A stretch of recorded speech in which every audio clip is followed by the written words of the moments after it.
Ladies and gentlemen, this is the most rogues of heels, the Rogue Heel. I hope everybody's having a beautiful Tuesday afternoon. I know I am.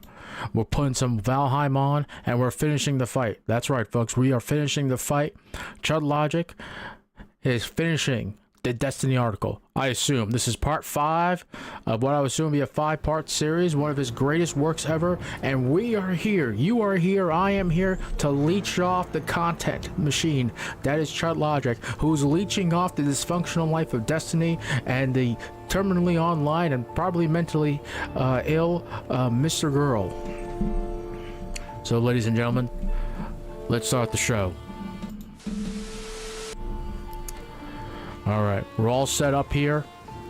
I hope you can see it here, bottom left-hand corner. I'll just enlarge it for you just a tiny bit. That should be it too. Actually, let me enlarge the screen for me as well. And as always, if you enjoy the content, you like me leeching content from other content creators, please subscribe, drop a donation, fill these bars up. I'm shilling like I've never shilled before. Let's get going with the final brain rot. I'm scared to get out of me. I wouldn't want you to release it. Yeah. I don't want to be. I just like. Problem. Well, no, it's like because The despair of others gives us great joy, doesn't it, folks? I'll just say that right now. I've just like I've been this girl now. I was talking about this earlier. Like I've just been this girl who's like come out about people, and it's never ended well. Like nothing ever happens except I get getting demolished. I get like the Amber Heard treatment. I'm a liar. Nobody believes me. I mean, let's be fair. Amber Heard did lie. It's, let's call it what it is. After Destiny ended his stream, he and Lav spoke in a private Discord call. Lav tried to add me to the call so the three of us could talk. Oh, sorry, just adjusting my I told her seat. I wasn't interested. Destiny DM'd me. She's self-harming right now. Hurry, holy shit. Ever the White Knight, I joined immediately. Of course he was lying. Thank you, Travis, for the 20 bucks. I'm writing this conversation from memory as I did not record it or take notes. You guys are trying to me too me, he said, all the earlier vitriol gone from his voice. Racked with guilt, I said, I think you're sociopathic and should get some help. What happened, Lav asked. We used to be friends. Can't we just talk this out? I told Lav that he had smeared us and recommended she not talk to him. He said, no, I smeared you. I conceded the point and appreciated his concession that he had indeed smeared me. It was just like old times, and disturbed by the bubbling affection I felt for the man I'd come to see as my abuser, I left the call. Jesus Christ, man. Oh, God. Terminally fucking online people. Pile began immediately with a stream that would be uploaded to Judd Logic's YouTube channel with the title Lavloon Cries, Complete Mental Breakdown and Heated Execution over Destiny Mr. Girl.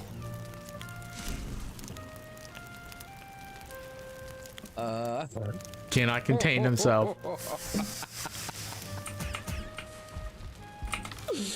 Oh, that is a spicy title. That is a spicy title. Hey, BQ, thanks for the 20 bucks. I appreciate the support. Thank you.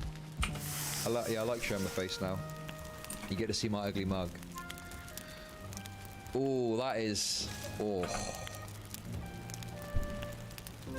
The panel began with Chud Logic's editor, Drift King Edits. Oh my god, DK's in the article. No way.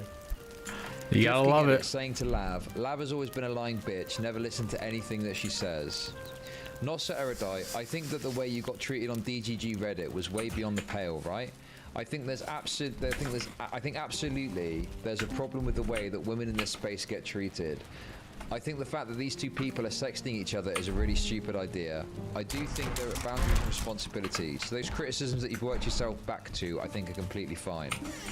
The Destiny Anna narrative has quickly become that he was stupid or crazy for sexting Anna.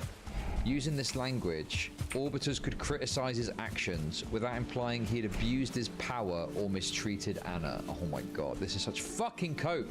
Nothing is ever good enough. Nothing is ever enough That's for true. Max's fucking narrative, okay? You've got to frame it in the worst possible way, and you've got to basically call it the worst possible thing, or it's not enough, okay? And if you don't do that, you're acquiescing to the fucking narrative that Destiny is perpetuated or whatever. It's such fucking bullshit, man. And it's what I grew fucking sick of in my interactions with him. Everything was used as more evidence that, oh, actually, you're still just an Orbiter, even if you're issuing a criticism of Destiny. Lav crying, I should not have made the Harvey Weinstein comparison. I shouldn't have. I'll walk it back. I'll walk it back completely. Every single time someone brings it up, I'll walk it back. I shouldn't have said it. It doesn't matter if it was a joke. It doesn't matter if it wasn't a joke. I shouldn't have said it. There's nothing I can do. I cannot go back in time. I cannot fucking change it. I made it. I thought that in the moment. It was a very apt criticism. And I even think that now it is comparable in the way I see it. But you have to see it through my lens. And I'm trying to explain to you in my lens. And you're saying that it's not real, it's not true, and it doesn't matter if it's not real or not true. What's at play is whether or not I really believed it when I said it. It's not whether or not it's 100% true, I shouldn't have said it. No, oh my god, stop. Lav, you've been talking for a minute straight, the fuck? I'm gonna respond at some point. Yeah, but I haven't finished. Of course, I can understand from your point of view why you felt that way, why you came to the conclusions. I think that's all within the margin of error of being human, absolutely. That's not the problem that I have. The issue is that public space isn't your space to have a diary and just express what you're thinking and feeling, because there are ramifications for your public theorizing. You were talking about the Weinstein comparison, and there's only 80 people watching the stream, and then you look back after playing a game and there was like 1,600 or something, and so basically all you're saying is like, oh well, if I had fewer eyes on me, then it would totally be okay that I was saying these ungracious things about my friend. What the fuck? I've never felt uncomfortable with my sexual dynamic with Stephen. However, what then becomes the criticism, which I think is really important to acknowledge, is what is ethical when it comes to the fact that you have this huge platform and you're allowing all these small creators or fans to come on, and you're also having sexual relationships with them. What is normal, what is okay, what do we evaluate? That's a very interesting and apt conversation to have. I don't know whether or not it's abusive. It feels abusive to me. It feels abusive to me. But I'm also not the moral police. So this is how a conversation that everyone can have amongst each other to decide what is how much responsibility Stephen has to take for his platform. Max thinks. The thing with this is like, I mean, it is of course fine to have a conversation about that, but Max is now talking like this article is going to bring about the end of Stephen's streaming career. And what is he saying? He's saying, apparently, I just have taken this from chat, but apparently he's thinking that news people are going to pick this up and it's going to become like YouTube are going to ban Stephen. Right? He's got to fit it. Yeah, like, he needs to have a narrative. Is that like an insane level of delusion that's being engaged in over this? I think he really believes it. It's not just having a conversation about it, is it? It's not just having a conversation about dynamics. It's, I know that this is wrong. I know that this is so bad that when it's revealed, YouTube are going to cancel Stephen's YouTube account.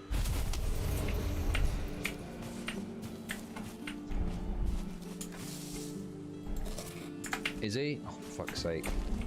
Stop tempting me. No, I can't. I need to get through the article, okay? I tell you what, when I stream next, probably tomorrow, I'll watch some of Max's response, I guess.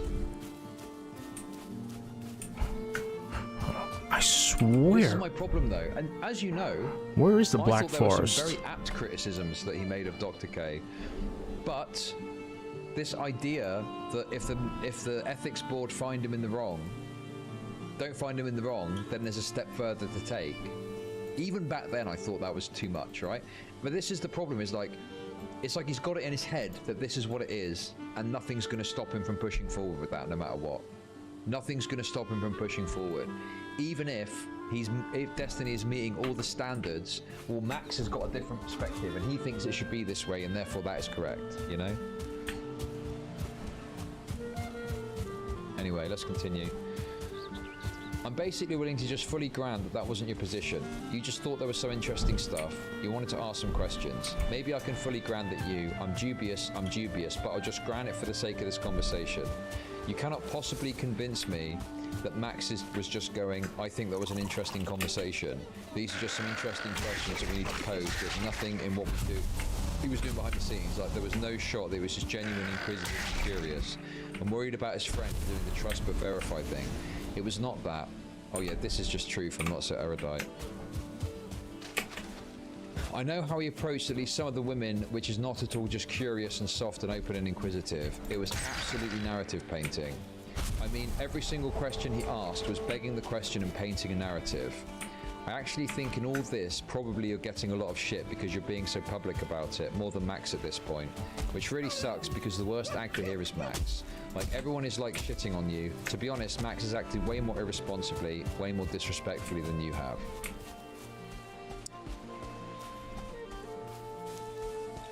How much responsibility does Steven take in the fact that, you know, did he really foster the sort of relationship with me where I could give him feedback in confidence? And was it my fault for trying to act like I was stronger than I was when he checked in on me that one time and asked me how I was doing with all the DGG hate, and I was like, water under the bridge. Obviously I have to take responsibility for that too, because I expected him to caretake me when I was acting like I was fine. All of us have done things that are fucked up. This is like navigating real relationships and friendships that are already hard. I mean, yeah, we're halfway. This is like the halfway point, I think.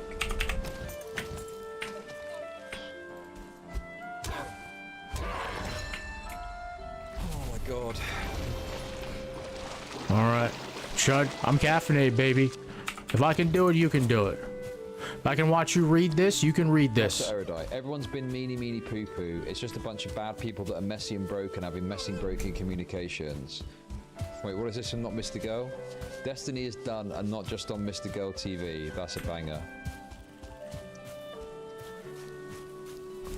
No way you're gonna stream tomorrow. Oh man. Look. I just want to make as much money out of this as possible, okay? That's my goal here. That's my goal. We're doing. And I'm just looking for more clout and money as well, Chud. So far, let's keep it going. Maybe on your side, that's all that's going on, possibly, right? But the reality is, like, that is not all that's going on here. Like, the reality is the way that Mac reacted to the situation isn't normal. It's not at all how you treat your friends. He's acted in horrific faith and he's doing what he always fucking does. He feels hurt, he feels upset, he creates a narrative post hoc and then suddenly rationalizes his emotions into a malicious narrative about some other person. And that way he can't be feeling some sort of way and just have it be that. Now that person's all these bad, malicious, nasty things, and he did it to Destiny, he's done it to multiple people in a row. He did it to me. Yes.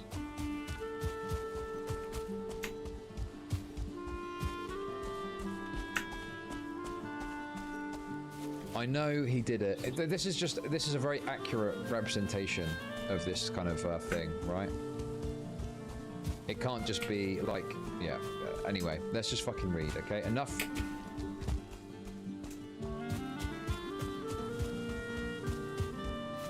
Enough fucking editorializing, okay? Let's continue. I know he did. I know he did. And it's wrong. Just to be clear, even if it comes from a place of brokenness, this is the thing you have to do with mental health. It is understandable how you could do this, how you could be doing these behaviors, expressing these things, but it's not excusable. And if you're doubling down on the garbage bullshit behavior you've been doing, you're fully responsible. Until then, all we can do is hold Max's feet to the fire, unless he basically backs off or changes his position or apologizes. I don't know what else to do. Do you think that he approached any women who, for example, Steven is platonic with, or Steven has had past sexual relationships but now engages with them completely normally? Has he approached any women that are friends with Steven?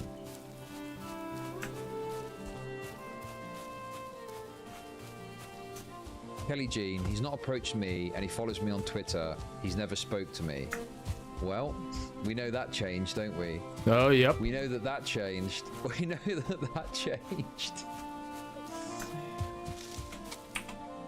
Not yet. I feel like if you want to be responsible in constructing... On the other side, I swear it was up here. Whether or not your friend is a fucking abuser, it's probably worth making sure you dot your I's and cross your T's. It might be farther up. I think I agree with you, but also, like, you've got to understand that Stephen went on stream and called him a rapist and said he was blackballing him and said he was going to delete his website. That was after. None of that matters. Nossa Erudite would later tell me that she thought it was wrong for Destiny to call me a rapist. His accusation, coming the same day he learned I was planning to speak out against him, was based on a story I publicly told about a sexual encounter where I'd received mixed signals from a woman and taken it to mean she consented.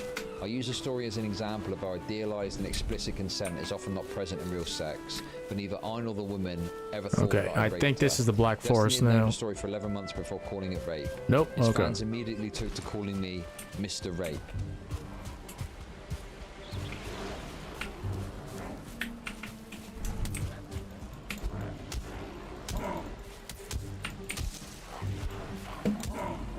I mean, the presentation is obviously very favourable to Mr.Girl. I just, you know, especially after going through now what I've gone through with him. Whilst I probably wouldn't call him a rapist myself, like, I can at least understand the line of reasoning as to why Destiny's had this change of perspective on it, right? It looks bad, sure, but then, you know, if someone is trying to characterize all of your interactions in these terrible ways. Anyway, let's continue. Not so erudite. Stephen, according to at least probably me, you and Max's view, is somebody who has trust issues, definitely has problems with vulnerability, opening up to people, and he went on this deep explorative journey of being like, you know what, I should have friends. I'm going to open myself up to people and be vulnerable. And he did that with Max, which is super based. That shows something about Max's character, that Stephen was willing to trust him with this stuff. And the problem is that he has been so royally backstabbed. There has been information that Stephen told Max that was only between him and Max, that Max weaponized to try and get more information on Stephen. That has absolutely been devastating for this. Like, how do we not have empathy for fucking Stephen? She was referring to the woman with whom Destiny had an affair.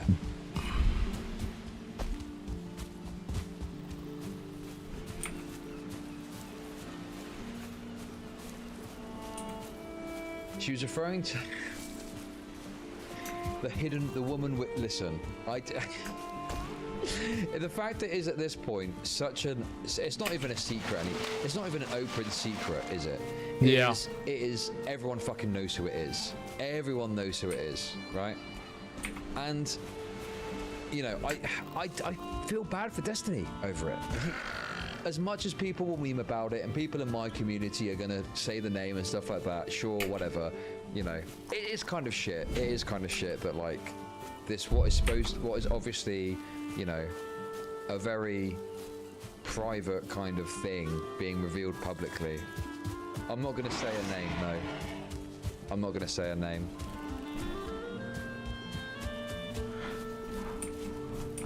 You feel bad for Destiny? What about her husband? I mean,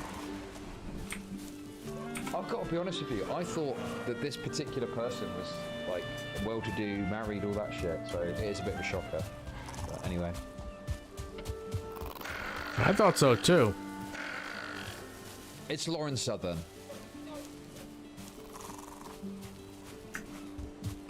You finally, oh Jesus Christ. You said it. You just look, at this point, everyone fucking knows, okay? Let's not stop fucking beating around the bush, okay? Fuck me. Because everyone's saying it, everyone knows what it is. What's the fucking point in, like, being all discreet about it?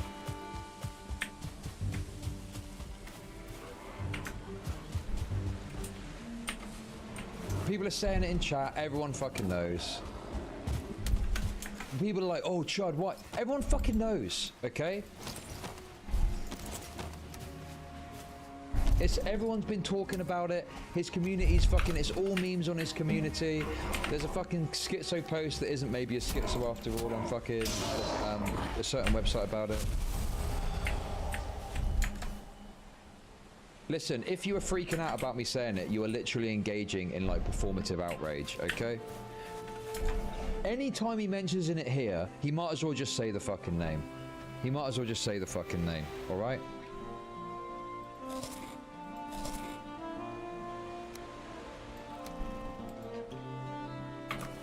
Come on, give me a fucking break here. As if I'm the bad guy here. This is the guy that's written the article about it. Everyone's talking about it. Everyone knows who it is.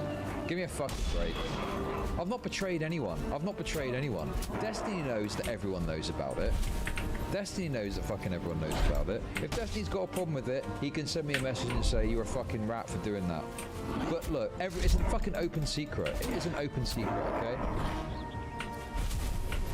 Oh, did Mr. Girl? No, he didn't. So yeah, I'm worse than Mr. Girl, correct. I'm worse than Mr. Girl, okay? As if every single fucking person that knows what's what isn't reading it and knows what's going on. Give me a fucking break. Get the fuck out of me, the fucking soy pretend fake outrage. Fuck you, okay?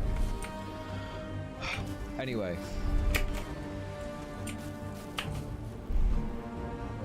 She was referring to the woman with whom Destiny had an affair.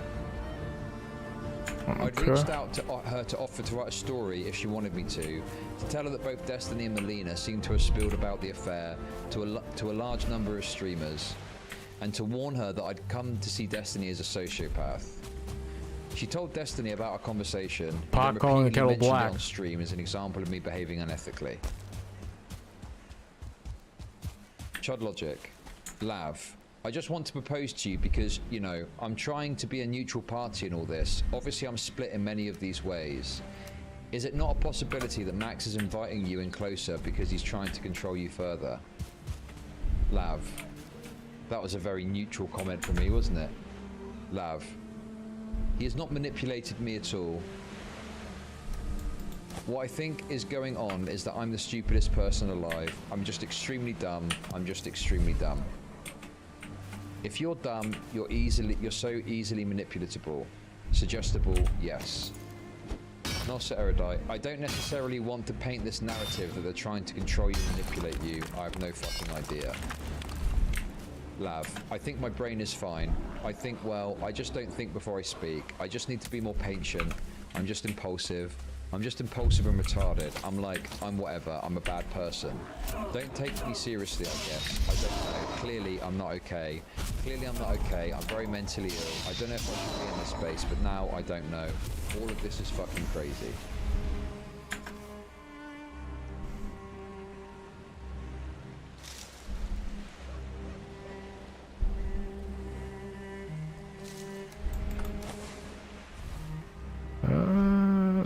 Fuck me, this is tough going. Anyway, listen. Come on. Come on, I'm revealing all the secrets today. Anyway, the other thing, listen, another thing I want to say as well. No one has secretly told me that information, okay? No one has secretly told me that piece of information. I'm supposed to keep it a secret. I've pieced it together from all the fucking memes that are going on, the thing on Kiwi Farms, the fact everyone's fucking talking.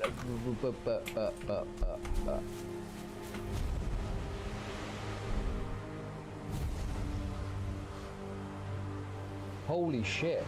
Thank you so much for the $500. Oh my god. Okay, I need to replay that because that was a fucking big one. Hot bio lava, thank you. I'll just read it. Oh, there we go, there it is. Thank you. That is super generous. Appreciate that. Thank you for feeding us content in these trying times. Here's compensation, as well as for staying up so late. No problem. Oh, it went through. Don't worry, it's only going to charge once, okay? Thank you for the $400 anyway. I appreciate you, okay? Thank you. That's super generous. But I'm turning it back off again. If there's anything big again, I'm going to do it. Anyway, come on. Let's go donate, chat. Donate the Chud Logic. Let's up the goals while we're here. I didn't leak anything. I didn't fucking leak anything. I didn't leak anything, okay? How can you leak something that you found out from information that's out there? That's fucking insane. Oh my god, Chud, I can't believe you've done that.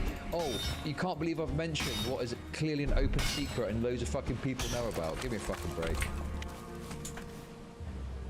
He's not wrong about anyway, that. I'm done coping about it, alright? Expand the bar, I'm on it. I'm on it, okay? don't you worry, I'm fucking on that shit. I'm sure all this support that I'm getting is being used against me right now as we speak.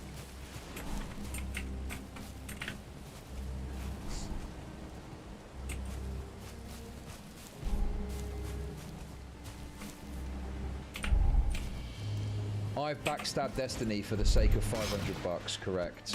Exactly right.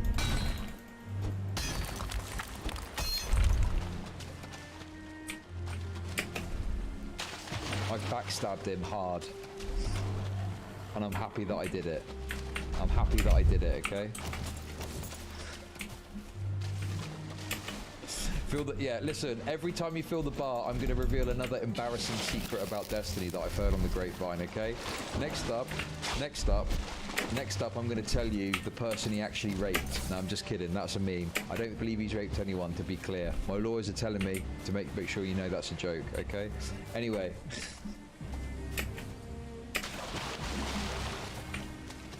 Let's continue on, okay?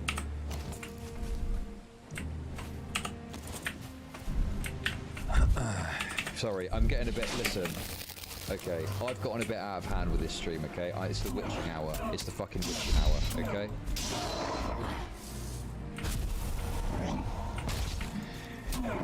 The reason why Stephen levies a criticism packs such a punch is not because he has hordes of DD dogpilers that he sicks on people. It's because people know that when Stephen levies a criticism, he's got fucking receipts, that he's thought about it, that he's intentional with it. He doesn't just fucking riff off. He doesn't just say dumb shit about people. That's so biased. That is so anecdotally biased. No, this is not biased. Not at all. Are you fucking kidding me? He is absolutely researched. This is why people respect his opinion on things.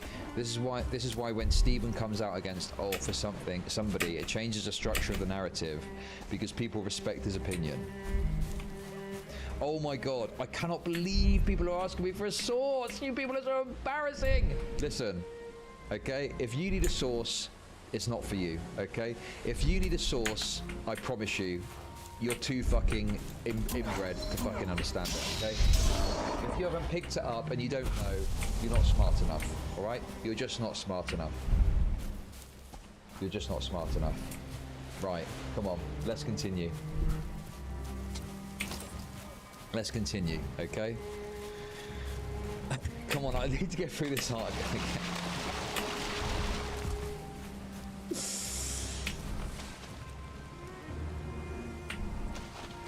And yes, there was a major responsibility for him in that. He fucked up with a comment about the phone with Max and his girlfriend. That was not wise when comments about his friends have that much power. That was not a good thing to say. I understand why Max was upset, but if he levies legitimate criticism at his friends, you don't get to be mad as Max, because guess what? Some of the criticisms are valuable and true. When she says the comment about the phone with Max and his girlfriend, she is referring back to a stream where Destiny asked me if it's true that I don't allow my girlfriend to have a phone. I was utterly shocked and asked him if this was a genuine question. He said he thought it wasn't likely, but that he could imagine me not allowing her to own a phone. The conversation triggered several days of jokes, memes, and genuine speculation about whether I let my girlfriend have a phone. To this day, people still bring it up. I confronted Destiny about it on stream, telling him that he'd fucked me over. This was the first domino to fall in my painfully slow realization that Destiny is not merely irresponsible and sensitive, but calculating and malicious. What is Max saying about me now? Is he making up more bullshit about my allegations? Is he doing that? What's he doing?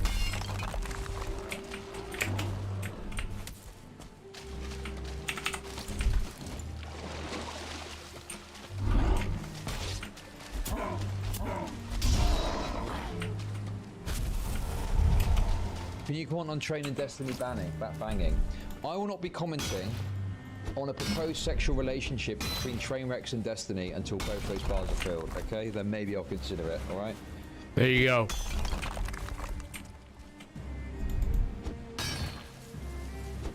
Okay. And the big thing here is, Lav, a lot of the issues that you're having with these criticisms and getting this flack is because we don't even have to talk about interpersonal things. We can go back to your political takes and your evolution there.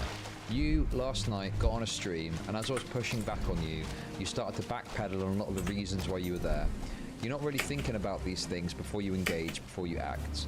And if you do, you probably wouldn't have a lot of these issues.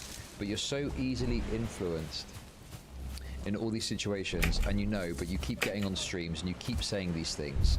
And now you're getting into serious territory. It's one thing when your views on sex work and trans people and all these other issues are going through a public evolution. It is entirely different one when you start engaging with serious things like sexual accusations and abuse and misbehavior. And lastly, to put a capstone on this, being a streamer is an incredibly difficult dynamic to navigate.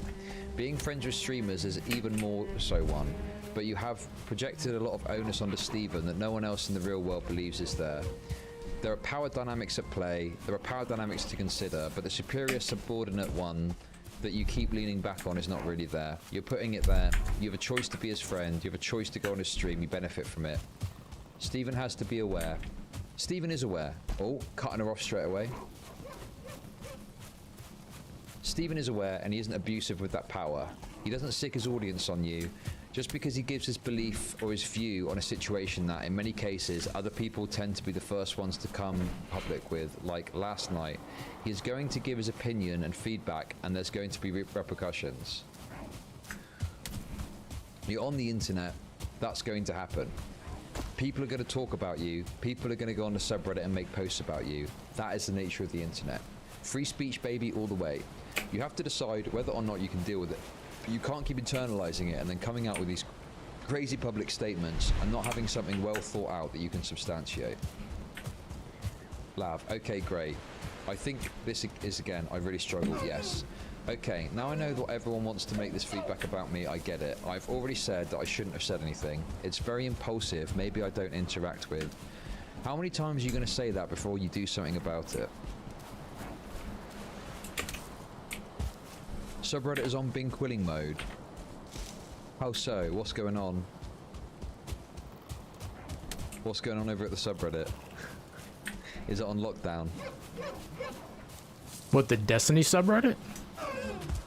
Okay, listen, just for a little break from reading. Okay, okay. Alright, alright, alright, alright, alright, alright, alright, alright. Any of my questions. Do you see how you're simultaneously accepting my answer and Do you see rejecting how my- you're literally steamrolling the conversation still? No, I'm just pointing out what you're doing. You're steamrolling. You're steamrolling. Yeah, that's all you've been doing. You've been steamrolling. I'm pointing out what you're doing. You're simultaneously accepting my answer and saying, okay. I'm hearing you're saying right now, you're saying I'm steamrolling the conversation. That's what I'm hearing right now. Can I ask my question? Yeah. How, when did you first get on the internet in your life? When was your first internet experience? 1995. AOL chat rooms. Do you think you have a good understanding of how internet culture works? I think you think I don't, and it would be faster. I want you to answer the question instead of telling me what I think. Please! I want you to ask a question instead of telling me what I you think. just asked you a question. It's not. I've got to be honest with you, that is... Maybe I'll react to it tomorrow, I don't know. I want to know what he said about me. He's probably calling me a white blood cell, or, you know, he's a coward.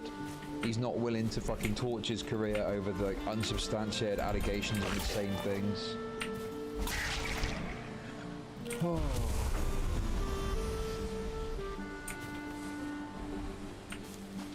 Well, of course he looks rough. He's been writing this up. He's been spending fucking the last few months transcribing all of Destiny's videos. Of course he looks rough. Maybe I'll watch that tomorrow. I think I'm going to stream tomorrow as well. I'm going to set a target. I want to make $4,000 off of this drama. Okay, that's the target. That's decent for me. That's Hasn't he made like close to like $4,000 off the drama? Hasn't he made close to like 4,000 already? If I'm following Anyway, like the come on, bars let's keep reading. correctly. Because he's reset them twice. We're gonna milk this shit. We're gonna fucking milk this shit, okay? We're gonna fucking milk this shit dry, alright? I literally don't care. You're fucking others. I'm milking everyone. Let's go. Come on. The honesty is, I gotta say, it's actually refreshing. Right. Okay, great. I think this is again, I really struggle, yes. Okay, now I know that everyone wants to make this feedback about me, I get it. I've already said that I shouldn't have said anything. It's very impulsive, maybe I don't interact with. How many times are you going to say that before you do something about it? I'll never fucking do anything about it, I won't. This is just who I am. Oh, hey Tipster, how's it going? Hope you're doing well, mate. Not so erudite. Wait, what? No, Lav. Come on, Lav. No. You can't be on a personal growth journey and then throw that shit out. Dear God Almighty. Maybe write yourself a little post-it note and stick it to your laptop or something so you can remember not to be a fucking inaudible every day. There are empirical things that you can do to improve your impulse control. Are you kidding me? She just doesn't want to, I guess. You're saying that I'm on a personal journey arc. I've been a streamer for 3 months. Give me a... How many times do you have to get into these situations before you realise, fuck, maybe I need to step back and consider how I behave on stream and what I say publicly? Do you think I'm not doing that? No. This is literally me doing that. No. If you were doing that, you wouldn't be having the continual repetitive. Every 3 days, Lab. It's every 3 days. You have Destiny stream, you make comments, you get your ass pushed in, and you come back 3 more days to do it again. Am I just not doing it fast enough? Am I not doing it fast enough for you? I'm fucking sorry. No, you're not making any corrections. You're not making any corrections to the behavior. Why are you holding me to these fucking corrections? You're a stranger. You're a fucking stranger. Because you're a public figure and I'm levying criticism at you.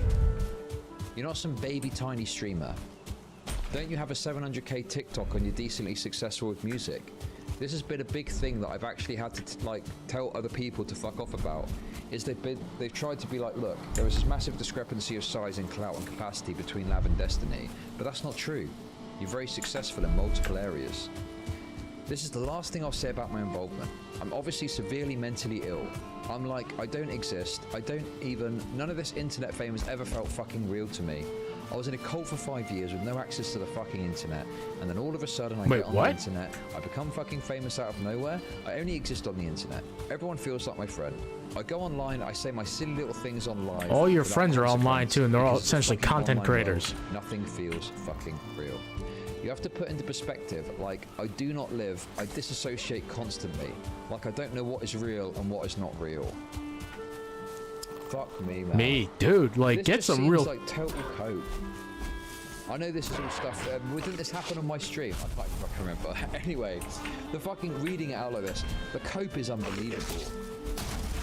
Literally just blaming everything on the mental illness and taking no responsibility for the self-control to, like, not engage in certain types of behaviors that are bad for you.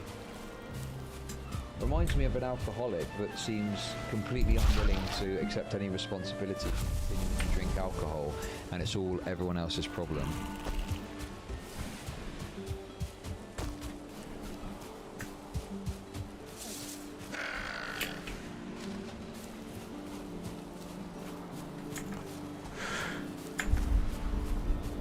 Here's a piece of genuine, non-harsh critical advice. No, I don't want to hear it. I don't want to hear it. I don't want to. You have a friend. You have a friend.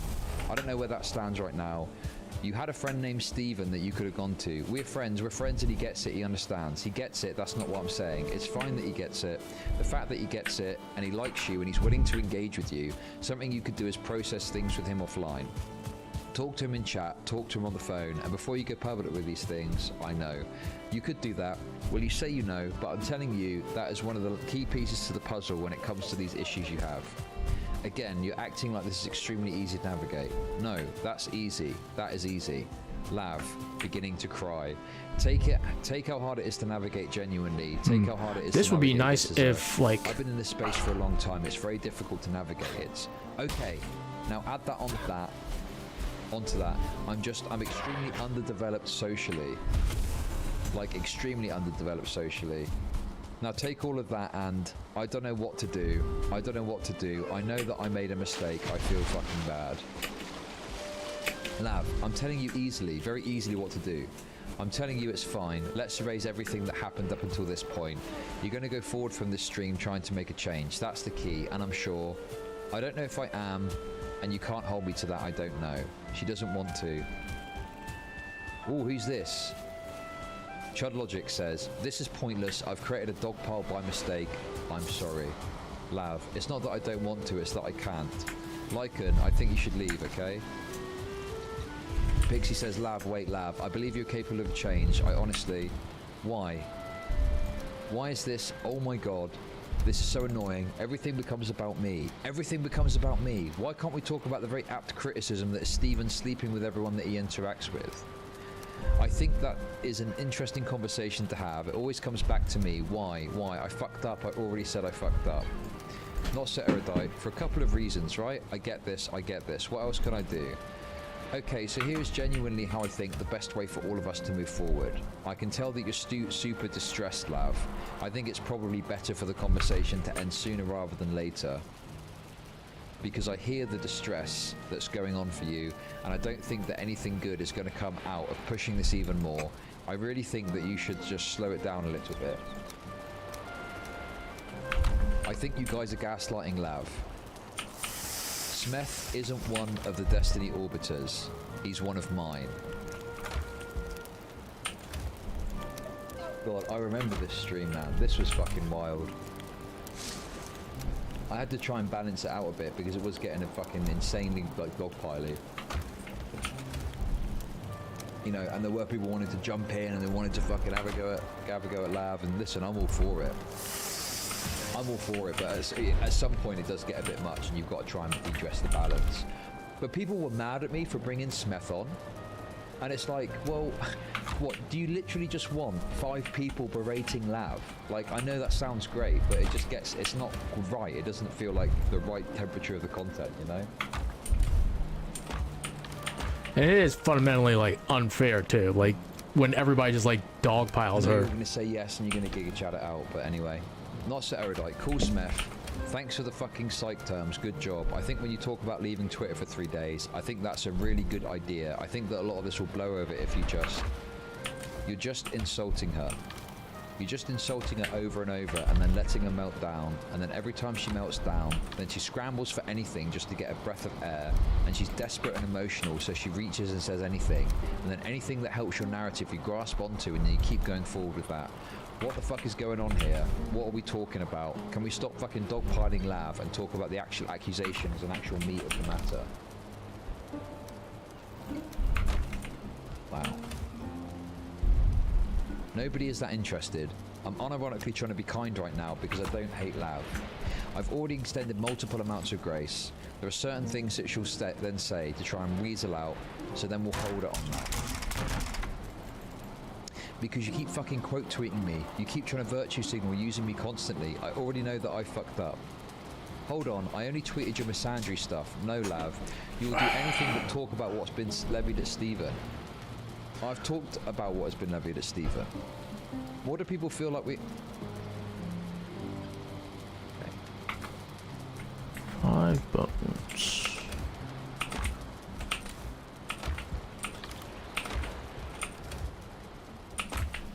Good lord, there's still a lot to go.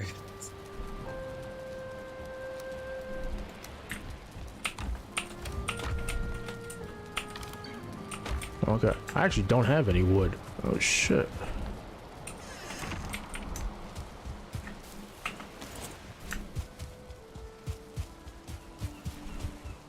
That is halfway, isn't it? This is a transcript of the VOD, yeah I know, a lot of it is a transcript of the VOD.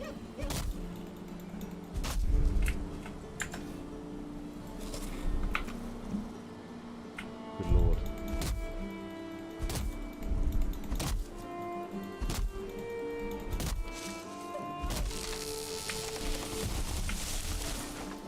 Okay. Oh no, don't destroy my house.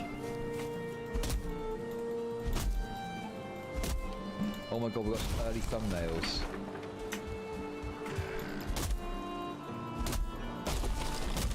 Look at this. Look at these. They're good thumbnails, I'm not gonna lie. I love the fact that they're very like low T. These look great.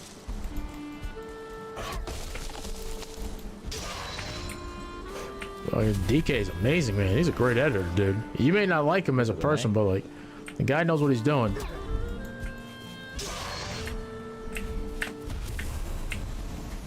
What do you reckon? Right, come on. Yeah, DK apparently has also cancelled some personal plans to maximise the content, so we're in it together, both of us. burning the midnight oil to fucking get this content out about this article while the going's hot. Destiny 1. I mean... What, was there any question that, like, he quote-unquote won?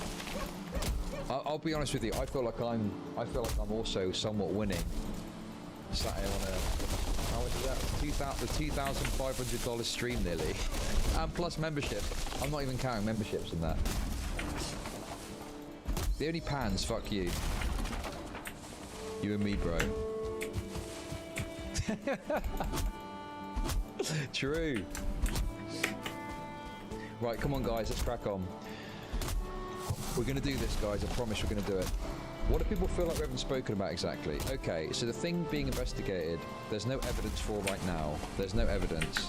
The thing that is being investigated is that Stephen has sex with women that can then go on stream afterwards or during any time he's... Sorry, my mic got super cut out. I just wanted to finish addressing my conversation with Love. Just to be clear, with Lav, I guess that is. Just to be clear, I've never quoted you on anything about the Stephen stuff. Smith cut off completely. The last thing I quoted you was about the misandry stuff, right? Which to some extent makes sense. That's kind of the thing I talk about. I genuinely think the idea of stepping back from Twitter for a couple of days is really smart. I think it's a really, really good idea though. I don't think you're wholly malicious. I think, like, when you get your toes held to the fire for inconsistencies, I think that really sucks. And I think the internet is particularly harsh and cruel to women. So I think you're getting an extra dose of it, and that sucks way, way more. Part of the problem is that is that the way that you respond to it often throws fuel to the fire, if that makes sense. And then it's...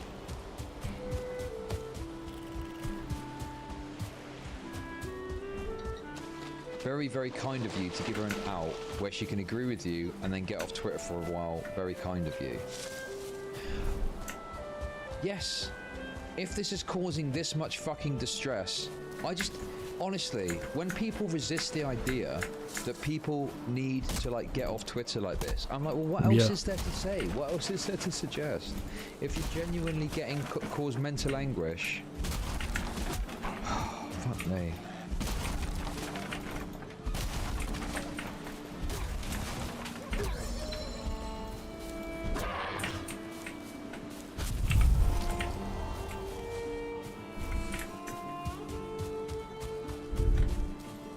Max thinks the article's getting on Jimmy Kimmel. It's just fucking delusional. Smith, literally, first of all, who the fuck are you? It's so brutal to read it back. I remember this happening. Second of all, why are you coming in here and trying to now just do the opposite thing and, like, wipe my ass? Because it's a dog pile. Yeah, Chud wanted someone that was more on Lav's side, probably. Okay, here's the thing. You're basically now just creating some, I don't know who the fuck you are, and you're basically saying that me genuinely trying to extend some element of human grace to Lav is being gaslighting and manipulative. In order for her to acknowledge that grace, she doesn't have to agree with me to get off Twitter. She can have the same fucking opinion and just get off Twitter. I'm recommending she get off Twitter the same way, for example, when Anna loops, I highly encourage her to take a break off the internet. For example, when I start getting distressed and overwhelmed with the internet, I also take a break, having, you sound distressed right now, so maybe you should get off the internet. It would be really great for me if you get off the internet right now.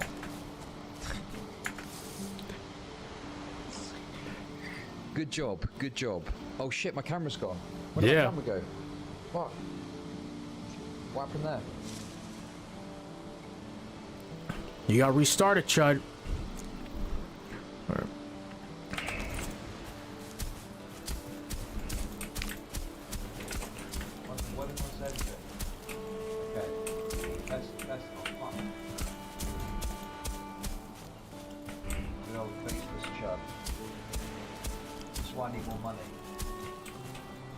Give Chud more money, chat.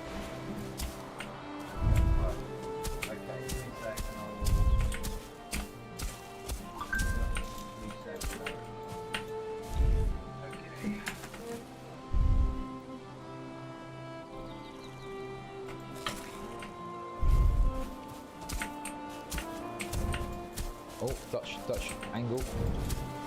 Is that right? It feels like this camera lens is fucking smudging out. Let's fucking do this shit. Come on. Let's fucking go. We're doing an all-nighter, okay? We're doing a fucking all-nighter. We're gonna do all of it. We'll do it live, okay? We'll do it fucking live. Let's fucking go. Let's keep it going. Come on. That's it. It is confirmed. I'm doing it live.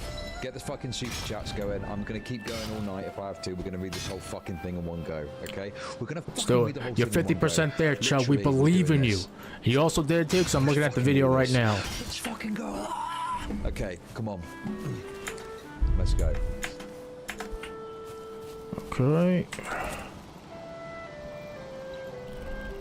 Good job, good job. You're gonna mock a woman having some emotions. Good job, Smith. Very good, virtuous white knight. Well done. I'm showing you by doing exactly what you're doing. You're emotional now, so I'm telling you exactly what you just told Lav. If you'd log off the internet, it would be great. And that really works for me too, because it would mean that you'd shut the fuck up. No, no, no. There's a very big difference between me being mad at some fucking loser named Smith and a girl crying and begging people to stop attacking her. Why are you calling him a loser, fuck? Not so erudite, laughing. For so many obvious reasons. You need to take a break. You don't have to. He is one that makes you a fucking weirdo, Smith. Remember when Shaylin made the picture of Lav being a child of fucking Max and whatnot, and you fucking superimposed your face on the picture, and then you told Max that you were mad that he took Lav on as a child? I've got to be honest with you, right? Erudite was just fucking laying the boot in where every possible opportunity, fucking mega lolling him, bringing up embarrassing shit that he's done in the past. It was fucking unreal. She was just every fucking angle she was getting blows in. Jesus Christ. Oh yeah, Smith? Remember when you were at school when you shit yourself? Yeah, that was a bit fucking embarrassing, wasn't it? Remember when you pissed your pants in front of the whole class? How'd you feel about that now, you little fucking bitch? Fuck me. Are you laughing? You're trying to publicly humiliate him. Oh, hey, Nixon, thanks for the 10 Australian dollars. Thanks for everyone that's supporting me. I'm sorry I can't thank all of you. It's thick and fast, but no, I do love you and I do appreciate it, okay? This is public. This is on Reddit. Why are you bringing this up? You're trying to publicly humiliate him for what? Isn't this what your platform is against? Because he just asked me why I'm calling him a weird fuck. You're engaging in abhorrent behavior. Stop. You're only empathetic to people who are in your fucking court, Kyler. Get a fucking grip. Do not treat people like that. You're calling him a loser and you're publicly embarrassing him. This is the fucking problem with being a fucking online streamer. You're looking for your fucking stocks to go up. You're looking for public favor. You're trying to see what you can do to make your fucking stocks go up, to make you look good, to make you feel like. How does attacking a random person make my stocks go up? Here we go. The fucking stock market thing. The fucking stock market thing, man. That was actually, I understand what he's trying to say. It's kind of weird, like him bringing it up. To the Destiny Orbiter stock market. Usually, when one Orbiter gets dogpiled, it's the result of losing a fight with another Orbiter, who then gets love bombed. Oh my god. Fucking love bombed. Is this serious? And then gets love bombed. I mean, fuck me.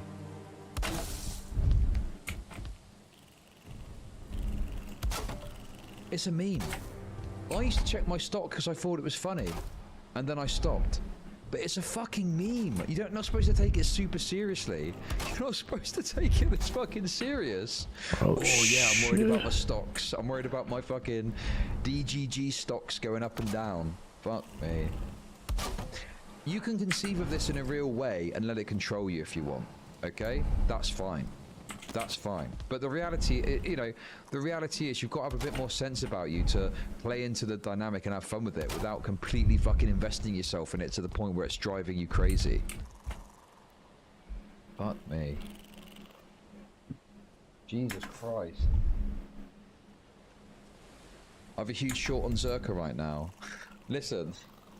If I was concerned about my Destiny stocks, I wouldn't have said what I said earlier. Let's fucking be real. Anyway, listen, enough of that. We've had our fun with that one. Shut the fuck up. Let's keep going. Okay. Orbiter stocks were a joking way for Destiny's community to talk about our social standing. Another example of humor providing cover for Destiny, in this case obfuscating the abusiveness of a system that relies on people desperately humiliating one another in vicious fights monetized by Destiny. Oh my god, give me a fucking break, will you? Fuck me. This is insane. This is fucking insane. People also make bets. Do you know what's funny about this, right? I probably made more money than Mr. Girl has over this, and he's been working on this for 4 months, right? He's been working on this for 4 months. I've been covering this for fucking 12 hours, and I've probably made way more money than he has. Just me being a little fucking leech again. Just me being a dirty little leech. I know he's probably saying, oh, I don't care about that. I'm doing it for the right reasons. Well, so am I. I'm doing it for the right reason, aka making as much fucking money as I can out of this shit. Anyway, come on, stop fucking around. People also make bets about Destiny's sphere with play money on a site called Manifold Markets. Manifold Markets is in the fucking article. Imagine a journalist reading this. He thinks a fucking journalist is going to read... Oh god, this sounds bad. Manifold Markets, let me look this up. Oh god, what a key sign of abuse. There's a fake stock market where people meme about what's going to happen on stream. Oh my goodness. This is worse than Harvey Weinstein. Might as well call it rape markets. Might as well call it fucking rape markets, how bad it is. Jesus. For example, the market currently predicts there's a 56% chance that somewhere in this report I'll claim that Destiny made me suicidal. I mean, that's actually pretty, you know, that market is pretty reasonable, because that's like a pretty fair guess on where it would be, right? 50-50. Damn. I mean, I didn't think that he claimed to be suicidal.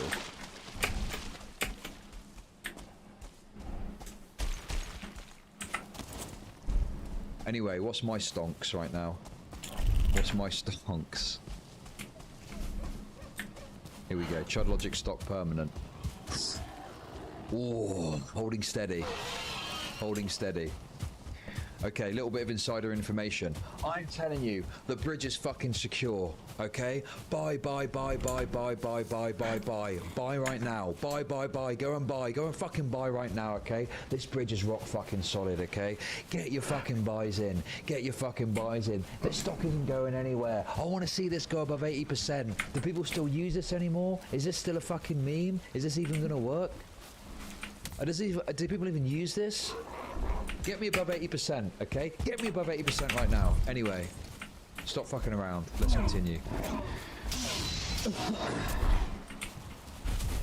Lav, shut the fuck up. You've done it to me. You've done it to Smith. You've done it to everyone you fucking can to make yourself look fucking higher than them. That's the problem. That's the design of this fucking internet. And that's why it's fucking abusive. That's why Mr. Girl is talking about it. This is a problem. You're talking to a small creator like fucking Smith and you're publicly embarrassing him because it looks good for you. Is he a creator? I don't know if he's a creator. Not so erudite. Literally cannot stop fucking Humegalol in this guy. I don't know if he's a creator. First of all, he came in. I don't want to make this about me. Not so erudite, cackling. He came in hot. Okay. He came in hot and had already been being condescending as fuck towards me. So let's not act like I just suddenly was like, oh, who's the new face? Ah, gotta get him. There's no fucking way. Yes, I went and attacked him. Yes, I think he's kind of a weird fuck, but I actually don't know if he's a content creator. And the reason why I outlined the Reddit post is because publicly embarrass him. That's good. Not so erudite. Yeah, that's a really nice narrative for you, Lav. Kelly Jean. So, look.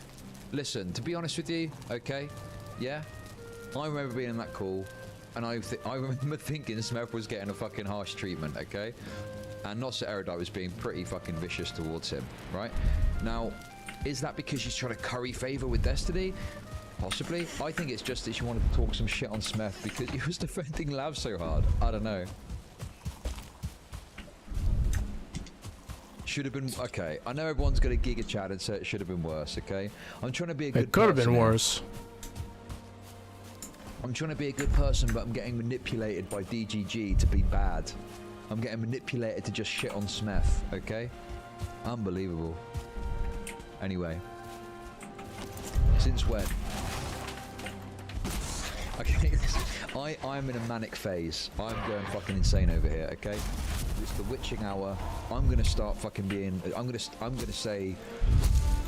Okay, I've got to be so careful because my channel is on fucking red alert at the moment as well, okay?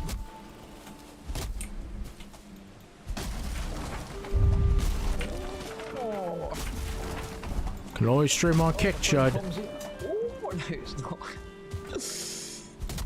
But I'm gonna fucking lose it. I'm gonna fucking lose it. Go, Chud, come on. Stop, You might actually do like real politics after this too. Stop. Okay, right. Focus. Go. Right. Public embarrassing, that's good. Yeah, that's a really nice narrative for you, Lav. This is really cringe, come on. We're talking about a Reddit post of a superimposed picture. Come on, less cringe. Smith, if you convince me to start crying and then start scrambling for something, you'll give me a hand to reach out and I'll grab it and you'll be like, see, look, you should just get off Twitter. What the fuck? Nossa Erudite. I can't convince Lav to cry. I didn't convince Lav to cry. It was after she talked with Lycan and Lycan was holding her feet to the fire that she started crying first of all, so rewrite that one. All the aggression came from you. No, it didn't. Absolutely, Lycan was holding her feet to the fire way harder than I was. He was not letting her rebuild. He was super harsh, and then she started crying. All the passive aggression came from you. The hidden aggression, the stuff you can't actually fight back against, came from you. Like, what precisely? The whole time. Give an example. Yeah, what do you mean? If I wanted to, I could take this stream and write a giant essay about it. Well, don't worry, Smith. Don't worry about it. Mr.Girl had the same fucking idea. But he didn't write an essay. He transcribed the entire fucking thing. He transcribed the fucking panel of Lav on Chud Logic's stream getting in a big fucking argument about this shit. Don't worry about it, okay? Anyway. Just stepped in to make sure it stopped. I don't know if Destiny would do this, but my idea that I came up with earlier was if Destiny could just say, I'm gonna fuck whoever the fuck I want, leave me the fuck alone, but if I fuck you, you're not coming on my stream again. What? Why? But that's weird as well. That is so weird. So because of the power dynamic,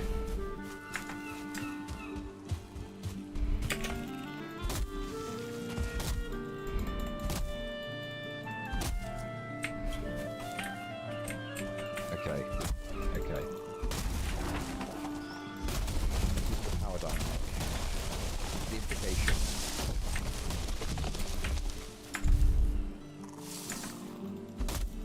Shut up. Just because something has power dynamics or is weird, it's not inherently malicious. Unless he's actively taking advantage of the power disparity to basically pump and fucking dump. That's the problem. But the rule shouldn't be that if he fucks you, he could just never have come on stream. Because then he's going to have me, Brittany Simon, and I guess like maybe Kelly. He'll have like 3 women on stream necessarily, right? So that's not the rule you need to take. The rule you need to take is, and that's okay, that's normal. When Steven engages sexually with women, I mean, look, I've said this before, okay? I'm sure a lot of DGGers would agree with me. It's undeniable that Destiny's behavior causes him problems. And, you know, Yeah. whilst, again, I'm not going to sit here and call it abusive. It definitely would make more sense for him to just be a bit chill with the Kuma shit. But the problem we've got, having spoken to him directly about the Anna stuff, it's just he either can't see it because he's so fucking degenerate, or, you know, he doesn't care, or he likes, I think he kind of likes the fucking to-ing and throwing a bit. I think he likes that it gets a bit chaotic and shit like that. Seems that way too. You know, if Listen. Twitch decide to put in place a standard where they say you can't have sex with people that come on your stream like this, and he keeps doing it, well then at that point they've set the rules, and that's that. But until that happens, I just don't really, you know.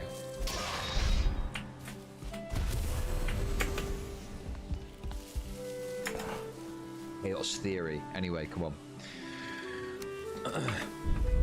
When Stephen engages sexual women, he needs to make sure that they're power dynamic, that he's being extra careful and making sure that you're not feeling pressure to come on or not to be on stream.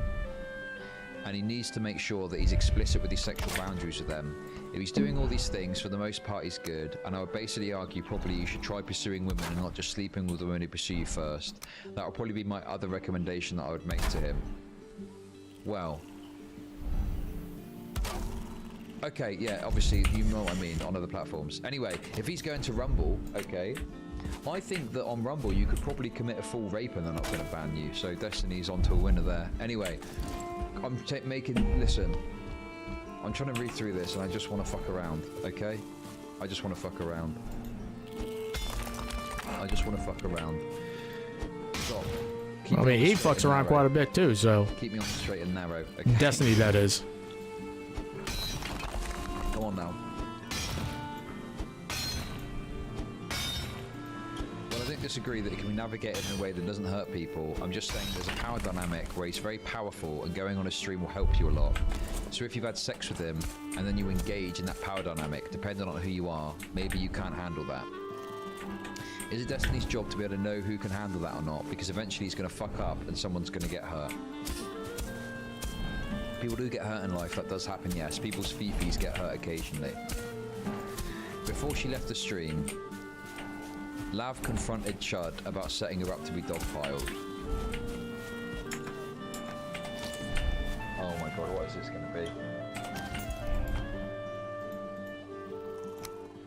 be? You got Queeman to come on here and say that I'm lying about my other sexual assault allegation, to say all this crazy fucking shit. It's insane to say I was lying about my heart attack, come on. Creeman is evil Dan, he's evil Dan, I agree with you. Talk about my husband's job, come on, use a platform a little more responsibly. Please, if you're telling me to use mine responsibly, you have to be doing it also. Okay, I would bring on the second coming of Hitler if it resulted in more views.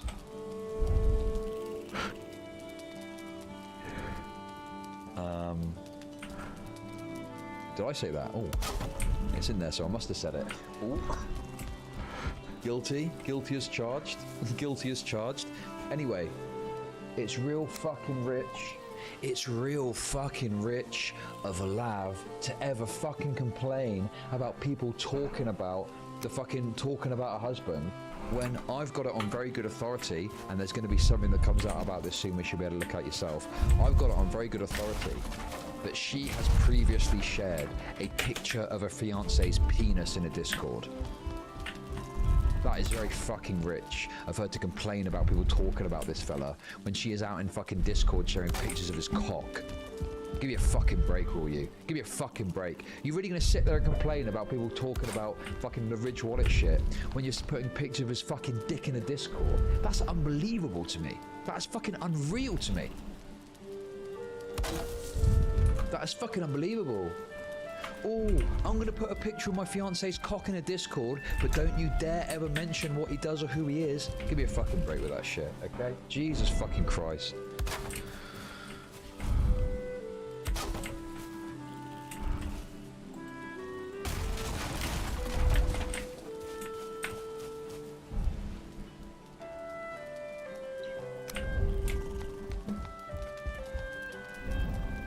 Anyway, a little snippet for you. More information to come on that, but I'm not informed on what's going on exactly.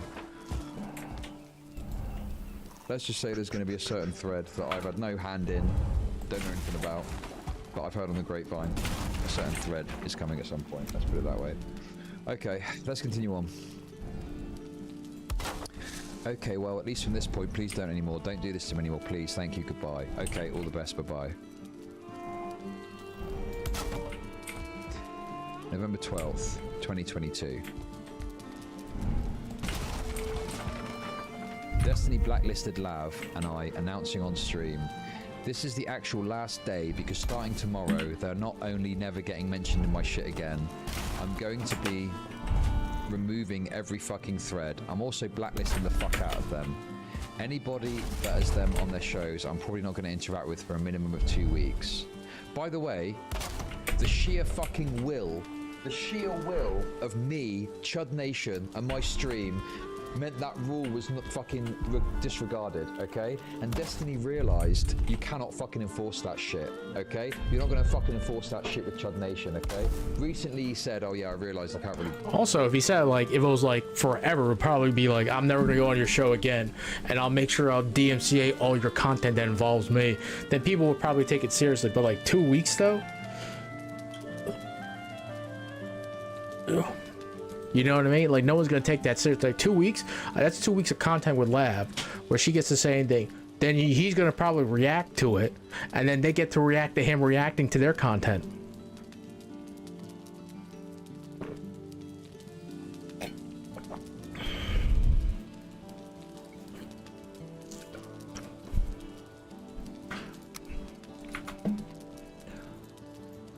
Do that because of the sheer will of this fucking stream, alright? Chud Nation stands strong. We don't negotiate with terrorists, whether that's fucking Mr.Girl simps or DGG terrorists either, okay?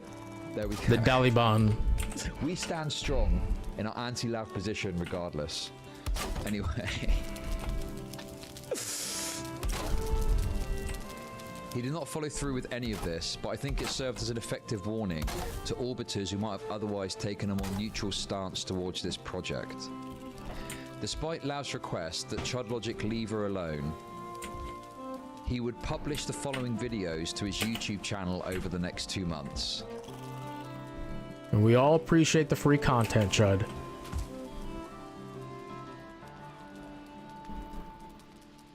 Exposing insane lies and gaslighting from Lav Lune. Lav dies.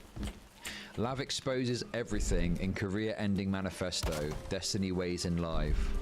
Leaked logs. Hassan destroys Lav in heated response to her allegations. Mentally ill OnlyFans blank wants me to delete this video. I leak DMs instead. OF blank attacks Chud again with help from Shaylin. The thumbnails frequently featured sexual photos of Lav grabbed from her Twitter.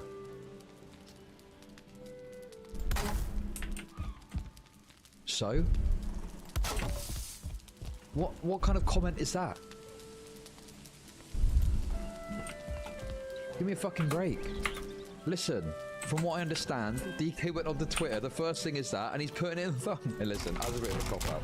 Look, listen, we do this with every single woman that is on our stream. If we have to do a YouTube video, broadly speaking, we'll find the most sexual photo that we can of that person, because that generally results in a better click-through rate and more views. True. Yeah, Miskit was doing it for years. It's called algorithm. It's called algorithm maximization. Okay, it's a business strategy. All right. It's called marketing 101. Oh, should I feel bad about that? I read that and I'm like, should I feel bad about the fact that someone is putting photos of themselves on the internet and we're using the photos they're putting for free, not paywalled, on their Twitter, and we're putting it into a YouTube thumbnail? Like, should I feel bad for that? Do you know what it feels like when you react, when I see stuff like that? When I see stuff like that and you're all reacting, giga chatting it makes me feel like Homelander. You know, like Homelander when he blows that dude's head off and he expects everyone to hate him and everyone starts cheering. I'm like, yeah, fucking, all right, based. I just don't see the problem with it. It's like, also, this is complete bullshit too, right?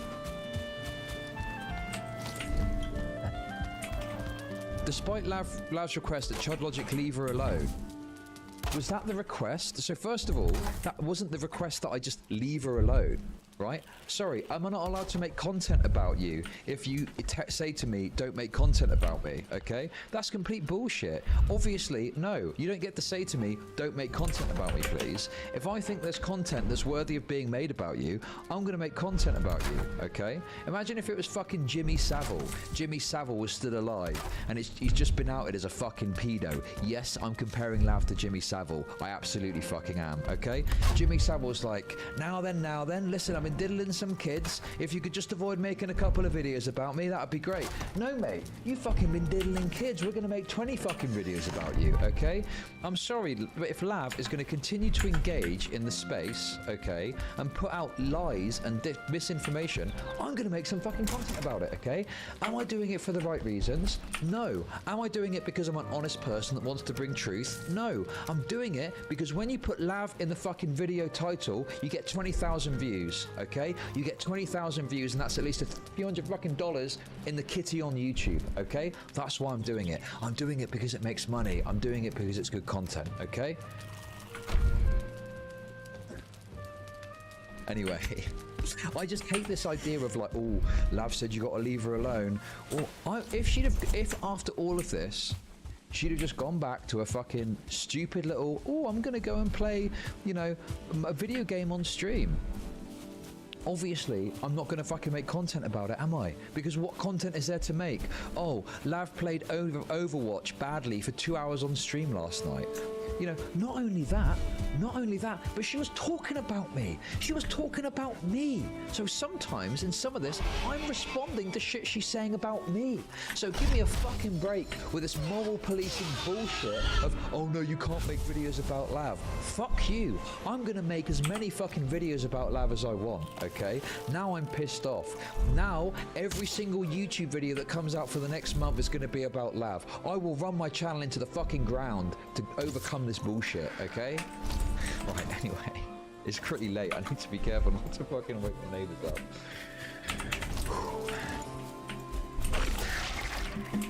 Right, guys, we're nearly there. Let's get the... We're so close. We're so close to it being a $3,000 stream, okay? The $3,000 stream. Think I about how swear fucking he good already that hit this sounds. in like the Holy last fucking video. Shit. I don't want to wake up Mumsy, okay? If Mumsy finds out that I'm verbally abusing women on the internet again, she's not going to be happy with me. She is going to be very fucking disappointed. I'm going to get grounded, okay? And then I'm not going to be able to stream. Jesus. Mumsy. Mumsy doesn't understand like you do, okay? Mumsy just doesn't understand. Come on, let's make it the $3,000 stream. Let's fucking do this, okay? Let's keep going. Let's keep fucking going. Alright, so I can use a flint axe to cut this. Let's keep fucking going. November 14th, 2022. Lav posted the following essay to a Patreon titled, This Is It. I've taken days to think, away from the... Oh god, do I have to read through all of this? I've read this already. Can I skip the Patreon? No, I'm doing it. This is a $3,000 stream, and we do not do things by half measures here, okay? This is a $3,000 stream, and we're gonna read all of this fucking bullshit right here, right now. Let's fucking go. Here we go. Scroll back up. Awkward. Okay, here we go. I've taken days to think. Away from the internet, away from my home computer, spoken to multiple professionals, and have decided to close this casket publicly. Before I do, I want to be clear and concise on what I've learned and felt over the past week. An announcement. I will not be streaming anymore. Effective immediately and possible indefinitely. I'll perhaps participate in some debates, sparingly and as a guest appearance, but my focus will be on my YouTube channel, developing my own body of content. Okay. Last one did it. Wait, why is I'm he... not built for this kind of world. I'm too aggressive to be as sensitive as I am. Bear in mind, she went on a bunch of Wick panels and stuff after this.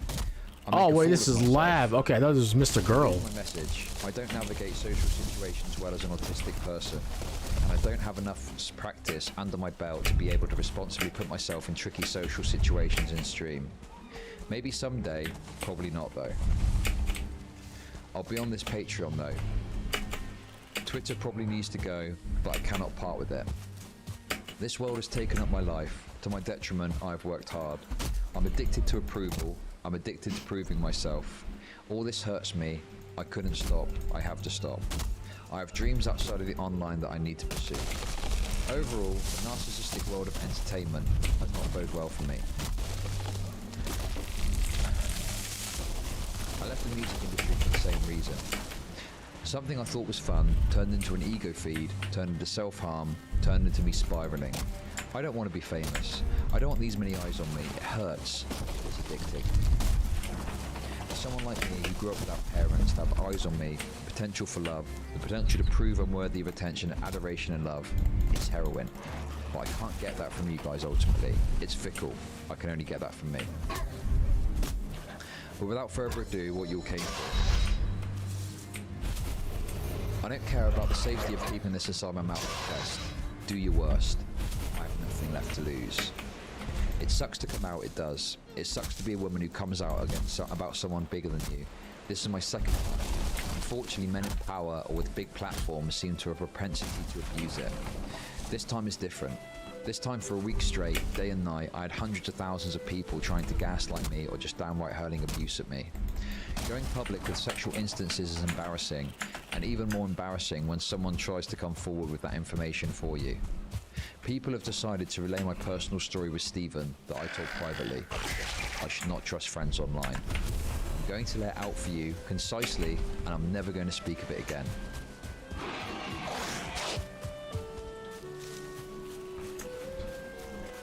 I mean, okay. It's just funny reading this back, and it's like none of this came to pass. None of this fucking came to pass. Stephen and I did not have sex. We hooked up. I was nervous because I'd not been with many uncircumcised men. He was fine with that. I went home after. I felt good about what had happened. I did not open my relationship with Stephen. I did not close it because of Stephen. What I didn't anticipate was becoming part of Stephen's orbit in the way I had.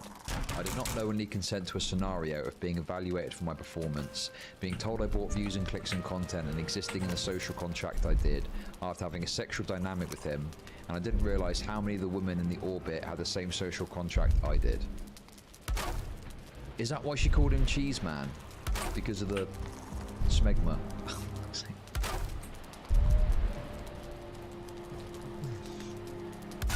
That was enough to just make me feel strange. Another thing that made me feel strange was when I begged Stephen to do as little as tell his community to go easier on me on the platforms he could control. He deletes some of his fans' criticism of him on the Reddit. I thought it would be easy. Apparently it wasn't. And I was publicly embarrassed for weeks, being gaslit that I couldn't take accountability for how dumb and irritating and annoying I was.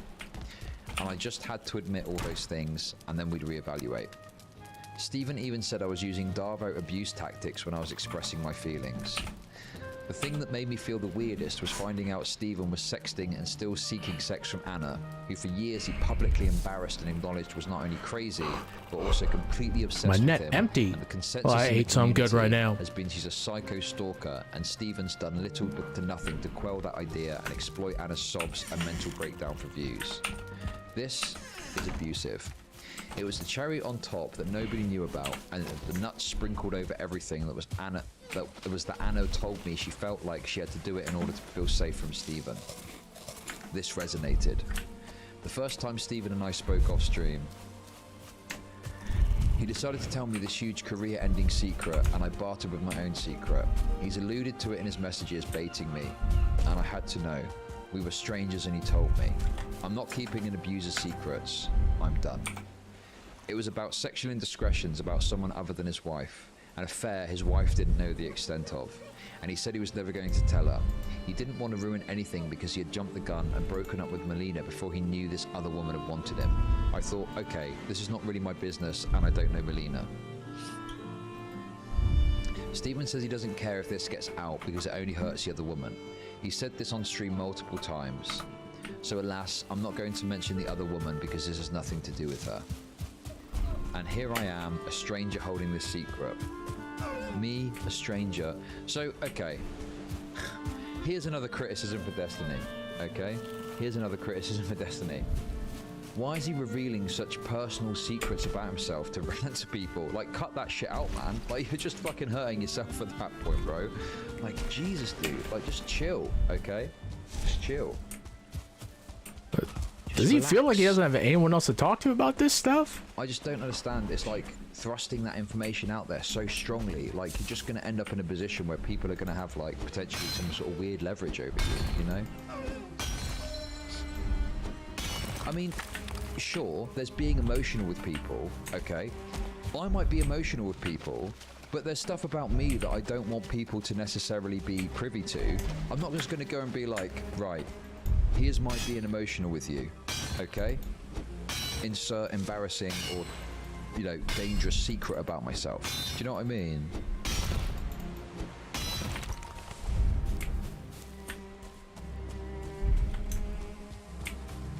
You know, I just think that I feel like Destiny probably recognizes this. Destiny's got people around him that are way closer than I am with him. People like Melina, people like Dan, other people too. And they know all this and have probably told him this shit. And have probably, you know, Dan has always given him really solid feedback about what to do. But unfortunately, you know, Destiny doesn't seem to listen to those people. I don't know what to say. I don't know what to say, man. Dan encouraged this behavior. I don't think he did. I think Dan likes to milk content, but he's also genuinely friends with Steven. And I think he does try and guide him and give him the right direction and stuff. And, you know, Destiny's just a law unto himself, unfortunately.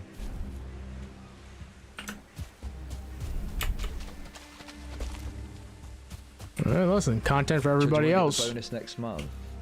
I mean, listen, I know the memes and stuff, but like, it is totally bemusing to me as an outsider looking in at some of the to-ins and fro-ings that happen, you know. But this is the thing. I think that about it. But obviously, it's Destiny's life, it's Destiny's stream. You know, I don't think there has to be this extra moral standard he has to meet, as other people seem to, like Max think. You know, don't worry though, guys. Anyway, listen, I'm sure Destiny's learnt from all this and he's going to change all of his ways, and he's going to, you know, stuff like this is never going to happen again. All right? Obviously. Stuff like this is never going to happen again. Surely not. It's done. It's over. Okay, I promise. Oh.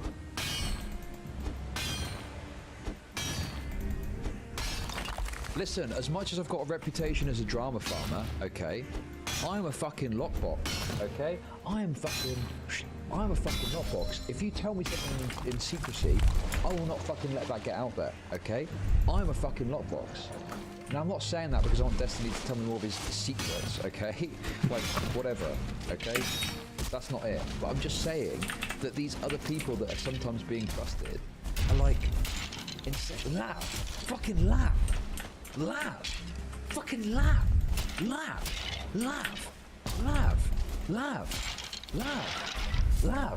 fuck me.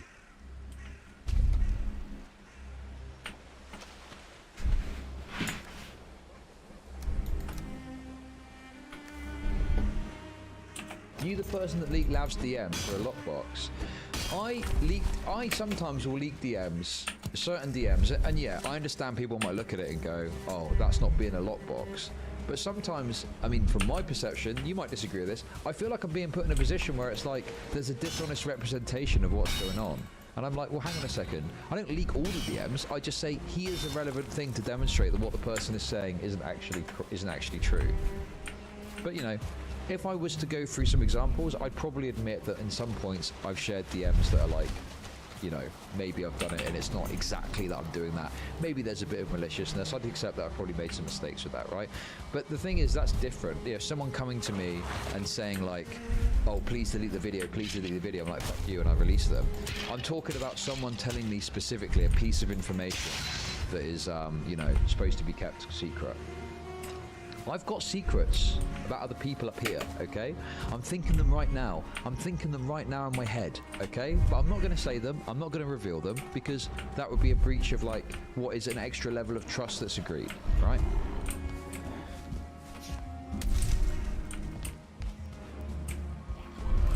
Okay?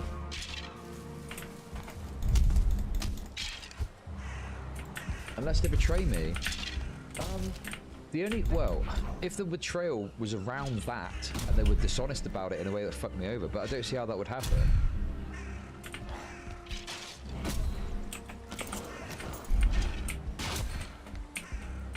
The the things that I know, if it would probably be it would be kind of malicious for me because it probably wouldn't be to do with what they say unless there's some weird circumstance.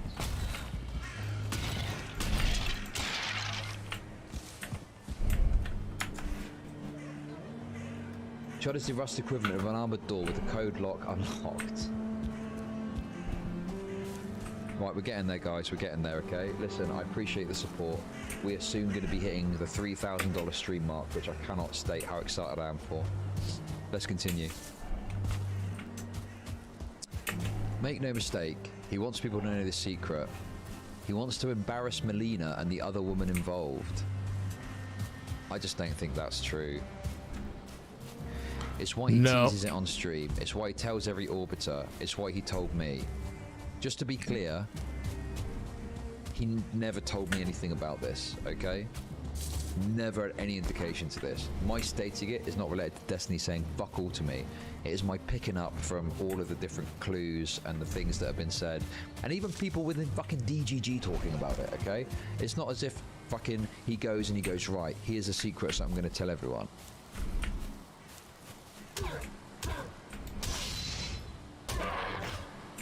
Yes, I'm manic. Yes, I'm fucking manic, okay? By the way, the person that wrote up this schizo theory on Kiwi Farms is a Destiny viewer. And he's like, it's insane, but he's documented all this different stuff to point to it, basically.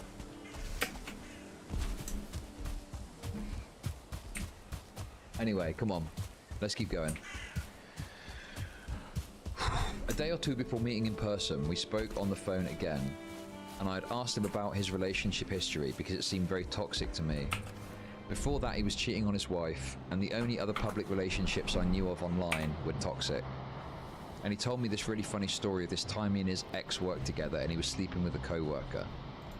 His ex went to the boss to tell him Stephen was sleeping with a co-worker, and he lied to his boss about the co-worker, saying she was a psycho and a psychotic, and she sobbed and freaked out in the office and got fired, and he liked it.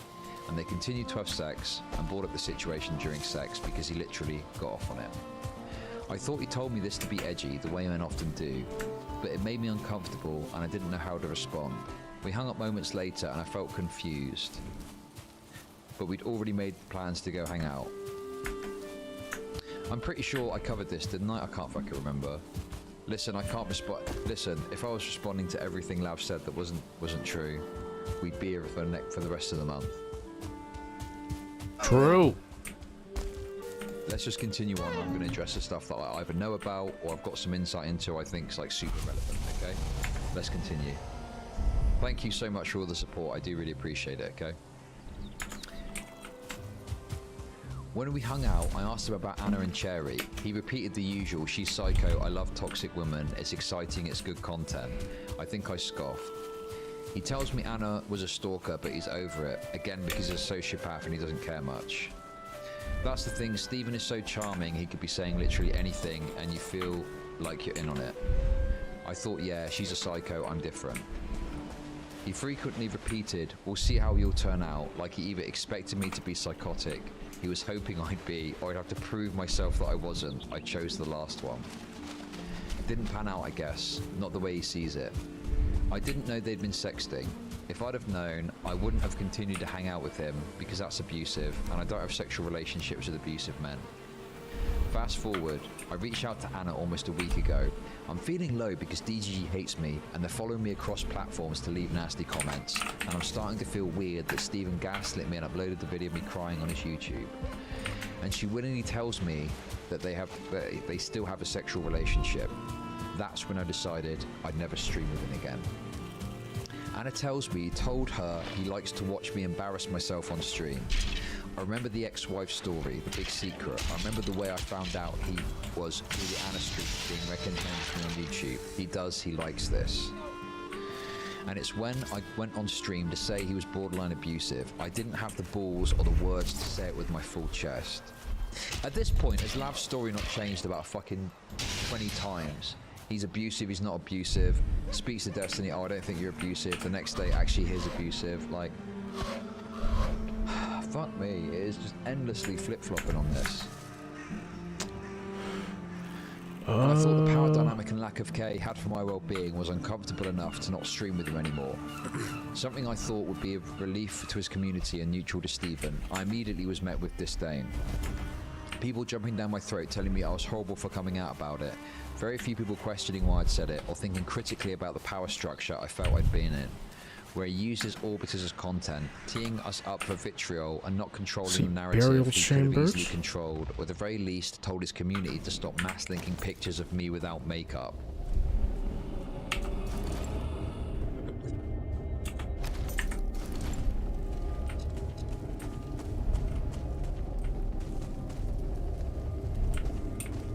I'd gone from 80 views to 1600 on my stream, but I'd stopped talking about it at 400. I didn't know the can of worms I was opening. I didn't understand the culture of DGG. I thought I'd had an idea, but this was big. Then Stephen went on stream and called Max a rapist and held that he was the most manipulative person he'd ever met and I was just his next victim. Max comes on to assert he wasn't going being Stephen back as a backstab. He wasn't going being Stephen's back as a backstab, whatever that means. But because Anna had told him they were still sexting, it was abusive, and he wanted to know what else Stephen might be doing. Because Max also knows about Stephen's secret, because Max has heard what everyone has heard about Stephen being notorious. He's experienced his own emotional detachment and abuse from Stephen, and he wants to make sure a man he called his friend is serially abusing women. He uses the public information that Anna came forward about a week earlier on a stream, that they're still sexting and sexual, and reminds Stephen why he's questioning women. Anna, who had spent days detailing carefully Stephen's abuse of her, too scared to leave his side, she does a 180 and lies about Max manipulating her into giving a story to absolve her of any wrongdoing. She gets to be a victim. I was on that call. She never said no. She had spent hours prior giving her consent, reading out text messages. She was excited to come forward with this information because she finally thought she had a team assembled who cared about her. But the reception was bad and she froze and she went back to what she knew, Stephen. This is like such an editorializing of what happened. Bear in mind, for those of you that don't know, Max is included in full Lav's entire Patreon post about the situation, right? That's what's going on here. Okay, we are past halfway, okay? We are past halfway. We are sailing. We are fucking sailing. Let me just take a few moments to get a breather. Fuck. Ooh. How's it going? What do you reckon, chat? You having a good time? What are you saying? Shit's pretty wild, eh? Shit's pretty cray-cray.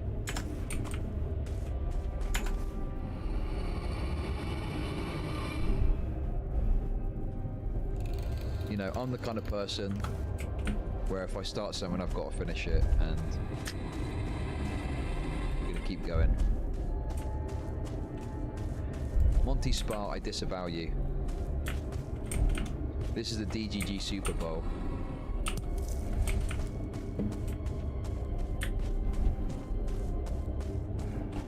You're murdering it. Donate to this white blood cell over a Discord ban, let's not forget. If you finish it this night, you're a legend. My intention is to finish it. I've just opened this, another energy drink. I'm having heart palpitations. I feel like my brain is going to explode, but I'm fucking loving it, okay? If I die reading this, spread my word, okay? Tell my kids I love them. I will be the emissary of the Chud logic. I take on that responsibility. Well, right, where are we?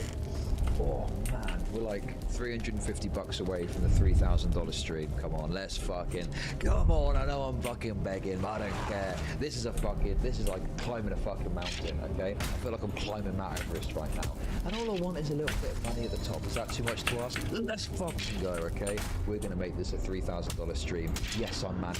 Yes, I fucking lost it. Yes, I've gone fucking insane. And then when it's a $3,000 stream, we're gonna go for the $4,000 stream. That's what we're doing here today on this stream, reading this fucking article. I love you all. You're my close personal friends. If you give me money, let's keep going. Okay. She gets to be the victim. She says Max manipulated her, and Stephen welcomes her with open arms because now Max is the enemy. Max is evil. I'll be honest, I wanted that out. I wanted it so bad. I'd already spent hours getting harassed by DTG, seeing what the subreddit was saying. I was useless, evil, disgusting. This hit my mom wound. I am so scared of being these things. I wanted to take solace in the out Stephen gave me. I wanted to be a victim of Max so bad. I wanted to avoid the dog pile and go back to my epic highs and lows of debating on Stephen's channel. The attentions, the lights, the in-group. I wanted it. Shit. I wanted the lights. I wanted the celebrity. Like, this is honestly skill issue, okay? If you cannot go and build your own thing and do your own shit, that's on you, okay? If you can't handle all of this. Fucking skill issue. Sick of this excuse, sick of this bullshit. Honestly, give me a fucking break, okay? It's like people think like acting like they're forced to go on Destiny's stream. Oh no, I've got to. This is the only way.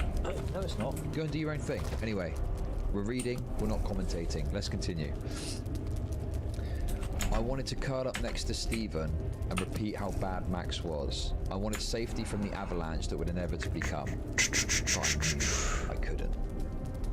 Because I knew he abused Anna. I knew he lied to his wife. And I'm a feminist. It's what I built my platform on. I don't associate with abusive men. I won't keep their secrets for secrets.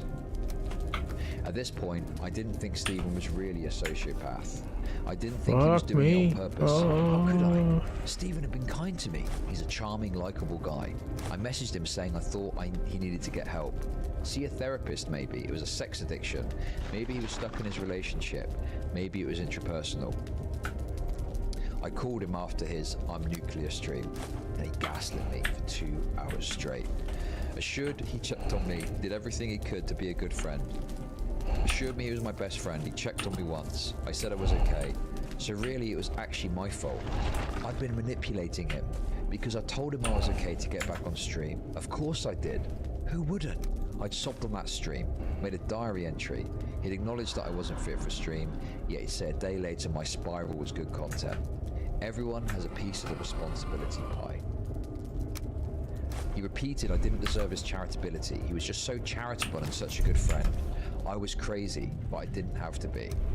And I still had a chance to be in his good graces if I denounced Max. He said I needed help, that if I just woke up, I'd see everything Max was saying was a lie.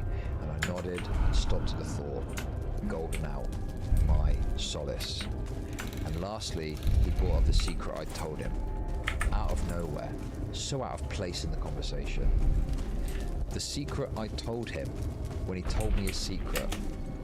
Told me it would ruin me, how bad I'd looked. He'd worked it in. I'm not going to be blackmailed. We arrive at what I'm sure is going to be discussed. This moment, where I also played a role in what happens next. But we'll see if they talk about that.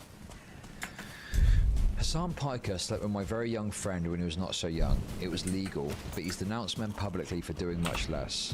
I don't care about it, and she's never going to come forward, but the fact exists nonetheless.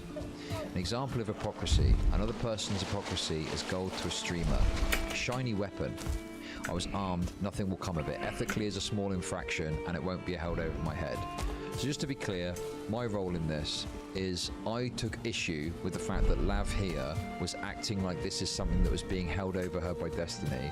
I didn't know the full ins and outs of it, Destiny's end I don't think, but it since came out that Destiny's intention with this was to try and say, you know, hey, listen, this stuff's, you know, this stuff is originally when she spoke to him about it, you know, don't go public with this, it's going to fuck you up. On stream he said, don't talk about it, it's a bad idea. My thing was, I thought it was bullshit that she was acting like this is something that was being held over her when she'd been in my Discord saying it, and I know that she'd been in other people's Discord saying it too.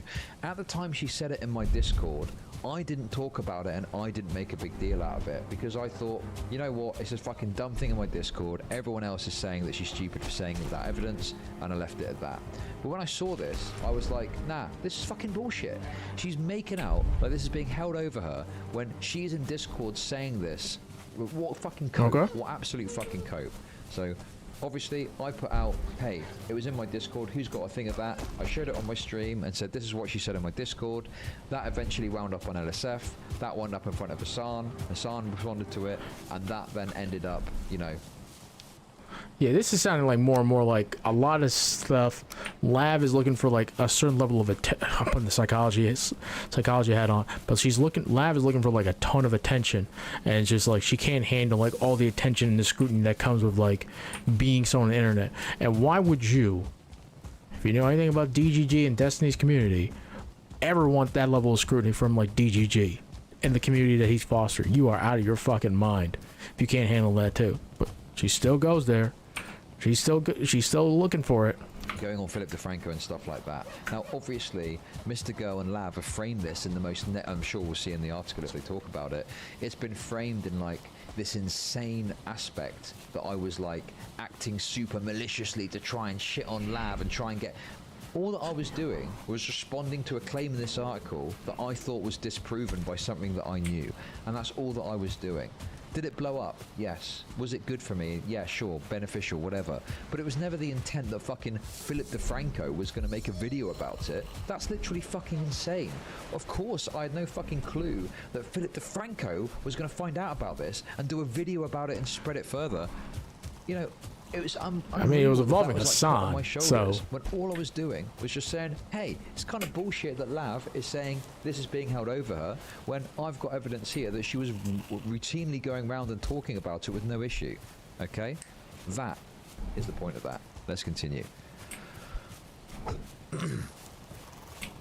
I tried to get Max and Steven to talk. Steven refused to say anything, called him a rapist again, and Max left with his integrity, having done me the favour of joining the call because he could see I was desperately trying to fix the mess. And Steven had typed, "She's self-harming, help, come quick."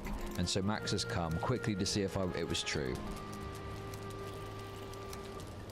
Steven just laughed at how stupid it was for Max to care if I was cutting myself on this VC call. Unbeknownst to me, while on the call, he'd been writing to DGG, "I'm saving the Lav bridge." He tells me out loud, "I can't believe I'm having a 40k viewer conversation offline." Hey. I try to chuckle at the comment, then I redirect. And then he assures DGG again, unbeknownst to me, "Maybe I can get her on tomorrow. I just told him the chances of me coming on in the next few months were 0, but maybe after one-on-one, I just said this." He knew I wasn't coming on, and he hadn't discussed with me that he was relaying this information to DGG. But he only exists on these streams. His community is him. He doesn't want to have to go B&B station anymore. He's checked out. He's tried to convince me Max is manipulating me and he thinks it's worked. We hang up. I woke up the next morning to see Anna had taken that out. It was the safer option, but it had made me so angry. I'd started to believe Steven was the good guy because how couldn't he have been? He platformed me, so new to the game. He'd met up with me and was sweet, albeit a little detached. But Max was a good guy. And I could swear this is like gonna blow up in like fucking Mr. Girl's face, man. Web out of control.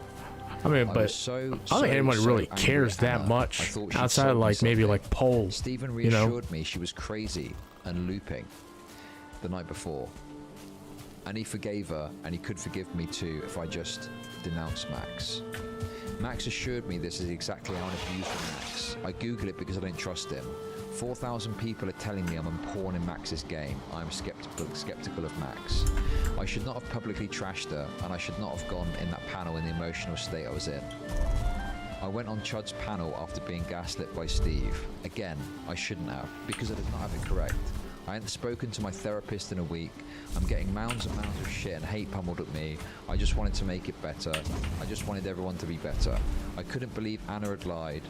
After all the way she called Steven evil, I couldn't believe she'd repledge alliance. I wanted to make everything better. I got off Chud's stream after a desperate plea to leave my loved ones alone. It only emboldened them, and watched Steven stream to self-harm.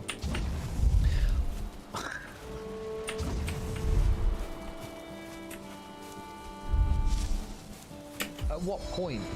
Is there any point where there's any level of self-responsibility on Lav to protect herself from the shit that she doesn't like online?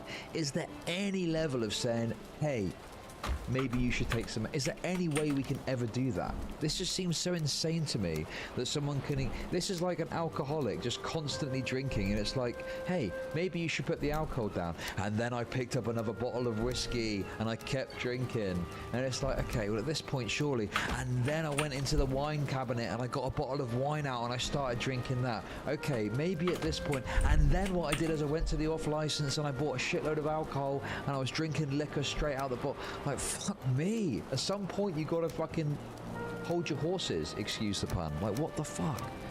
I'm watching Kyla literally do whatever she can to gain favour in the same way I was incentivized to on stream. I've known the feeling of group signalling. I've known my place in this machine. I've been Kyla. This is a weak orbiter. You need to solidify your place. I did this with Max. Remind the audience you're there and you're good and you're here to stay. Stephen is still blasé. Stephen sits there watching me on Chud Logic's panel and calmly chuckles at my tears and sobs. He chuckles, he laughs. Despite the conversation we'd had the night before, he enjoys the content I create. He enjoys my implosion. Woman ults makes for great media. Ults is a reference to ulting, gaming slang for using a character's ultimate ability. Destiny uses a term to refer to women crying in order to win an argument or escape criticism. He drags me through the mud. My stocks. My stocks. Not my precious stocks. I've looked at manifold markets and I'm down 20%. What a disaster. Fuck me. How am I supposed to fucking take it serious? Anyway, I've already read this and reacted to this. I feel like I'm just double dipping at this point.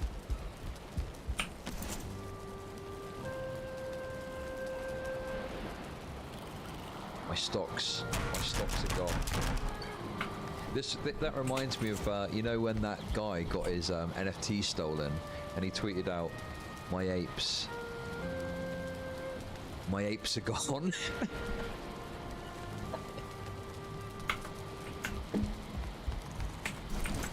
Not my bloody apes. The apes are all gone. Thank you very much for the money you just gave me, everyone. Listen, I can't thank everyone because it's coming through thick and fast and I'm trying to keep it going. Okay, but I appreciate you all. Just like this, we're looking at manifold markets like this. You know, having the same feeling in the pit of your stomach that fucking the people at Lehman Brothers in 2008 had as they watched their entire fucking business crash into the ground as the fucking subprime mortgage crisis takes hold. Desperately looking at all the graphs going down. That's the same feeling that Lav had looking at the stocks on DGG, the same pit in the gut. Oh no, not the stocks. This is like 2008 all over again. Okay. Keep going, stop fucking around. Come on. My worth, my wealth, decimated. I am unworthy of humanness. Kyla speaks. She is better than me. She is smarter. She is more put together. She is wiser and older. And the best of all, the audience loves her. And she goes off on a tangent, and Stephen is not listening. She may realise this is happening. He moves the conversation without giving her the validation she needs. She stays silent until it's her turn to perform again. Abba comes on. He's right, victory lap. He was right all along. He says, I get to shine. And he does. So bright. And it burns.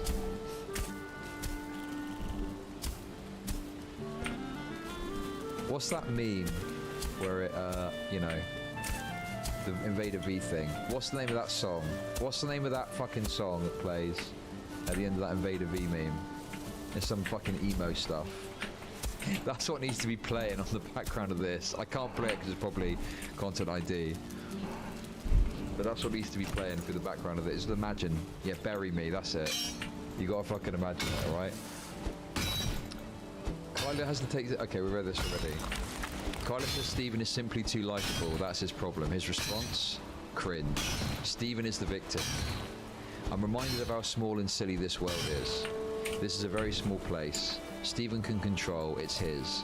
He calls himself a sociopath 4 times and his orbit has jumped to empathy. No, you're not a sociopath. You're just hurt. You're just so hurt. Please, just admit you're actually upset by this. I'm so sorry this happened to you again. You can't trust anyone, you're too forgiving. He makes excuses for Max. Now, he schmoozes, he masturbates to his audience, he gets up empathy for Max. He is the victor, he is the guy. He is God. Max is Judas. Max is Judas, but Stephen has empathy for Judas. He ejaculates his empathy into the audience. Abbott asks Stephen, almost on the money. He asks why he uses us as entertainment. But somehow, it's not Stephen's fault. Not his responsibility.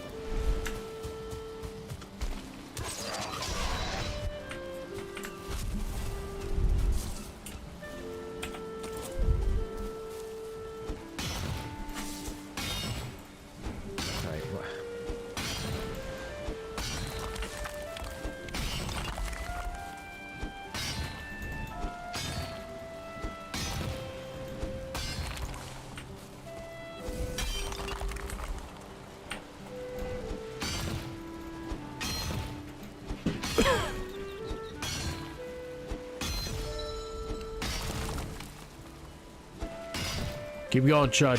Where is You it? got this.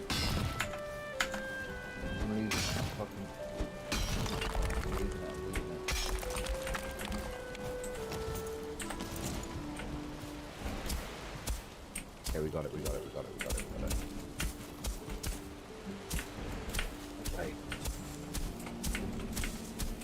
But somehow it's not Stephen's fault, not his responsibility. It can't be. It's Max's, it is mine. Abbott says Max and I'd fault. We are bad people. We are bad people for wanting to use the big opportunity we've been given by a big streamer with no boundaries. Stephen is just too good. And I cannot speak. I won't. I'm already burned, already scolded. Nothing I say is correct. I live in delusion. My narrative is up in the air. I can say nothing. I watch horrified. Stephen reminds Kyla he's a sociopath, and she does not believe him. And he even calls her Kyra, the wrong name. Stephen explains to Kyla how he uses us for content, and Kyla does not listen to him tell her who he is. Do you know what else this reminds me of? You know the Dr. Manhattan speech in Watchmen, where he talks about how, you know, he sees all of the past and the future and he goes to Mars and he talks about how he became Dr. Manhattan. It's kind of, it's got that kind of like vibe to it as well, you know? I am currently it is 1968 and I'm getting torn apart by the machine or whatever it is. I can't play it either. And Kyla does not listen to him tell her who he is. He is telling her who he is, and she does not hear him. He said it again. He's a sociopath. He doesn't care about this. She does not believe him. I wonder what would happen if a friend would ask him what he'd done wrong. He calls Max a narcissist.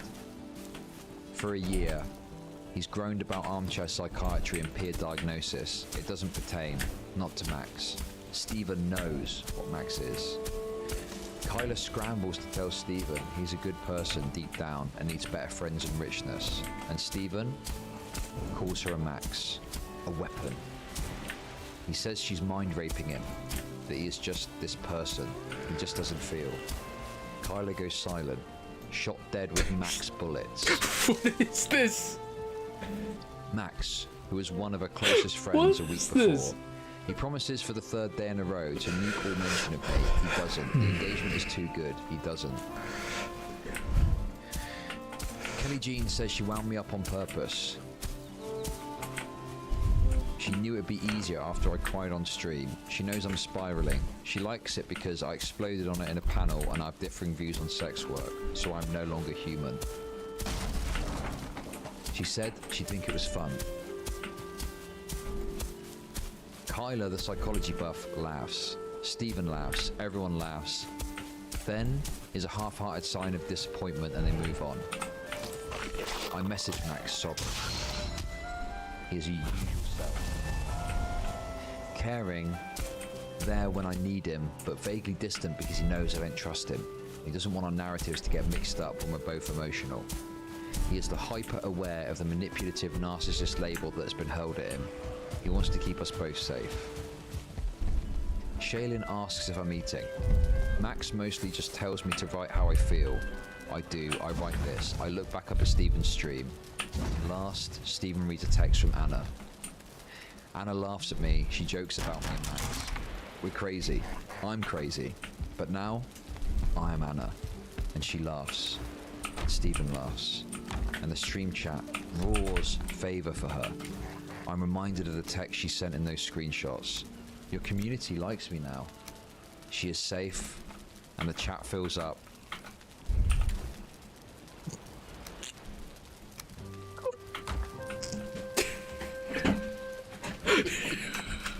I'm sorry. I'm trying not to laugh at this. Anna This stalks is... her up.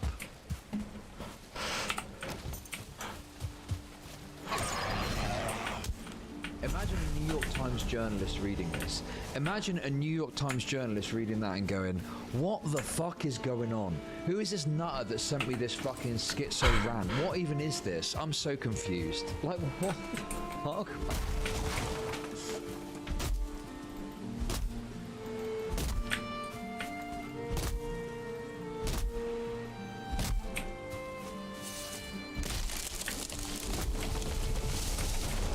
So dumb. Anyway, they do go over what happened next.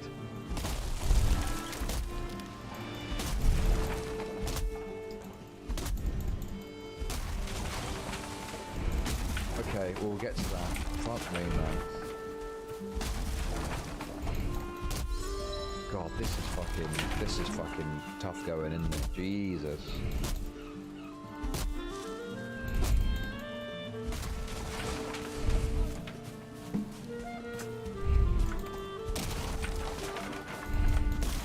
Okay, guys.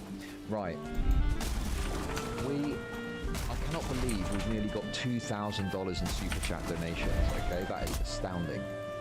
And as soon Keep as going, we hit it, chat. I'm putting up Keep going, Chud. 2,500. Keep But farming that that is very good content on the left. so I can leech off of you. And then what is it, $150 in cold hard cash?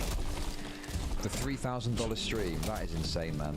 That is unheard of. I don't normally make this much money on a single stream or a single day. The hush money.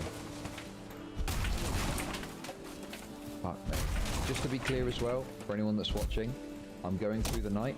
We are reading the entire article. We're doing it all now. We're doing it live. I'm not going to stop until I finish the article. Doing it live. I literally will. I will risk a heart attack from drinking too many energy drinks to read this. Okay. The only thing that's going to stop me is if I literally die. That's the only thing that's going to stop me. Okay. You're going to have to Do it, someone Chud. take me the fuck out.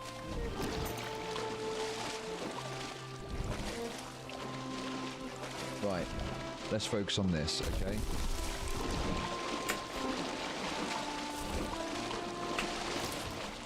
Here we go. We're going to continue on. Most reactions were focused on an accusation that Hassan had sex with a young friend. In the November 14th Patreon essay, Lav said her friend was very young but legal, possibly an attempt to soften the allegation she'd made several weeks prior in Chudlogic's Discord server, where she'd written that her friend was like 17.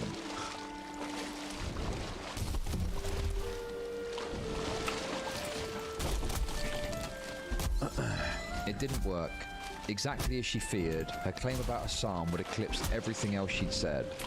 Chudlogic and Irrelevant, two of Destiny's most loyal orbiters, did a nearly 3-hour stream where they reviewed her essay but displayed a screenshot of a Discord message dated September 23rd, 2022. I think Hassan's outrage against everything is really funny because he slept with my friend when she was like 17 and he was 24. Oh. A 30-second clip of Chudlogic's stream showing the September screenshot was uploaded to the popular subreddit livestream fail with the title Lavloon claims Hassan slept with a 17-year-old friend, more context below. It received 2.8k upvotes, enough to force Hassan to deny the allegation on stream. He called it a ridiculous, slanderous lie. The story was picked up by the 6 million subscriber YouTuber Philip DeFranco, who said, "It all appears to start with a Discord message from a streamer by the name of Lavloon back in September. The unsubstantiated Hassan allegation, having been successfully tied to the Patreon essay, sank Lav's criticism of Destiny instantly." This is like such a delusional, retarded reading on the part of fucking Mr. Girl. He cannot see this in any other context other than Lav was hard done by. When the reality of it is, Lav said some fucking dumb shit, tried to make out like Destiny was holding it over her. There was evidence that wasn't the case, and that then got picked up and discussed. Give me a fucking break, will you? Unbelievable. Chud Logic and Irrelevant spent the rest of the stream painstakingly dismissing anything that cast Destiny in a bad light. Oh, yeah, sorry, mate, I didn't realise. Honestly, I've got to be honest with you, okay? I've got to be honest with you, okay? This here would have been so fucking convincing if it wasn't for me putting this out there. That would have been so fucking convincing.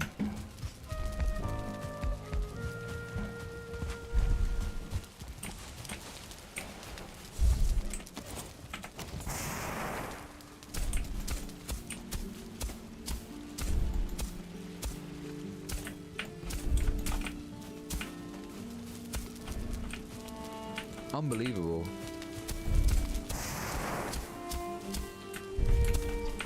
Okay, on the topic of Destiny still sexting Anna after smearing her as a stalker and monetizing her Any psychological more distress. Sterling cores?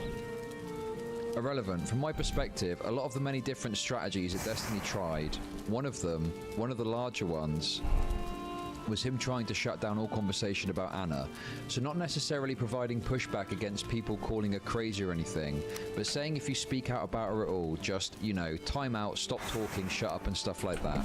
Maybe that's what they mean when they're referencing, did nothing to quell the idea that they're a psycho stalker.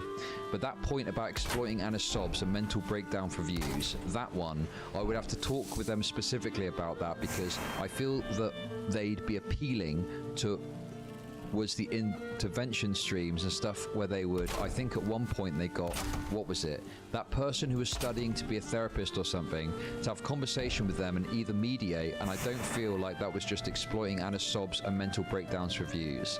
I feel like he was trying to make the relationship either amicable or something, and he just tried so many different strategies and different ways of going about it. I haven't seen anything firsthand that says Destiny was trying to exploit Anna's mental breakdown for views, but I don't know, I might be wrong. Chud Logic, I kind of got a stick and touched it with the end of a stick, and then a bunch of fucking autistic TGGers were screeching at me in chat because I don't even know what was going on. So, you know, I think this is one of those dramas where you need to really know the law and understand the law to know what the right analysis is or what to say, etc. Like any drama, but this particularly because of how complex it is, the ins and outs. Okay? This is really fucking annoying that he's bringing this up again. This is particularly frustrating to me, as Chud Logic had privately told me that he believed sexual misconduct would be a good way to describe Destiny's behavior rather than sexual abuse. So what this is referring to is me and him were playing Halo, okay? We were off stream, we weren't even fucking streaming, no content was being made. We were privately playing Halo together, okay? And he said to me, oh, did you know that Destiny's still been fucking sexting with Anna? And I was like, damn, that sounds pretty fucking wild. And we spoke about it, and he kept referring to it as sexual abuse, sexual abuse, sexual abuse, sexual abuse, okay? So in the course of the conversation, I floated the idea that maybe sexual misconduct or something like that might be a better way to frame it or talk about it, because sexual abuse sounds pretty extreme, okay?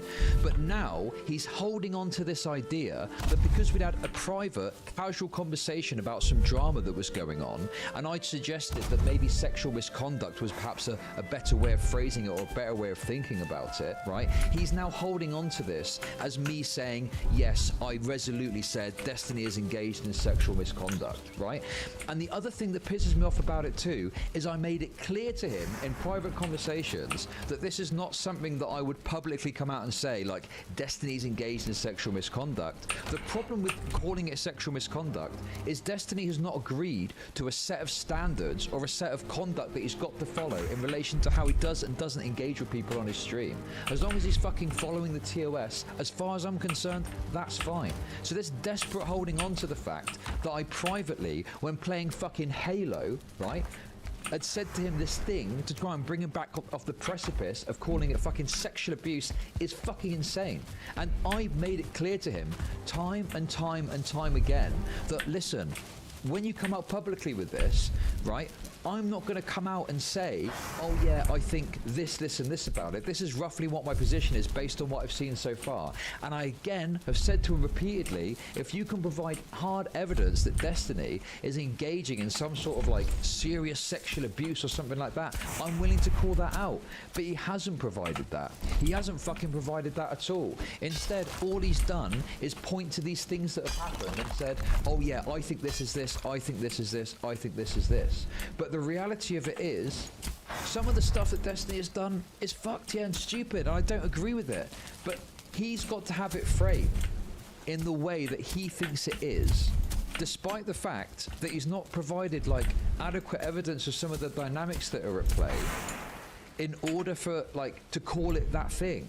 It's so fucking annoying. And the fact that he is like drip feeding little bits of information of a private conversation that we've had off stream, right, that I can't even fucking remember how it went whilst we were playing Halo is fucking wild. It's fucking wild to me. Anyway.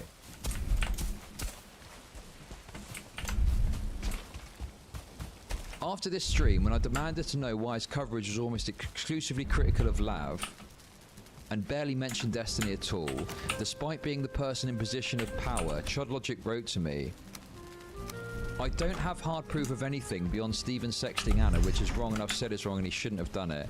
And I know that he sleeps with orbiters. Again, something I've said publicly, I think he's wrong and he shouldn't do that.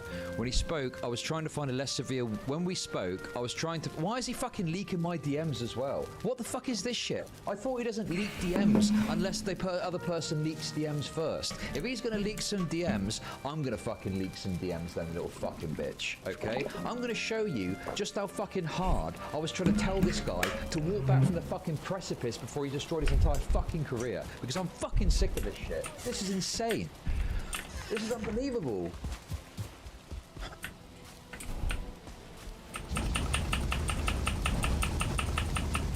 Chud Lockbox Logic. He is leaking private conversations we've had to try and push this crazy narrative when the truth of it is far more standard and obvious. This is fucking mental.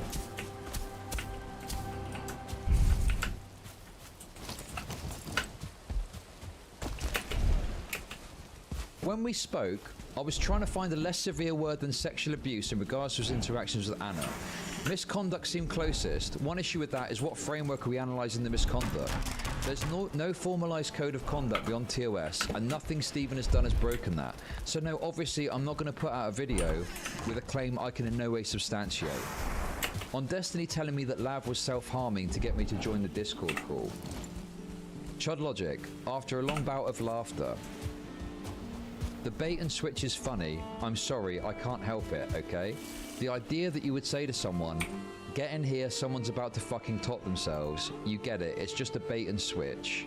Okay, I shouldn't be laughing, I can't help it, it is what it is. During the stream, Chodlogic said Destiny was DMing him and read the messages aloud. Can I enter my testimony, Lamau? Melina was listening to me the entire time. I'm being 100% honest. They can leak a call if they say I'm lying. Lav was begging for Max to join the call the entire time because she needed a daddy there to talk to me.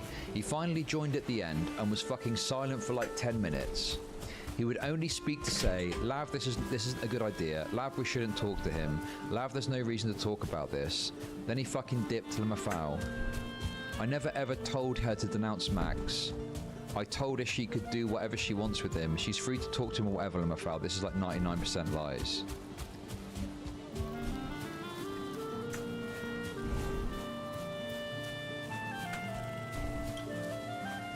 Listen, I said, listen, I said to Max numerous times as I got wind of what he was doing, okay? I didn't say to him, don't write anything. I didn't say to him, don't look into stuff, you know? I was supportive because I thought if he found some wacky shit, then yeah, get it out there, right? But the problem is, he was going about it like a bull in a china shop, and I said to him numerous times, you need to pump the brakes, okay? You need to pump the fucking brakes. You need to pull back on this a little bit because you're like a bull in a fucking china shop, and you know, I'm concerned that you're gonna get things wrong and you're gonna fucking torch your career for no reason. And what's happened? And what's happened since then? And what's happened since then? The reason I'm annoyed as well is he's putting it out there like I'm in his fucking ear going, yeah, Max, Destiny has done real bad shit and he's a sexual fucking misconductor and blah, blah, blah. That's not what happened at all. That is not an accurate representation of the private interactions we've had at all. Numerous fucking times, I said to him, stop. Take a step back, relax, run it by me. If you find stuff out and you want to see what's going on, I cover a lot of drama, so I can give you the skinny on it without the fucking bullshit of like having to go through it on stream, and I'll tell you what plainly what I think about it. But he didn't at any point come to me for any of that, and instead he barreled ahead, he fucking barreled ahead on his own fucking path, despite the fact that I had said to him, you know, talk to me.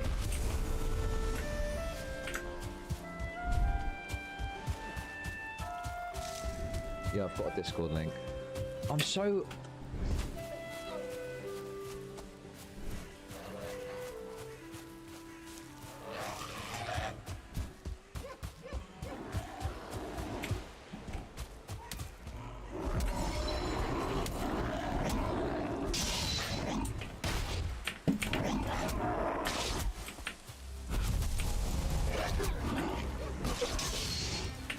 I thought he said that he doesn't leak DMs unless someone leaks DMs on him first anyway. That's changed, doesn't it? That's changed. That's fucking changed, doesn't it? Fucking loser. Jesus Christ, man.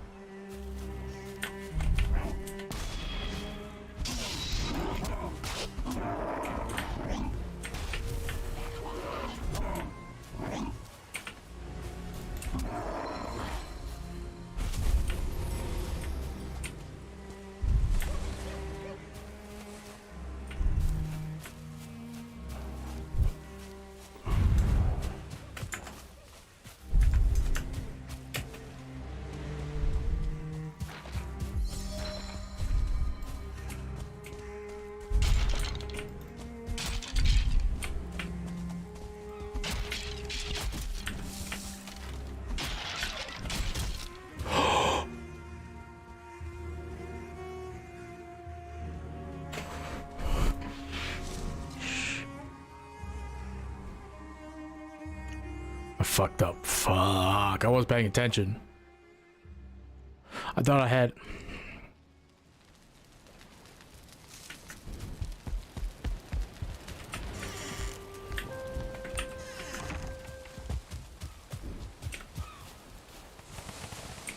It's just looking back at this shit.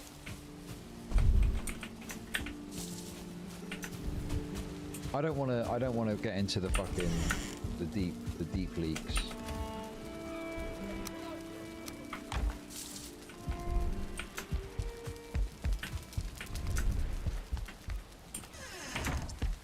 This is the kind of shit I was, you know, saying to him privately.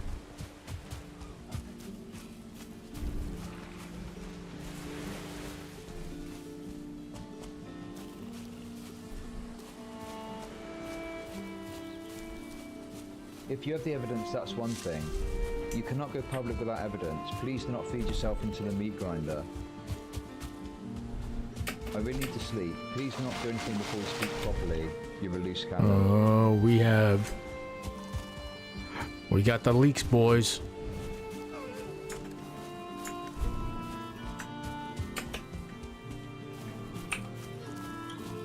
Does this sound like, this is what's so annoying about this? It's being characterized like in private. I'm going to him and I'm saying all this stuff to G him up, to make him do this.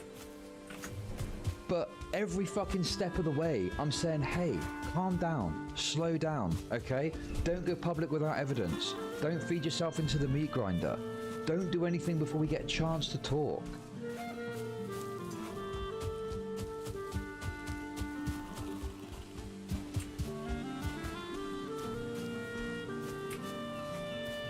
It's honestly so fucking frustrating, it's unreal.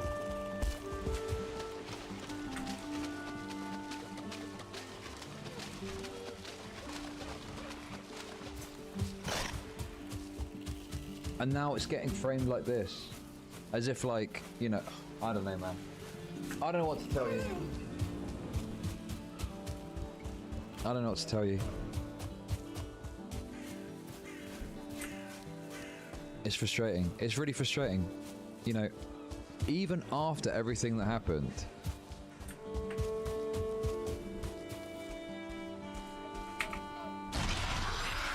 After every fucking thing that happened.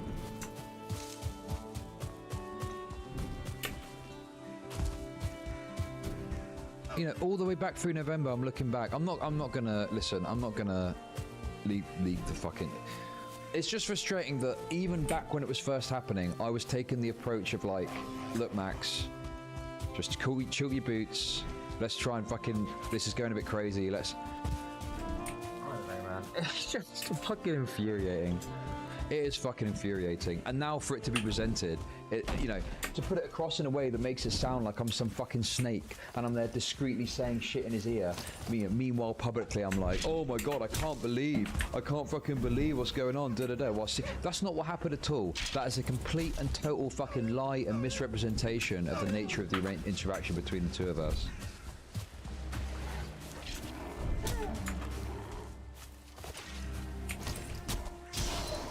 I really need to sleep. That was obviously, you know, 10 past 1 in the morning my time. I think it was the night that it all was going down. What's snaky about it exactly? What's snaky about having a fucking private conversation literally fucking months ago, okay? Where offhandedly we're talking about this thing and I throw something out there in the middle of a game of fucking team deathmatch, okay? And then later on, as stuff starts coming through, I'm, you know, giving more clarification and saying to him, hey, if you're gonna go public with stuff, make sure you got the fucking silver bullet. Don't go out without any fucking evidence. It's unbelievable. What did he say in response to that? I can't remember, but look at the outcome.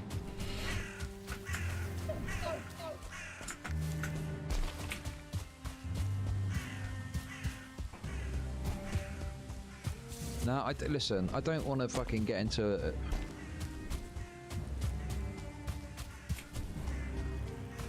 It's just like, you know.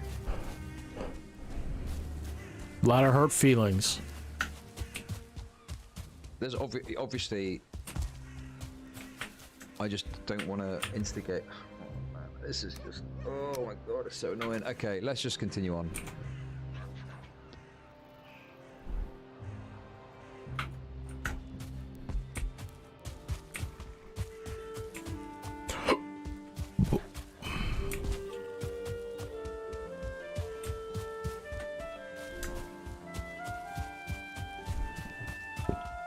Sorry guys, I'm just a bit pissed off. I don't know what to tell you. I'm just a bit fucking annoyed. Oh, fuck.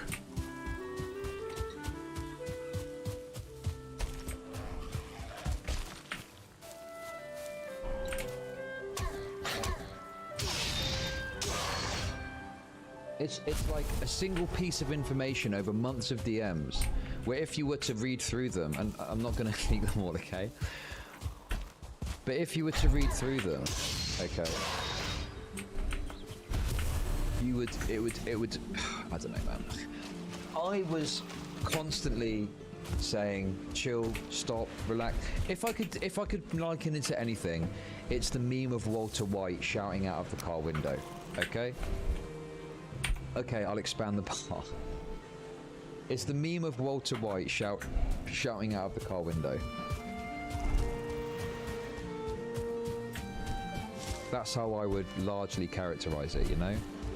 And then it just took a really weird turn. Oh my God. Legate Lanius just topped the bar off. Fuck me. Thank you so much for that, you absolute legend. Holy shit.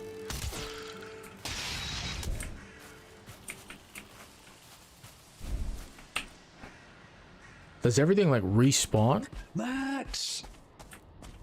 Max! Max! Max! Don't come forward without any evidence! Max! Max! I don't know. There is some stuff I feel guilty about, because I was like, look, this is very cringe to admit now. I was super worried about Destiny speaking to Nick Fuentes. I was freaking out about it. I was like, holy shit. So, you know. Maybe it's me. Maybe I started this off. Maybe it was my fault. But then when I like watched the stream, when I saw what Destiny was doing, I was like, you see, what big a deal? I'd only really seen clips. Because that's like obviously the age of the Giga Chat stuff. I'm sure that comes up later, but you know, I probably did contribute to some of my shot in the back. Fuck. I don't know. That's something I will take a bit of an L on, I think.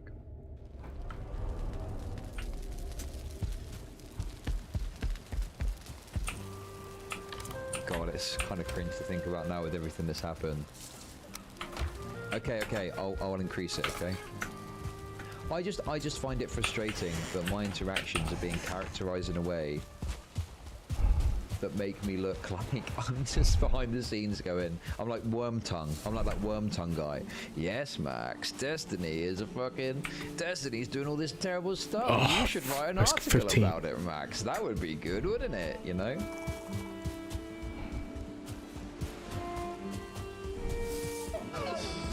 There you go.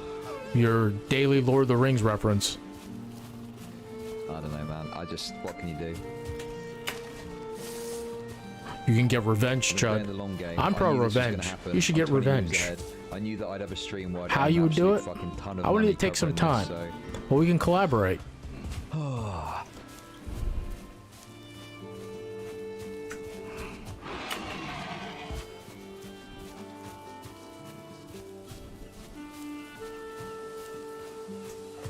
Yeah, anyway, let's increase these guys. I can't believe $3,000 stream. That is fucking insane. I cannot believe it.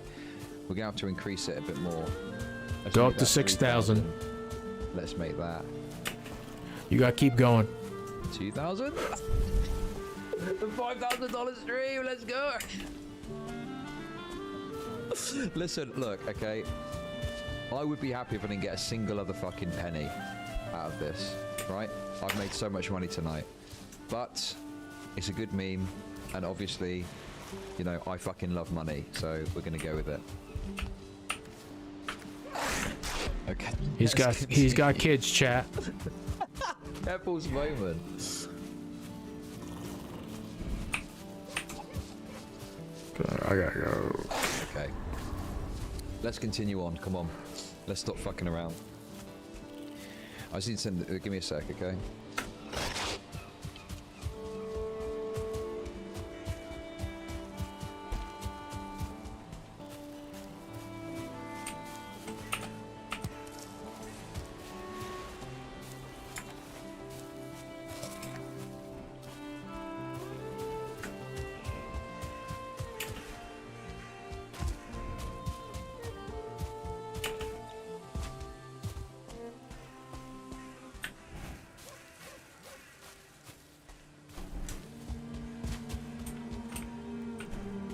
Okay, come on.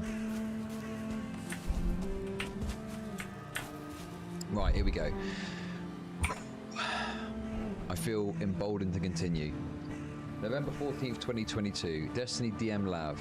Destiny, there's literally zero reason to message you, but I just have to let you know how profoundly fucking retarded you are to think that I am gaslighting you in a call that I've absolutely nothing to gain from.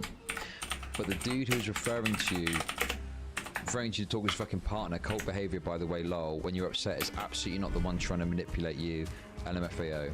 Lav, Steven, what the fuck do you want me to say? You literally gaslit the fuck out of me, you can't be wrong, Destiny lol. I'm wrong about tons of things, me giving you my perspective is not fucking gaslighting.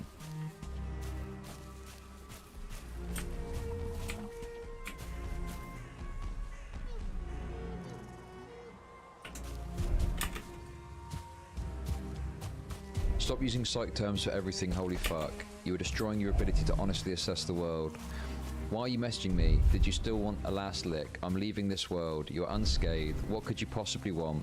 The streaming world, not the world. That was a bit too ominous. I'm not killing myself. That was lol. actually a little bit too ominous. It's ultra fucking stupid to say this, and it's ultra fucking stupid waste of time, but I'm actually a little irked at how unbelievably sideways everything went, when I made every effort to be more decent to you. For you to come out with this idea that I'm an abuser and to flip everything on its head and do the crying voice and all this insane shit is absolutely unreal to me. I don't think I've ever had someone backstab me this much over something so little before. I feel so stupid typing it out. Lav, Stephen, you're an abuser. I don't think you're a bad person, but undoubtedly you're abusive. It's crazy making that you can't see it. It's crazy making. I can't tell if you're lying, if Max poisoned your brain, or if you're honestly just way fucking dumber than I thought, but the framing you have on almost everything is fucking wrong. I told you a million times not to leak that fucking Assange shit, and it is your mind because I was holding it over your head. I said not to because I knew there was no good evidence for it, and I knew you would get fucked for it, and now look at what's happening today. You're making yourself crazy by letting Max fucking program you. Maybe Destiny, you're both fucking programming me then? Question mark. If I wanted to fucking destroy you, I could literally just leak a recording of you calling me the N-word from 2 nights ago. In that convo, you said I was gaslighting you. Just to add on to the pile-on. I have no idea why you think I'm so vindictive against you. I could be so much worse. I don't know, Steve. I know your situation is fucked up and sick. How am I sick? You're literally threatening me now. I'm literally the only honest person that's discussed the fucking world of losers and narcissists and crazy people. How am I threatening you? Are you actually insane? What the fuck do you think this is? Lav linked Destiny's previous message about leaking a recording of the recent call. Just to add on the pile-on, I have no idea why you think I'm so vindictive against you when I could be so much worse. It's a 2-star Also, skeleton. did you record the fucking call? It's me pointing out that if I were actually an abuser or gaslighter or whatever, there are other things I did hurt you. Oh my god. This all fucking stemmed from subreddit posts. Thank God the gods are merciful. Stephen, Are merciful. no, it didn't just stem from those. It absolutely did. Well, subreddit posts and then the Max programming. Stephen, Lavaloon, is this a joke? Why are we speaking like this is a movie scene? What are you talking about? Are you okay? What's the joke? You literally love this, it's sick. Love what? Did you record the call? I enjoy conflict and stuff, yeah, but generally this level of backstabbing, and it's usually by people I didn't like much, or didn't open up personally to. You just threatened me with... Lav started a voice call, but Destiny didn't answer. Do you really think I threatened you with it? I'm not talking to you right now, lol. You're literally talking to me right now. I'm typing to you, and the typing is retarded. Record the call.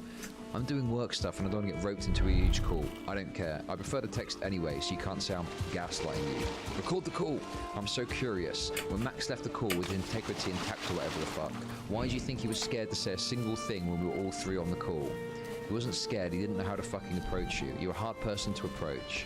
I'm not at all. I'm a super easy person to approach. What do you mean?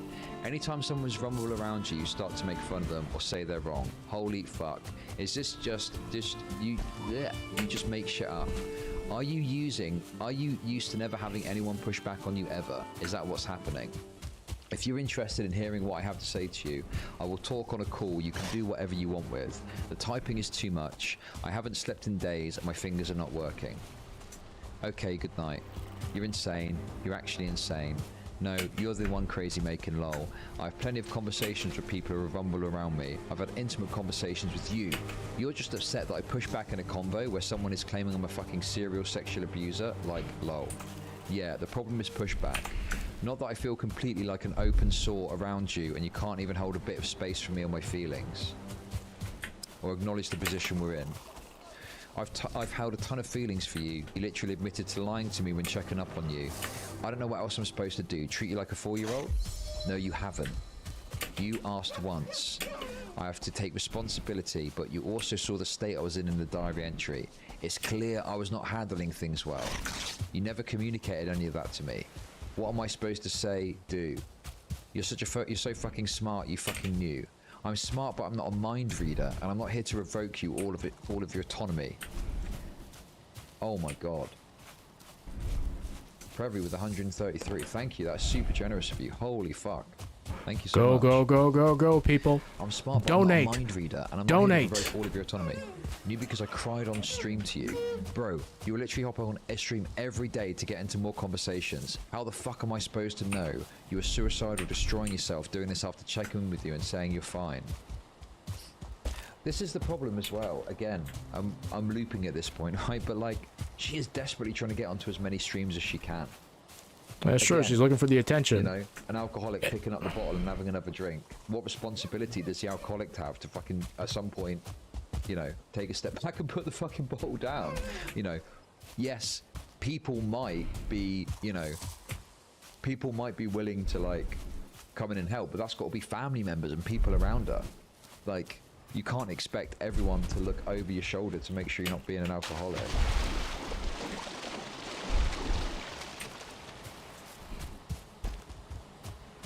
I don't know, man.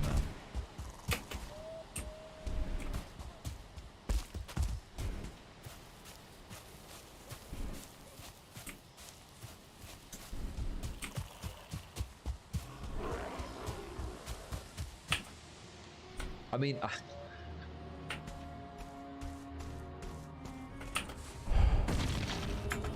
one sec.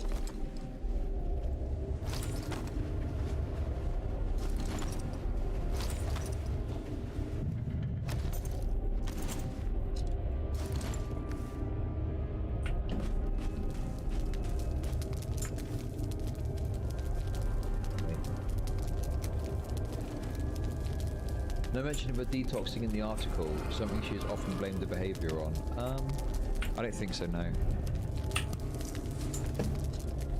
Fuck me, okay. Right, okay. Let's relax.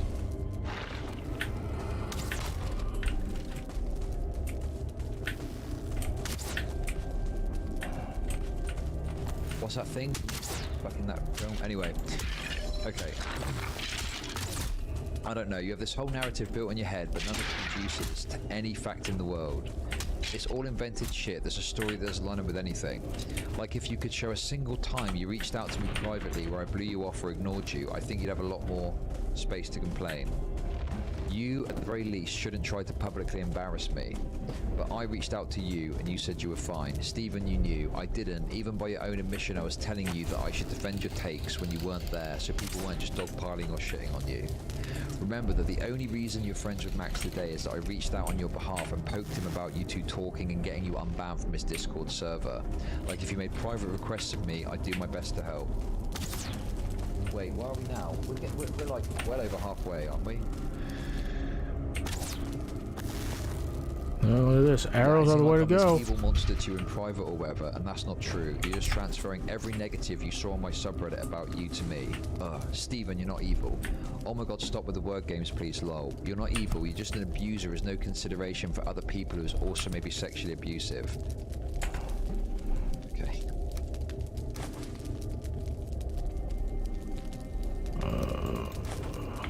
Also notice you're completely changing the subject when you see you're just completely wrong on the fact of the matter. Do you think I don't notice that? I can't tell if you're a manipulator, maybe I'm giving Max too much credit. How do I respond to these things? Max and I do not talk about this stuff like you think we do. Max has his own personal scenario with you. You don't, I don't care. I'm sorry you feel backstabbed. Nothing I say is going to convince you of anything. You don't care about any facts, you have your story in your head. No you don't, lol, I feel used. When you even told me, I'm the one who told Anna to come on. I even gave you credit afterwards in chat about it when people were complaining about you. I know, it's so stupid. I just wanted to vent to you and let you hear my anger. Can you please call me? Angry face, no. I'm tired and just finished emails, I want to sleep. And honestly, the baby voice shit just triggers the fuck out of me and I would lose it. So you made sure I wouldn't be able to. Nice. Don't worry, tomorrow we'll be telling a ton of people this combo was just me gaslighting you the entire time or whatever anyway. It's all Gucci. I can't do the baby voice. I'm on too much clonopin. What the fuck is clonopin? No idea. I'm not streaming anymore. Why would I tell anyone?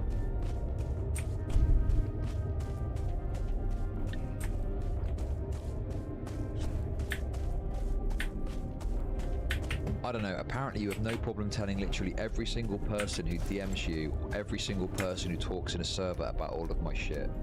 I got out of the hospital at 5 AM this morning. I don't want to keep doing this. And you're even doing the classic woman move of shit-talking me sexually when I kept our hookup a secret for so long despite you constantly making fun of other women who hooked up with me. It's honestly such a bitch move. It's insane how fucking snaky you are. And then the entire time you're accusing me of being abusive, manipulative, while you're still shit-talking me sexually. Lol, Jesus. Steven, I said the head was fantastic publicly on my Discord server. Nobody screenshotted it. You know my gripes with foreskin. That's not a you thing. Gee. Oh my god, people. Destiny sent a screenshot of a November 13th tweet from Ethan Ralph. This is like a, I'm not gonna lie, this is like a, this whole thing is a PSA for like being monogamous, man. This whole thing is just like a PSA. Folks, gentlemen, be monogamous. Be monogamous. If I can tell you anything. Because, let me tell you something. Sticking your dick in crazy is just not worth it.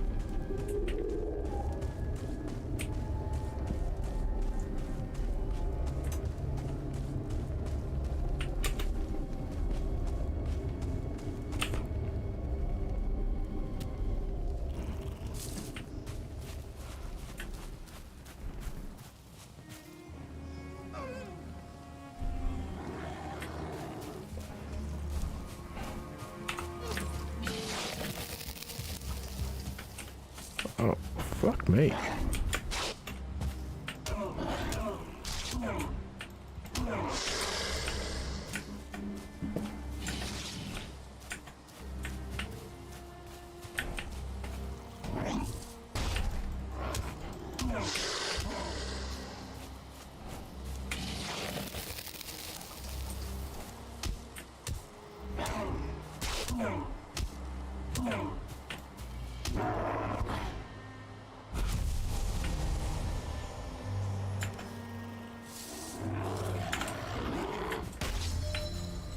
No, I do not have the...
Nope.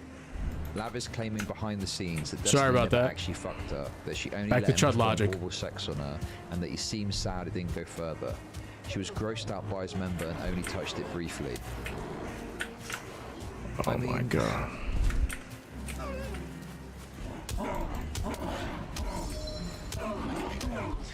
Can you imagine? I mean, it's like, that is an insane... Like, what Lav did is wild. I just feel... that's not, like, crazy? Like, what the fuck? Anyway. Can you imagine if I said anything like this about you behind the scenes, you'd be livid? Like, it's such a standard bitch move for him to do. It's actually so predictable and shitty, and somehow you honestly come away from this thinking you're the victim and I'm abusive. It's insane. While you're leaking, threatening to leak all sorts of random shit about me and Melina's relationship and everything on your fucking Patreon. I haven't said anything about you or redacted or leaked any personal info about you or anything at all. First of all, this is just me trusting the wrong person.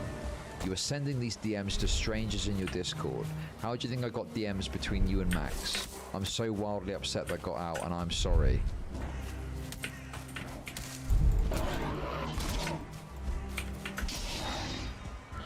I mean... okay. That is fucking insane.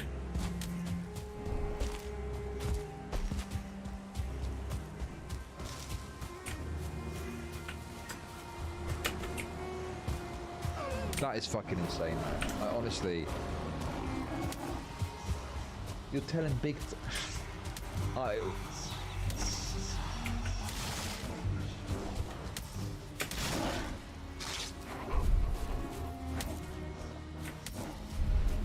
Please stop apologizing. You have leaked so much random shit about me to so many fucking people. Sure, but this one feels worse.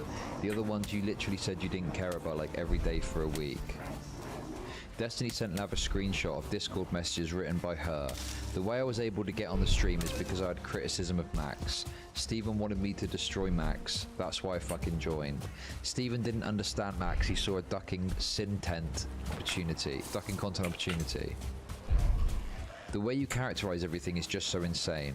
This is true. This is literally fucking true. You love the content. Didn't you ask me initially to come on because you had a big disagreement with Max and wanted to moderate? Yeah, it was fun to moderate the convo because it was interesting, of course. I didn't bring you on to destroy Max though. You knew how I felt about him. I told you I was going to kill him. You're a little 24-year-old spicy Jewish girl. I don't think you're actually going to kill or destroy him. I thought you wanted to e-fight with him, which is essentially what it was. Why are you making this out like it was a huge deal? You guys just thought about some random stuff on a call-in show. At that time, were you even like a streamer? You honestly think I was thinking, oh yes, good, yes, this girl is going to fucking destroy Max. Like you were the one begging to get him into Max's core and attack him, even, and you hated him back then. I never pushed you towards any of that. You deleted your messages. Yeah, of course I fucking deleted my messages. You're literally leaking sex shit to fucking Reuters. I don't know what the person in front of mine you're gonna leak. I get that, yeah.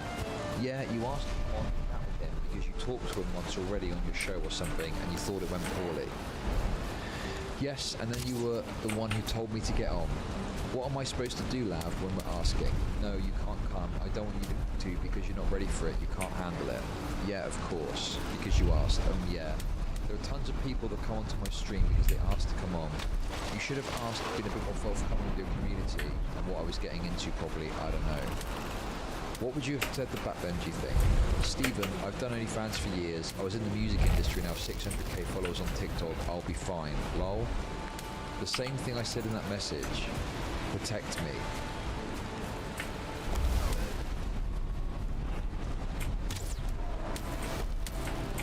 So, you know, one thing I would say is that obviously there are certain messages that you could probably look at and interpret a certain way, and clearly Lav wasn't happy with like some of the stuff that was being said, right? But like, to me, if Steven was doing like, sorry, I hate if Destiny, it's because it's in this fucking article. If Destiny, okay, if Destiny was being ultra fucking super uber duper protective, right? He could have maybe done something earlier or something like that, right? He cracked down on misogyny. He could have done something earlier. He could have done. Oh shit! I don't have any stamina. I'd probably accept that as like a fair comment, right? However, again, it comes back to if that's not forthcoming, it's up to you to remove yourself from that situation. Then, like, you know, you've got to take some personal responsibility to go, okay, this is fucking me up a bit. Like, I'm trying to broach it with Destiny, and it's not really going the way I want it to. I should probably just recuse myself from this situation. You know?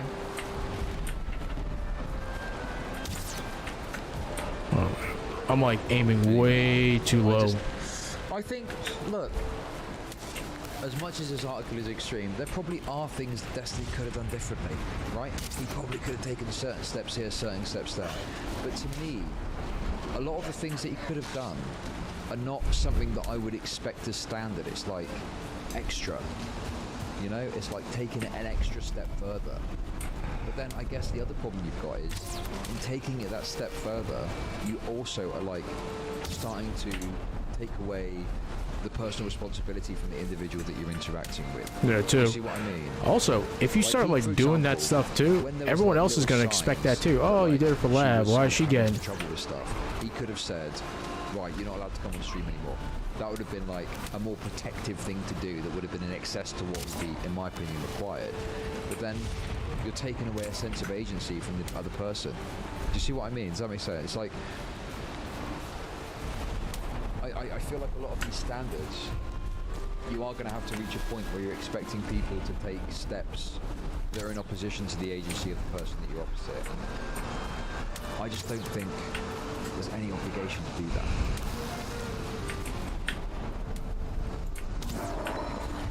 And I just feel like you don't have to go on Destiny's stream. You don't have to go on Destiny's stream. You know, I don't want to suck myself off or anything, okay? I don't want to fucking suck my own dick, okay? Yes, obviously I've got a positive interaction with Destiny. If I'm covering some relevant shit, DGG will watch me and my viewership will get boosted. Yeah, sure. Destiny is, you know, done things that's helped me. I don't want to deny any of that, okay? I'm not saying that hasn't happened. It has. I've definitely benefited from having a amicable relationship with Destiny, okay? Right? However, I still am able to go live and not even fucking mention Destiny's name and not even cover anything to do with Destiny and have no plan to speak with Destiny, and I've still got enough viewership that I'm able to sustain myself as a streamer. And it's like, you know, why can't other people do that? Why can't other people do that? Like, I hate saying this because it makes it sound like I'm very like sucking my own dick, and I hate doing that. I really do. We don't do that over here, okay? We're very self-deprecating, okay? But it's like, that's why all of this falls so flat with me. Because I'm like, just go and do your own, like, I just think just go and do your own thing. Like, you don't have to go on Destiny's stream, you can just do your own content, and you know, whatever you want to do it, and fucking work hard, and you'll probably be able to get some viewership, and you'll probably be fine.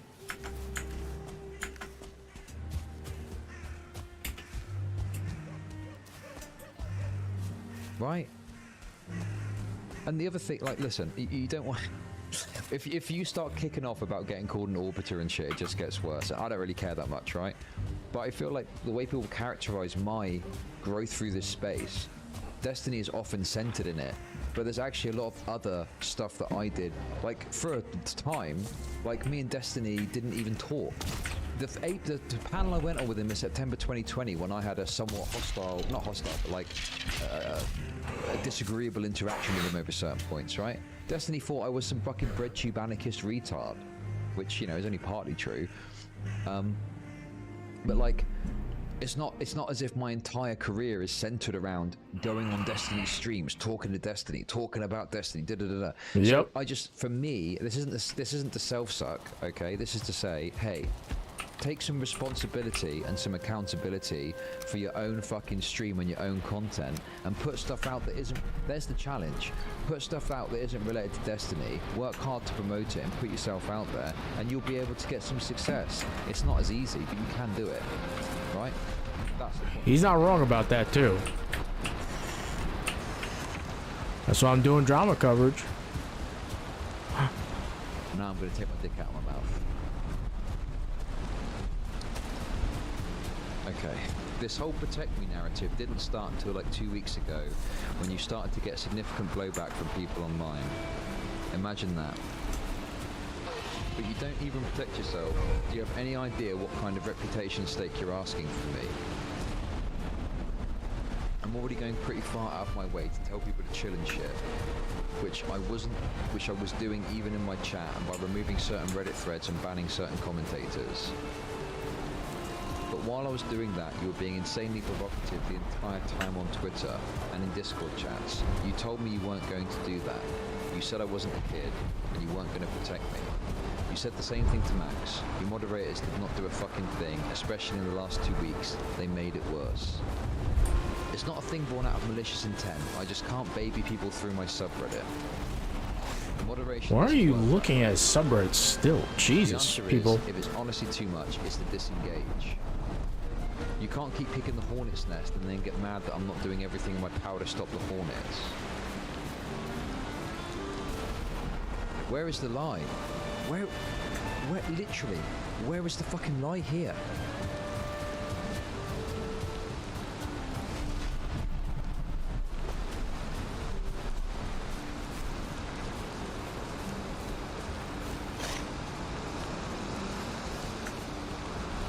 That's true. To some extent, I understand He speaks this. no To some lies. extent, I understand this. I did just say that yet. Bro, you're literally tweeting out with the goal of attacking my community and getting them riled up. It's not to some extent. You were going DEFCON 5. Yeah, by responding to all the hate with, I'll keep coming on, that's huge. And like the worst thing I've done to you and potentially not moderating my community hard enough. Meanwhile, you're comparing me to Harvey Weinstein. Very villainous. Those are your words. You compared yourself to a villain. Stephen, we met, talked on and off for a year. I started streaming, you encouraged me to. You encouraged me to come on. You both know it's helping my streaming career. I entered the area to argue with other people you sleep with. Sure, because I think you're smart, funny, and you do decently there, which you did more than Destiny. There's tons more than decently. There are tons of people to argue with. I don't know why you fixate on some more than others. I don't care if you're arguing with people I sleep with or not. Initially it was with Max, who I have no sexual relationship with. Why would you even take that angle? Because it felt weird. It felt weird. That's not normal. This is such a weird retrospective framing. And then there are cuts of your wife talking shit about me, who I'm literally keeping a secret for, like what the fuck kind of environment. It felt weird, and if it felt weird, then why not say something? The only one who kept bringing up the sexual dynamic was you, constantly. Constantly say shit like, Brittany, didn't you fuck Steven, and making fun of Cherry's twitlonger with me. Are you really incapable of removing yourself from that environment? Why are you joining intentionally, sometimes leaving other panels to do so, and throwing yourself in that environment? Yes. Oh, there's... So near the first burial chamber.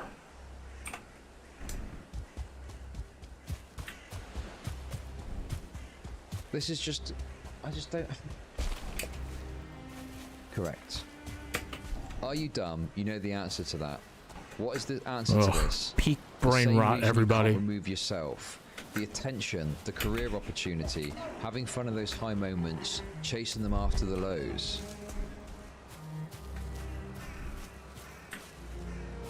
This is wanting to go to the casino and put all your money down on black and then get your money back if it lands on red. You want to take that, you want to roll the dice, you want to go on a stream, you want all the positive upsides of it without any of the negative downsides. Stop. Our reasons are not the same. I felt like I was being severely mentally damaged. If I felt like I was being severely mentally damaged, I would remove myself. You literally are. You feel like you're actually suffering, so it's different. I'm literally not. Okay, lol. Good mind read, Max Jr. You're weaponizing this. Hilarious. More psych words. Spooky. Anyone who thinks there's depth, an enemy. Oh, we're going back to the slam poetry now. Do you think that hurts me? My words ignored. My feelings decided for me. Nothing I say means anything. Nothing I do is good enough. There's only one way to explain this. I must be talking to Lab again. I'm literally a songwriter as my job in a union for years. I write like that. Sorry? Destiny, I don't care if you write like that. It's just annoying when you become dramatic and use the drama to refuse to start engaging with anything. Nice, cool. How are you and Melina? Doing swell. Just gym tonight. She came up and slept. I was gonna sleep but decided I wanted to vent about you. Can't say I'm surprised you're choosing another woman over your wife. Based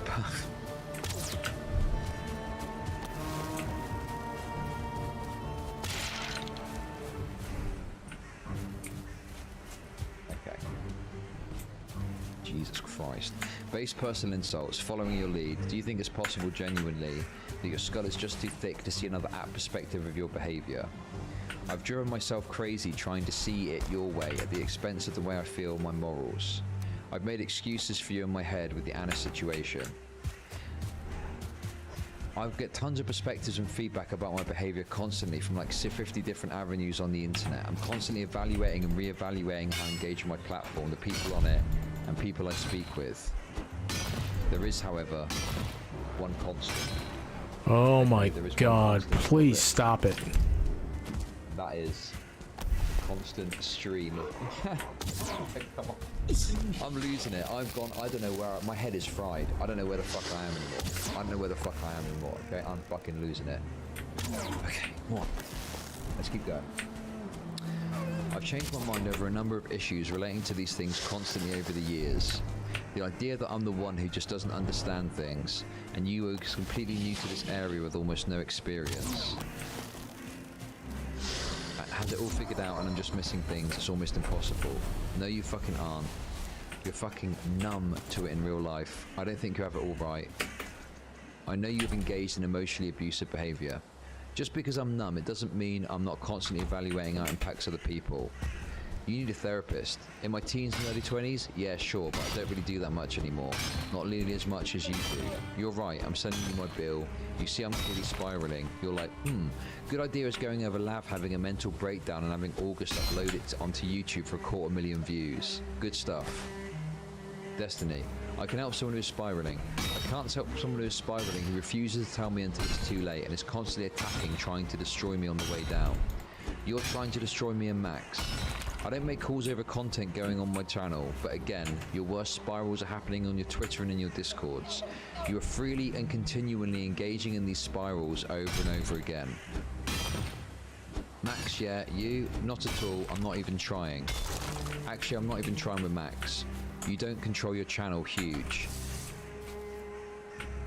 You both so fucking delusional doing this over a few subreddit posts or your subreddit or chat. I have control over them, but I let them operate with a lot of autonomy. It runs better than trying to micromanage things. I mean, that's just true. Trying to micromanage stuff just is annoying. Anyway. It's almost impossible with a huge like subreddit too, especially if you want it to be active. Phenomenal. I cannot overstate how wild it's been. This is going to be $5,000 looking at this rate. Okay, come on, let's focus. Keep going, keep going, keep going, Shud. We're here. Look, we're here. Look how far we're through it. We're getting there. We're getting there. Oh my god, we're actually doing it, guys. We're actually doing it. What the fuck? I can't believe we're actually doing it. This is insane. I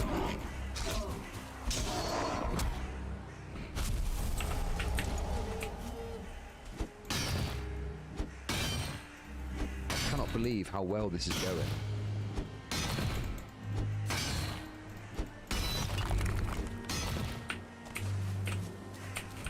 Hey.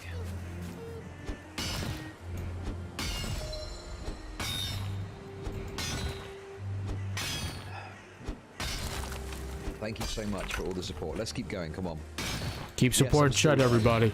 Keep going. How many views? I can't even see how many viewers I've got. Who's even watching at this point?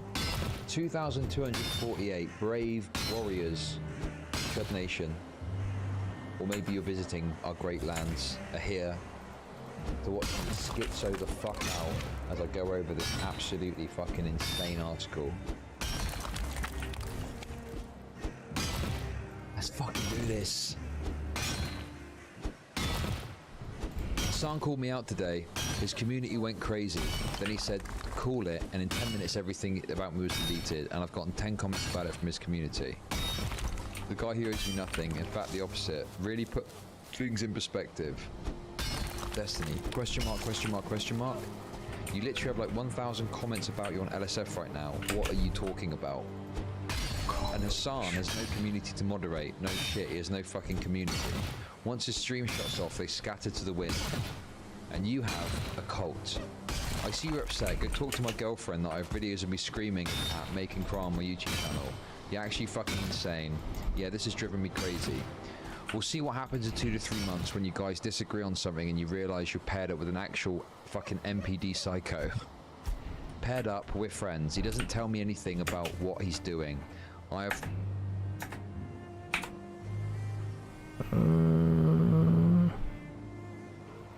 have not known anything. Oh, he what told is me he's this? going to talk to other women. That's it.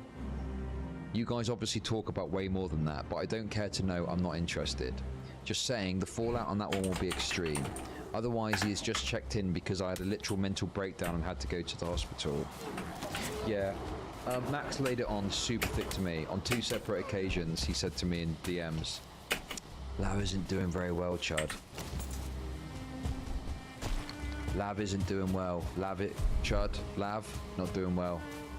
Often in, response to the videos I was putting out on the YouTube. And it was like, okay. Well, that's not going to stop me. Like, that sucks for Lav. Maybe she should take a step back from being ingratiated in all this drama. Like, I'm a commentary channel, and I'm going to make content about the drama that's happening in this space. Like, I probably, if a year ago I would have been more cucked about it, okay? A year ago I would have been more cucked about it. But now, these days, I'm just like, if you don't like it, stop fucking making, stop making it so that you're at the center of the content. I don't know what to tell you.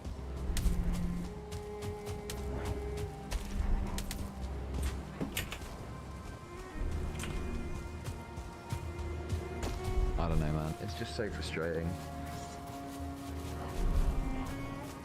Obviously, Lav herself was, you know...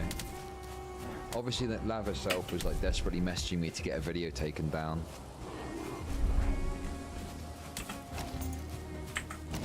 Okay, give me a sec.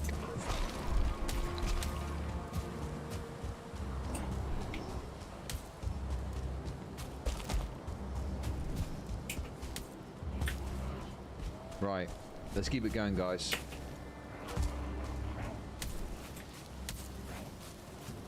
Did you know I got a little bit of Jewish in me? Come on, I don't really. Just to be clear, if there's any Nazis watching, I don't have a single fucking shred of Jewish heritage in me whatsoever. I am purebred fucking English white. Whoa, okay? who is Bear that in this? mind. Right, let's continue. Destiny, okay, I'm going to bed. He's just being nice. You're petting him like a fucking villain, like an overlord, supernatural. I'm leaving the space. Destiny, he's not being nice, he's playing you hard. That's why when you first came on, you fucking hated him, and he painted you as an actual fucking pedophile. I've said everything I had to say. Okay, fuck me. We're near the end of this little exchange. Destiny's close to his final destination. You're not leaving anything. I'm not inviled. I am. You'll still be streaming, tweeting, and Discords a week from now. That would be so I'm not useful. involved. These two would be so Okay, useful. Okay, see, Bucko. I'm about to kill myself. I cannot be here. I understand. See you next week. I told Connor to literally not allow me. Okay, I'll see you then. Hopefully by then you'll have a 25-year-old woman on stream to emotionally cheat on your wife with. I hope she's Jewish. I'll do my best. Oh God, it's gonna be. This is about me. This is about me, isn't it? This is about me. Oh no. Oh no. Some of this is about me, guys. We're gonna have to listen to some of the disgusting things I've said about Lav. Fucking hell. You stand to gain financially by aligning yourself with Destiny. You're already. That was actually a good transition. You're asking me questions to try to set me up to appear unhinged, like a conspiracy theorist, crazy person. You're doing it right now. Do you think that's intentional on my part? The music. Yeah. I know how the Destiny sphere. We saw thinks. like the whole stream yesterday, but go ahead and like subscribe to Wick too. He's been putting out. This was just like, oh shit, I'm just like, oh shit. Okay.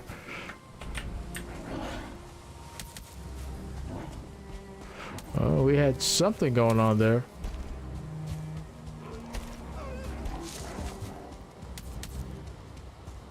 So we're just gonna run.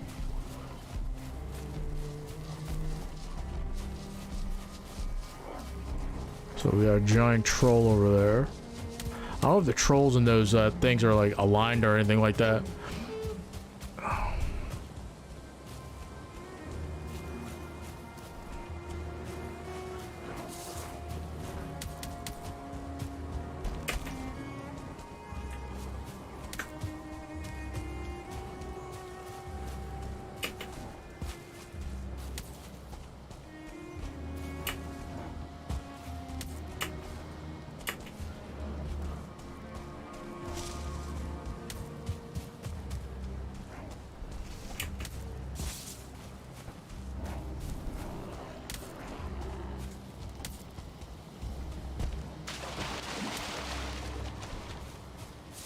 Yeah, so near this first burial chamber, there's like a lot of tin too.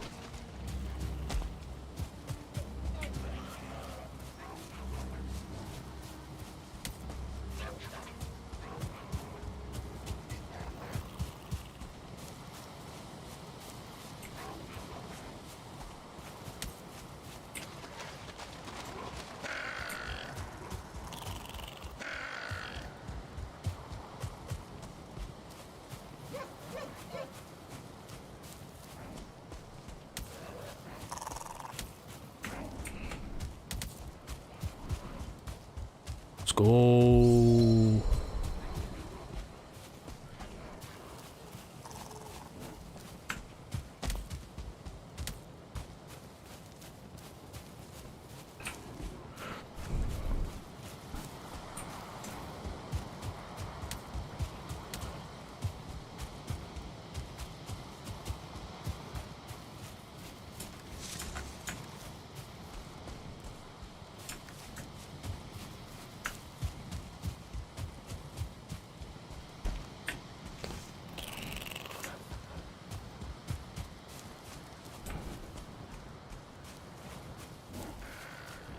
I gotta increase my stamina.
Okay.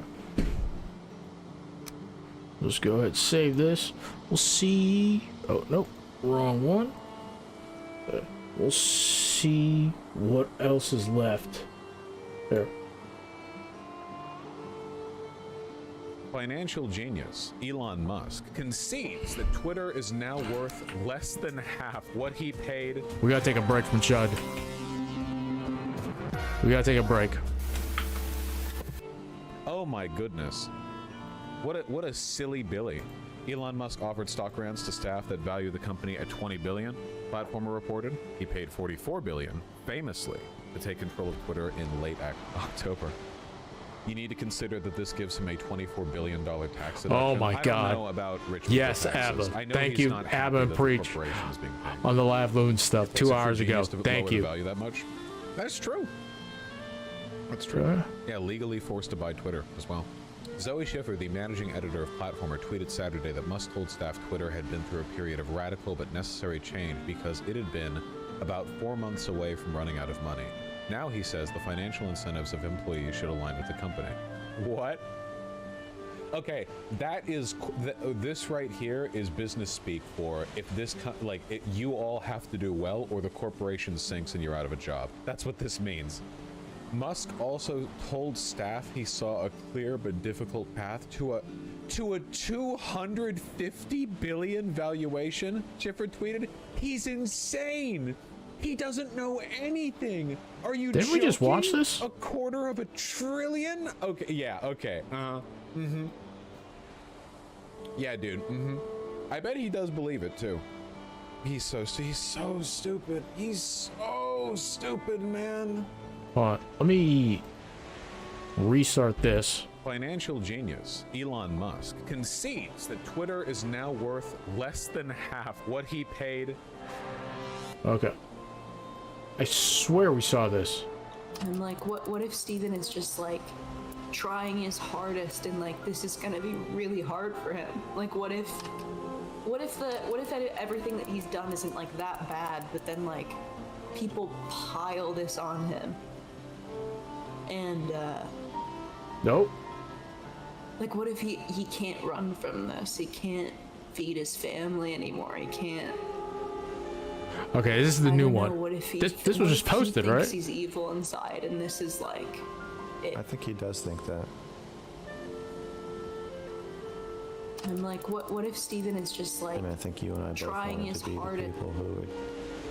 This was 2 hours ago, so this is the new one. So we watched the one, everything is leaked. Okay. It's gonna be this. This is about me. This is about me, isn't it? Okay, so this is the new part. This is about me. Oh. This is no. this is over almost 2.5 no. hours So long. This is about me, guys.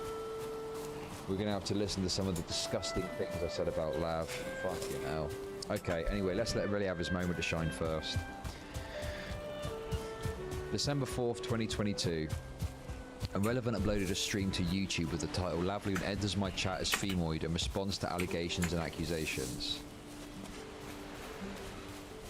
Speaking directly to Lav, whom he knew was watching, Irrelevant said, "You falsely accused a guy of statutory rape because you wanted a fucking, I don't know, a moment in the sunshine to get away from what Destiny said. I don't know, you're a piece of shit, man. I don't know what to tell you. You're one of the worst people I've ever met in my entire life. I've literally met people that rob and scam for a fucking living that are way better morally than you. I have no idea how the fuck you get off on doing that shit. You are literally one of the worst people I've ever seen, even on the fucking internet. Jesus Christ, you're a terrible person. Just take accountability for your fucking actions once in your goddamn life. Holy shit." Okay. God damn. December 10th. This is awkward. This is awkward. Here we go. This is a bit awkward. In Chudlogic's video, December 10th, 2022. In Chudlogic's video titled Mentally Ill OnlyFans Redacted wants me to delete this video, I leaked DMs instead. He said, "I'm gonna leak the DMs now. I'm gonna leak the DMs I've got with her because she's a fucking stupid bitch. She comes on and acts so fucking smug, and she acts all like, you know, oh yeah, blah blah blah, right?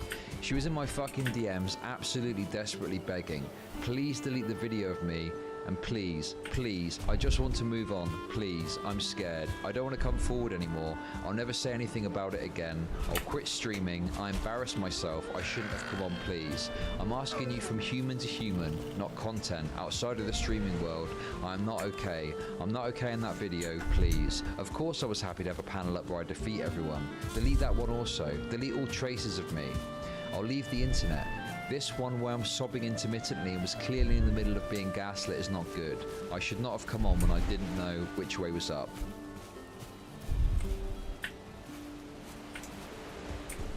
And then I respond, I guess, here. "Get the fuck out of here, you lying bitch. I knew she was lying back then. I knew that she was fucking lying to me. I knew it was a load of bullshit. Okay, I also had fucking Max in my ear. Oh, Lav's not okay. Lav's not okay. She's not doing well. Absolute fucking poppycock. Okay? There's nothing wrong with her. There's nothing fucking wrong with her. It's all lies. It's all bullshit. Then the second she fucking comes back, she's coming for mine and Irrelevant's neck. You're pretending to be upset. You're pretending to have this mental distress to try and manipulate people. But that shit don't work with me, okay? I don't give a fuck if some fucking lying, manipulative bitch comes to me and is crying to me, okay? Cry me a fucking river. I don't care, right? It's complete bullshit. It's complete nonsense. She's making it all up to try and get away." Jesus Christ, what? Jesus. God, that is a bit much, isn't it? when you're in the middle of some fucking thing and you read it back after, it's like, ooh, that was a bit full on. What I'd said was, Lav is doing very badly. Do not leak this information. But I'm telling you because you are part of the reason and I want you to rethink what you're doing. Okay, well, he said what he said to me. To me, in my head, what I'm thinking is, Lav has basically got fucking Max wrapped around her finger. She's pretending to be all fucking mentally ill and shit, and she's coming to me because she wants the video taken down, and she's using her mental illness as a manipulative strategy, and that's then backed up by Max coming to me trying to put the fucking pressure on too. You're doing something wrong, you gotta stop, right? And Fair enough. honestly, I feel like my position on this has been pretty vindicated, considering the fact that she continues to come on and try and enter the space, okay? And yeah, I mean, I feel like, whoa, you know, look around, look at what's happened. Anyway, that was my perspective back then, that's my perspective now. Obviously, I'm saying it in a nicer way, but at the time I was a bit... Anyway, later in the video he added, there's more it seems. Oh dear, there's more. Looks like there's more. I see. Shall I skip this? We don't need to listen. We don't need to go over this, do we? Shall I skip this bit? Shall I skip it? What do you reckon?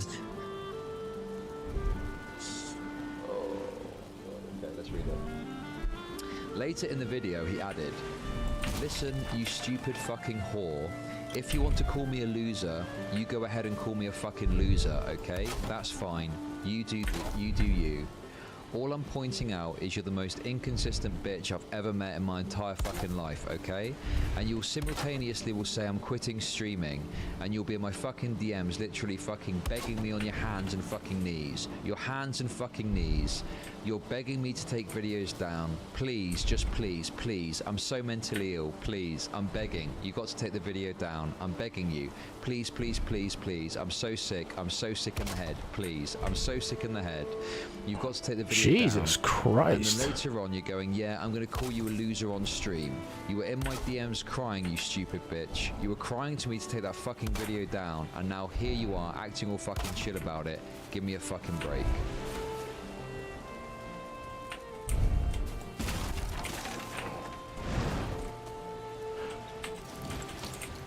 Did I actually say that? That's right. Jesus. Hey, pretty vicious. That's just vicious. Where's the lie though? Where's the fucking lie? Point where the fucking lie is. Because I ain't fucking seeing it, okay? Okay, anyway.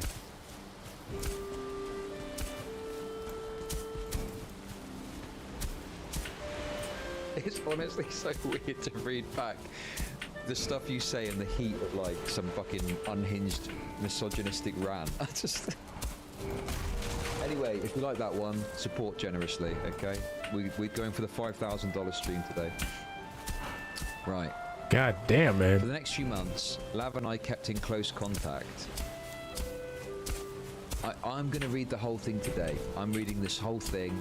We're going to do the whole thing today, well, in the course of this stream. For the next few months, Lav and I kept in close contact, mostly talking about how the falling out with Destiny and subsequent dogpiling had affected her. February 27th, 2023, Lav and I did a stream together. We talked about pornography, misogyny, sex, and our feelings about Destiny. March 4th, 2023. Seemed like a healthy watched my February conversation. 27th conversation with Lav and reacted to it on stream. In the video, Lav began by saying to me, I prepared for this by watching a few of your videos. I've not watched a ton of your videos. I watched the gender narrative. I watched you and Shaylin fight. I watched you abuse Shaylin, and I saw some of your streams.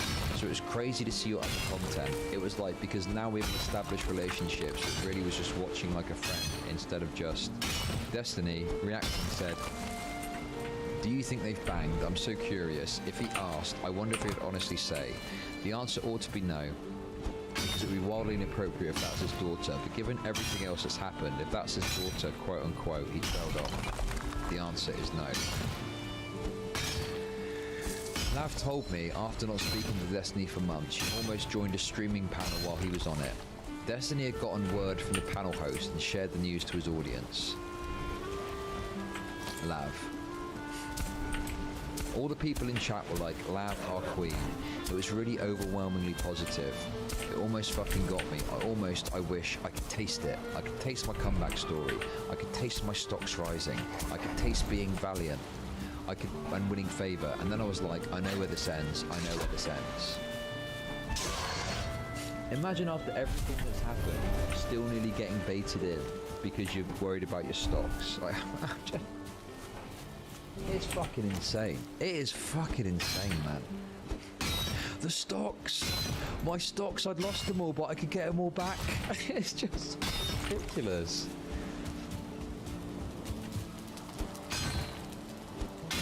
Where? Ends in public humiliation. If I say the wrong thing, like unbridled public humiliation from some of the worst people on the internet. It was like ready and then yeah, and then he left and I was like, that was a God shot. That was a sign from God. He saved me.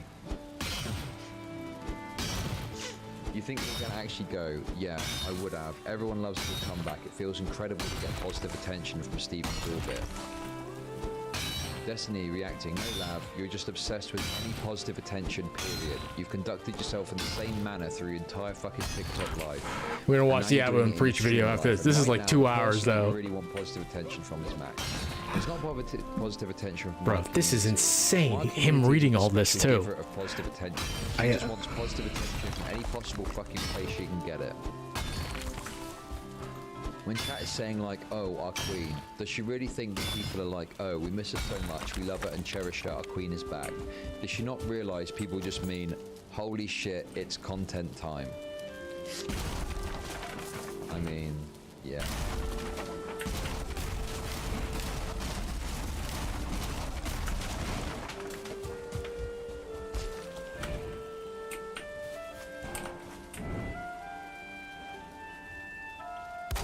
Lav, I would have made such a brutal choice for myself if I would have gone on. I almost folded. I almost folded. Destiny reacting. God, it's so dramatic. Lav, it's so sad. Like, part of me at that moment was like, everything's going to be okay. I will gaslight myself into thinking that this was just all a big misunderstanding constantly. I'm like, we all love each other really. Everything will be fine one day. We'll all be fine again. We just had a really bad fight, but we can persist and we can just hear each other's feelings. Who the fuck does she think she is, man? But that's also the Dude, this is like with my mother, peak. and that is yet to happen. So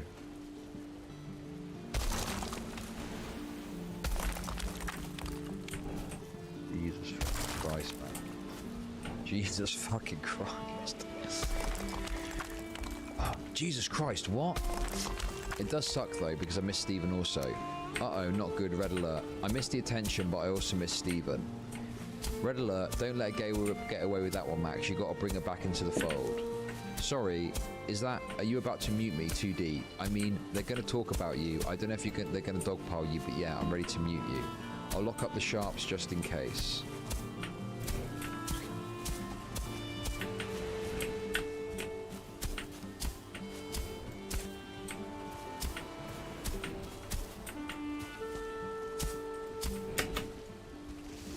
Well, that's the question. How bad of a place do you think it would put you in? Say you chase the high and then you were excoriated again. How much of a self-harming place does that put you in? I think when I look back at the worst times in my life, Destiny reacting, the worst times of your life were petty internet drama with me. Is that really possible? Being sent to the cult as a teenager in November of last year. Oh, it's the same as a tie. Cackling, okay. I was the worst I've ever. It was bleeding into my relationship. I had a panic attack when I was sitting on the couch with Connor. Wait, what's she doing? Huh? What? Don't say his name. Don't say his bloody name, Jesus. What the fuck? If you're gonna, do anything in regards to Connor, perhaps putting a picture of his penis in a Discord might be the thing that you want to do. Anyway. Destiny reacting, poor Connor, and just, wait, stop. Okay, on a scale of 1 to 10, if 10 is suicidal, 10, absolutely 10.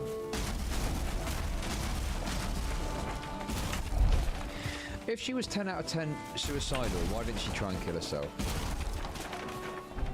To me, 10 out of 10 is standing on the fucking precipice of a hotel balcony ready to fucking swan dive off of it.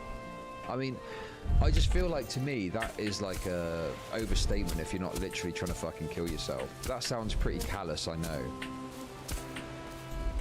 But like, I've been suicidal before. Do you know what I mean? I've had fucking that sort of thing in life. Like, I just, 10 10 out of 10 is pretty fucking extreme.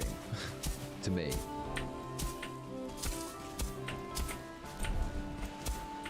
I don't know, man. I read a Lav quote from the October 27, 2022 stream where Abba told Destiny he shouldn't platform mentally ill people, and Destiny countered that Lav and I are healthy adults who can make our own decisions.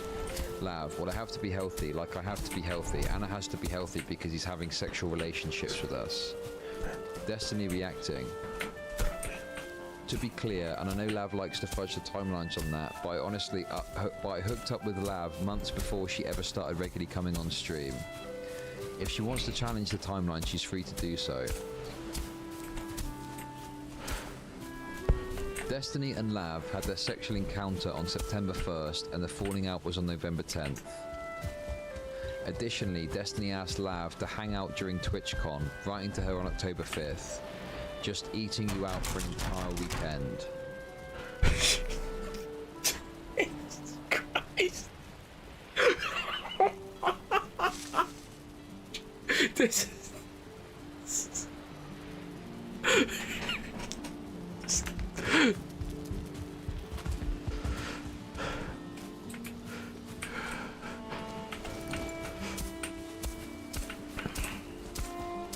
Right.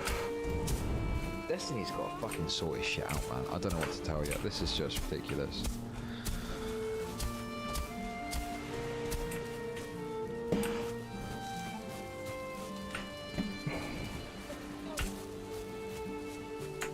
By the way, same time, I feel disgusted by this because I looked that man in the face, okay? Me and him, right, let's fucking cut to the chase here, okay? Me and him shared a moment.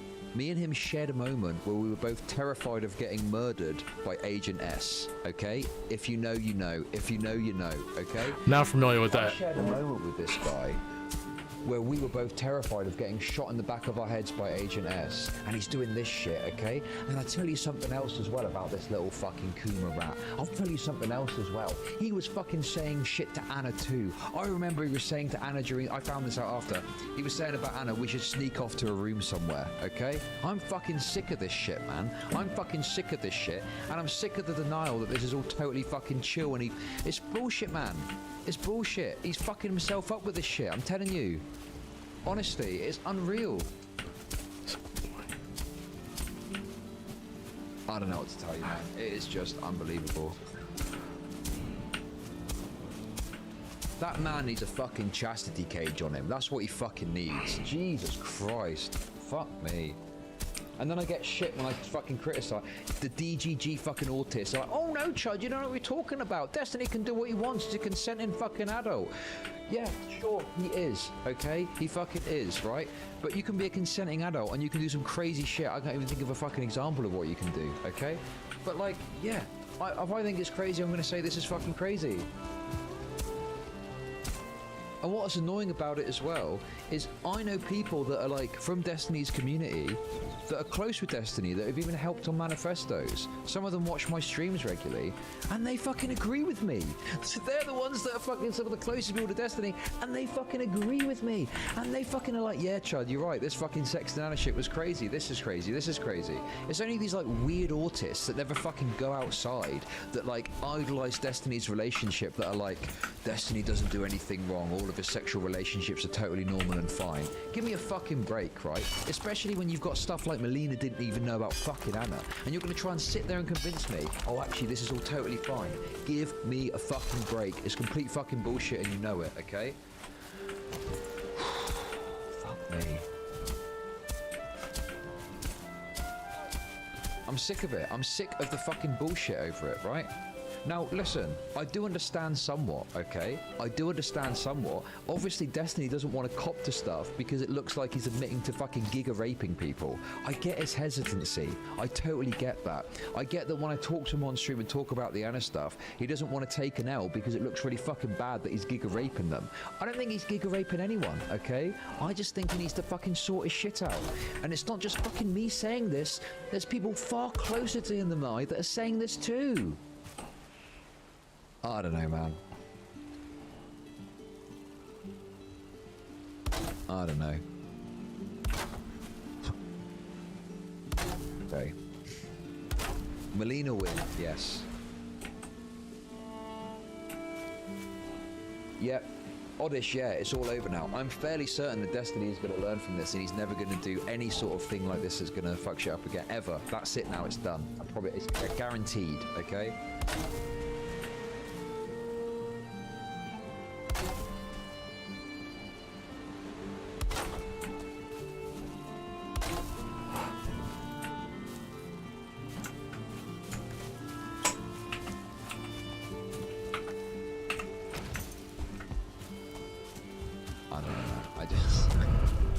It's just, look, I feel like looking at some of the stuff, I'm just like, yeah, my read on this has been pretty reasonable, and I've been, at times, just, it's like having a bunch of fucking autistic monkeys on your back.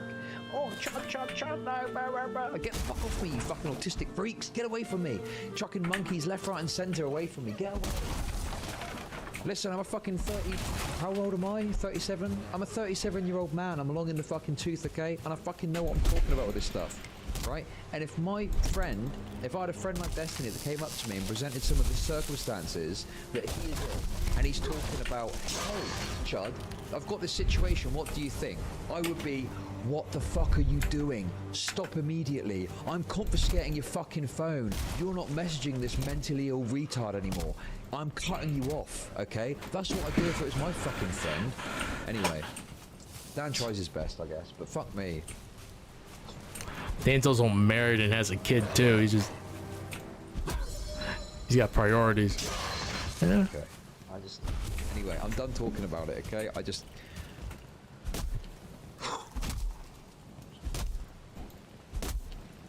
The didgeridoo-doos. Let's continue on.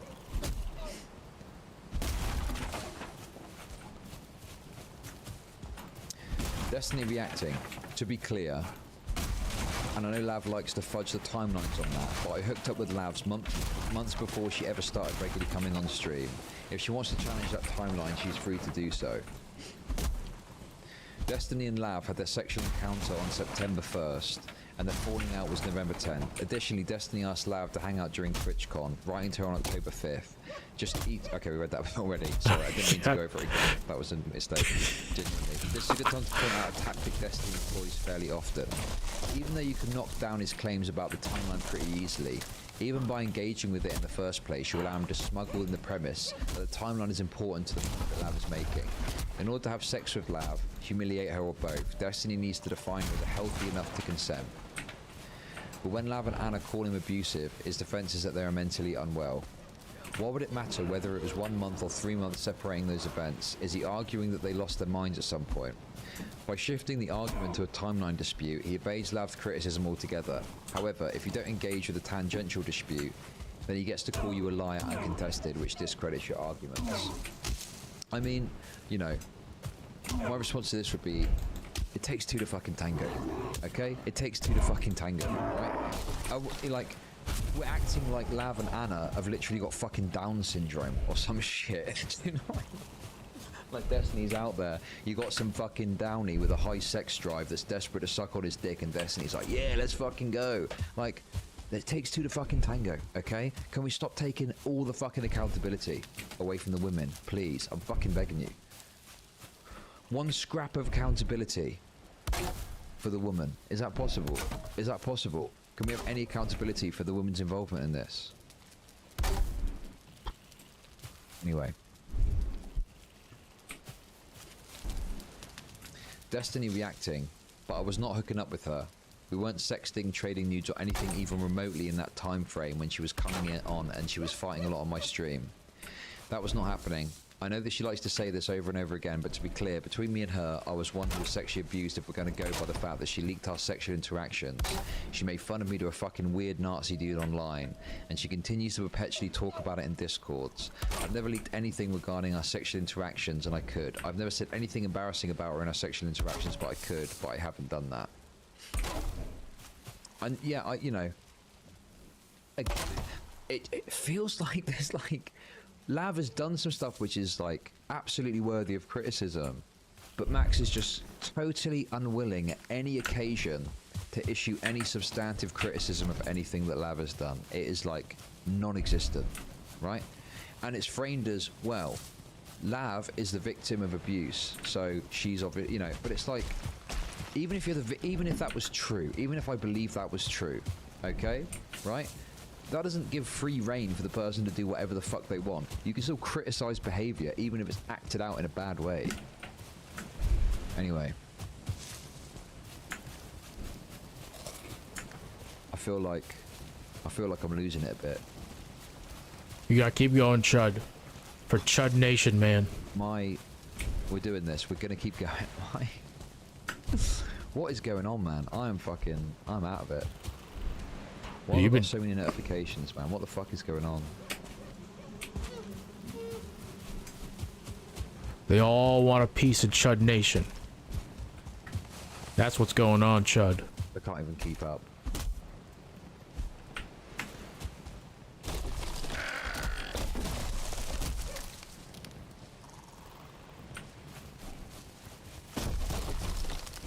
Sorry, I need a moment. I need a moment. Keep going, Chud. I need a moment, okay? What's this? Starting today, I'm considering all prior issues with everyone resolved. Everyone's on the clean slate going forward. Good luck, internet friendos. Does that include Max? Does that include Max?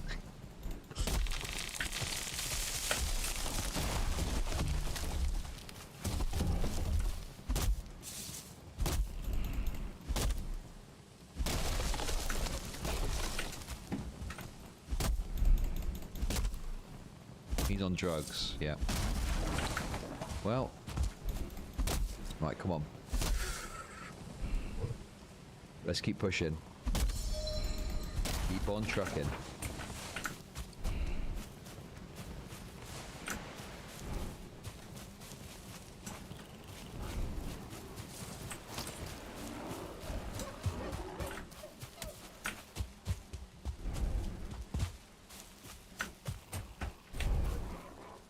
And she arguably leverages sexual interaction as a bigger TikToker.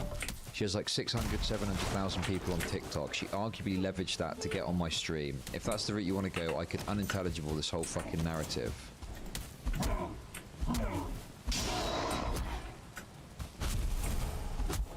Oh, and what's she? I don't. The idea that I was being abusive is everything. And to take it one step further, I think I leaked the messages on the stream explicitly. I explicitly DM'd her and said, hey, I know we've hooked up in the past, and I know you're starting to come on stream now. I know that we haven't said anything recently, but just so you know, nothing we've done in the past or any sexuality we have is contingent on you like coming on stream or anything like that. I'd never make this type of deal. I explicitly said in DMs to her, I don't know, I think I leaked that message. Somebody might have it in chat. I explicitly said that, but now she said in the future, she said, well, he only said that to further manipulate me, which is like bizarro. I feel like I made all the right steps here. She made all the wrong ones, but somehow in her mind, she backwards rationalized this to me being the bad guy. Reading to a chat message, he continued.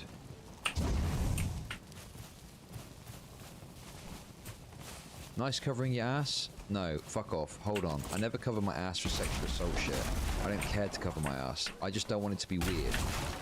I would never want somebody to feel like in order to come on stream they have to fuck me to do it.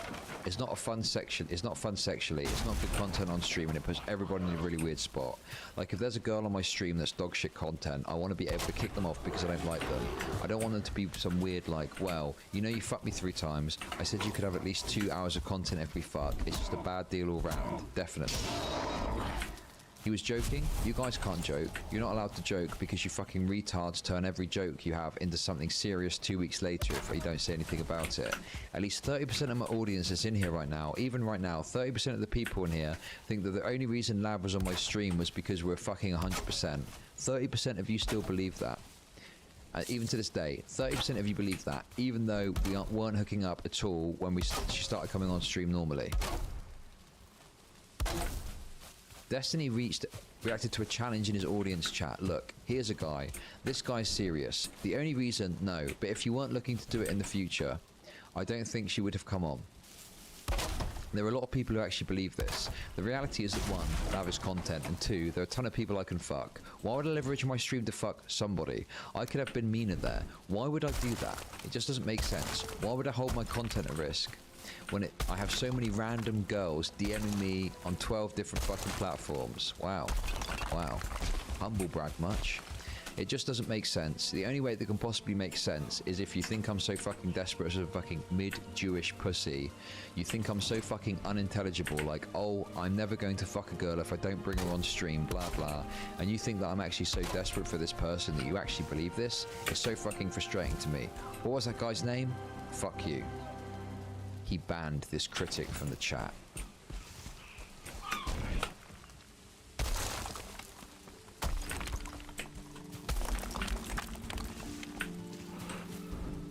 It's the way that after that it's like this line and it's like super serious. He banned the critic from the chat. Duh, duh. You know? I know, but I mean, look, that is a good line. Mid-Jewish pussy thing. I disavow. I do not advocate any commentary about Lav in that respect. About any bits. Anyway, let's continue on. Lav referenced the February 20th stream in which Abra and Destiny's hedonistic lifestyle caused problems for him. As Destiny defended himself, his audience started spamming the copium emoji in chat. A frog wearing a gas mask to indicate someone is huffing copium. In this case, meaning Destiny was coping with his relationship issues by lying to himself. I mean...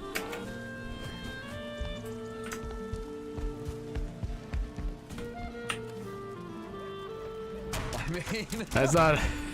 Every single brave chatter that got struck down by that, I salute you. I fucking salute you, okay? Because you're fucking bang on the money. Anyway, let's continue. Anyway, the good thing about it is Destiny can't fucking mega nuke me, can he? Fuck you, Destiny. Try and mega nuke me, you motherfucker. Destiny entered the mega nuke copium command in his chat, instantly banning all of the users who had used the emoji. This is a common occurrence. He's used the command to ban the copium emoji 21 times in the past year. Oh my God. Did he count that? The fact that it's in the article is so funny. God damn.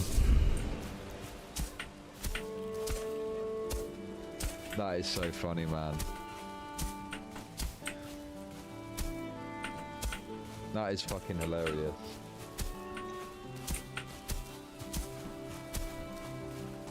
Lav.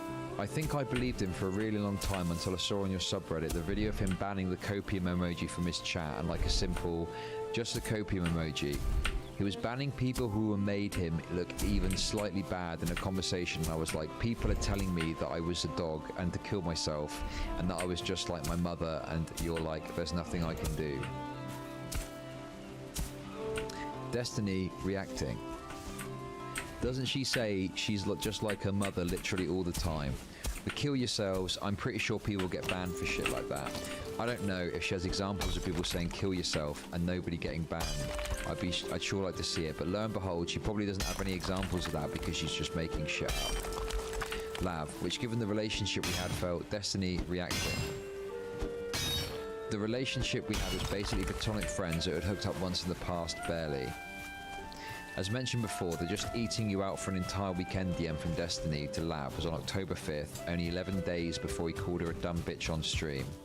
On October 18th, Lav told him, I cannot handle the vitriol from your audience. Destiny replied, bro, you're insanely combative online. I've been so unbelievably patient in our conversations, but you go so hard over and over again, I don't know what you expect. So, look, I'm actually going to defend Destiny here, okay? Because, listen, I need to make sure that he doesn't actually cancel me, because otherwise I'm going to have no money. October 5th, so he says it like this, only 11 days before he called her a dumb bitch. What happened in those 11 days? Yeah.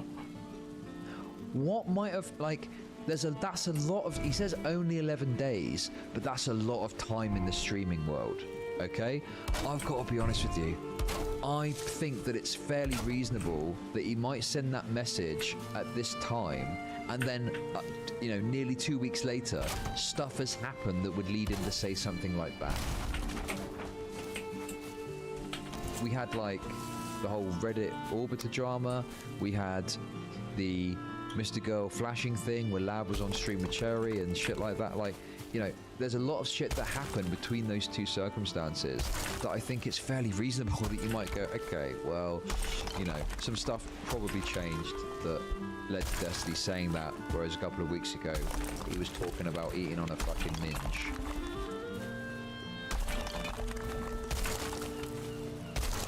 Anyway.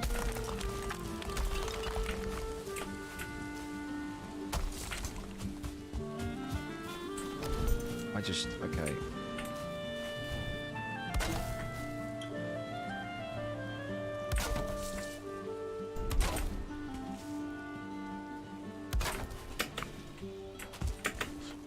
I'm feeling good.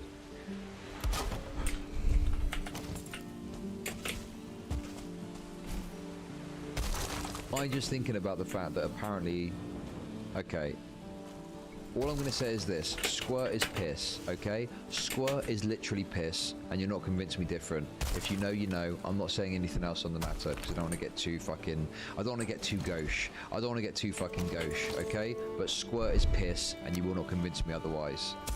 Oh, hey, SFO, how's it going? Let's continue on, okay? Smash that fucking like button. And listen, I am still going. I'm reading the whole thing. I'm reading the whole thing, okay? Let's make this a $5,000 stream. Come on. Come on, you can do it. Come on. Come on. Oh, because it got to 12 hours.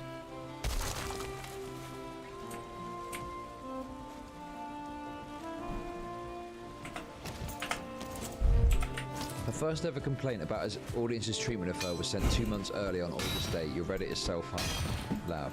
And then he made me feel bad. He was like, oh, just because we're in a sexual relationship, I was supposed to act like a simp, reacting. We were in the past. She makes it sound like she was bouncing from my bedroom to the subreddit. Bro, you're so unhinged. Oh yeah, she tweeted out stuff like this. As long as you'll hate me, I'll keep coming on Destiny's stream. Bro, are you serious? Like, she's tweeting stuff out like this, expecting me to what? Pull her off my stream, and I'm checking on her privately. Might you be talking about sexting nudes? No, we weren't sexting or trading nudes either. I think we sexted barely or traded nudes like twice, like 2 times. I think both happened before we hooked up. It might have been one time pretty shortly after we hooked up. By the time she was coming on stream and everything regularly, we were way past. We were months past like any sexual relationship. Like, we weren't actively sexual at all. Even in DMs, that's why I don't know why she keeps saying this. Her timeline is super fucked on this.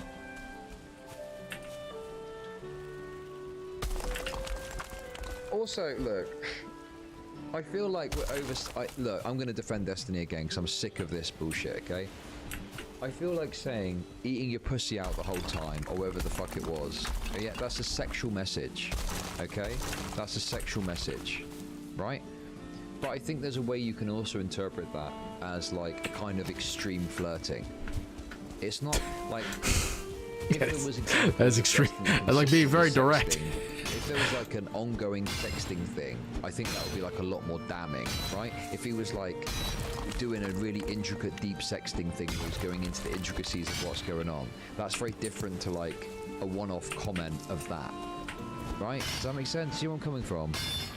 Of course you do. You're all fucking DGG simps, so you're going to agree with me automatically on that. But anyway, my point still stands. Let's continue. Loud. That's such a... I'm so sorry I asked. Like, I'm so stupid. I'm so stupid. Yeah, so I don't know why I started crying when you were talking about ABBA. ABBA's like the big one for me, and I know it is Stephen. Reacting. What? But ABBA was so mean. Like, just so mean for no reason. No reason? But I'm a big girl. I can handle a lot. Destiny reacting. You're not a big girl. You're a fucking child. Petulant, spoiled fucking child. Picked up way too many negative traits from an abusive fucking narcissistic mom. The point I want to make is that you have said publicly that dogpiling from Stephen's community and harassment from Stephen's community across multiple different platforms has driven you to the point of being suicidal. He's just trying to establish a narrative of his article, while still gleefully giggling, baiting you. And he knew that. And he knew that, and he still knows it. Reacting, of course, that's essential. Yeah, encourages it. So I guess, Dude, leave me alone. That's why I'm building these fucking walls. I wish we could go back to November and do things differently. I wish my life was so cushy that these were like the most traumatic moments. It is kind of like funny internet drama. I'm actually envious of these two. Yeah? I still feel like this is all my fault. Destiny, reacting, it is. Yeah, sometimes you have to be a big girl, take responsibility for being a total fucking piece of shit, but you know. Okay.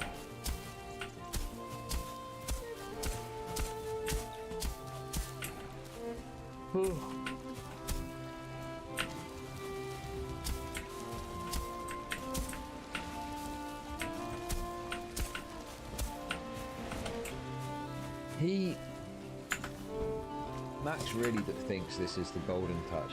He thinks this is the fucking silver bullet. I really want to know what he was saying on his stream. Is he really unironically thinking this article is going to bring about the attention of press people and it's going to go super like giga global?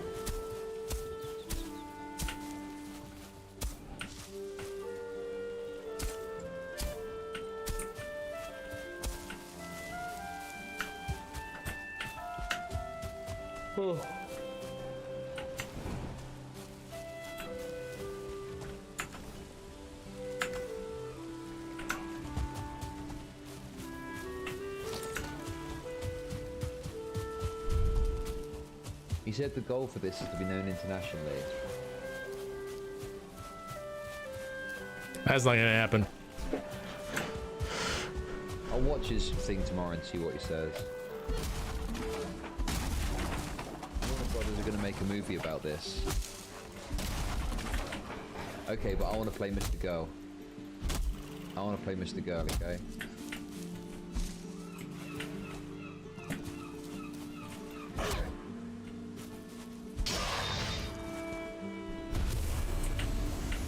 All star is Chad. I'll tell you the star. Look.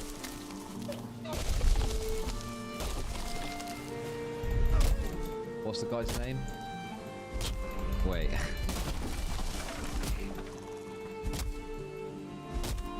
This guy. This guy can star as me. This fella. Get this fella on as me. That's the only actor I'll accept for the role. Unironically, he's actually like a very good actor too.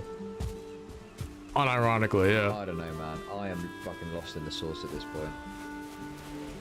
I don't know how long we've been going for, but we're here. Look, we're here. Look.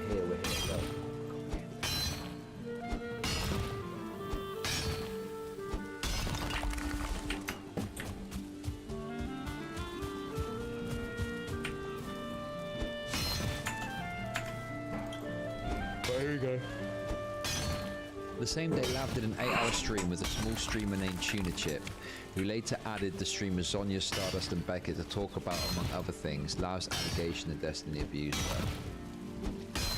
Zonya and Lav have been trading attacks for the last few days. Zonya posted a video titled, "Did Lavloon Femoid kill a cat?" but later took the video down and acknowledged she'd made the accusation merely as clickbait. During the stream, Zonya told Lav to milk you for lols. Lav said that Zonya, who is trans, was struggling with a type of schizoaffective personality disorder in which a grown male thinks that he is a girl. I mean, hang on a minute. I thought Mr. Girl on board with that. I don't know what the fucking... He's putting it in things... I don't fucking know, man.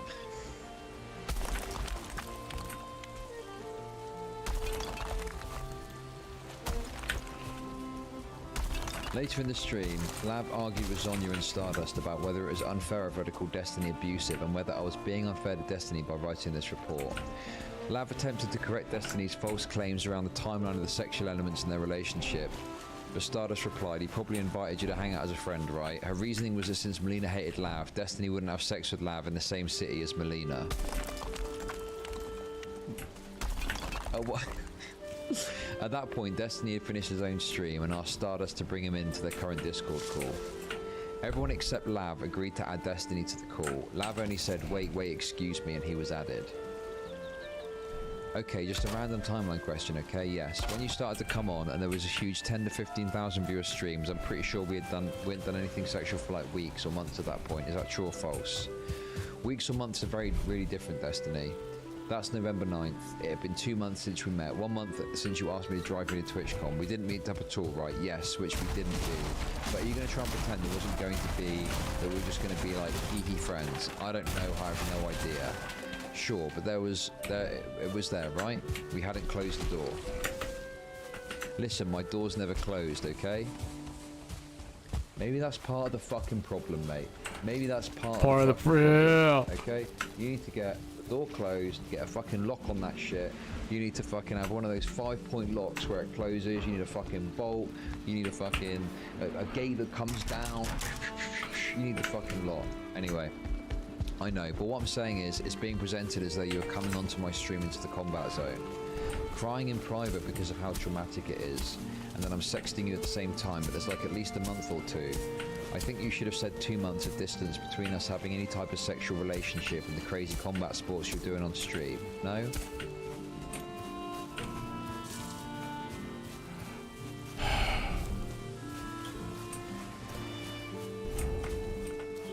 Any sort of sexual relationship? Stephen, you said in October it could have been we were still flirting. We had never had a conversation like, let's not do this. Our last in-person meetup, we had done something sexual together. There was no door that was closed. We were still absolutely flirting with each other, and I think we both were open to sexual experiences in the future, right? Neither of us had negative sexual experience with each other, so it's not like there was some moment in which I'd not expected anymore. So yes, I still think we had an open door policy for our sexual relationship. I'm going to repeat the same question because what you just did was not anything. It also, hold on, wait. You just said a whole bunch of things. So the reality is we had, now you can say there was a quote unquote open whatever, but the reality is we hadn't done anything sexual. I don't even think we traded like a pic or vid or anything, for I want to say it was over a month. It might have been 2 before shit started to blow up.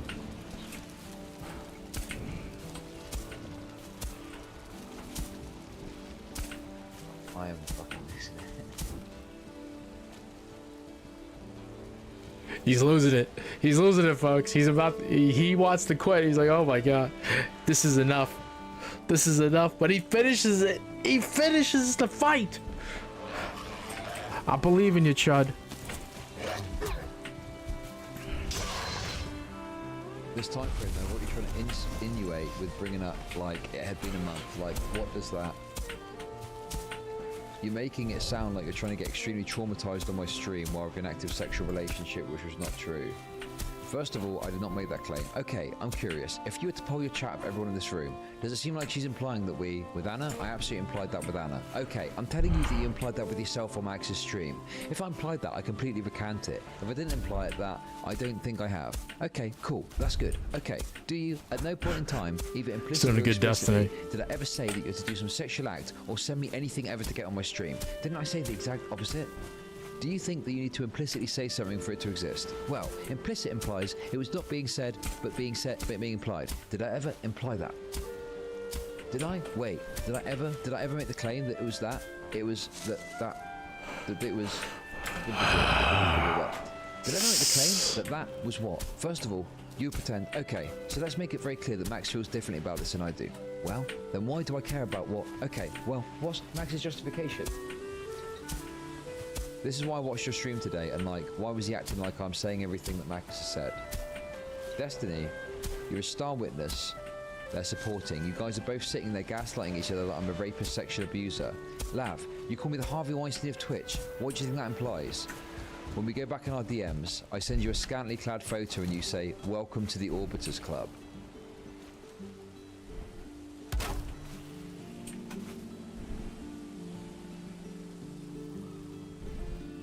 Yeah, and I asked you if you're doing okay, and you're like, I still want to fuck you. Of course we joke.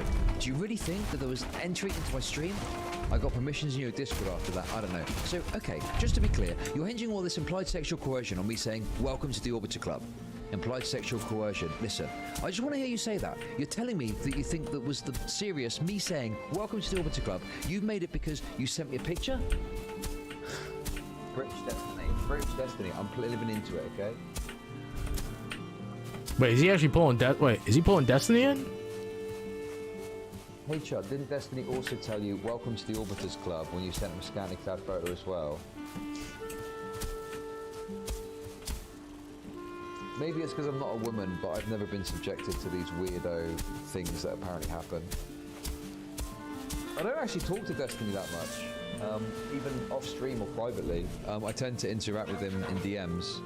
Either he's desperately messaging me some fucking bullshit he wants me to show on stream when I'm covering some dumb fucking drama he's involved in, okay? Or alternatively, you know, it's like communicating about content we're gonna do together. That's really it. But then, you know, I'm not an attractive mentally ill woman, so I've not got that experience. Oh, right, come on, listen. I gotta stop fucking saying shit like that, or I'm gonna get cut off, and then I'll be really fucked. Okay?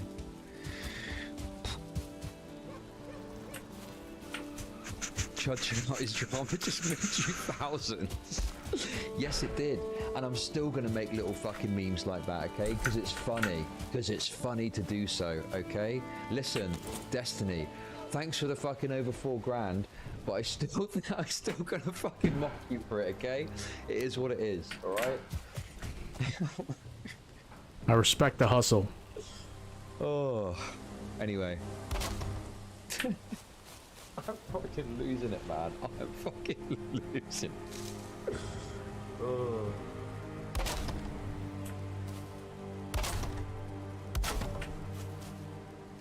Listen, look. I need to be real. I do look. As much as I'm messing around, I do have some like criticisms or whatever. It is shit. It is shit. Look.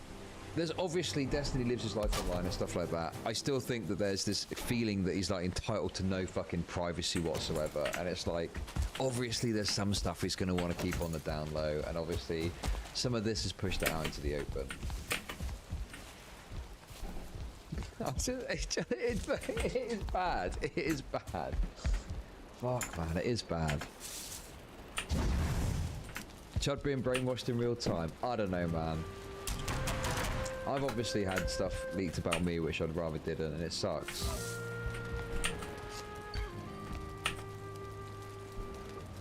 It sucks. You know, that is, it is what it is. I don't know, what else can you say, man? Oh, fuck. Nightmare. Chud, you ever thought about getting a job? Why would I get a job when I can sit here and talk about stupid internet drama and make over $4,000? That seems like a really stupid thing to do. Dude, that is okay. Let's continue. fucking fantastic. Yeah, I asked you if you're doing okay, and you're like, I still want to fuck you. Of course we joke. Do you really think that this was your entry into my stream?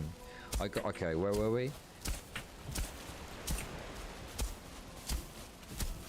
We're here. I think you're implied sexual coercion. This is what I think, because I really do not want anyone to put words in my mouth, okay?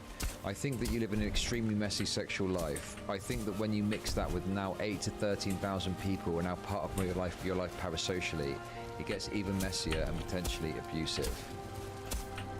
Lav, with all due, let me finish. I'm aware that a lot of this is just the way I feel, right?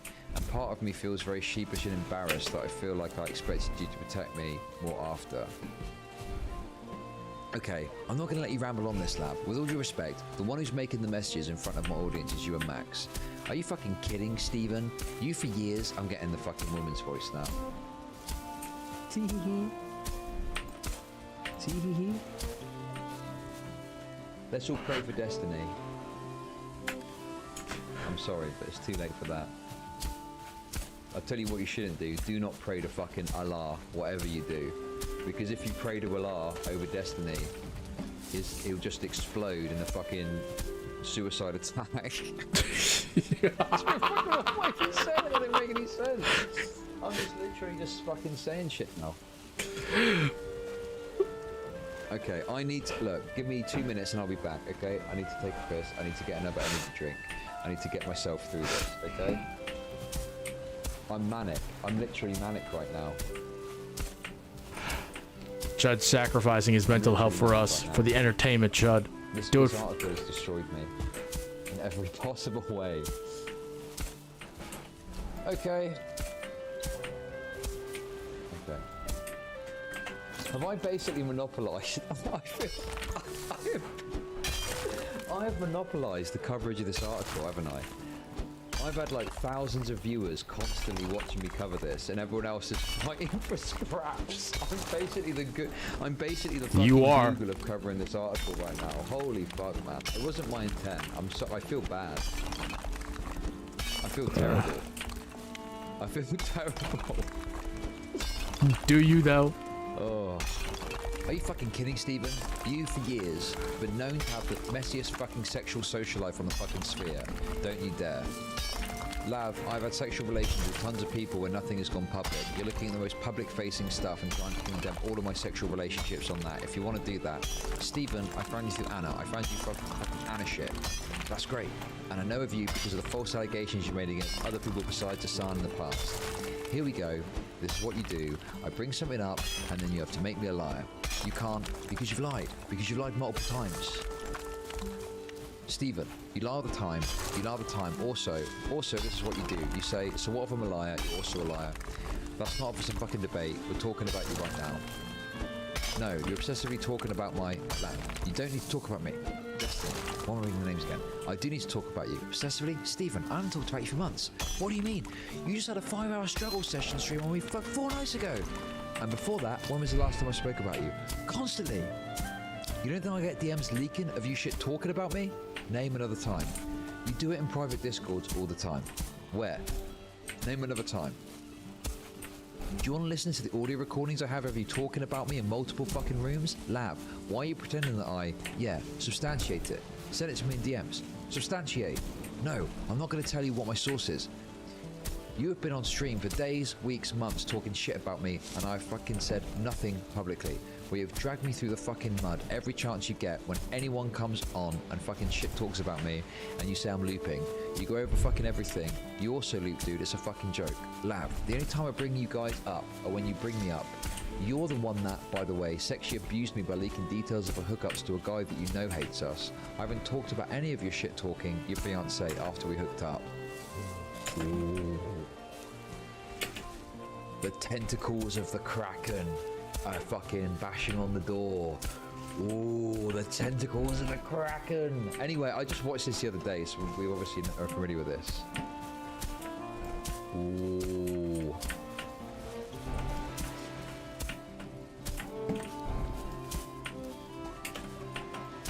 What we're meant to glean from this part of the article.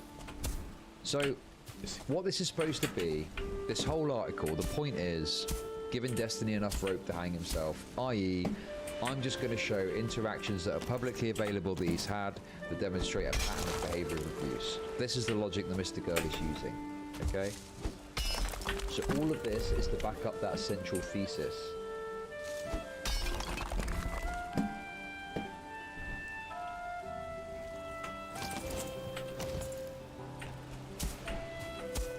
And as I say, my view is you need to be quite heavily ingratiated to Max's narrative in order to see it in the way that he sees it. Obviously, I see it a very different way. The question is, if you were a journalist and you were looking at this for the first time, what would your perception be? I don't have an answer to that because I'm not a journalist looking at this for the first time. Obviously, I'm going to be skeptical about that, but putting my biases aside, you know, we'll see, I guess. We'll see.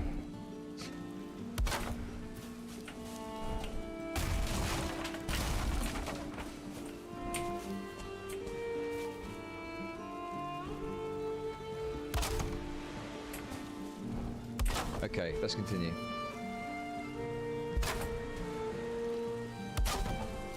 What? I haven't leaked any of the private shit about your hookup, but you're out here literally giving details to every fucking person. You absolutely have done this, and you're constantly doing it in these back rooms. Lav, I never did that. You're a fucking liar. This is ridiculous. I can't even believe that you would try to get a fucking licking like that. You're so disgusting. While you're constantly doing it on stream after stream after stream after stream. Really? This is horribly disgusting. I cannot believe that you did that. If you want to have a conversation like that, you absolutely could not talk about my fiance again. You absolutely could not make up fucking lies like that. Why? You were talking about fiance all the time, and I'm not lying.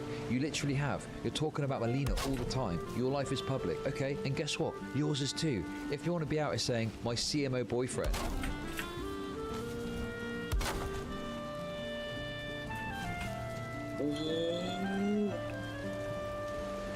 Come on now. He's trying to be private, alright? He wants to be cucked in peace, alright? Just give him a fucking break. Anyway. I disavow. If you want to be talking with Max, you're going to be digging into my personal life constantly, then your life is just as public as mine, of course. I literally can't even believe that you would blatantly lie like that. Like, I'm genuinely... Do you want me to repeat what you said about him, and you can tell me if it's a lie or not? Steven, what the fuck are you doing? Do you want me to repeat what you said about him, and then you can tell me if it's a lie or not? Why don't you guys stop talking about me publicly, right? You leaked every single little, or you will, you're threatening me. Oh, now I'm threatening you like the plate blackmail before. You've already leaked everything about a fucking personal relationship. Do you understand that? Steven, you just publicly threatened me. Steven, you just publicly threatened me with a fucking lie. Oh my god. It's the loop again. It's the loop again. It's the loop again. I didn't threaten you with a lie. It's the truth, and you know it. What the fuck are you talking about? Basically, when I'm scrolling down, I'm looking to see, right, when does this bit end so we can get to some more actual commentary, and it's just like, keeps going. So, is he just sharing like that a transcript of that conversation? Bruh, that's like such a waste of time. Dude, that's all it is too. That's why like people aren't interested in this. Oh, fuck me.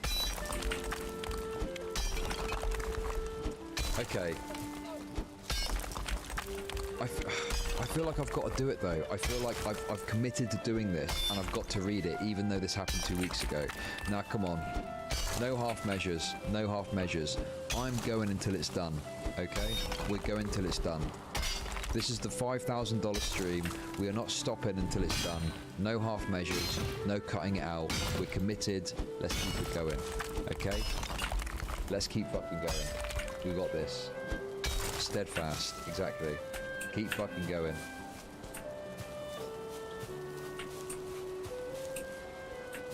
Oh shit, I've completely fucked that up.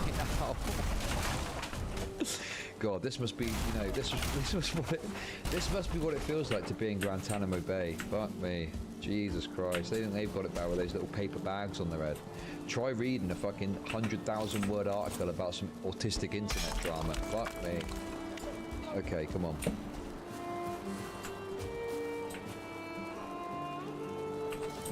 You realise your entire existence online right now just revolves around threatening to out me as the Harvey Weinstein of Twitch, right? I've never threatened to out you. I'm not writing a fucking article. You're conflating what I'm doing with Max. You're the star witness on the article app. Like 20% of it's going to be about us. I've not done. You're literally the person that dragged Anna to fucking Max and then mindfucked her for 3 hours and tried to get her to fucking leak all of our fucking logs to him. First of all, Anna contacted me before I contacted her, and I did not drag her. Not about that. Not about that. Was it about connecting her to Max for your little article you guys are writing? It was her saying you were abusive. It was after you said shut up, bitch, and she was like, I'm so sorry Stephen did that. That's part of Stephen as an abusive cycle. How did Anna get in contact with Max, Lav? They'd talked before. How did she get in contact with Max for the article? Hold on, they had spoken before. That's not what I'm asking you, Lav. I'm asking you, how did Anna get in contact with Max for the article? Anna told me that you guys were still sexting. She was like, God, he's so abusive. This is your long way of saying you connected her up to Max, right? Yeah. And then I went to Max and said, oh my God, Anna just told me that they're still sexting each other and they never stop. Destiny. Yep. And then you connected Anna to Max so she can be part of your guys' little hit piece on me.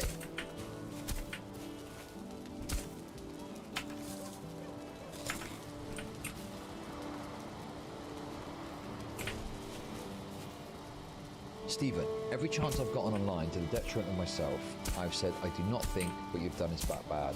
worth condemning. I wouldn't personally write an article on you. I literally went against. I don't know if you watched the whole fucking video that I did with Max, but I was literally like, this is all my fault. I made a mountain out of a molehill. I don't know what to fucking do. I wish that none of this would have happened. And now you're acting like I'm the fucking... You literally don't believe any of that. You were gigging along with Mr.Girl while he was telling you you didn't make a mountain out of a molehill. You're right to feel like you're abused and coerced, and that is in the implication that it feels very good for someone to tell you that something is not your fault. Yeah, I'm sure it does, especially when it all is your fault. That I'm sure it feels really good. When you imply over and over again that we're in an active sexual relationship or you're blowing up on my stream, you said that into this stream. I'm glad at least you admit that's not true, that this is horribly misrepresented. And that when you're out here talking shit about all these other streamers, and then you're sitting here acting like you're the indignant one, after you've leaked personal hookup details about me to big fucking tech that's leaking it publicly, and you've talked about it multiple times on stream, how do you think you have the fucking high road here? You've done nothing but betray my trust, and the trust of every other person for nothing. And if I wasn't sexually abusive or coercive, it's even worse for you because you're leaking it all for attention. You're not even leaking it for a good fucking reason. Stardust. It's understandable why Stephen feels this way, because it's like he didn't do one thing that he doesn't do for anybody, right? And you took that and discounted every part of the friendship. I'm having a conversation with Stephen, okay? You do not need to run the fence. I don't want this to be a conversation with a peanut gallery. If it's going to be me and Stephen, it's going to be me and Stephen. I explicitly told you nothing we do, or did, or will ever do sexually is anything with you coming on stream. You joked back at me about that, but I even reaffirmed it to make sure, and you said that you appreciate it and understood that, number one, and number two, you kept saying I wasn't taking care of you or checking on you. I explicitly DM'd you to check in to see if you were doing okay, and that told me you were fine. And all of this was happening when we did not have a sexual relationship. How is it my fault for you mind-fucking yourself on my stream? Stephen, I've already conceded publicly, and I've said that was my bad, but I should have managed my own emotions better. I've said that. If I'm checking in on you and give you clear boundaries, like, hey, this doesn't have to be sexual, blah, blah, blah, blah, how is any of this coercive or abusive my end? Stephen, I don't think it's a coercive or abusive. That's it. That is Max.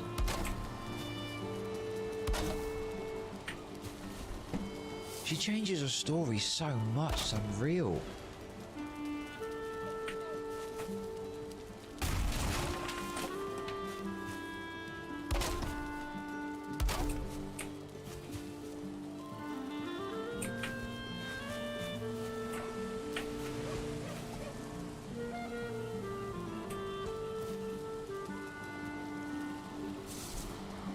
It's just constantly shifting and changing. It's fucking crazy.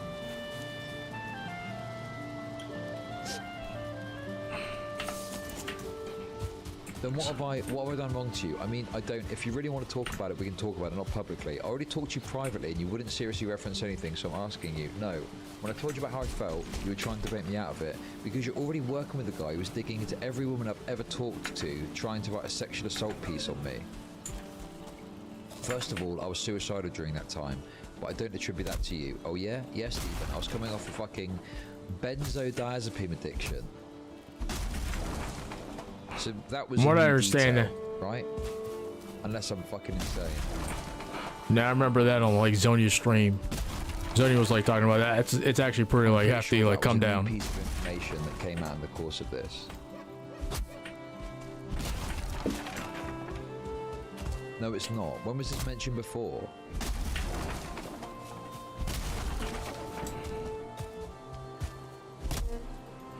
Well, okay, well, when did she mention that she had a fucking benzodiazepine addiction?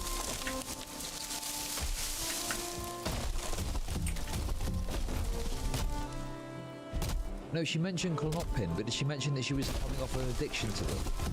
Was it Klonopin that she was talking about on Zonia's stream, or was it the benzo? No, I think it was benzo. Yeah, it was benzo. People are coping saying about but that wasn't saying that she's got an addiction to them and that she was coming off of it.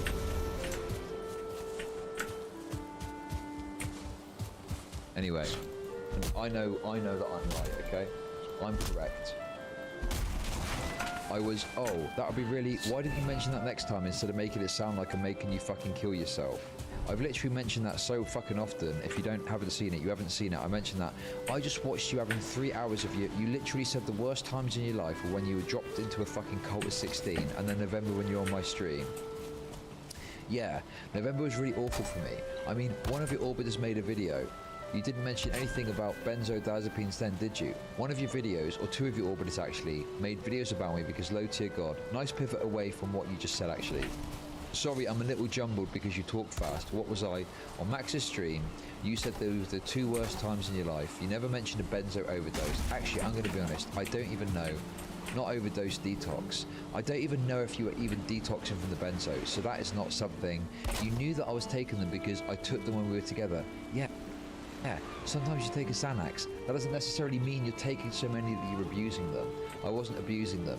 Detoxing off benzos can be rough, even if you're not using them. I wasn't abusing them, I was taking a normal amount, but if... Hold on, I'm sorry. I've never in my life heard somebody referring to weaning off a medication as detoxing unless you're abusing them. My bad. No, if it's a benzo, detoxing is part of getting out of it. It's really in this instance, I mean, I work with addiction and people that are not using and that have to go through this procedure. Some people straight up just don't even use benzos when they have a history of addiction because they come down can trigger it to try and use again, so yeah. I'm familiar with it because I have a close friend who's trying to detox himself off it. Sure, that's fine. It would have been nice in the future, maybe if you bring that up, because I don't think I've ever heard of you bring that up for any reason why you were suicidal. You literally explicitly blame my community for it. I mean, yeah, that's true. That's just true. She has blamed... Okay. This is absolutely new. Becoming off the addiction thing is a new piece of information. And I don't know why anyone would deny that. You're fucking delusional if you think you're going to be able to find me a clip or anything before this time where Lav has talked about it in those terms. Okay, so this is the conversation where she first like brought it up. It doesn't exist. She never did. She never talked about having an addiction or having a detox. Or she never talked about it.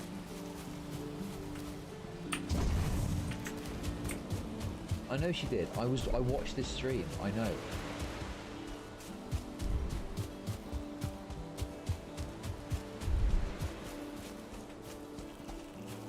Steven, you also have to understand that if I come out, I'm in a catch-22 if I say, well, I was detoxing off the benzos. Anytime I bring you up, the whole community is just going to be like another excuse as to why she's fucking crazy. Just don't blame it on me for making you suicidal. That's so much better. Thanks for that. True. I don't think I blamed fully on you, but I think that you did. Oh my god. Stephen, I've watched you ban emotes in your chat when you're losing favour with your audience. You could absolutely do a little bit of fucking cleanup with me. It's not too much to ask. I did do a cleanup with you. Are you fucking serious? What do you think partially inspired the entire fucking anti-misogyny arc? I have logs when you said that wasn't about me. I have logs of you saying that. No, it's not you specifically, but it's the hate that women are getting in my community, and you're one of them. No shit, Sherlock. You said there's absolutely nothing to do with me. I have a fucking log. That's fine if you're having a log of it. That's fine you have a log of me saying that. Okay, but the reality is when you're on my stream, I was also trying to clean up my subreddit misogyny at the same fucking time. No, the logs do exist. The logs do exist. There are. We looked at them earlier where Destiny was definitely saying like it was nothing to do with you. Which to me just seems like a pride thing. I don't know, that's what it comes across as to me. Destiny doesn't want to admit I'm giving special favour to you. But I think it makes sense that it does make sense that part of it would be what's going on with Lav, right?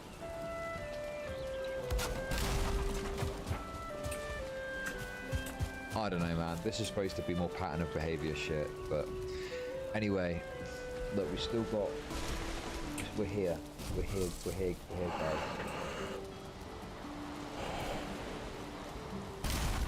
Confident.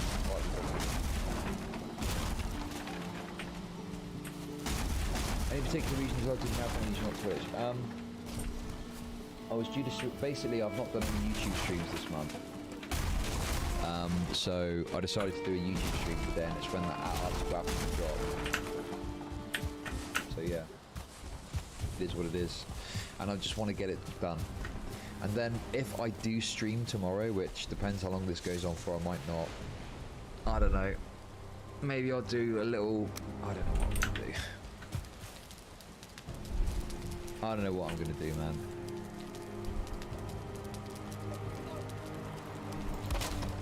Okay. Destiny, it's not funny when you're making jokes. When you and Mr. Girl are literally blaming me as like the Harvey Weinstein of Twitch and you're laughing about it. You have the most pretty girl syndrome of anyone I've ever met on the internet where nobody's ever held you accountable. Lav, you said I was mid earlier, what's the truth? I said your pussy was mid, not you. Obviously you're decently attractive. You know my pussy is top shelf. Another lie substantiate that claim. They argued some more and then Destiny left, satisfied that Lav had recanted her allegations. Stardust told Lav that she betrayed Destiny's friendship by releasing their private DMs to me and that I treated Lav worse than Destiny did. A streamer named Jebtam was added to the call. Jebtam. Okay. Why are we including Jebtam?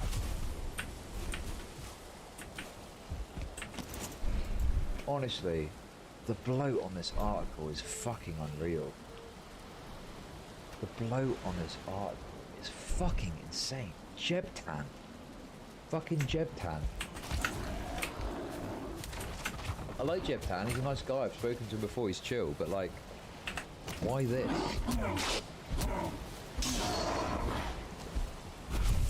What with the stream, was it yesterday or the day before, it's like you're part of this parade, Max is doing it, and it seems like you get lots of frustration and turmoil from not wanting to be attached to Max on the crusade, but he sort of brings you along with it. Does that make you feel any kind of way? Like, is there any part of you that's like, I wish Max would not do that? There are parts of me that are worried Max is manipulating me. There are parts of me that are worried the same thing because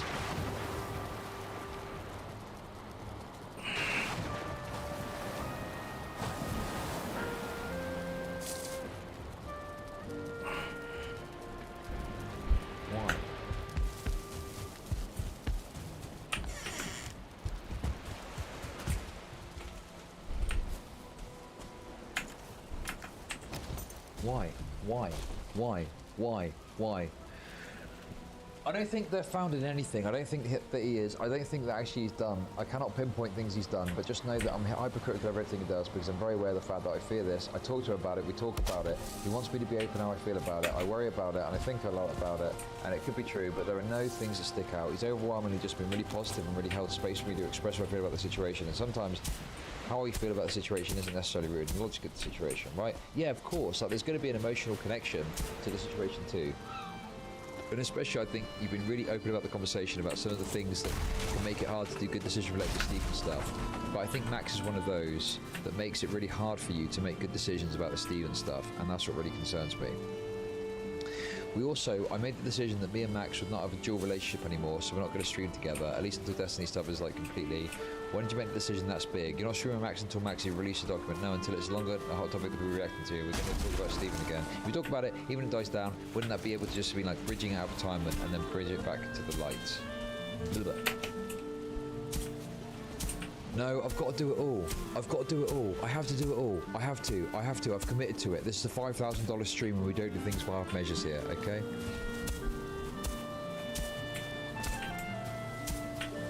If you talk about it, even when it dies down, wouldn't that be able to bring out time and bring it back to the light? Well, I might talk about it afterwards, but I'm saying me and Max will not have a dual relationship, so we're not just going to scream together. I don't want a dual relationship with Max right now. Here's the thing that someone, again, who's friendly to you, I would say to you, it's clear that you ideally just want, what you want is to quit any fans. You want to be able to find a new job. You want to be able to move, enjoy your relationships and move on and all that and be done with this. I think that if you want to, if you would give that next steps for that, I would honestly say you should talk to Stephen. You should say, I want to make a statement absolving you of what I think you should be absolved of. Here's what it is. Well, but what I'm saying is also leaving open to him. I'm not going to say the statement, I think Max is lying or he's on a crazy crusade. I'm just going to absolve you of that, of what I know of how you behave towards me, what isn't true. And then I want to be done with this. You don't have to go on the stream to do this, but just let him know you're doing it and then do it. I would do it before the article because it's nothing to do with the article, because it's just your experience and you don't have to throw Max under the bus. You don't have to just fully say Destiny is a good guy to everybody else. Just absolve him of what you know not to be true. What I know not to be true, what do you mean? Like, what if you truly said, that's why I asked you, if you truly said you think he tried his best to be friendly towards you, and that's what you can honestly say. I don't know if he tried his best. Like I said, it's his position. I would have done a lot more. Yeah, because you're you. I don't know Destiny, I don't know his content, but I do know content creators have been around a long time. I can't believe they said that Destiny is one of the few people who really tries to build people up when he doesn't need to. And that seems to be literally true. You and Max are not the first people to end up in situations where you end up doing stuff like this and getting some kind of heat from the community, yada yada yada. So the question is, did Stephen do like the best? If I can appear so from that side's point of view, as someone who's watched a lot of the big content creators from multiple communities, If it wasn't Twitch poll, if we were talking about the commentary, or we were talking about the fucking old anti-history atheist communities, the content creators from there fucking brutal in comparison to the shit Destiny does, I think he's massively charitable. I also think that other people have been treated charitable in a lot of ways. I think Chud Logic is very content-brained, and that's fine, but he's been surprisingly charitable. I think people have more... Wait, this is about me. I need to slow down. I think people have been more than you realise. Wait, what? I think compared to how hard Chud goes on people for that content, because like multiple people will, you're fucking ridiculous if you think Chud has been anything but extremely abusive to me. Genuinely.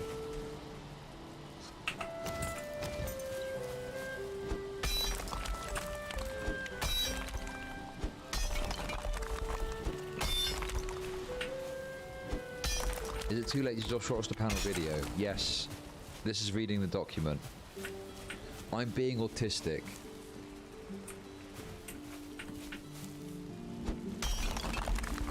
I'm being autistic and I'm reading it. This is the $5,000 stream. It's got to be more than another thing that was said on stream. That was my thing. But also, wait, hold on. I also don't know. I know you guys want Stephen to be absolved of one thing and want Stephen to be the good guy in the situation. But I don't know. I don't know. I know that I'm not really traumatized. I also know I don't want to be replaced. Lab, don't give a fuck at Destiny. I just want you to absolve him of what you know is the truth. Because I asked you, are there things you could honestly think he'd be absolved of? Do you think, and before you were saying yeah, okay, I don't know, and I still need to gather my thoughts about it. I haven't healed yet. Obviously me and Stephen haven't talked yet for months. I don't know the fuck's going on. All this is unfolding real time in front of us, and I don't know what the fuck's going on. I still have other shit to deal with. There's no way that I'm making another public statement just to be rash and uninformed about my full feelings. Yeah, I'm not saying do it tomorrow. I'm not saying, I've a feeling the article's going to come out in the next 1 or 2 weeks. So that's great, but here's the thing. I think there's actually a great statement that you made right there, that you don't want to make any more statements that you're rash. I think that's great. Stick to that policy, that's awesome. But at the same time, we also have to know that if you're hanging out with Max and Max is, you know, talking all these things and making these allegations about Stephen, you're kind of, you know, complicit there. At least remember what he holds his perspective in these allegations. So you kind of have to take the record, be like, okay, Max, just for the record, I don't agree with what Max is saying here, or I won't say that I don't agree with it, but I might say again publicly, or not your position. Wait, at the very beginning, I've said that it's not helping Max with this fight. I'm not helping Max with Dark Hole. Literally from the beginning, I've said Max is not me. Yeah, you're going to have to be more explicit than that. You're going to have to say, I'm sorry guys, it's not my position Max is standing here. I'm not sure I stand with these things. You just kind of have to be explicit about it, otherwise people are going to think you're explicit. Maybe I'll go over it on stream.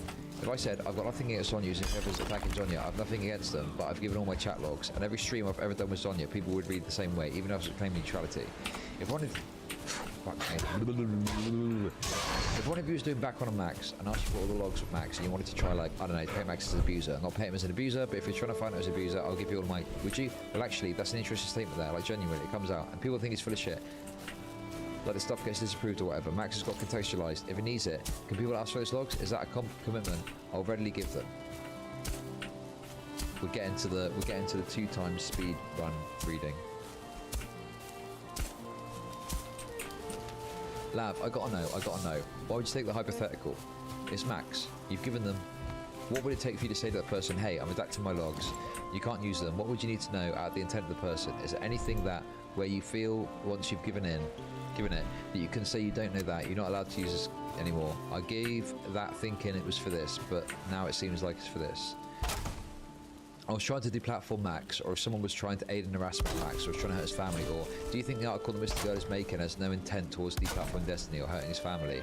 If it says anything about his family, like his son, like, no, it's not one. It's not that it would say something. It's not like doxing the location of his extra's child. When I'm saying, as you know how uncontrollable, frantic and terrible these massive communities on the internet are. They've gone after you. So if you know, if one of you loved him, if Stardust with a personal relationship with Max was making something about how she thought he was potentially abusive and she wanted proof or wanted stories and more information, I'd absolutely give Star all of the logs.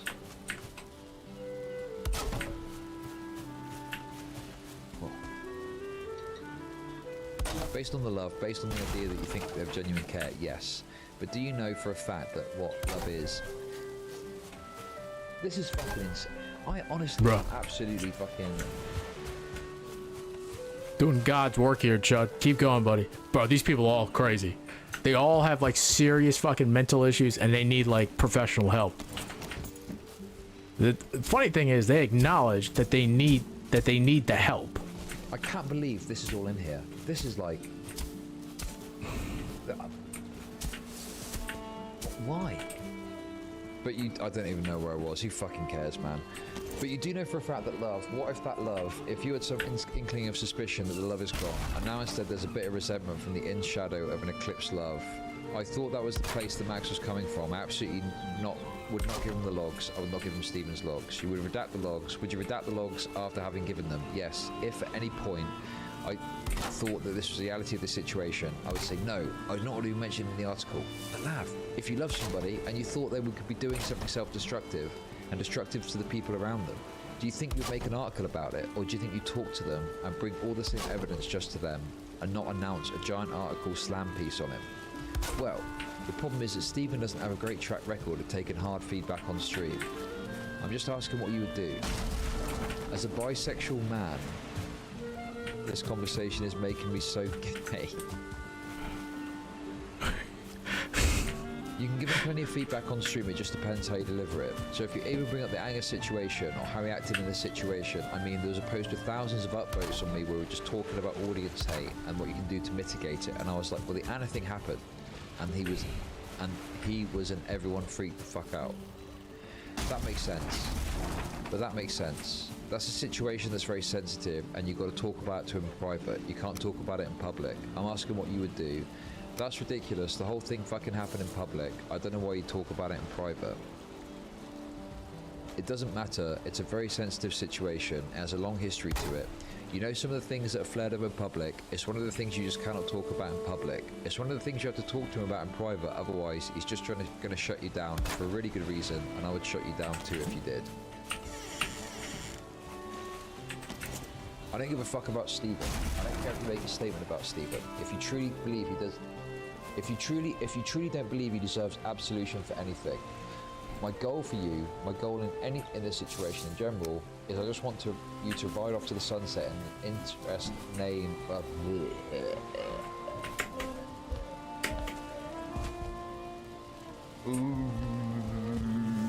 Okay. My voice failed me there. My voice totally fucking failed me.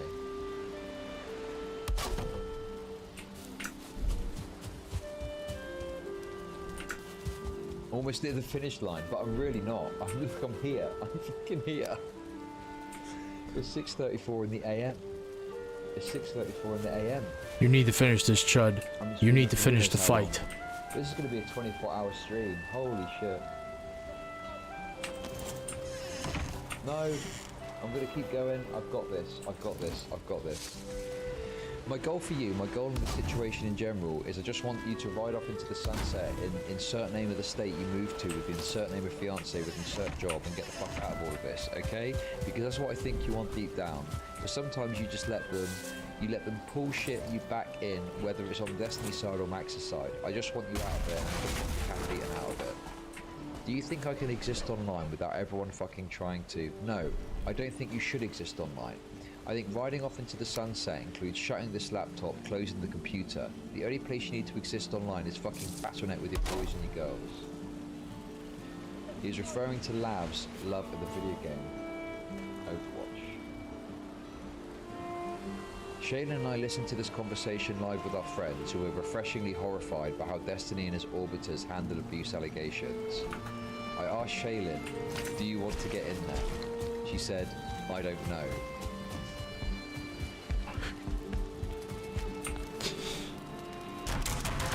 A few minutes later, I looked over at her and saw her shaking with rage. She decided to call into the stream. Oh dear God. It's not funny. I'm not laughing. It is actually kind of funny. Showing my friends that VOD.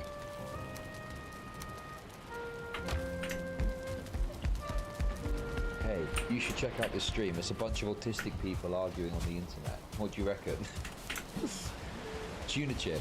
I've literally no confidence that Lav as a best option that is also healthy. I think there's a big fucking sign hanging here, which is once a woman is in the crosshairs, you're fucked. You're going to be hunted for the rest of your life.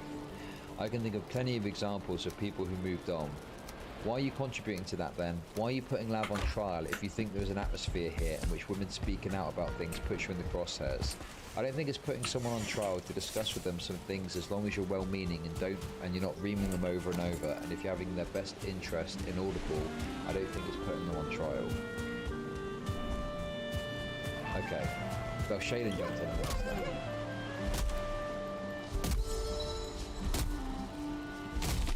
I don't think you have a best interest. I don't think you have a best interest at heart. But why don't you guys go ahead and explain to me why you guys are in a full 5-person call against Lav about why you.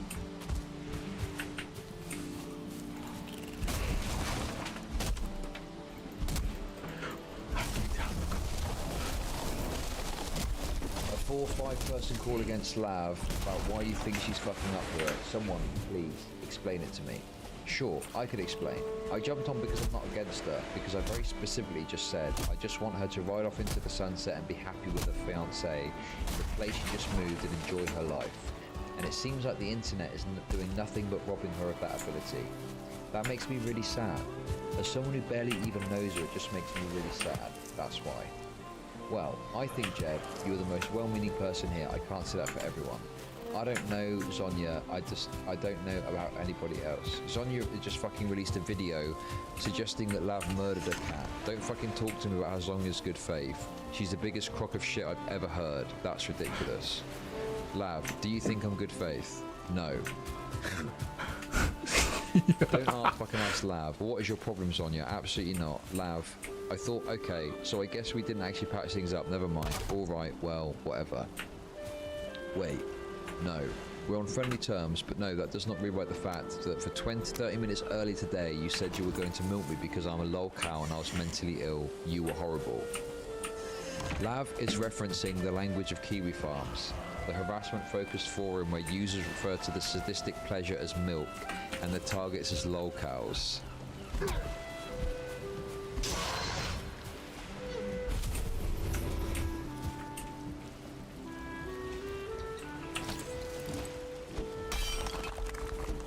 Okay, look. Okay. We talked about that, right? We were both horrible to each other. I was kind of matching your energy. Sure, I also know you are not matching my energy. I was rude, but no, I do not think you're in good faith. I think that what you're doing, I don't know your intentions right now. I don't know what your intentions right now. I know that you're making content from this, and I know that you ever continue to make content off of me, and I know that you earlier said that I was a lol cow, and you were just going to give milking me for views and whatever the fuck you could. That's fair. I mean, I didn't have an issue, so I'm not sure why Shaylin is bringing me up in this, but whatever. The issue is that you guys are in a 4 and 5v1 call, trying to tell Lav that she is fucked up somehow by bringing up her concerns about how she was treated, and suggesting things like, oh, maybe you should just get off the internet. Oh, maybe you should just take everything back. Oh, maybe you should just disassociate yourself from Max because he probably has bad intentions, so blah blah blah. But like, the only thing Lav has done is talk about her experience. The framing here is fucking insane, man. And she did talk about her experience of Destiny himself very publicly, and has been pretty consistent that it's been hurting her, and yet here you are fucking trying to shit on her even though you're trying to bring up this article which hasn't come out. It's total bullshit. You guys are all fucking insane. I don't think the majority of us have been in here telling her how she's fucked up, right? If anything, I've been saying to her, hey, here's where the breakdown of the relationship happened. This is why Stephen feels the way he does, etc, etc. I don't think it's fair of you to be claiming that all of us are shitting on Lav when you know I've expressed sympathy towards her early in this call. We have bonded over certain things earlier in this Folks, call. This is your brain on the internet, by the way. These... You can shut up, bitch. Oh my God. Shit. You're a fucking loud, obnoxious bitch. Holy shit. We were civil before you came to the call, screaming your lungs out, you dumb fucking cunt. Jesus. Wait, who's talking? Who's talking right now?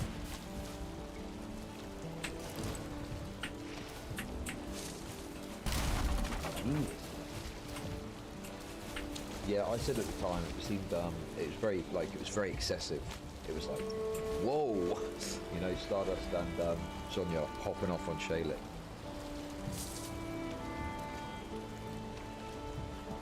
You were so threatened by the fact that people are coming forward and saying they're uncomfortable with a situation that you benefit from, that you're willing to gaslight them for hours. I'm not gaslighting anybody. I've been empathetic towards Lav the entire fucking call. Shaylin, you're an obsessed fucking pathetic piece of shit who makes ridiculous retarded artwork. Go make some artwork about all of us. Have fun just jerking yourself off to the idea of being cut and cold. You're welcome to kick me. but if you want to actually address the concerns, telling me you're doing something is not the same as doing it. What I've heard is that Lav brought up a potential abuse claim, and you guys said that she has to feel a certain way about potential. Nobody said she has to feel any sort of way. What are you talking about? Put that You in said that she there. needs to be very clear before bringing anything up, and I don't think that's true. Literally, every person who's been... Oh my god. Look how little this moves. Look at this. Look. Look how little this moves. Look. It is insane. Look. Look at it. Look at that. We get it, Look at Chud. that. We get it. We need you to power through it, man. Barely move it. Okay, so that's for torches. Look at it.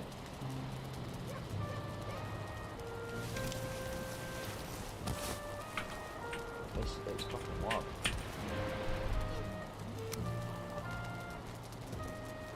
I think I can do that.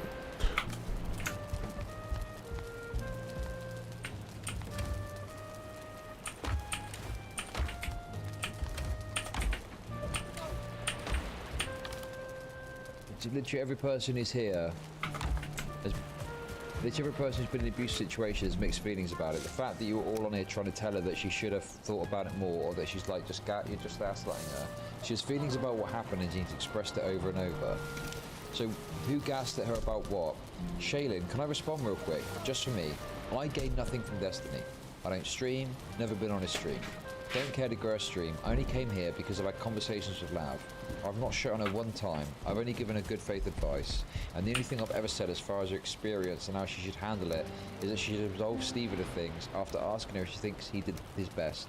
And she responded initially that he might have, that he might have. And I said in that case, she should make public whatever she thinks is true about the situation. Why are you going on about feet? Why are you going on about feet and shit? Where is that coming from?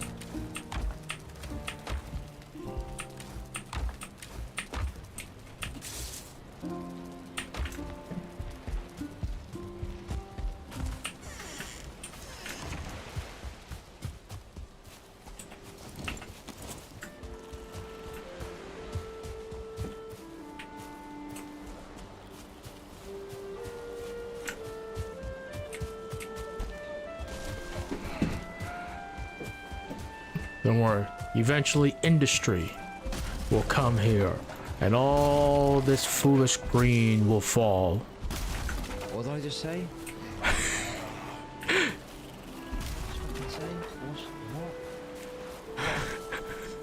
Did I just say something?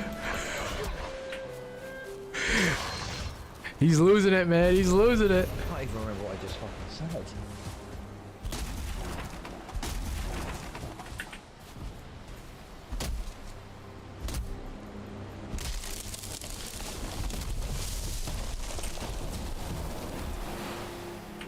Oh my god. Okay.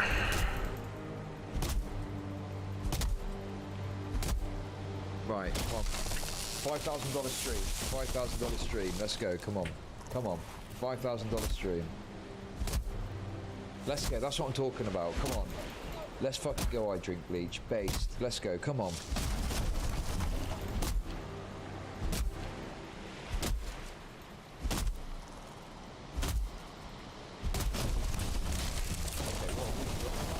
What is this? What are we doing here? Fuck me. I need to just open my up. He's losing it, chat. He's losing it. Come on, let's keep going.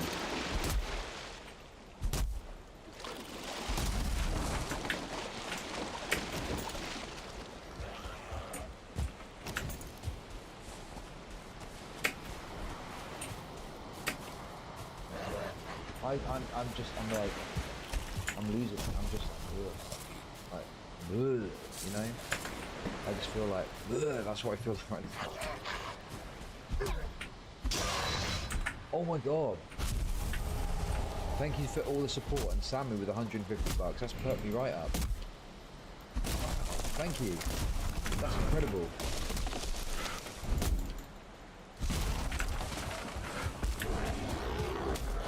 Let's fucking go. Shaylin, can I respond real quick? I read that bit already, haven't I? Asked me to respond initially that you might have, and I said, if that's the case, she should make public initially whatever she thinks is true about the situation so that she can detach and so that she can again, like I said, ride off into the sunset and be her own person. Because yes, I did tell her she should detach from the Max thing because I think you'd agree it's not Lav's article, it's Max's article, so she shouldn't have to detach to it given she... Oh my fucking god. Oh my fucking god. I can't fucking speak. Because I think you'd have to agree it's not Lav's article, it's Max's article. She shouldn't have to be attached to it. She's given a statement just like anybody else. Max is a statement. I've already publicly said that. The only reason why you think she's attached to it is because you're all obsessed berating her for talking to Max. Who is berating who in this call except for you? To be fair, you guys have literally been telling me that I've been doing nothing wrong and I've to remedy that for hours now. I've not told you that you've done anything wrong. I've not told you that you've done anything wrong. Wait a minute, I've empathised with you. I said being a woman in this space is fucking rough. We both talked about how certain parts of this experience is clearly misogyny, and if I have any criticisms on top of that, that doesn't mean that I'm berating you for hours, right? That means I've empathised with you on very specific points, and maybe I've offered a couple of places of contention here and there, right? Understand that you may have this. Eat my dick, Shaylin. I don't fucking give a shit what you have to say. Dumb fucking cunt. If Lav is going to speak out because she's fucking uncomfortable, then you're coming at her for bringing this up is fucking bullshit. Shaylin, you're shadowboxing here. We're talking about shit that hasn't been happening. We've been trying to be cordial this time. We're just talking to you. I don't care if you're pretending to be cordial. Alright, so you don't want to cooperate. You just want to talk over people and shadowbox with people who aren't there. I don't give a fuck what your delusional mind comes up with in terms of what's happening here, but it ain't actually happening here. So stop spurging out on this fucking call, alright? Either act normal or get the fuck off, one or the other. Yeah? I understand that when someone brings up a concern about your behaviour, or someone that you want to defend, i.e. Destiny's behaviour, okay, you're shadowboxing. You're shadowboxing again. You still have not named who came at her, and you can shut the fuck up. Why don't you go be quiet with the sex doll? How about that? Go sit down next to the sex doll, Shaylin. Go sit down next to the sex doll. The sex doll has better chances than her, unfortunately. They're referring to the Mr.Girl Real Doll review, a provocative documentary I made about a sex doll sent to me by Real Doll and its impact on my relationship with Shaylin. I've never said that you have to do anything in particular with Max or with Destiny. All I've done is offer the ways that, you know, people feel betrayed in this.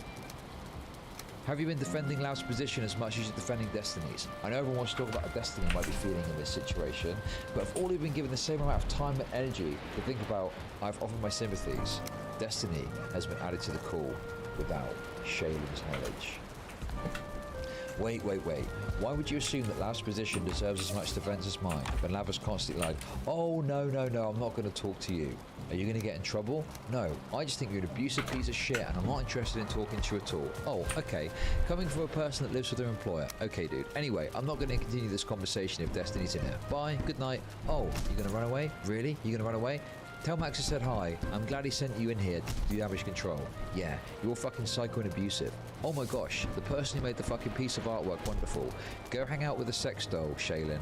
I'm sure that the words ring so fucking true. Those are some powerful words from the person who obsessed over the orbiters and drew this ridiculous piece of art about them. Shaylin released this drawing on December 19th, 2022.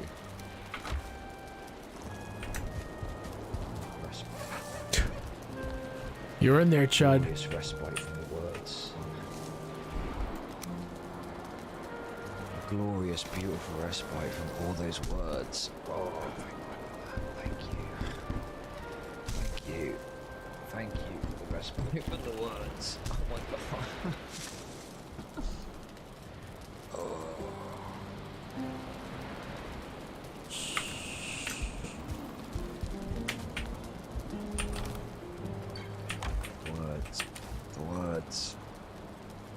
The numbers, Mason, what do they mean?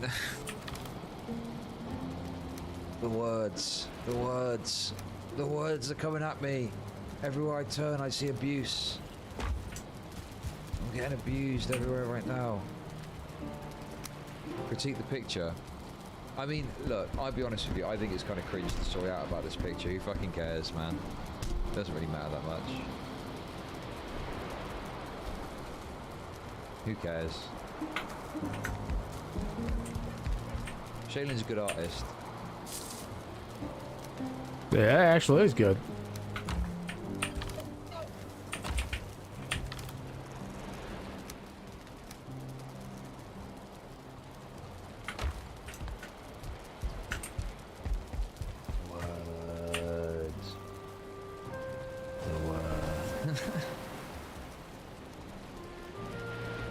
Okay.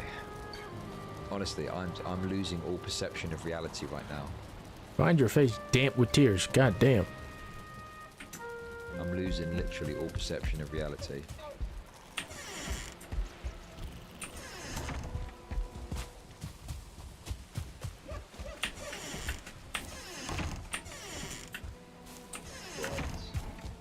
Words. The words. The word. No, I'm not tapping anyone in, okay? This is my fucking schizo moment, alright? I'm disassociating right now. You might say you've been reading a fucking schizo article for 12 hours on stream. No. I'm disassociating. I've got mental illness. I'm currently coming off a benzodiazepine addiction. Okay? I'm a mentally ill teenager, a retarded kid with DID. I don't. Okay, my alwa's gonna come out. All right. My name's Jacko. My name's Jacko. I'm the alter. I'm the gatekeeper for this DID system, and I've got autism. All right, I've developed DID from reading this article.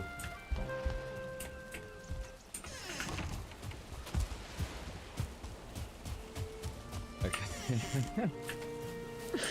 How many people are even watching at this point? How many people are watching my unhinged, insane... I can't even see my view count right now. I don't even care. You know what? I'm not even going to fucking look it up. I literally don't care. I literally don't fucking care, okay? I don't care how many people are watching me right now. Good luck to you. Good luck to you is what I say, okay? Let's fucking get back into this. Come on. Stop fucking around and fill these fucking bars up, okay? I'm sat here schizoing out and this is a $5,000 stream, okay? I'm not even at $5,000 yet. Come on, listen, I know you've been giving very generously, but I'm sure there's a little bit more fucking leeway than that, isn't there? This is the $5,000 stream. This is the fucking $5,000 stream. What the fuck is going on right now? Okay, come on, let's get back to it. Let's get back to it.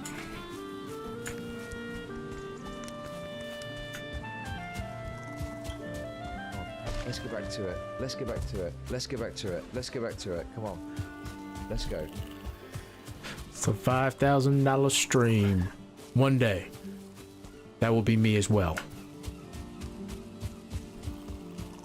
Destiny, you guys remember when Max said that it was going to keep Shaylin away? Not Sir Erudite's raided me. Hey, thanks for the raid, not Sir Erudite. Well, I thought I might end up raiding you, but you raided me.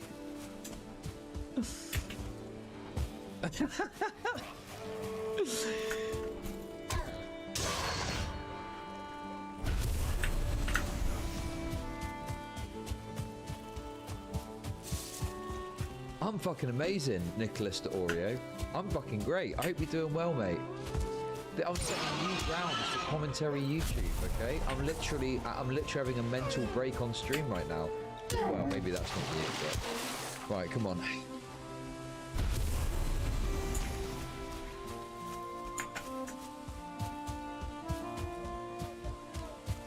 What do you think of Jews, guys? What do you reckon about the Jews? What do you think of that? I think Jews are great. I love it. I bloody love it, personally. I bloody love it. I'm a Zionist at heart. I'm a Zionist myself. I don't know about you. I'm a Zionist. Jew W. Jews wins. I truly think you should finish the lab section and stop before the child parental part and sleep some. Yeah, I think As much as I'd love to power through, I just think it's really unfeasible that I'm going to be able to do the whole thing. I mean, look, I'm fucking still got so long to go. And if I do the fucking...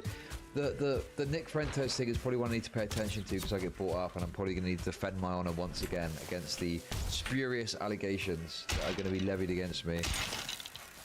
But yeah. Right. Come on, should we finish this part? If I finish the lav part, I can sleep. I can sleep for like 4 hours. If I finish the lav part, I can sleep for 4 hours, and then I can come back and do the rest of it. Perfect. Perfect. That is true. Perfect.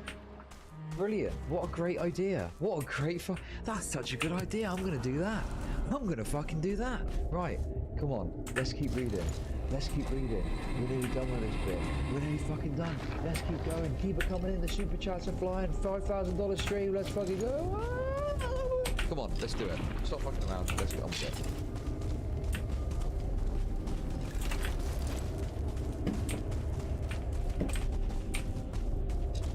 You remember when Max said that he was going to keep Shaylin away from the internet stuff until he needed to wheel her out to defend her for a shitty article? Wasn't that a funny fucking move? Destiny is referring to how he once tried to interview Shaylin about a relationship on stream after suggesting without evidence that I do not allow her to have a phone. I told him I would ask her to say no, partly because I wanted to protect her.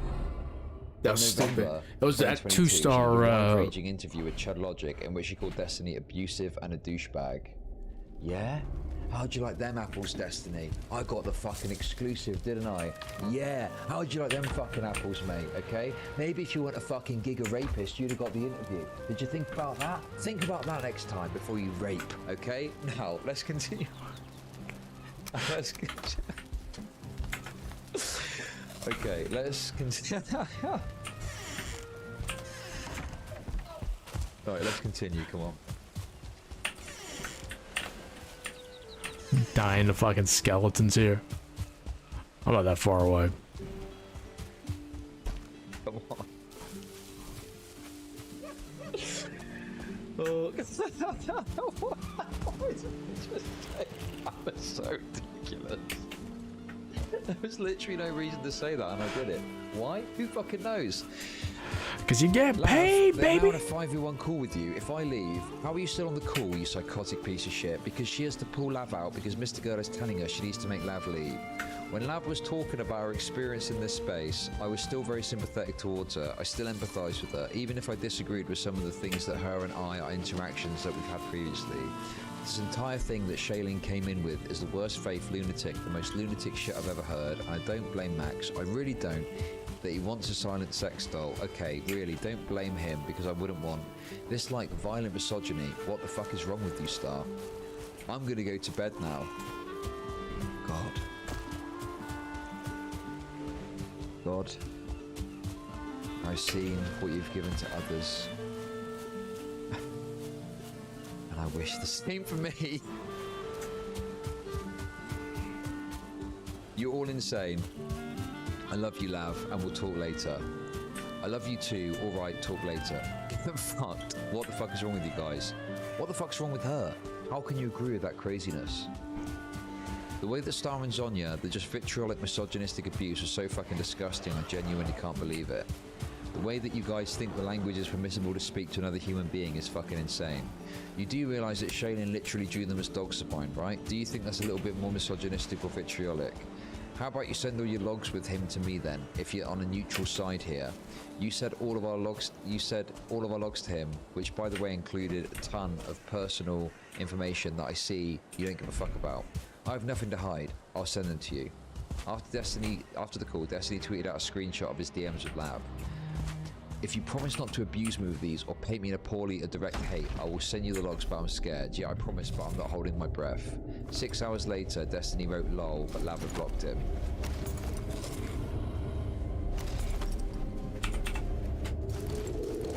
We're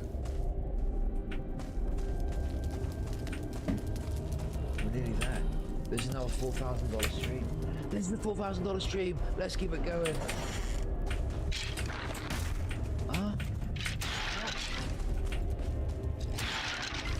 We're nearly there. Nearly Right. Come on, here we go. Let's go, come on. Destiny and Jebtan argued that my investigation was being conducted unethically and for unethical reasons, while Lav insisted she was not part of it and could not answer for my actions. In one of his arguments, he said, "You're taken right now trying to explain actions in the past, which, unless you're a fucking time traveler, if that's a power that Jewish people have, I was not aware of that, I'm sorry, but I don't think you could do that." Destiny accused Lav of helping me manipulate Anna into releasing a screenshot of their sexting. Lav told Destiny that she felt conflicted about even being a part of my report in the first place, and she did her best to be charitable to him. "You have repeatedly called me mentally ill. You are. Oh, you just have no fucking clue until afterwards, until after I came out. That's so convenient. You have no fucking clue that I was mentally ill, that I was too. I didn't know you were mentally ill. No, I didn't. What had you ever done that had shown that you had mental illness? That's extremely convenient. That is completely convenient that you would just not know until after the fact. It was convenient for you to use that against me, that I was completely healthy while you were trying to fuck me. It was completely good. Lav, let's focus one sec. Redirect, Lav. Redirect, Lav. What do you want? You keep saying you don't want to be fucking associated with this. You want out. What I want, dude, I want Steven to stop fucking. I got it, Lav. Just please let me go. No. Just please let me get. If you want me to stop doing it, then stop talking about me. That's so easy. Don't do a 5-hour stream where you throw me under the bus for 3 hours. Yeah, just stop talking about how I feel if you don't want abuse, yeah? That makes sense. Just stop talking about how I feel if I don't want to insane retaliation for you. Steven, this week is the first time I've probably talked about you for fucking months. What the fuck are you talking about? Lav, would you bet your husband's life? How much money would you bet on that? That you haven't publicly talked about me in some area where the last 5 people can hear? In the past month, how much money would you put on that, Lav? In a way, what would get back to you, Stephen? I've not publicly gone on stream or tweeted about any of that fucking shit. What I do in my own Discord, clearly it's getting back to me. And if it's... What? I'm choking on my words. Oh. Make sure you pay him, chat. I've not publicly gone on stream or tweeted about it or any of that fucking shit. What I do in my own Discord, clearly it's getting back to me. And it's getting back to me. Who the fuck knows who else it's getting back to? That's the whole fucking point, Lav. Talk to your fucking therapist or talk to your friends offline. You don't need to be in a public Rumble stream with Max, typing up his new article, talking about your feelings. It's the most inappropriate place to do it. But you can say that I've mid-pussy and you can call me a fucking narcissistic abuser like my mother. Stephen, you're a fucking joke. You're a hypocritical fucking joke. Pretty sure you were like, oh, he was so sad that I fucking left, and you're fucking divulging information about my fucking dick and about fucking hook up to fucking big tech of all people, and now you want to high road me because I included a little quip about mid-pussy, Lav? That's the road you want to go down? I still haven't eaten the full details of the hook up, by the way, if you want me to. He is going Why off. Would? It feels like you're threatening me. Why would, because you leaked everything that makes you look good. Destiny and Lav argued about the accuracy of her DMs to Big Tech about their sexual encounter. You said I was sad. You said you didn't touch me. You seemed upset that I did not fucking return the favour, Stephen. I didn't seem upset. I didn't feel upset. You know what I was. I was tired. Like I was all fucking night. Like I was when I was almost asleep in your fucking car. When you let us go get so I could get a Red Bull. I almost fell asleep before we even did anything. Destiny then relitigated the timeline of events, now acknowledging a gap between the last sexual DMs and Lav getting dogpiled was only a few weeks. He claimed that because Lav and her fiance closed the door on their relationship in November, Lav couldn't have felt pressure to have sexual Lav couldn't have felt pressure to be sexual then. Lav interjected that a relationship with a fiance became monogamous at the end of November, which would have been after all dogpiling. Destiny said that Lav claimed he would only steal her position in the debate because she sent him a nude. Lav replied that she never said that. Do you understand how much of my community made fun of me for calling you intelligent and for defending your position when you weren't there? How could they have simultaneously been doing that if I was just trashing you the whole time? It's got a point, I remember that very well. Ah god, Darvo in real time. Stephen, what the fuck are you saying? I'm Darvo. You just Darvo'd me. It was a good Darvo. Can you just be normal? Can you be fucking normal? Lav, the situation is normal. Truest thing that's been said the whole fucking time. You're accusing me of abusing me right now. You're saying that I'm abusing Darvo. You are abusive. Of course you're abusing me. You leveraged a fucking sexual relationship to hop on stream, leaked details about it to make me look bad, and then tried to turn it around later on to pretend like I was abusing you. What do you mean, of course? Look, it's getting light outside. You are. I genuinely thought that I'd made everything up, and this conversation puts me right back in it. You just did shit talking session. I don't even know for what these 3 hours, things 4 are days for. ago. What do you mean you thought everything was made up? The day I woke up, Probably some like item, something like down the road. No, I've really made a mountain out of a molehill, and you literally actively accused me of abuse for it. Put words on mine. Put names today. You've been extremely misogynistic to me publicly. For your thousands of live viewers to hear. Tens of thousands sometimes. And you think that I'm the person doing something wrong by saying I'm uncomfortable with the way you treated me. That's a fucking joke, Stephen. Get it together. Lab left the call. Wait, you're uncomfortable now? Yes, did she leave? I thought she said earlier she wasn't comfortable. That she didn't have a single problem that she could point to with anything that happened. I thought I remembered it saying. I might just have to take a pause, grab some coffee too, because I'm kind of slowly fading. Just want to get this copper deposit. Spamming his DMs at the same time too. Shannon's probably spammed her since she left, to be honest, but I mean, the terms haven't changed. Obviously, both would be fucking shitty shit to each other, but the terms have been the same the whole time, which is, no, hold on, I'm only saying stuff out of retaliation for that. I don't really pick fights like this with people, because I don't drag personal relationships that I have through the mud. I don't know if I've ever done this, unprovoked in my entire streaming career. Maybe I've once or twice in 2013 because I was an asshole, probably. No, I mean, I agree. Okay, how much longer? Keep going, Chud. Keep going, Chud.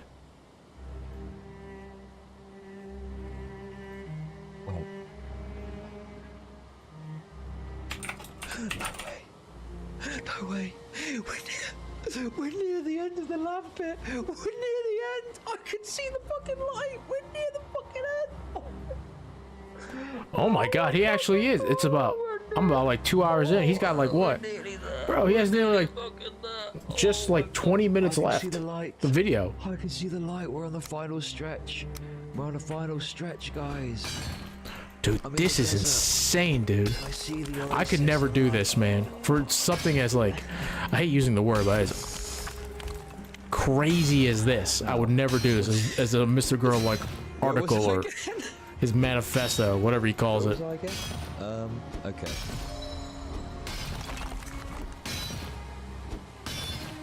we need and then at the end of the lab section, I need to come back fresh. I can't go into this segment feeling what I do, okay? Otherwise, I might actually die. I might literally fucking die, okay? I think I will literally die. You know when you just die, instantaneous death syndrome. I think I will literally just immediately die if I continue on. But it's okay, we'll come back fresh tomorrow. Let's fucking tap this in the back of the net, okay? Let's fucking do this, okay? Let's finish this shit. Let's fucking do this, okay?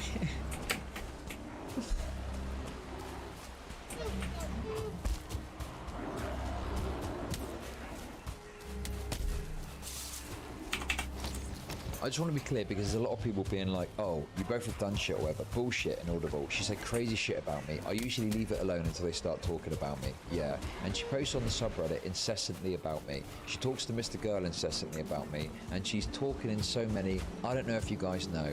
I know there are some people in my chat that know. And I know I've got other strangers who reach out to me. Bro, one of the reasons why I knew she was leaking personal details about me is because a total fucking stranger emailed me one day and he sent me like 15 pages of DMs where she's just spilling her fucking guts to this random fucking dude who's like, I don't know who I am. I'm nobody special, but Lav was like talking to her about all this. She started giving him all this personal info about me. Like, what the fuck? The thing is, I know you said it was only retaliation, but you've been through the couples counselling bullshit and like interpersonal relationship stuff, and it's always going to be like, she's always just going to hear the fucking mid-Jewish pushy shit, and yeah, she said dumb shit to you, she said not dumb shit, dangerous shit, accused you of being Weinstein, all that shit, and it was shitty, and she did it first, and that fucking sucks, but I mean, for her, that's never going to be, it's always going to be the case that you did shit too, you need to take accountability, and I can see why you wouldn't want to, I wouldn't want to, but I mean, yeah, she just has to stop talking about you so much, so you can stop talking about her, or vice versa, it's the only way. Yeah, I'm totally cool with that. Yeah. If she stopped talking to me, I stopped talking about her. I have no reason to yet. And I'm sure she knows and I'll follow up because, I mean, that's what we've been saying this whole time. But then Shaylin came in just trying to reel her back because full detachment isn't running her toward Max. So Shaylin tried to come in and sort of pull the lifeline again, and I think it worked, honestly. Yeah, because anytime Lav is like using her brain even a little bit, fucking Shaylin has to dig her fucking claws back in with Max as the puppet master behind her, like sending her out to reel her back in. Because Max knows it would look horrible if he stepped into the call. That's why he's wheeled out Shaylin as a fucking defense crew, despite saying he'd never bring her out publicly, that he wanted to explicitly keep her away from the online content until he wheeled her out for that Chud Logic interview to defend every single point he's ever made verbatim. Seems like every step of the way she's getting pulled by one person, and I get it, but, you know, I really think that quite a few of us are trying to be genuine and trying to engage in good faith with her, and it's just unfortunate to see things end up this way, so...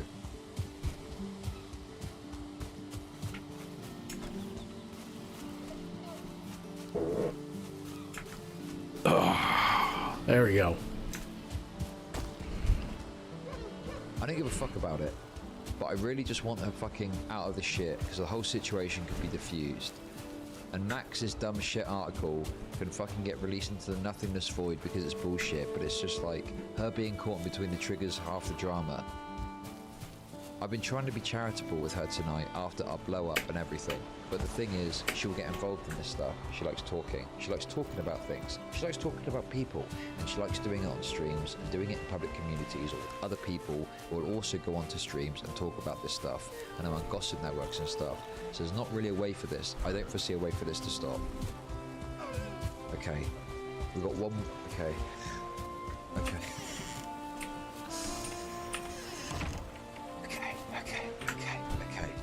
This is the $5,000 stream. I appreciate you being here. We've nearly finished this segment, and I'm going to go to bed, and then we'll come back to continue. You thought the 5,000 follower stream was one stream. The $5,000 stream is not just one stream. The $5,000 stream is everything, okay? We're going to come back and continue the $5,000 stream as soon as we finish this bit. The issue is that right now, you've got unconditional insane validation and affirmation coming from Mr.Girl and Shaylin, because they need to, because Lav's anchor is tied to their boat, and there's no way they can separate from that. And then on Lav's perspective, every other person in the community is constantly shitting on her and hating her. So I understand her position, she's in a tough spot. Why the fuck would she abandon two people that are showing her a lot of kindness, caring and compassion and empathy and listening to something she has to say?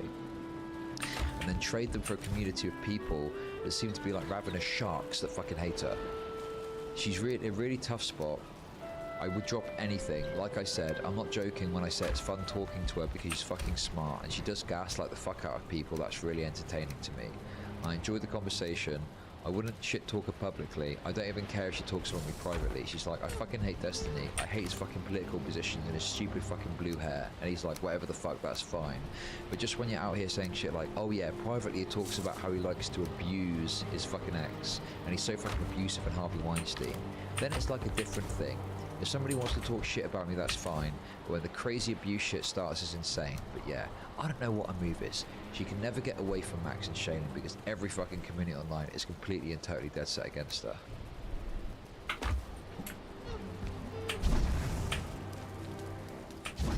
Nearly there! Oh my god, I feel like I'm gonna cry! Oh my god! Here we go.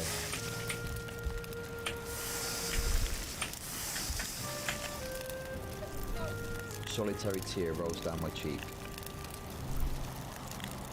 March 12th, 2023. On a stream, Parallax, Tomfoolery Show and Zonya were talking to Lav about whether she'd misrepresented Destiny's sexting relationship with Madame Genevieve by publicly outing it as a sexual relationship. Although she also clarified that they'd only sexted. Lav, if you were in a sexual relationship and you texted with someone without your spouse's knowledge or without your whatever's knowledge, why would they be upset? Destiny had joined the call without Lav's knowledge because it's cheating though, not because it's a sexual relationship. Yes. And what's cheating about it? The fact that it's a sexual relationship, correct? If you were to tell somebody that you had a sexual relationship with somebody that you were long distance dating for a year, I'm not going to speak to you. Laughing. Okay, I'm just saying nobody would consider that a sexual relationship. Oh, come on. Why don't we try to do, let's keep it all civil. It's not a sexual relationship. That's the whole point. Also, it was not your information to share. I don't think, on regards to the hypocrisy thing, I don't think it has to do with any allegations or anything like that. I think the reason why people search for hypocrisy is because people are trying to figure out if a complaint that somebody is making feels authentic. So for instance, like if my mum was really mad, Stephen, I don't want to talk to you. You don't have to talk to me. I'm talking to the rest of the panel then, fuck you. Okay, bye, she left. Destiny, yeah, fucking got her. Okay, I really just wanted to bully her off this, that's why I'm in here. March 16th, Oh my 2023. God, Among Destiny. others, Lav, Kelly Jean, and Erudite appeared on a panel about sexual assault hosted by Wick, the TV, titled Setting Boundaries. Destiny joined 30 minutes later, and Lav left almost immediately. Destiny laughed. Destiny's audience celebrated in the chat. Destiny, keep bullying her. Go back to Danny Max, bitch. She's scared, bitch is gone. Make sure to join every panel with her and bully her out of these.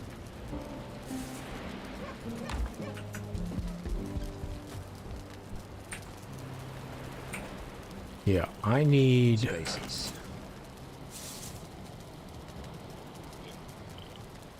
Oh my god, okay. Fuck me. So I need one more of those. We have achieved. Okay, listen. I tell you what, I know what it feels like to toil the fucking cotton fields of a fucking 19th century cotton farm, right? You're like, don't stop, boy. Don't you fucking stop. Like, come on, I'm fucking done. No. Get some more cotton pick, boy. I need to stop. I can't do this. I need to come back to this focused, okay? This is going to be a great segment for me to do tomorrow. We'll come back fresh and it's going to be great. My eyes aren't even closing properly. But let's just take a moment before I go to say welcome to the $5,000 stream. Keep the fucking donations coming in, okay? I'm going to stream for another 10 minutes to wind things down as I look to go from there. So keep it coming in. Let's go, let's go, let's go, let's go. Come on, come on, come on, come on. Oh, Jesus. I need to edit like a couple of streams to take like some segments out of there. What do you think? What a fucking crazy article. Why is that all included? I think if you try to like understand like Mr. Girl, you're gonna fail. Like that stream is one day going to be reviewed by a court. Probably. Listen. How are you still go? I'll read that one out. How are you still? I've turned notification back on. How are you still going, bud? You're an effing mad, absolute legend. I don't actually know. Like $20. How are you still going, bro? I don't actually know. Absolute legend. I just got into it and I just, I couldn't stop. Yeah, I saw the bit at the end. Will you read the rest of $500? No, please, please don't tempt me like that. I can't. I will not. It will not be good. Literally, I'm gonna. Okay, it's 7 a.m. now for me. I'm streaming at 1 p.m. Okay, you literally just need to wait. 7, 8, 9, 10, 11, 12, 1. It's like 6 hours.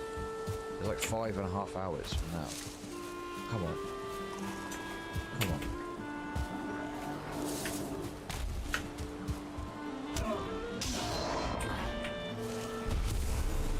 I'm getting abused right now.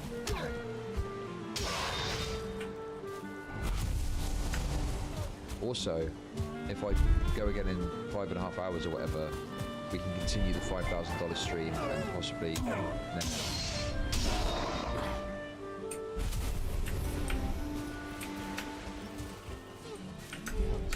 Thank you.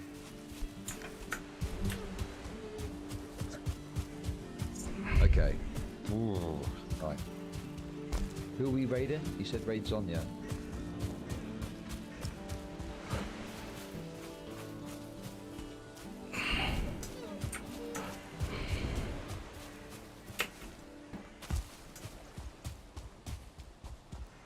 Honestly, I mean, I think you know what my take is on the article already. It's just very lengthy. Oh my god. $50. Holy fuck. It's insane to me that I've received so much support today. It's just like a copy and paste. He did not edit that. I have a hard time believing he went through that and he like edited that thing. Because if it was properly edited, it would not have been 150 pages long. It's just like, I'm going to throw everything against the wall because there's nothing there. There's just nothing there. There's probably like rational critiques of like Destiny, but like being conducted by Mr. Girl. If unironically after Wick talking to Mr. Girl and Destiny hopped on, Destiny kind of gave like, this is how you would actually like take me down, which I thought was like crazy. It's weird, man. Like he was talking about that. I'm just like, what is he like doing right now? Why is he like bringing this up? Hey, Nicholas the Oreo. Thanks, brother. Free booted you for like 20 minutes, so No worries, here mate. is some money. Destiny was freebooting me for about 1 billion hours earlier, but it is about his literal fucking life, so I think that's fair enough. Thank you very much for the 30 bucks.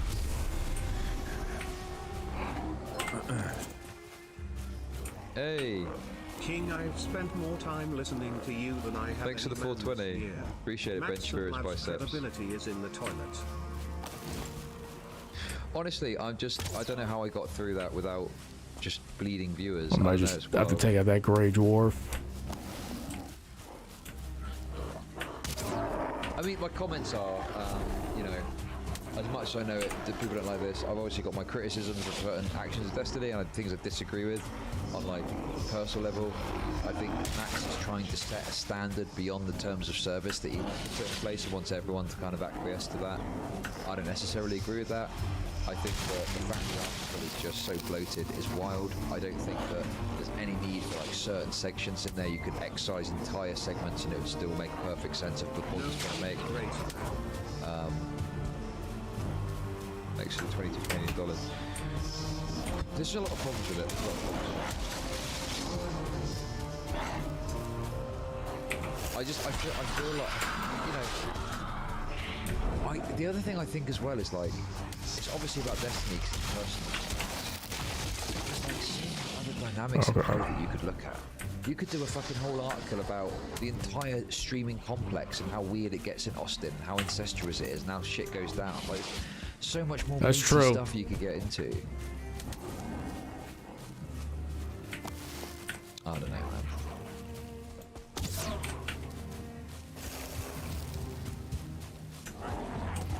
It feels like It's a lot Texas, of it no is just, state yeah, here's tax. some- I mean, it's just a friendly place for streaming. I forget like who like started out. Wasn't it Train that Can you initially, give an example of how you disagree with Destiny on a personal level? Yeah.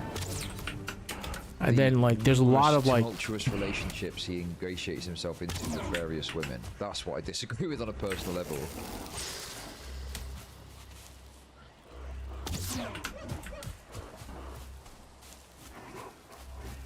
I don't have any fire arrows too. I just got regular old flint arrows. I kind of want to get rid of like, You know, and I think that Do you remember the day all of this started? thank you for the $5. Go this far.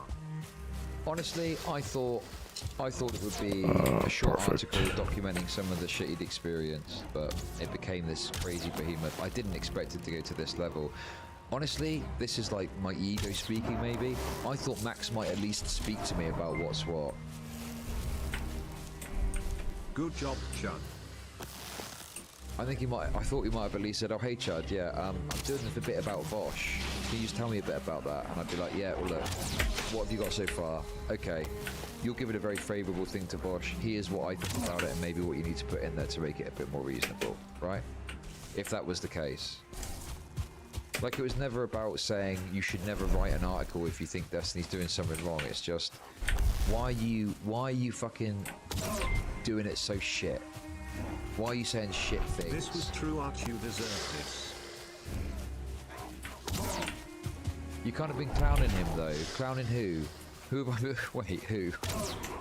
I feel like we've clowned a lot of people this stream.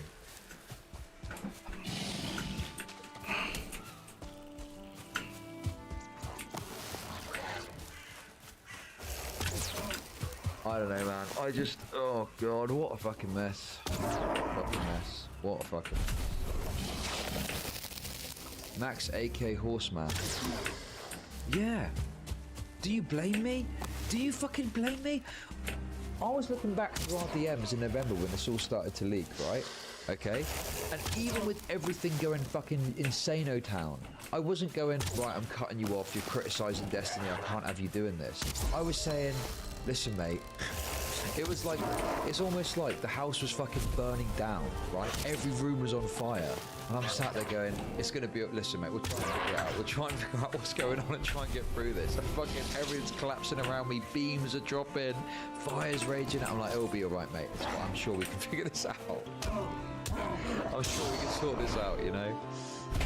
And meanwhile, he's just pouring fucking gas into the fire. He's getting the flames of fuck. I mean, it's all right, mate. You want to chuck more gas on? Don't worry about it. I'm sure we can figure it out. Bro, I was like, even in the midst of the most insane shit going on, I wasn't like casting you aside. I was still kind of thinking like, fuck, is there a way we can...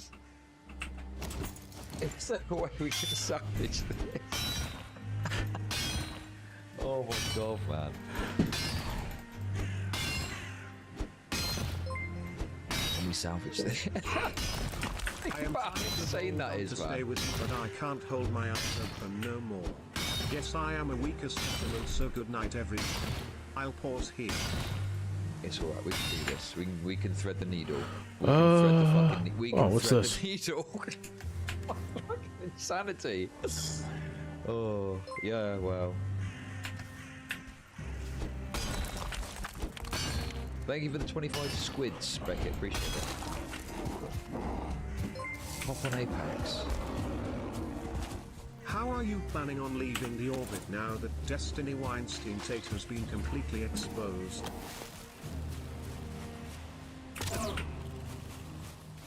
I'm gonna unleash my new bioweapon. Project S. I'm gonna release Project S on Destiny. Okay, right. It's on your streaming.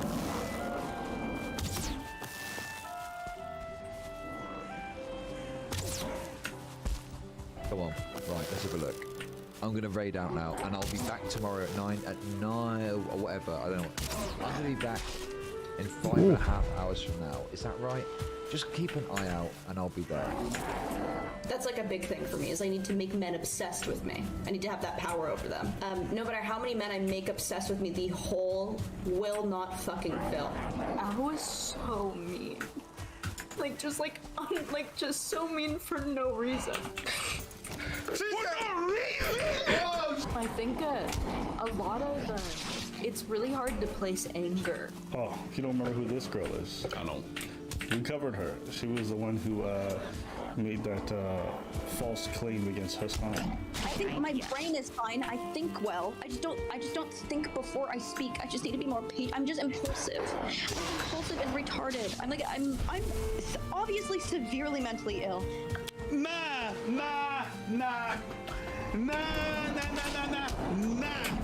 And said that he was going after underage people, and now she tried to walk that shit back. So the one who said she got raped by when the dude bent over and said, "Eat my ass." What? Wait, what? This is what she claimed happened. She said she went on this date with this dude. They were flirting. They went back to his place. And then I made like a joke about it. My first video was like, LOL, that one time when like this like LA comedian like kind of forced me to eat his ass when I was like pushing against him. LOL. And it was just like a funny video. Wait, you made sound funny. That sounds really extreme. And this might be a bit fucked up, but like I feel like eating ass has got to be one of the hardest things to force someone to do. I'm not gonna lie. There was a lot of pressure on my head, and he was like keeping my mouth full and making sure that he was not making eye contact with me, so I couldn't say no. Like it was very weird. And basically, she was eating him from the back, and then she went home. And I kept thinking to myself, you know how hard it is to force someone to do something for you while you're on all fours and leave behind you? And he's pretty.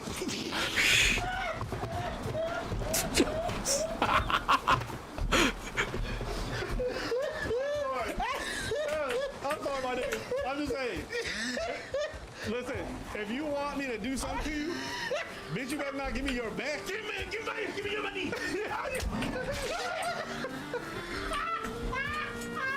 Oh, I don't even have my spear with me. Fuck.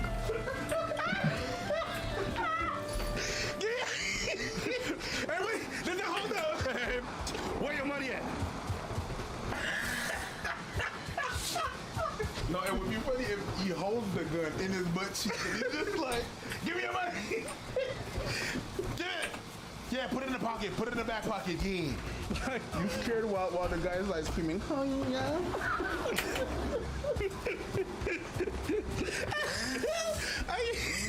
He was being very menacing. Sorry.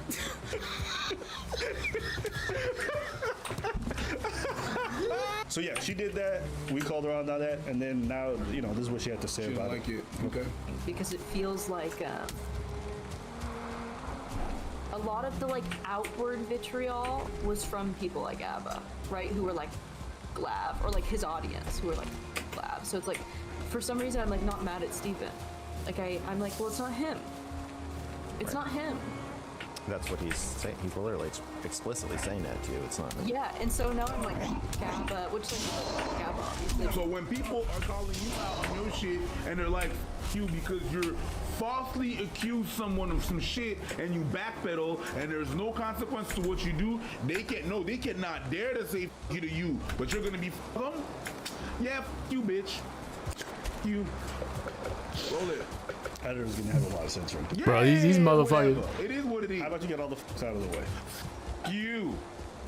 I think I'm done. Fuck you. It's like really strange to have this like anger that like I can't place, this like sadness that I can't place. Abba's like the big one for me, and I know it is Steven, but Abba's like, Abba was so mean. Like just like.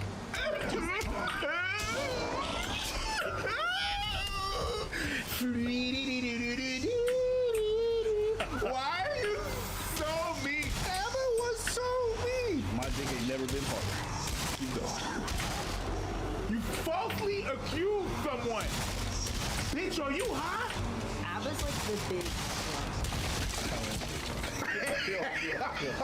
Is that a lame dad joke? Sure is. All right, let me just enjoy this one. Enjoy it. You know what the Abba was so mean.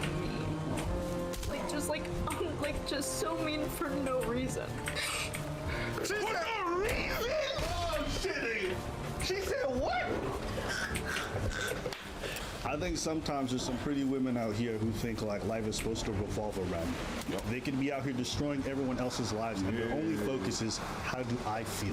What am I going through? Right? That's why when this whole thing was happening, you know who she said was most suffering from this whole incident? Her husband. Oh shit. Why? Because he was being unnecessarily dragged, an innocent person. No, boo-boo.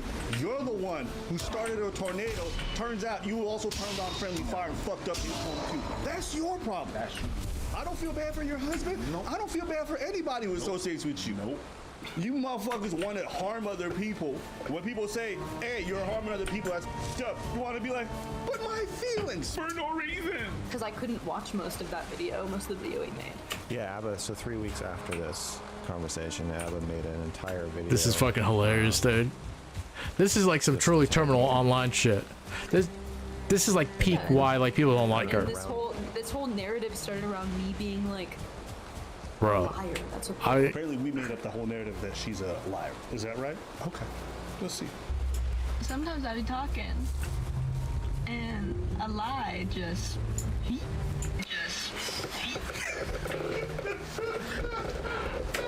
Bruh. We made up what? Yo, this is like the red pillars who like the Matrix. No, bitch, that's you. The same way that's you out here self-snitching on TikTok for attention. Dang. That's you. Rewind. Roll, yeah. Roll it back. Run it. big liar.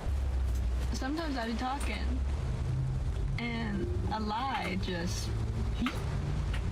Uh-huh. And I'm like, girl, did you really just. We didn't mean that?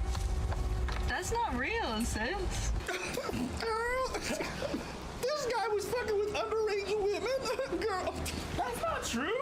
Why did I say that? Oh my god. Girl. You say you lie. You say you do that often. That makes you a liar. If I cut meat once, I cut meat. If I do it often, I become a butcher. That's you. You a liar. Hold that L.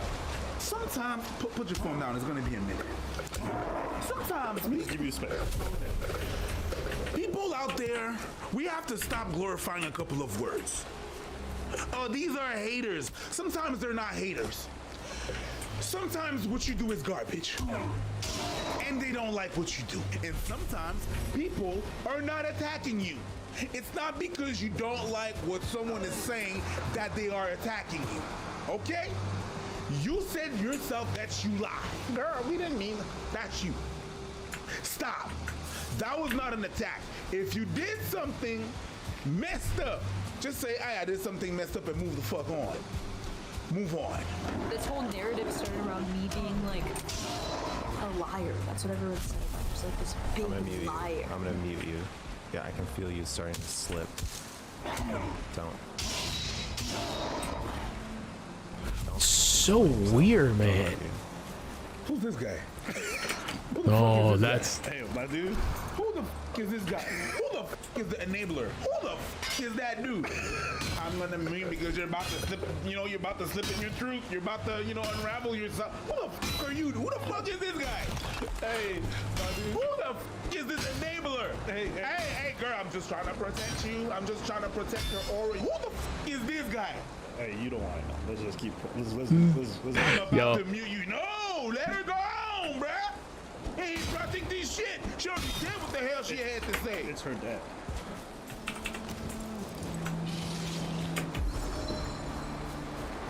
What the fuck did you say? Apparently, there's like some weird incest stuff going on too. That's why I kind of slowly, like, low-key sympathize with her because the stuff that's going on is really weird. That's her dad? And like they be talking like flirting and stuff. It's weird. You didn't feel the dad energy coming from him? You didn't feel it though? I could feel energy, but at the actual dad? Wait, what energy did you feel?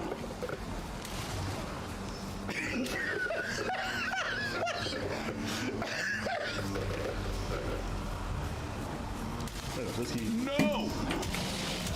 No, you can't skip that shit. Yeah, we can. Bro! We can. Oh shit! I was not. I thought I had like at least half. Oh, I'm stupid. That explains everything.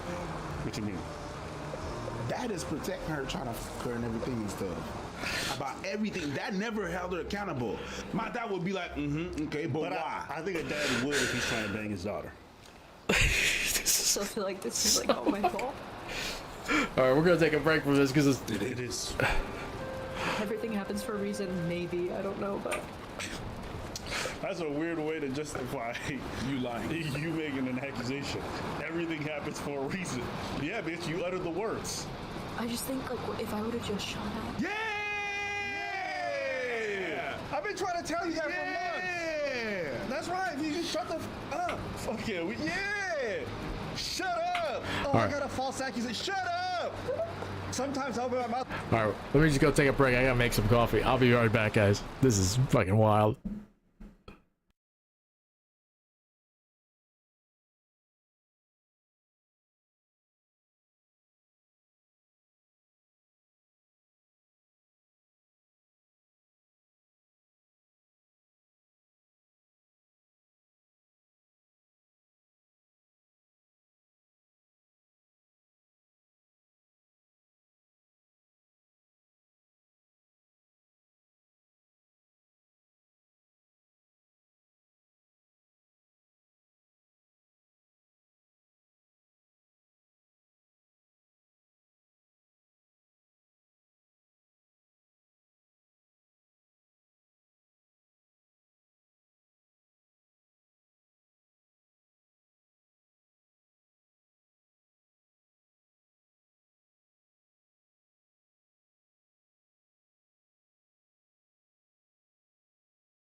All right, party people. Sorry about that. We are back. I just went to get something to eat real quick. All right, back to Have Bun Preach. Up! You don't have to lie. You don't have to falsely. You decided to open your fucking trap. But nobody asked you for shit. Nobody. Motherfuckers were chilling at home, and then they looked on the internet and said, "Oh, Hassan is into underage girl." Shut up. How old is this girl? 24, 25. She looks 37, but that's besides the point. She did that TikTok. Isn't that TikTok? Yeah, she looks. I mean, lip injection and shit like that will be sad to you. But I won't play one last clip. Now, I want you guys to understand the pathology. Why would someone do this? I'm going to show you guys why. So, this is Hassan reading the DMs that this girl had sent to him a while back. I think we accidentally met in 2018 while you were on a FaceTime with Bleep. I feel like I'm not making this up. It was brief. I haven't even an ounce as hot as then I am now. So you're off the hook if you don't remember. This is her texting another popular streamer. Her name is Destiny. She texted me Her name is Destiny. December 14th, 2021. Watching her stream feels like I'm watching my history teacher teach a lesson in a very naughty way, or maybe like a really passionate government teacher. Either way, I'm wet. That was her first form of text message to me on December 14th, 2021. Mind you, this girl has a fiance. Now, why is she doing all this? Why does she do all this? Listen to her. That's like a big thing for me, is I need to make men obsessed with me. I need to have that power over them. No matter how many men I make obsessed with me, the hole will not fucking fill. Why are you so mean? that's fucked up. I want you guys to understand the mindset of these kind of loony bins, okay? Loony bins, I like that. That's exactly what it is. It won't. It's always there's always another guy that I have to make my project. There's always another person I need to make obsessed Okay, with I me. need to like forward this, so we need My to. whole life I'd spent, being like, oh, if I find the perfect man who loves me, everything will be okay. He'll save me from myself. And then I found the perfect man, and I'm like, oh fuck. I still feel it. So what that tells me is it's an internal issue, and so I'm just sublimating it. Some people crave that attention, crave that kind of validation that they'll do anything. Why? Because like she said, they got a hole they gotta fill. And then you're not the one. You're by you calling her out, you're doing the exact opposite of what she craves, and that's why it hurts her. You're doing the exact opposite of what you want men in certain position to do with her, and you're doing the exact opposite of like being, hey, you did this, you did that, that's whack, and you're a liar. When you did that, you put yourself in a position that you're not doing that, and that's why you were so mean.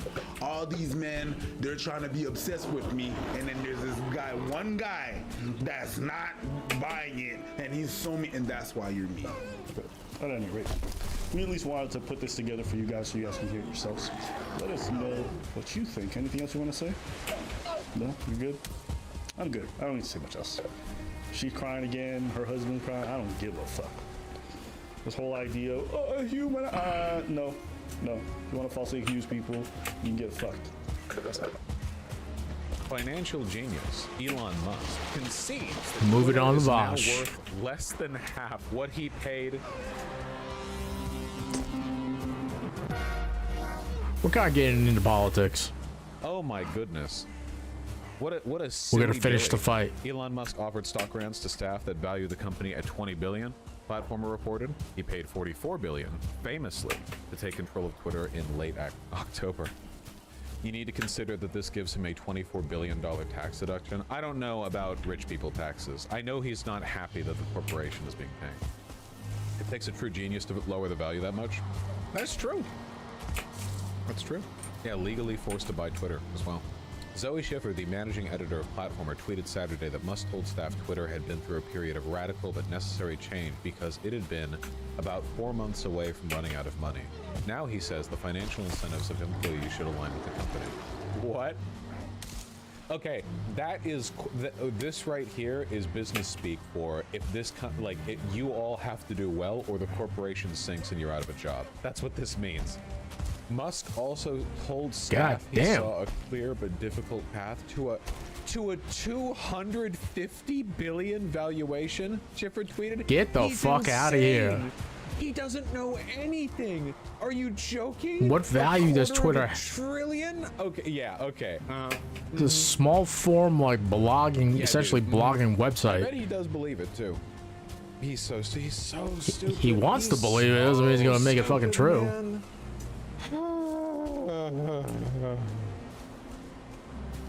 He literally doesn't know what money is actually. Yeah, he's just literally no idea. The information also reported in the email in which Musk told employees they could sell their stock holdings for cash every 6 months based on a third-party value.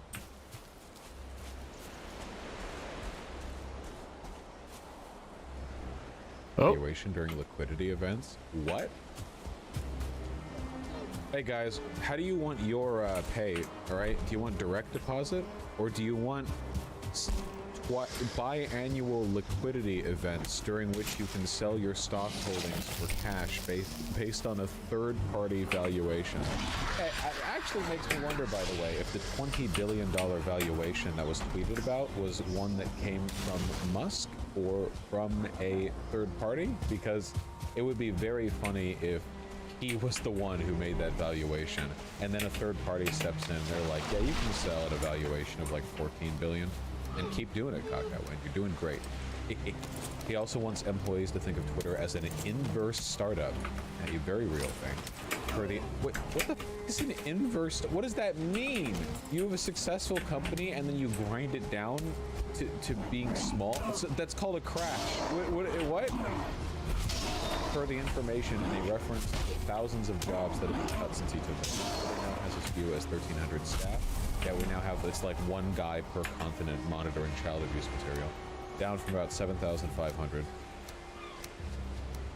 Yeah, don't think of it as shrinking, okay? Just thinking of it as reverse growth. Negative growth. Following the last round of layoffs in February, Musk sent a memo with the specific line performance awards to employees, saying those who are left to get very significant performance-based stock awards. I trust him. This past week, we completed a difficult organizational overhaul focused on improving future execution using feedback we gathered from the entire company. Oh, nope. Fuck those that who shit. remain are highly regarded by those around him. And he's banned remote working? Man, as I understand it, the trend right now in tech is like, is to absolutely embrace remote working, because it's just like people work so shit when they're actually in the office. Insider contacted Twitter for comment. The company responded with an automated message that didn't address the inquiry. So the reason for this is because right now their contact email auto responds with a poop emoji. That's not a joke. Unless they've changed it. Yeah, there we go. 7 days ago. Got a question for Twitter's press team. It would be a poop emoji. Yeah, Elon Musk even announced it. So I guess he was so angry at like Business Insider and other like, you know, articles, emailing to ask like, hey, how is your failing company doing? That he just fired the entire press management department and did this. It's mostly a hybrid regime. Basically, yesterday the banning is done. Yeah, it is pretty dumb actually. You know, I would think that when you're talking about being a reverse startup, how you want to have the company evaluated at $250 billion, and how your employees are going to be getting biannual liquidity events where they can sell their stock for cash based on the company's evaluation. I would think that a good press team would be pretty important to, you know, relay good news so that maybe there's more, you know, more buzz about stuff that could lead to a positive evaluation. I mean, he's literally saying at the same time, like, the amount of money you get will be determined by the evaluation of this company by a third party. And also, we have cut off any ability to like announce stuff to the world about how the company is doing outside of me, Elon Musk, tweeting. Famously an excellent way of disseminating information in a neutral and professional manner. God, I love Elon. He's so good. Yeah. Oh, man. I do not feel good for the people who work there. All those poor Indian people and their H-1B visas. How does Elon expect? Yes, that's actually true. Employees? I'm not joking when I say this. I don't know about the rest of you, but my my Twitter's been running like crap for like weeks now. It's like there's a memory leak where when I'm using Twitter for more than like like if I keep the app open on my phone, don't close it, and it's up for like 30 minutes or more, it gets really laggy to the point where like it's not following my key presses. It lags a couple behind. When I update, like my notifications mentions section is useless. It doesn't keep track of notification mentions at all. It literally just like updates the last 3 or 4 on the top, and it doesn't show me the full list. You have the issue where you're scrolling through a thread and it keeps bugging and going up or down or whatever. Yeah, I'll have a thread open on my phone. I'll set it down. And I'll see it keep refreshing and updating and like going up and down and shit.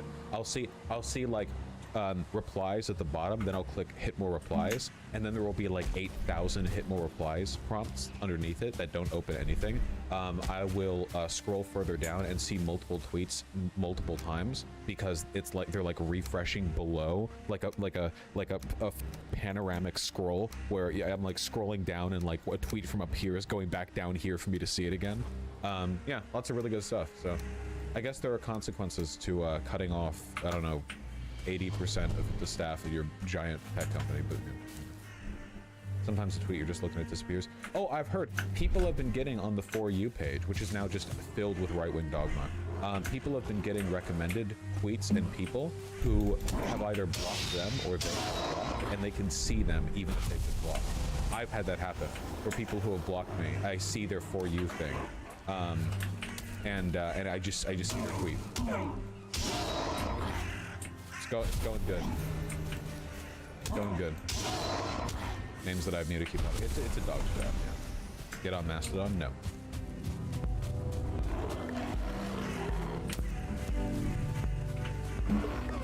Yeah, don't like move on from Twitter. That's fucking pussy shit.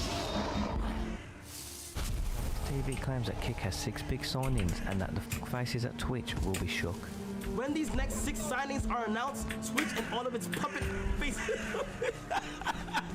Mate! Double. Yo, chill, y'all. Yo, chill.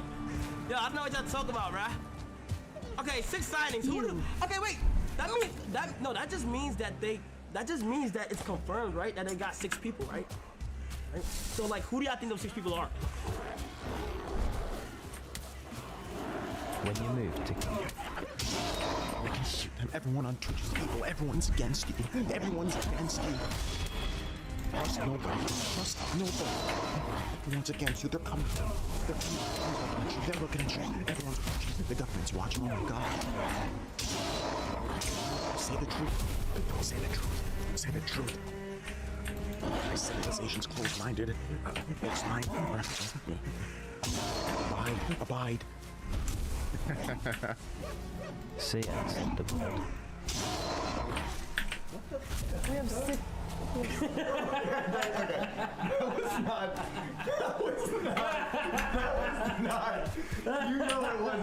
You know it wasn't. Sam reacts to another tweet by Aiden Ross suggesting that he should kill himself.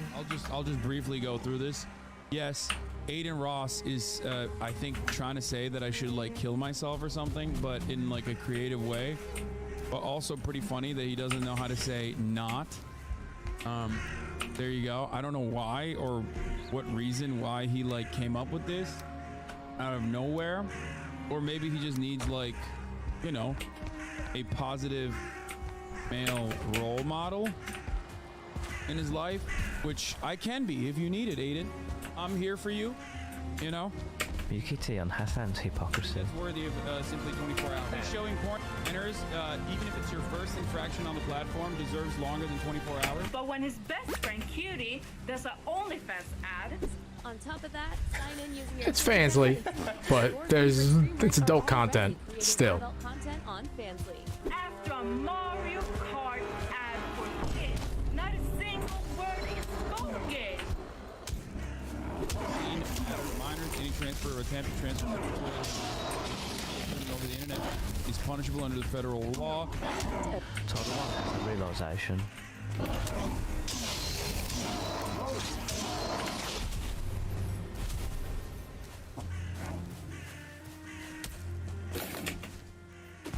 Wait, it hasn't changed. Wait, this said 20 hours ago. Where's the shed? Oh, fuck. The bugged?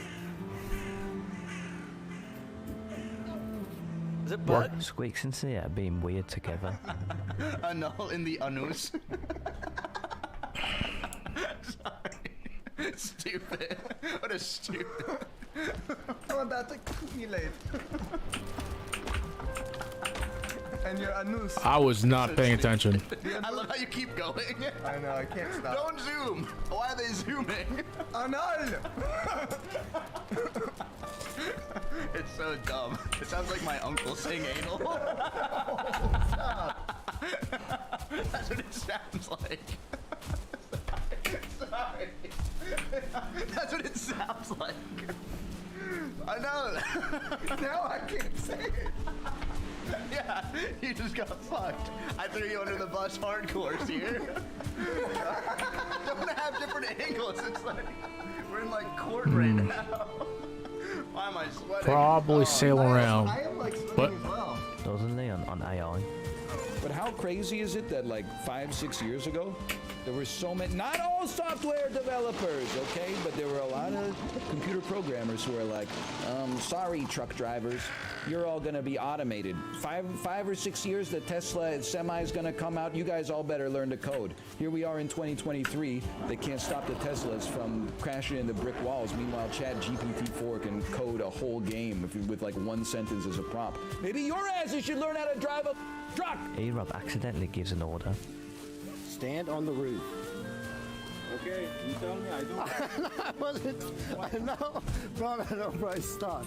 I did not tell you to do it. I was reading it. I was reading.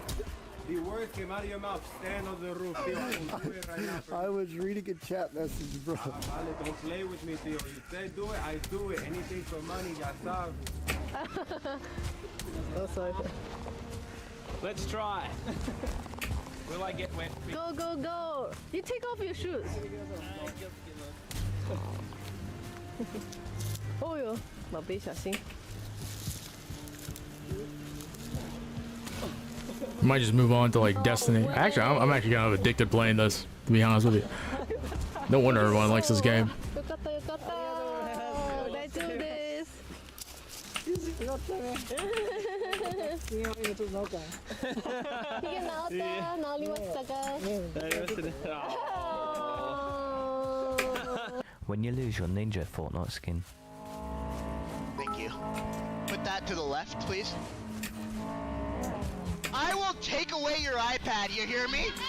Back there, I will remove the Ninja Fortnite skin. You settle down, you hear me? I am not around this time. I saw your mom's credit card. $200 on Genshin Impact? I know what that's all about. No more McDonald's after the stream. I'm not around for real. So ridiculous. So ridiculous. Alright, here we go. Soda popping on OTK, rejecting Dark and Darker. This can't be it. This is the Steam one?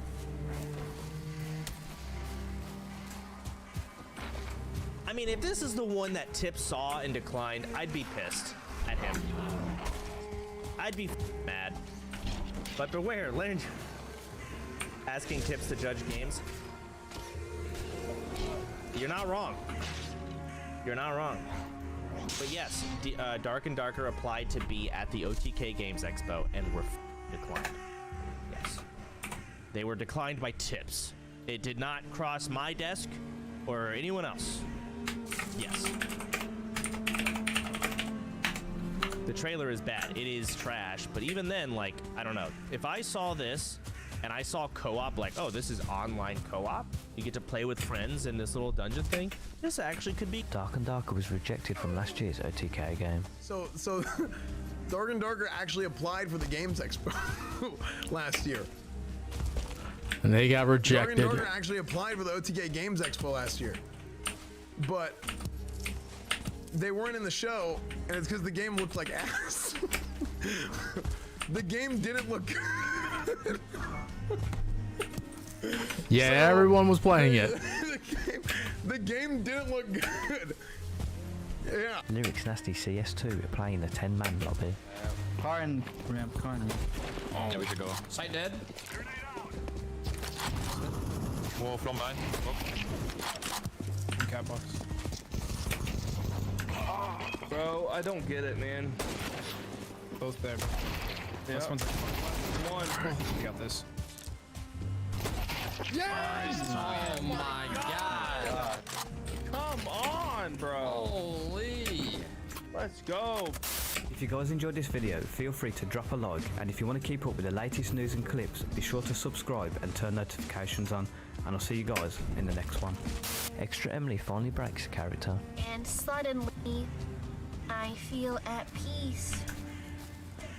Like a piece of my brain wants to murder. Yeah, murder. Little Gladys moment there for Extra Emily. The way that the word just slips from my tongue. Oh. Like how a knife slips across. Never mind. That is way too convincing.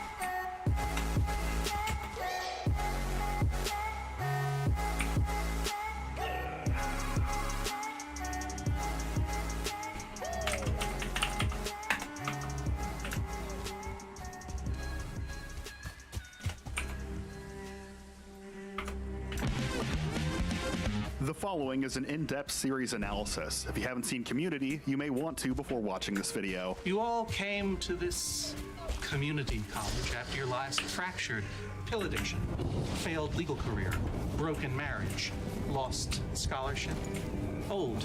Enough! I don't want to hear mine. Community is a rare type of sitcom, ostensibly trading on the rising star power of The Hangover's Ken Jeong and the fading star power of Karate Dog's Chevy Chase. The series became an unlikely launch pad for a number of careers. Showrunner Dan Harmon would go on to create Rick and Morty, as well as become a fairly prominent figure in the podcasting world. He's a rare example of a showrunner that became a minor celebrity in his own right, and an even rarer example of one that became famous for being liked instead of hated. Season 2 paintball finale directors Joe and Anthony Russo would be tapped to direct the biggest film franchise in history, with Winter Soldier, Civil War, Infinity War, and Endgame all bearing their name. As far as the cast, most went on to lead their own series throughout the 2010s. Alison Brie with Glow, Gillian Jacobs with Love, and Dr. Ken with Dr. Ken. And of course, do I need to state the obvious? The undisputed breakout star who is now a household name. Joel McHale as the bad guy in Ted. Finally. But for all the stars it made, the journey was turbulent. Near cancellations, actual cancellations, hot swapping showrunners, and major cast member departures. Sometimes the finished product is so fantastic you'd never know there was drama behind the scenes. Other times the backstage chicanery is all too apparent. Still no sign of a movie on the horizon, but we've got 6 seasons to take a look at. Let's pick up our history credit. This is Community. I am The state so bar stupid. has suspended my license.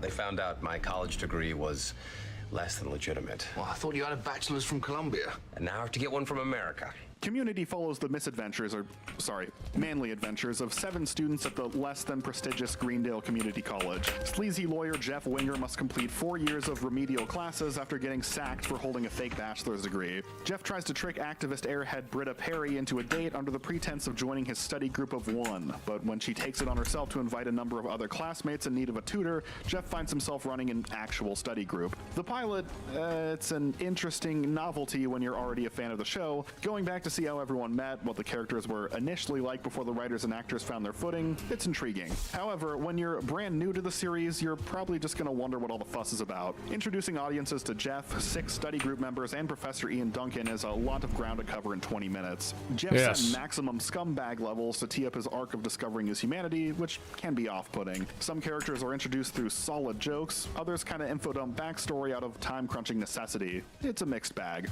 You already know Brittles? Britta? Abed the Arab. Is that inappropriate? Sure. And finally, this beautiful creature is named Shirley. Anything close?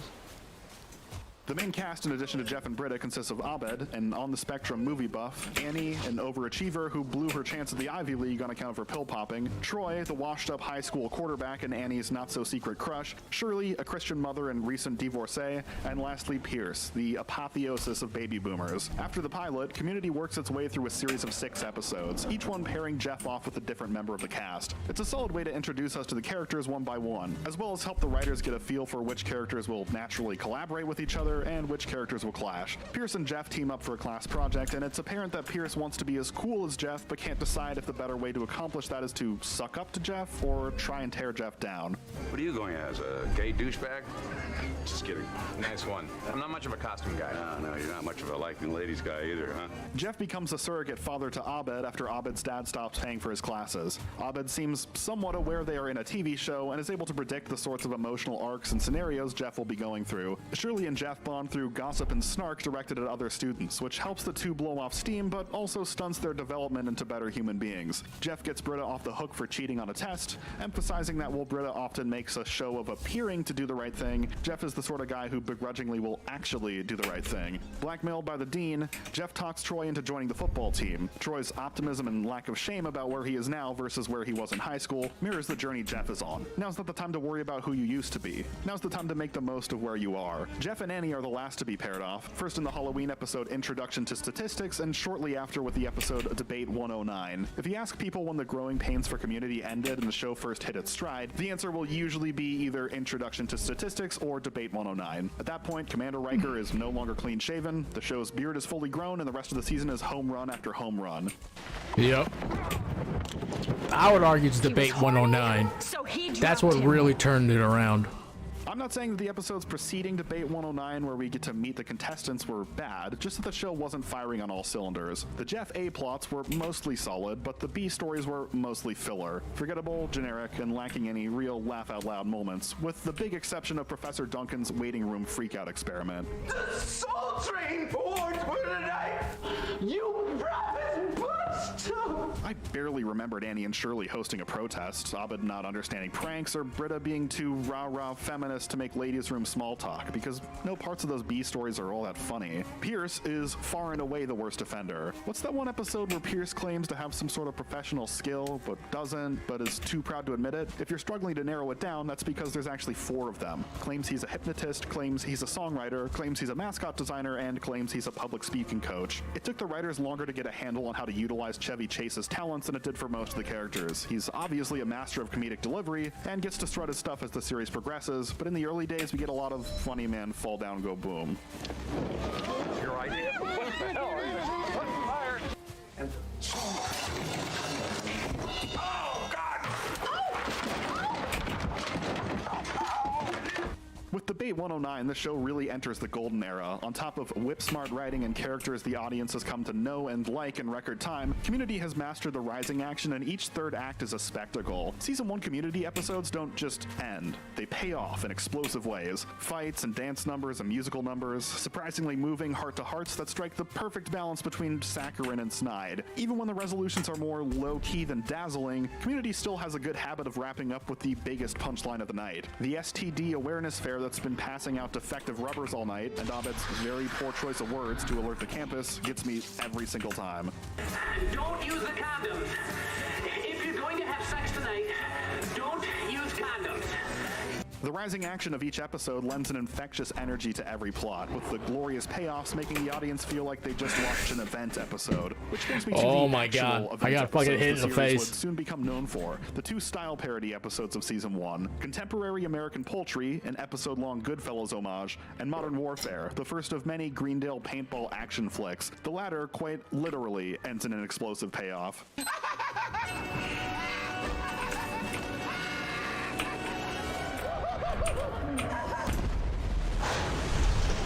Community was never a stranger to pop culture references, and there were plenty of sequences and B stories that were outright homages, but these 2 episodes were the first instances of what I'll dub style parodies. These episodes go all in on the bit, while at the same time the writers endeavor to elevate the adventure above references for reference's sake by tying the heightened reality to a grounded emotional core. Contemporary American Poultry explores Abed's inability to connect with people, and by converting the entire campus into one big movie, he finds he can connect with people by drawing them into his world. Keep that in mind, because we'll see Abed employ this trick more tactically again in future seasons. Modern Warfare was already an event in and of itself, with the action movie direction, villains plotting in shadowy rooms, on top of the campus just getting completely trashed. You're not even a student! Wrong! Critical media literacy and politics of gender, biatch. But this is also the episode where the will they, won't they of Jeff Winger and Britta Perry comes to a head. They do. The first season of Community handles romance with a lot more levity than its contemporaries, but there were still genuine moments of flirting, pining, heartbreak, and emotional growth. Jeff and Britta hooking up in the middle of something as trivial as a game of paintball makes the paintball match feel more significant and serious, which, in turn, makes it even funnier. Please tell me you didn't have sex with me to win at paintball. No, I had sex with you, and now I'm gonna win at paintball. Don't be gross. Following the paintball showdown and the ousting of lunatic teacher Senior Chang as yet another person with a fake bachelor's degree, we come to the last of 5 dances this year. I attended them all. I got my free t-shirt. Britta announces she's in love with Jeff when she fears he's going to hook back up with his ex, Professor Slater. It's not exactly the greatest love triangle of 2010, because Slater is basically a nothing character whose only purpose was to have Jeff throw himself at her to show he's lost his mojo. Please sleep with me. Please. Pretty please. I'm so lonely. I haven't slept with anyone in a very long time, and you are so good looking. Please do me the favor of having sex with me. If you're struggling with the ladies, might want to give that one a try, fellas. That move's almost as reliable as the naked man. However, Britta and Slater is not the real triangle of the finale. Jeff freezes up, walks out on both, then starts macking on the teenage Annie. Funnily enough, by throwing that curveball, Community ended on a note that generated more will they won't they pop culture buzz in 5 seconds than overwrought sitcoms heavily focused on will they won't they dynamics were able to conjure up. It's one last end of episode showstopper for the road. On top of that, Chang takes Professor Duncan to task for his barbs throughout the season, and Troy decides to move in with Pierce instead of Abed next year. It's an interesting meta nod to the behind-the-scenes circumstances that led to Troy and Abed becoming best friends. The original outline for the season had Pierce and Troy winding up as a pair, their shared juvenile sense of humor allowing them to join forces despite the age difference. For those of you who don't know, sitcoms actually have fairly grueling shooting schedules, and there were special circumstances that made Community's shooting schedule even more nightmarish that I'll get to later. So when it came time to film credits gags, the story is that Danny Pudi and Donald Glover were frequently the only 2 main cast members willing to stick around after hours to throw something together. After the mid-season break, the writers incorporated the budding relationship we've seen through the end tags, and the rest is history. Troy and Abed In the morning. Handling the sexual dynamics between characters with even the slightest hint of importance imbues the first season of Community with a unique flavor, along with the more grounded nature of the storylines and the college campus being an actual setting that informs the character arcs, as opposed to the one big implausible zaniness backdrop it becomes. It's a bittersweet send-off because while the show's best year is coming up next, it's also the end of an era. Season 1 of Community is a comfy watch. If you've ever been stuck in an undesirable job, living situation, or, college, it's a refreshing look at making the most of a bad situation. Learn, grow, change, enjoy every odd moment of unexpected happiness that situation can provide, because it's going to end someday, and the whole experience becomes one big Sam Mandela that gets swept away. That's the first season of Community, and it's great. On to the next. I guess I'm just excited about the new year, looking for ways to improve things. I'm hoping we can move away from the soapy relationshipy stuff and into bigger, fast-paced, self-contained escapades. The premiere of Season 2 spells out the intention of the series going forward. If you were here for the shipping and the love triangles and the will they won't theys, there are plenty of other shows out there for you. Community goes full bore into becoming as funny as humanly possible, as exemplified by the writers taking the big cliffhanger of Season 1 and turning the entire thing into one big joke. Oh my God! Did you have premarital sex on the table? Oh!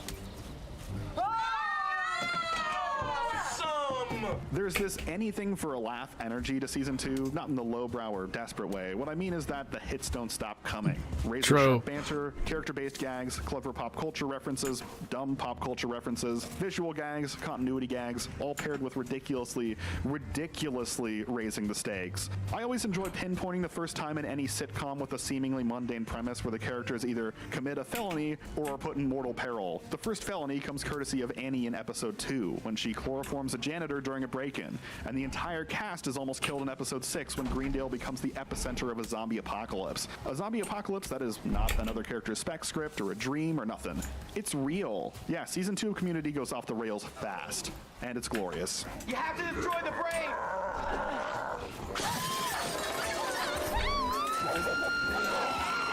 The writers got a taste for style parody episodes at the end of season 1, and naturally, the volume has increased. There were only 2 episodes last season, now it's almost half. While some are just about being as funny as possible, like the KFC Space Simulator, or the conspiracy thriller that ends in Jeff, Annie, and the Dean repeatedly staging each other's murders, others imbue a surprising amount of heart to the proceedings by anchoring the insanity to a core character conflict. Abed's stop-motion Christmas therapy Wonderland can still get me to well up even after all these years. The My Dinner with Andre Heart to Heart has a touching but ultimately fake emotional core, which is interesting. Advanced Dungeons & Dragons gives the low-stakes tabletop game terrifyingly high stakes as Pierce's metagaming murder hobo antagonizes an emotionally fragile student. Can't hear you over the sound of me rubbing his sword on my balls. Here's you! You have successfully rubbed your balls on the sword. That brings me to the first of 3 major character arcs this season, Pierce the villain. Pierce steps into a villain role a number of times throughout the season, going from someone who shoots his mouth off but is otherwise well-meaning to a manipulative, vindictive, and sinister figure. Integrating a character so outright villainous into a formerly cozy show seems to have rubbed some audiences the wrong way, but I'm a big fan. The only time I found him more abrasive than funny was in Celebrity Pharmacology. Other than that, his scheming and backstabbing is so joyously evil that the joy is infectious. Pierce's comically monstrous actions throughout the season provide us with the emotional thrust of the finale. Prior to the year-ending paintball game, the study group voted to kick Pierce out. Annie was the lone holdout, but even she jumped ship when Pierce jealously attempts to get Jeff eliminated from the game. I'm so glad that we didn't shoot you. Now we have the tactical advantage of knowing that Jeff Winger wants to be a ballerina and that his Achilles heel is wieners. One reason Pierce needs to step into the villain role is because a lot of these style parodies necessitate someone stand in as the corrupt sheriff, Saruman, or guy with space madness, and he's an easy fit. But another reason is because the previous bad guy was dethroned at the end of season 1. Senor Chang is an interesting case study. He was the most over-the-top character in season 1, but still an understandable character. He stumbled his way into the tiniest position of authority and went mad power tripping in what's known as internet moderator syndrome. In season 3, he will return to a modest position of authority as a security guard, though by that time the writers have transformed him into an utter lunatic. Maybe I was crazy, or maybe I was finally sane. Why does this guy keep staring at me? In season 4, we'll get to.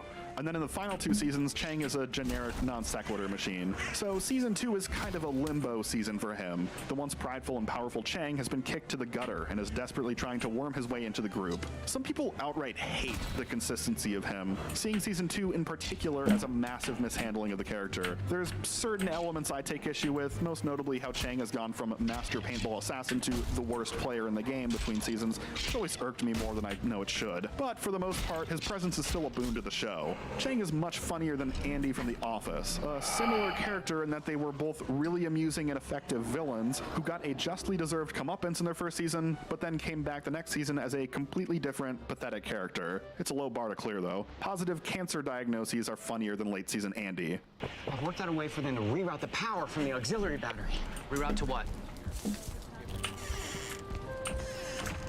2 out of 3 so far isn't bad, but Community does not land the hat trick on character arcs this season because our final contender is Shirley. It's pretty apparent that the writers rarely knew what to do with Shirley throughout the series, most likely boiling down to all the other characters being more organic for them to write for. Britta is gung-ho about social causes and Annie is gung-ho about academics, so they naturally kick off various plot lines. Troy can be sweet dumb or idiot dumb as needed to add heart or levity as needed, and easily pairs off with Abed for pop culture shenanigans. Jeff and Abed are 2 sides of the Dan Harmon self-insert coin, and Pierce serves as the mouthpiece for edgelord jokes. He still assumes I'm a terrorist.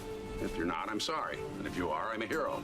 I'm willing to take that chance. You said I have a crafty Jew brain. Nobody knows how to take a compliment anymore. Shirley, well, what do you do with Shirley? I was disappointed they needlessly put the kibosh on Jeff and Shirley bonding over clandestinely chaffing the rest of the study group, which made for one of the stronger early episodes. Shirley's repressed anger issues, former alcoholism, and capacity for bullying are the only facets that the writers get much mileage out of, presumably because those are the aspects they can relate to. It did a little research, and from what I can tell, few to none of the writers had kids at the time, so they don't relate to the parent aspect. When other characters end episodes on the beat, I respect you, Shirley, because you're a strong single mother. It rings very fucking hollow, and I didn't even waste my time researching if any of the writers are Christian, because they aren't. In a season that makes a point to leave Greendale, Considering that Dan Harmon, then probably not. Characters, it's telling that they never have the confidence to take Shirley off campus for her big events. We meet Jeff's old law buddies at a work party, we celebrate Troy's birthday at a bar, we see Annie's miserable living situation, but when Shirley delivers her baby,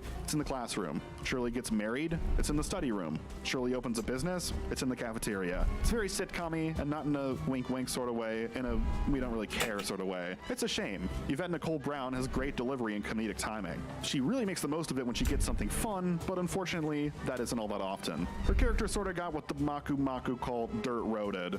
I almost feel left out. Well, we've had our share of focus lately. Speak for yourself. But why am I ending on a sour note? Season 2 is incredible. Definitely the strongest of the 6, and I will never, ever get tired of rewatching it. Pierce saves the school from financial ruin, but refuses the offer to return to the study group. Whatever they have is over, and going into Season 3, we know the study group will never be the same. Yeah, right. We have parted ways with our closest, oldest, craziest, most racist, oldest, elderly, crazy friend. And he's not coming back. I'm back. It turns out that the elderly character realizing he is a toxic influence and dramatically excising himself from the group in a heartfelt Season 2 finale was actually part of an insincere ploy, which is, funny enough, exactly what happens in Harmon's next series, Rick and Morty. Community Season 3 sets about attempting to ground the series, a hilarious endeavor knowing where the season will wind up, and the first 3 episodes aren't exactly barn burners. Chang the security guard steals the show in all 3. They're grounded like the Season 1 days, sure, but where Season 1 episodes were kind-hearted journeys culminating in characters making positive discoveries, these early Season 3 episodes take more cynical arcs where the Greendale 7 realize how self-absorbed and negative they are. Just when you fear Community may be losing its mojo, Episode 4 rolls out, Remedial Chaos Theory. Remedial Chaos Theory follows every possible branching timeline created by a dice roll. You are now creating 6 different timelines. Of course I am, Abed. The episode expertly explores how the interpersonal dynamics of the group shift in the absence of a single character, cleverly displaying how each member influences the group. The funniest bit in the episode is that if Troy leaves, it sets off a cascade of events that ruins everyone's lives. I'm a big sucker for science fiction focused on alternate realities, wrestling with concepts like regret, opportunity, and erasing past mistakes by replacing your double. So, watching the end tag where the darkest timeline inhabitants plot to cross over to the real world, I was practically giddy. We're the evil study group, and we have but one evil goal. Return somehow to the prime timeline, the one that I stopped you from rolling that die, then we destroy the good versions of ourselves and reclaim our proper lives. Remedial Chaos Theory is widely regarded as the greatest episode of the series, and it more than proves Dan Harmon and co. still have the moves going into Season 3. That being said, the wilder conceptual episodes are no longer shoo-ins, and seem to have divided audiences this time around. Case in point is the episode Virtual Systems Analysis, aka the Dreamatorium episode. Some count it among the best episodes of the series, others call it a dud, and unfortunately, I fall into the latter camp. The gist is that while Troy and Britta go to lunch to explore their budding feelings for each other, Annie will play with Abed in his make-believe holodeck. Annie challenges Abed to consider other people's feelings ahead of his own, causing a meltdown where Abed disappears into his own simulation.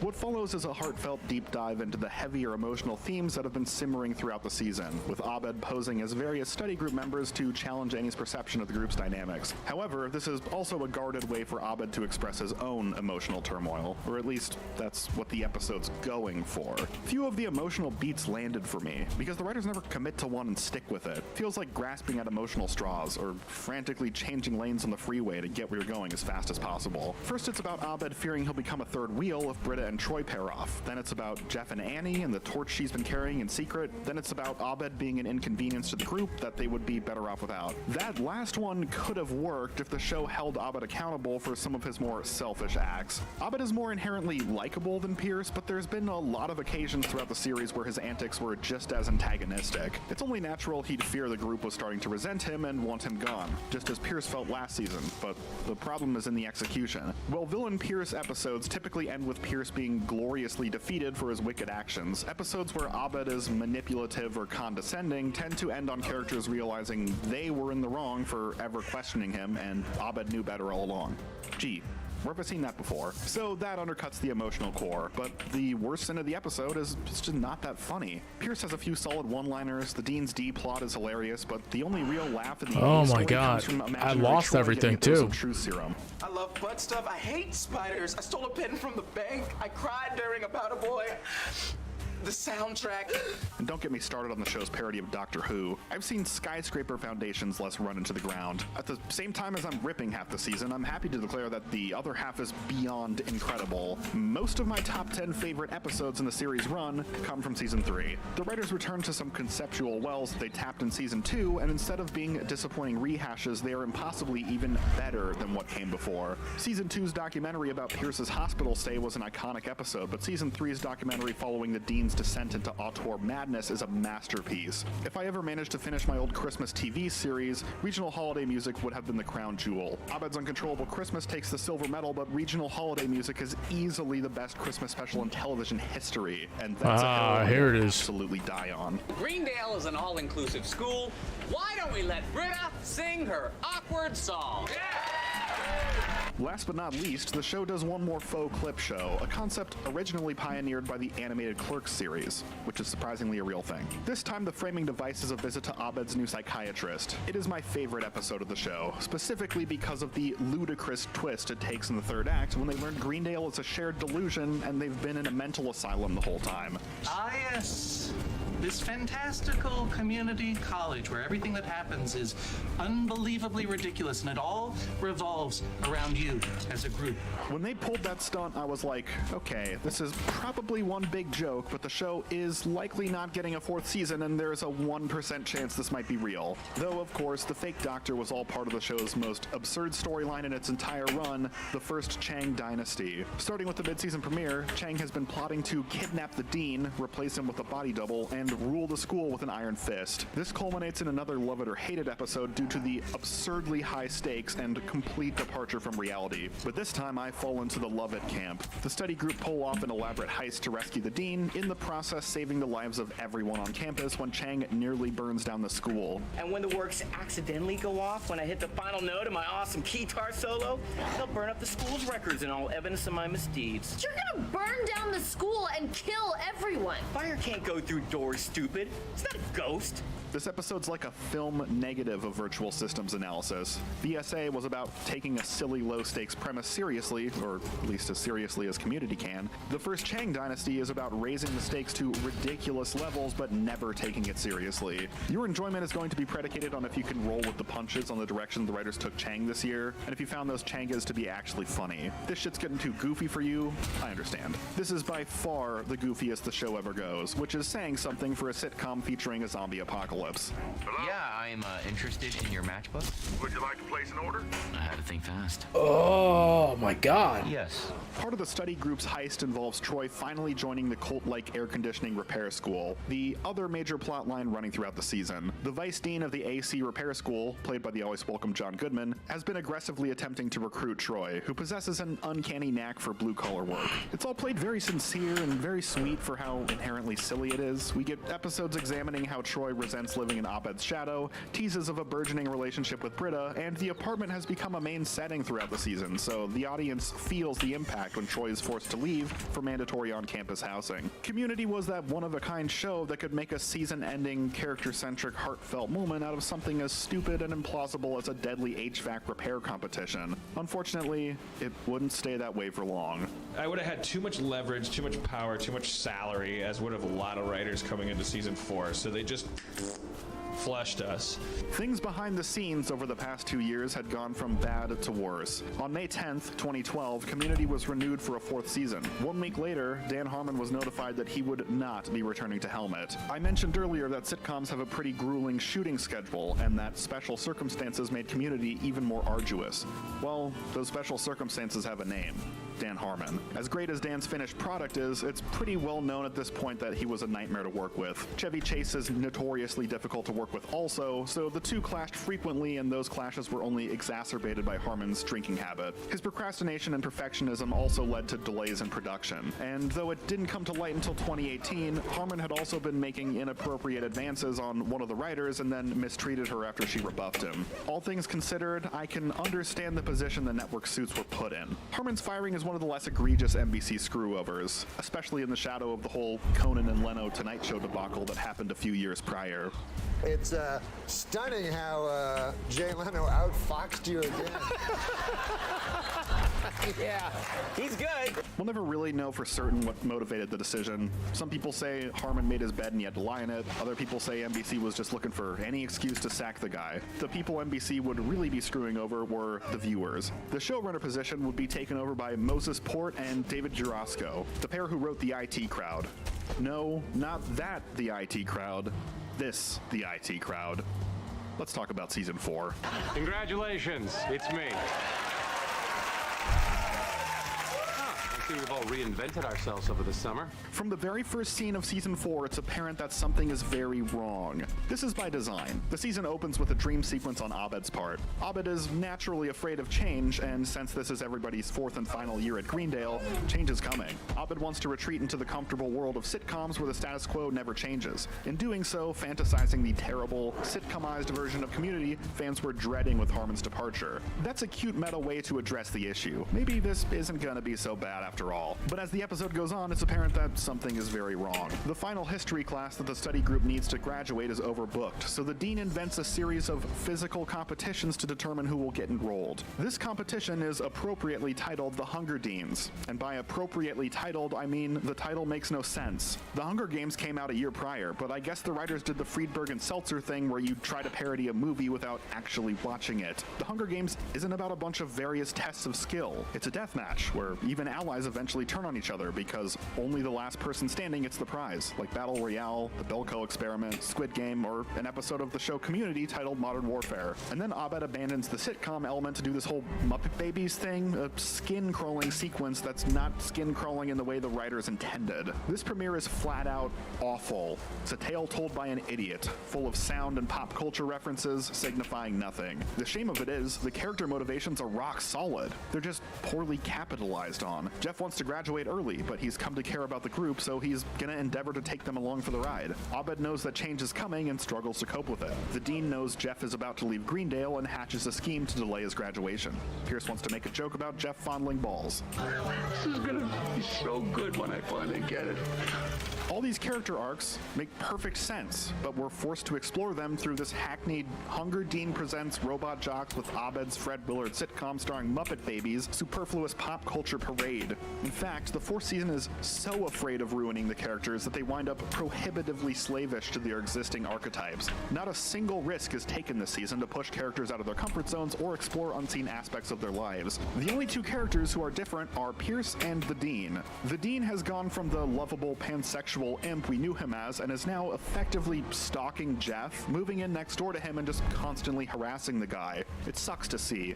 The Dean was a fun and oddly relatable part of the show, even if the jokes often went a little too broad for my taste. I think a lot of us have been on both sides of the coin at one point or another. We've been the unwanted admirer, failing to keep a lid on our feelings, and we've had an unwanted admirer, failing to keep a lid on their feelings. Seeing the dynamic played out in an exaggerated fashion was amusing, but now instead of being exaggerated, it's being taken in this creepy stalker direction. It's borderline gay panic material. How am I supposed to keep track of what you tell me in confidence and what I hear through your walls with a glass to my ear? In an effort to appease Chevy Chase, who already had his foot halfway out the door as the season began, Pierce now gets to play the wise mentor figure on a handful of episodes, providing unexpected emotional support when characters are at their lowest point. It's actually kind of sweet to see. I liked a few of these moments. It was not enough to tide Chevy over, though. After 4 years of complaining about every aspect of the show other than his co-stars, Chevy left the series midway through production. His absence is awkwardly hand-waved in a few episodes. It's no fair Professor Cornwallis turned all hard-assed again. Lucky Pierce.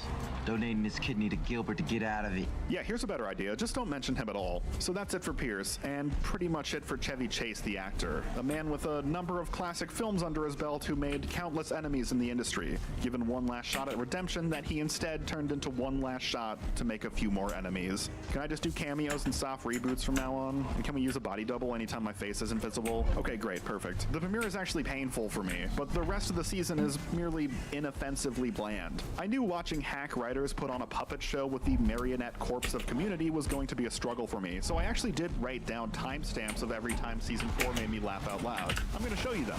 Here's all 3 of them. The first is when the Dean claims he and Jeff switched bodies, Freaky Friday style. It wasn't any one line in particular, it was just how good Jim Rash is at affecting Jeff Winger's mannerisms. That got a chuckle out of me. Back in 1968, Leonard got an A in rotary phone maintenance. Since then, he's been taking every other class pass-fail to keep a perfect GPA. The other 2 were actual lines. Everyone's gonna know I'm a liar. Help me. Oh, Britta. Let me tell you a story about a friend of mine that everyone called a liar. His name was Bernie Madoff. One of us is out. Is it you? Yes. The problem is, I'm editing those. Both then go on to have the other character explain the joke afterward. Why would you say that? What a dumb thing to say. Yeah, I know. That's why I laughed at it before you added that. When I say the majority of the season was inoffensive, the part I'm not talking about is Britta and Troy, who are unceremoniously paired off after a whole year of flirting in season 3. I'm not upset with the mishandling of the 2 because I'm some big shipper or anything. Even in season 3, the pairing didn't exactly light my world on fire, but the execution in the season is appalling. The premiere involves the 2 walking around campus holding hands and throwing coins into a wishing well together like they're in kindergarten, and Troy's obsession with Abed and obvious desire to not hang out with Britta makes him seem like a childish loser. This is even more insulting since his whole thing with the air conditioning repair school was about discovering his own identity outside of his forced dyad with Abed. If Britta took issue with the way Troy treats her, it would at least be the seeds of a character conflict. It would be a dumb conflict, but it would be something. Instead, Britta is uncharacteristically doting and understanding, to the point that even when the whole relationship ends with Troy dumping her on their anniversary while pretending to be swapping bodies with Abed, she entertains that shit. With the patience of a saint, Britta plays along, taking what would probably be the most humiliating moment in any person's life in stride. She doesn't react like she's dating the guy, she reacts like she's his mom, or his caretaker and he's a fucking invalid. The dynamic is even weirder because their relationship is so utterly sexless. I don't even think they kiss on screen all season. I mean, why not? They kissed in season 2, and that was just for a gag. Even innocent youngster Annie got to mac on Vaughn back in season 1. Let the guy get his rocks off. I know we see Troy and Britta in bed together, but I don't buy it. The way they're written this season, I expect them to have separate beds even when they're married to each other, like they're in the Muppet movie. And Troy is written so childlike this season that he probably thinks you get girls pregnant by peeing in them. We do some things. We do a lot of things. Not all the things. One of the few episodes that I actually like that line. manages to have some semblance of a heart is the Sadie Hawkins dance episode. Britta puts on a dance of her own, with Jeff teasing her over the dance's inevitable failure. She miraculously pulls it off at the last minute, and there's this genuinely moving scene where Jeff reflects on how Britta has been going out of her way to do things for him, even while he mercilessly teases her. Even with all the missed opportunities this season, as Jeff sends Britta a heartfelt text in recognition of all the good she's done and crosses the dance floor to meet her, lingering eye contact between the two with Sophie Hawkins' music swelling in the background, it's impossible not to feel a little magic in the air. Hey, wait a second. She's still dating Troy in this episode. What are you doing? Troy and Britta have been together all season, and you got more meaningful romantic chemistry out of Britta and Jeff by accident. And Troy's there. He's fucking in the room with them, dancing with someone else. How about when Jeff admits defeat, Britta gives him a sly comeback, then leaves to dance with Troy? Are you people insane? Hello, my name is Kevin. I have Changnesia. Central to the marketing of season 4, and an early sign that everything was gonna suck, Chang is feigning amnesia and calling it Changnesia. No comment. Then we get to the final insult, the finale. Jeff is graduating. Just Jeff for some reason. Guess they wanted to save the rest of the cast for next season so they could ruin 2 finales. And in a panic over the prospect of devolving back into the sleazeball he used to be, he dreams the darkest timeline has crossed over to make him evil. They do this with the aid of interdimensional paintball guns. So, the writers took the event that the series has been building to for 4 years and sidelined it in favor of a slapped-together, darkest timeline paintball dream sequence episode. Don't logic this one away from me. We finally figured out a way to make paintball cool again. fuck you. So Jeff graduates, although the graduation is mystifyingly presented as a wedding ceremony, and Pierce graduates too, in a frankly pathetic send-off. I'm ready to graduate. Yeah? Well, I'm ready to graduate first. Congratulations, Pierce. Okay, see ya. That's it for Pierce. All in all, the gang's senior year is an orgy of missed opportunities, and that's the worst part about it. The last year of college is a time of radical change, but aside from the woeful premiere and the embarrassing graduation ceremony, no potential end times plot lines are capitalized on. Compare this to the final season of 30 Rock, where the show within the show is canceled. They pull out all the stops. Almost every episode incorporates some big send-off to a certain aspect of the series. There's an episode where the main couple gets married. There's an episode where a popular fan couple explores why they never became a canon couple. We say goodbye to some of the show's most popular guest stars. The big bad guys come back with one last big bad plan. Community doesn't touch any of that. Chang does nothing all season. Dean Spreck's pathetic revenge plot is over before it even began. The only relationship dynamics the show explores are by accident, and the graduation scene is such an afterthought, they should have not bothered including it. The only big event the show tackles is Jeff's reunion with his father. The episode immediately devolves into wacky, grating antics courtesy of guest star Adam Devine, but I can't even pretend to care about them whiffing on the whole missing dad thing. Deadbeat dad reunion plots are always lame, even in movies or TV shows that I otherwise like. They're always the lamest part, they always suck. The only one that was ever good was Homer's mom in The Simpsons, but she was a missing mom, not a missing dad, so technically I'm still right. Suffice to say, NBC realized the error of their ways and hired Dan Harmon back on for season 5, though Chevy Chase was already out of the picture and Donald Glover would be leaving halfway through the season. Tune in next year to see our main man Dan spin straw into gold. Your fans are going to be recognize that you're back. They're going to hear that tone again, hopefully, right? And that will be they're going to feel breath of fresh air. my love and kisses. Yeah. But it won't be in the form of a fucking Matrix spoof. Like I want like, I'm back. Look, The Wire. Like I want. It's hard for me to discuss season 5 as a single entity because I've always seen it as two distinct half seasons. One season with Troy and one without. The character-based, heartfelt, yet incredibly funny writing that Community was known for comes roaring back with Dan Harmon's triumphant return. And I love every episode leading up to Donald Glover's departure. On the other hand, almost every episode after Troy rides off into the sunset leaves me wanting. I don't believe Troy's absence is solely responsible for this drop in quality. In fact, Troy doesn't have a single A story his entire final season and is pretty firmly a background character. So while his and Pierce's absence are felt, it seems in equal part due to the series just kind of naturally running out of steam. Jeff's return to Greendale, Pierce's death, and Troy's farewell feel like endgame shots of adrenaline to push the series over the finish line. But then all those things happen, there's still 8 more episodes to go, and everybody feels like they're kind of sleepwalking through the rest. Season 5 sees 2-time loser lawyer Jeff Winger returning to his alma mater to build a lawsuit against Greendale. You just lost our client! But I can create 5 new ones. And that's the Winger guarantee. I was intrigued by the idea that this would be a season-long arc. Jeff Winger as a villain, recruiting study group members into his class action case one by one, Wonka's Chocolate Factory style, in a dark mirror of how he paired off with study group members one by one in the first season. I really need to stop convincing myself this show's gonna do season arc stuff, though. It's never really been a thing. That's my bad. That's on me. The class action plot gets dropped at the end of the episode, and instead, Jeff becomes Greendale's latest law professor. Once more teachery. I want to myself. Use that. There's a lot of potential in Jeff as a teacher. Potential the show, unfortunately, does not utilize in the long run. Only 2 episodes in the entire series have anything to do with Jeff Holy teaching shit, class. there's The 2 of last them. being one of the stronger season 6 episodes, and the first serving as our introduction to new cast member Buzz Hickey. You done with her bit? I'd like my earring back. Yeah? Go get your earring, you piece of human garbage.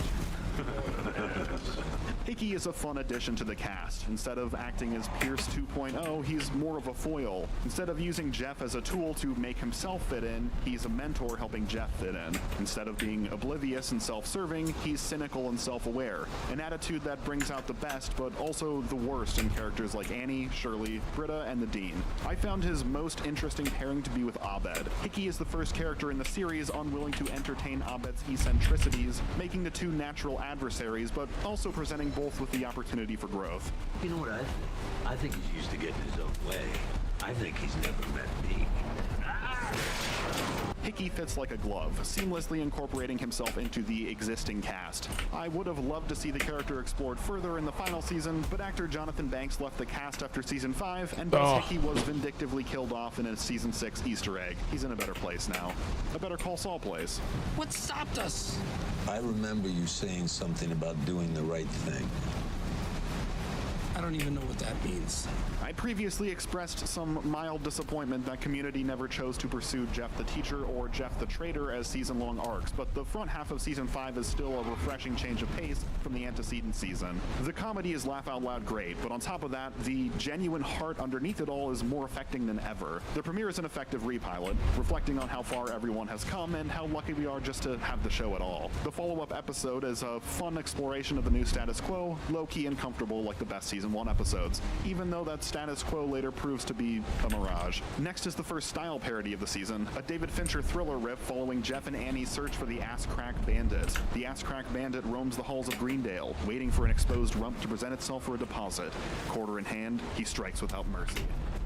I hope you enjoyed my work again. You can't stop me because what are you going to do, not have butts? Oof. The investigation is cut short by the surprising death of Pierce Hawthorne. Surprising to the characters, of course. If you were even remotely in touch with pop culture news at the time, you likely suspected Pierce's fate. Dan Harmon claimed that he wouldn't retcon or antagonize the writers of season 4, but the stellar bottle episode Cooperative Polygraphy, in which all the characters undergo a polygraph that test, is an amazing episode. Pierce, comes across as one giant flex just to show how much better his writer's room is. Viewers might have given season 4's awful Pierce send-off the benefit of the doubt, justifying it by saying, what else could they do if they didn't have access to Chevy Chase? Then this episode premieres and shows us all how it's done, where Pierce uses his will as a final tool to expertly instigate infighting within the study group, bringing them down to his level one last time so they can all roll around in the dirt with him. Nothing to hide. Let's do this. Have you ever masturbated in the study room?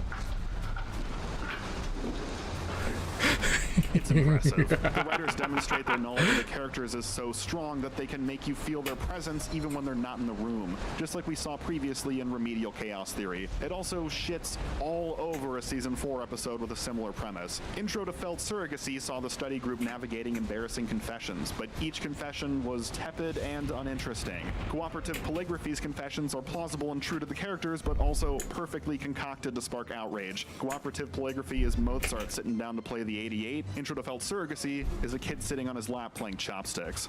Mr. Barnes? Okay, I did it, okay? I killed Pierce. Lie. Okay, good. Just making sure.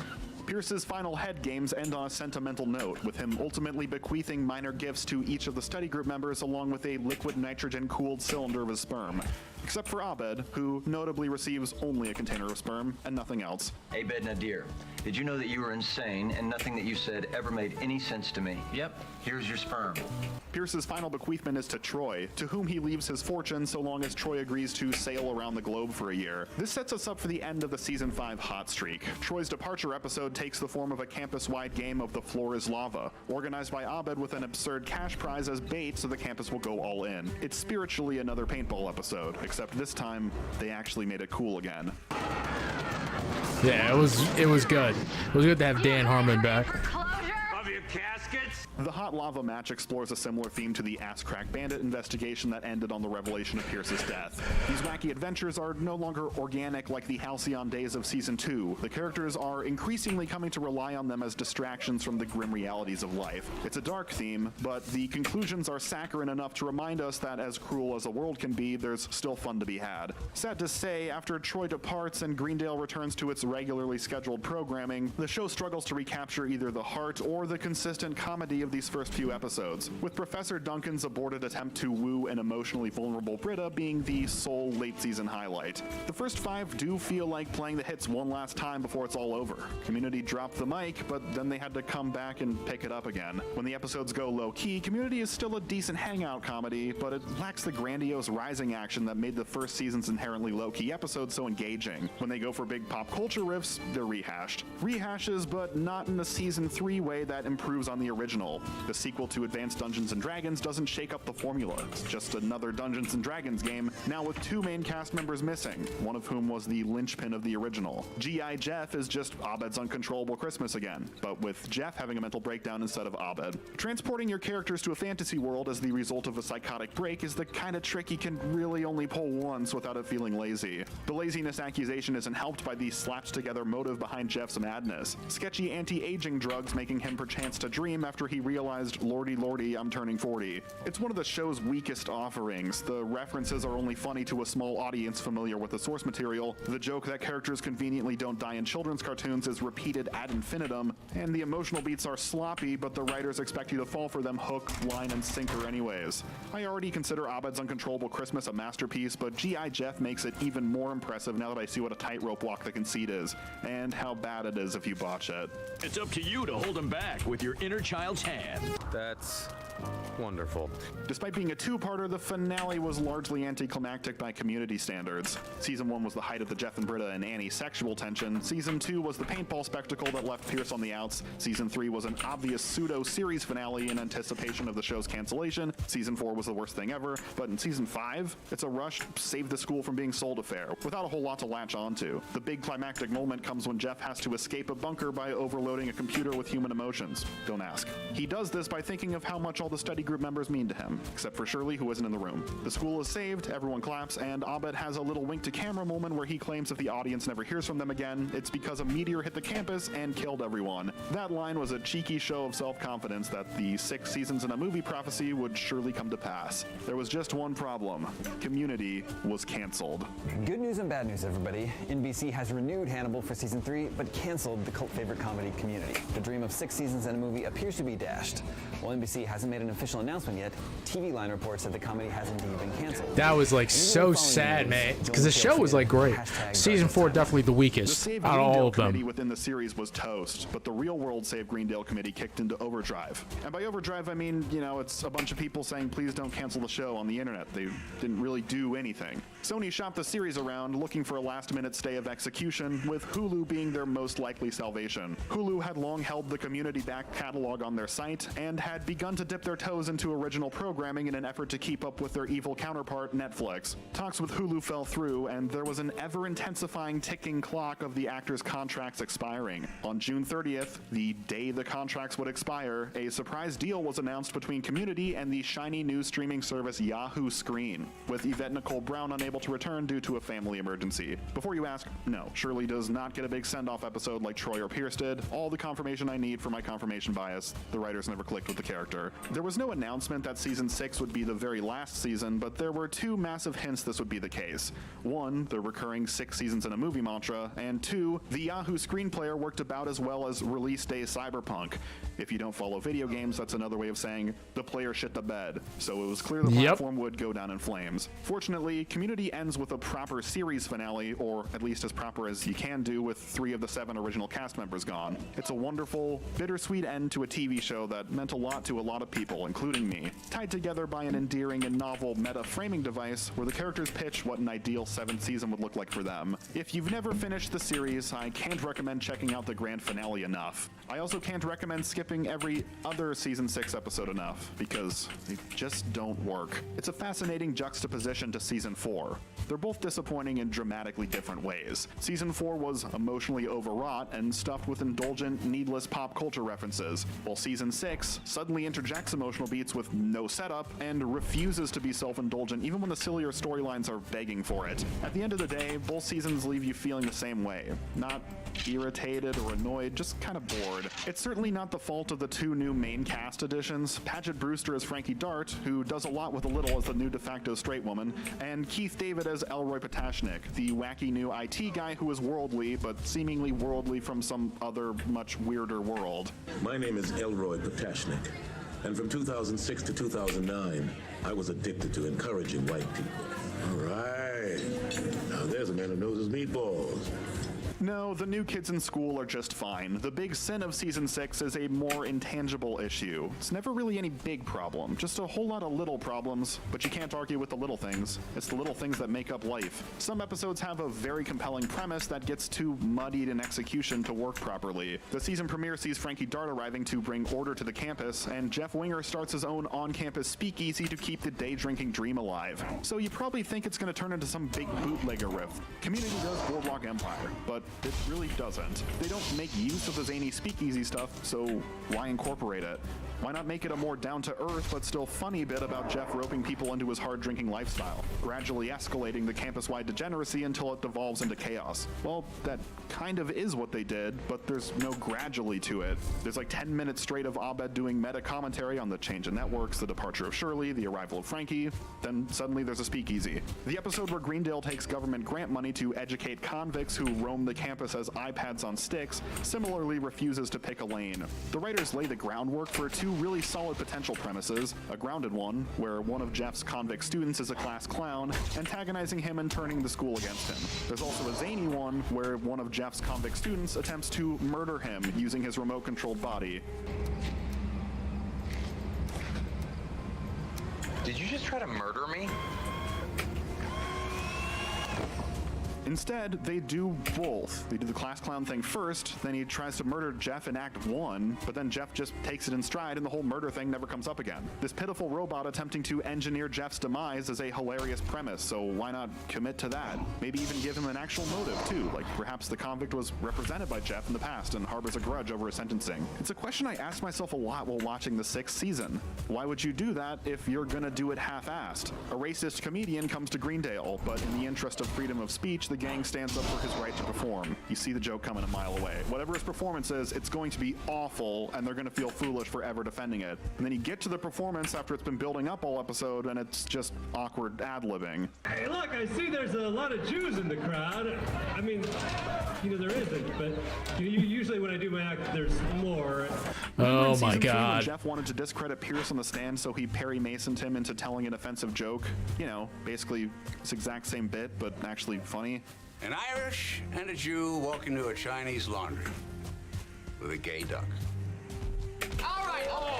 So you're telling me they're not good at basketball? There's an episode where Chang is treated miserably during stage rehearsals in a Whiplash-inspired effort to make him a master actor. And again, instead of making the most of the concept, it's just scene after scene of Jason Mantzoukas seemingly ad-libbing. One episode involves the campus being besieged by guerrilla marketers, and they tease that the characters are going to start incorporating needless product placement throughout the episode, but then that gag only happens like once.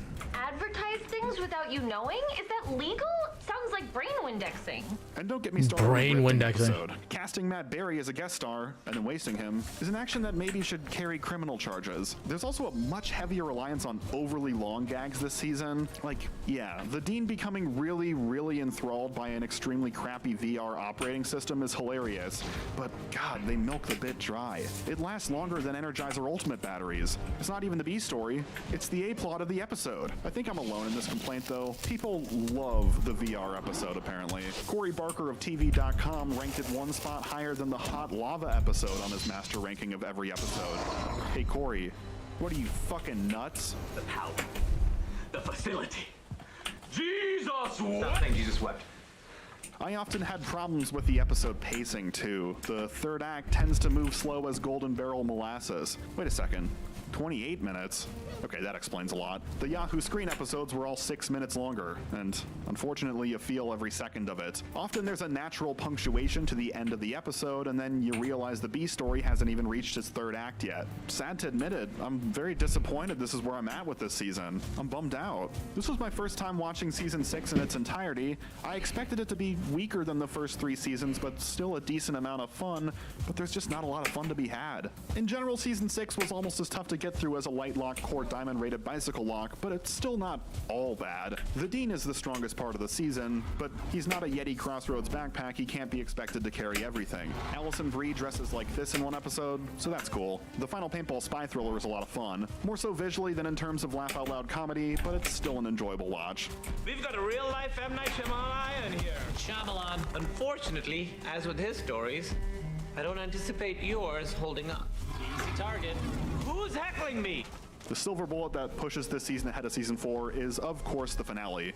Emotional consequences of broadcast television. Again, it's a bittersweet finale with Abed and Annie. Oh my god, why did I do that? Should just ran. Leaving Jeff behind with only Frankie, his ex-fuck buddy, his stalker, and Chang as company. Jeff and Annie share one last kiss with an intriguing dynamic behind it. Essentially, it's really important to Jeff and really not important to her. It's not romantic or sexual, really. Annie is the avatar of youth, and Jeff is finally accepting that he has to kiss it goodbye. It's the perfect glacé cherry on top of this emotionally evocative ending. There's a very sweet kiss at the end of Drop Dead Fred. She has to kiss Drop Dead Fred goodbye. And it's not a sexual kiss. It's not necessarily an unromantic kiss, but they're not macking on each other, as the kids said in 1982. But it was a kiss goodbye. Like it was love. What did you think? The finale effectively captures the emotions of all your older high school friends graduating before you, leaving you behind in the wasteland. On purpose this time, as opposed to the rest of season 6 preceding it, where that vibe was just sort of happening. Jeff claims to have come to accept things the way that they are, so it isn't meant to be a sad ending, but I will admit the end does cast a bit of a shadow over season 1 on a rewatch. A lot of the comfy feelings that season generated were from the knowledge that Jeff's time at Greendale was limited. It started as a miserable prison to him, but all these experiences and memories would stay with him long after he left the campus, becoming a period of his life he may look back on and wish to recapture in sentimental moments. Instead, Jeff never gets out. Don't forget you're here forever, except Jeff can't even do it for her. He's got no her to do it for. Maybe he'll get out when we get the movie. The show's gonna last 3 I remember when the last episode with Donald Glover, he said like he never left Colorado. And just call me the writer of the season 4 finale because I have no idea how to end this thing. It was a roller coaster ride of a series, one of my favorite comedies of all time despite its occasional slumps. Even at its lowest points, it's clear as Windex streak-free glass cleaner that the writers and stars' hearts were in the right place. The creative team was always striving to do right by the fans, and even when they couldn't quite hit the mark, their dedication was still appreciated. Dude, these trolls which is are another just... way to say, sorry I capped off a video on one of my favorite TV shows of all time by bitching about it for 10 minutes. I'll play myself out. They say I'm cooler than cool. That I'm the best of the best. Cause they know that when I do it, I'ma do it to death. See, I'll be taking their breath. Cause they know that I'm fly. You couldn't be as fresh as me, so tell me why would you try? It's a good reference at the end. These are good videos, man. He did the Fringe retrospective. He did this. He has a lot of retrospective. That's good. What's after this? If you somehow happened upon this video without any prior knowledge of online politics, Stephen Kenneth Bonnell II, also known as Destiny, is one of the biggest online political creators out there right now. From his humble beginnings working as a carpet cleaner for many years, to his start streaming StarCraft 2. Destiny evolved over a number of years, and eventually settled on political commentary from a liberal progressive perspective.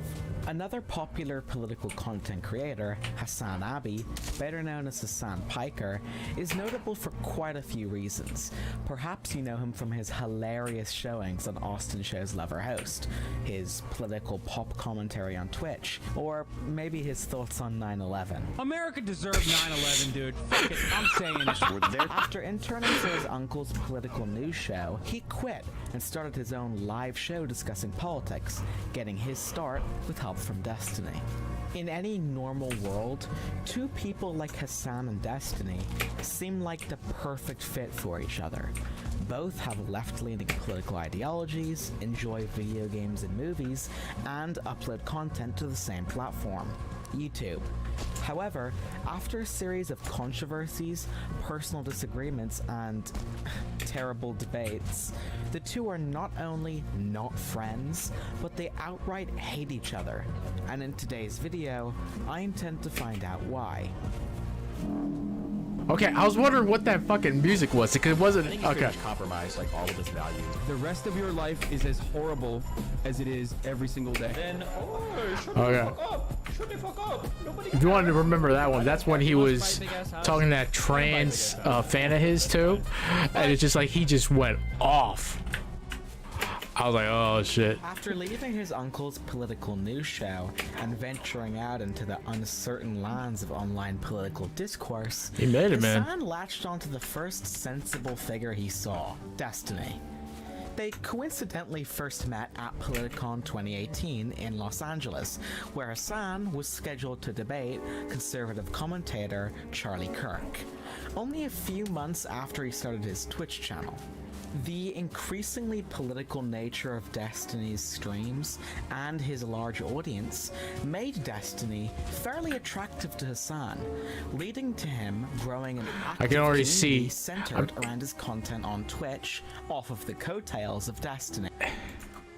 I would need like a really good like lore video to really catch up on like the origins of Hassan and like Destiny, because this is already coming out as if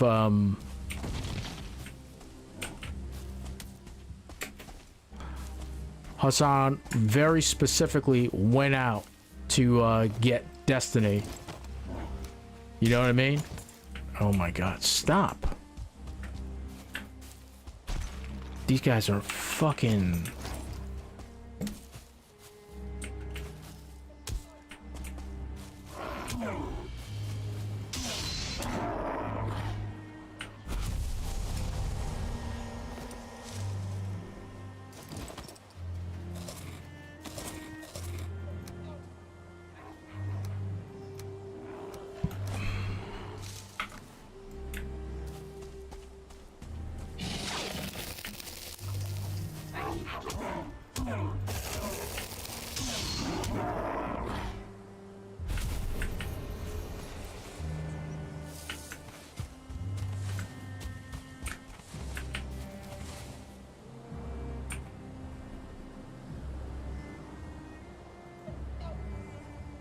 Alright, let's go to Burial Chamber 4. That's what I'm concerned about. Because I can always come back and get the copper.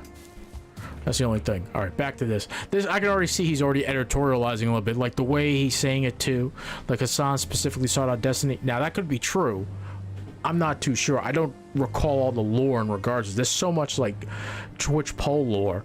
But we'll let the video play out and see what happens. Hassan's entertaining streams and bombastic attitude, which he would hone over time by practicing with Destiny in his community, would make him a viewer favorite. Hassan's collaborations with Destiny and his appearances on talk shows like The Raj Royale, more commonly known as The Austin Show, and his prior notability as a host on his uncle's show The Young Turks, earned him a loyal and cult-like following, like most popular streamers his size. As with most Twitch politics creators, Destiny had many explosive and aggressive conversations with Hassan, but their extreme disagreements and eventual falling out took place over the course of 2019. On June 27th, Hassan and his community fired back at Destiny for expressing that he was worried that Hassan was exaggerating some of the more negative claims of other presidential candidates because he preferred Bernie Sanders. They said that Destiny was devaluing Hassan's work as a political journalist, and that calling him a Bernie bro was very insulting. Destiny conceded that making fun of Hassan was probably a bad idea, but Destiny wanted to see for himself what the truth was, so he decided to analyze one of Hassan's videos about Kamala Harris, and afterwards felt that the info Hassan presented in his video was either misleading or straight up wrong. And I was planning on a fair fight, I had nothing to do, so I actually watched the whole thing, and I tried to read into every issue, and I feel like this is like a really, really one-sided, not fairly presented video. Okay, so what do you have to do? Wait, so you're, so hold on, so for some of the companies that you're bringing up, right? So wait, can I please finish one fucking point? Oh my god, you just rambled for like 20 minutes.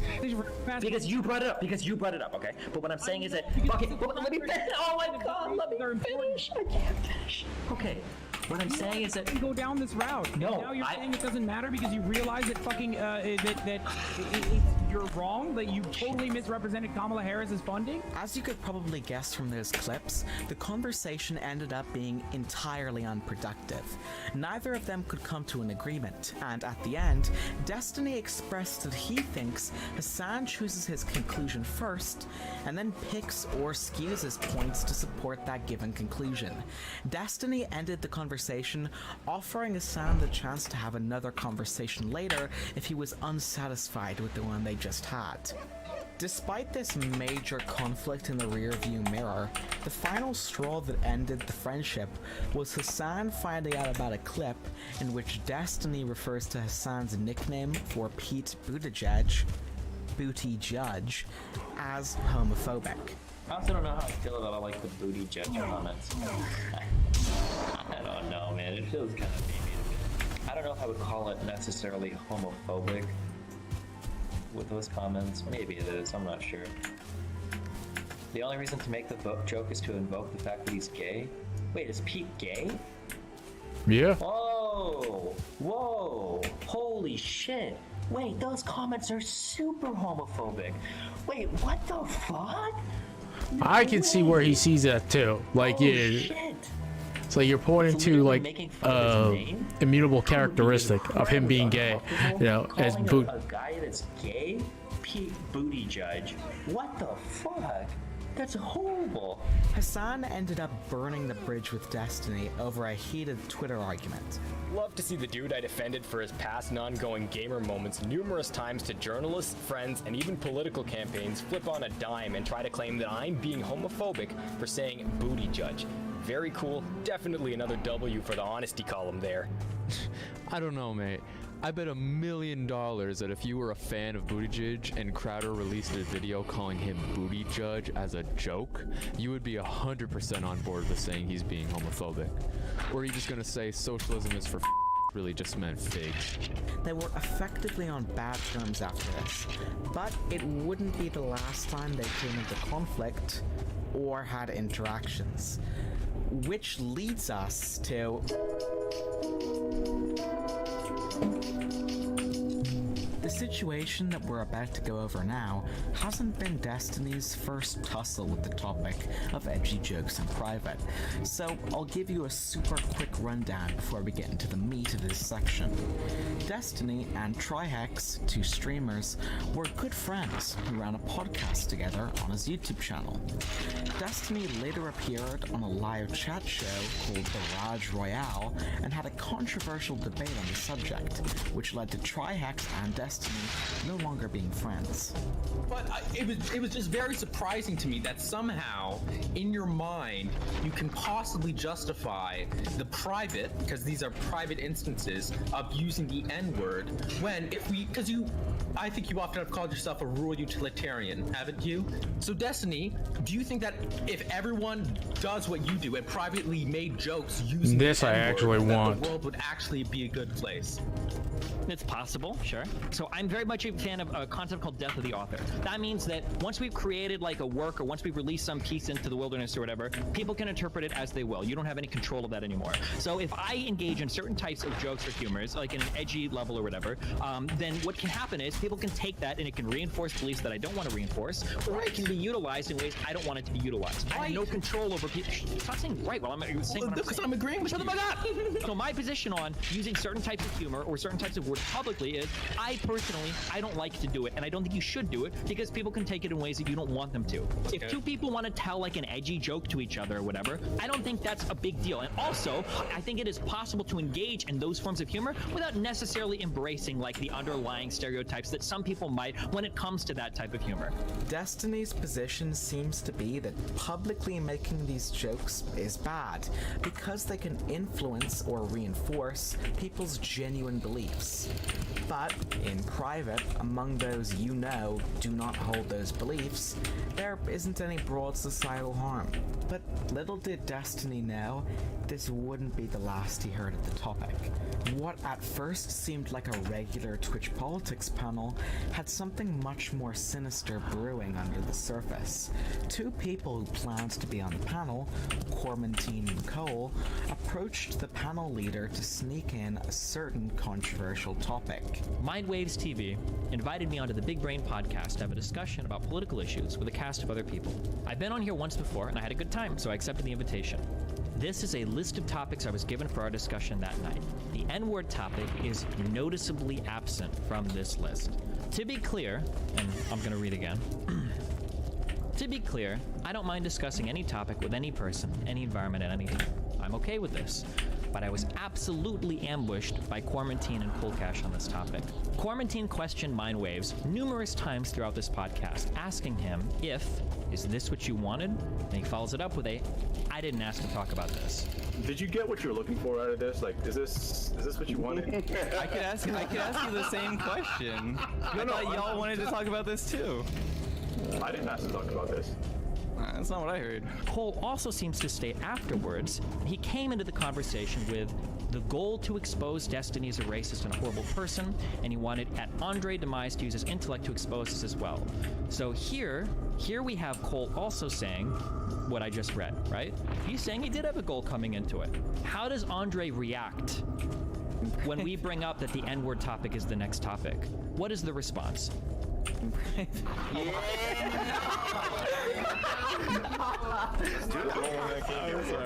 So I don't know if you can hear him, but after he brings up that we're talking about the N-word topic, he literally says, that's the only one I came here for. Let's fucking go. Eventually, this drama found its way back to Hassan, which led to a heated one-on-one confrontation, which would end up being one of their last discussions.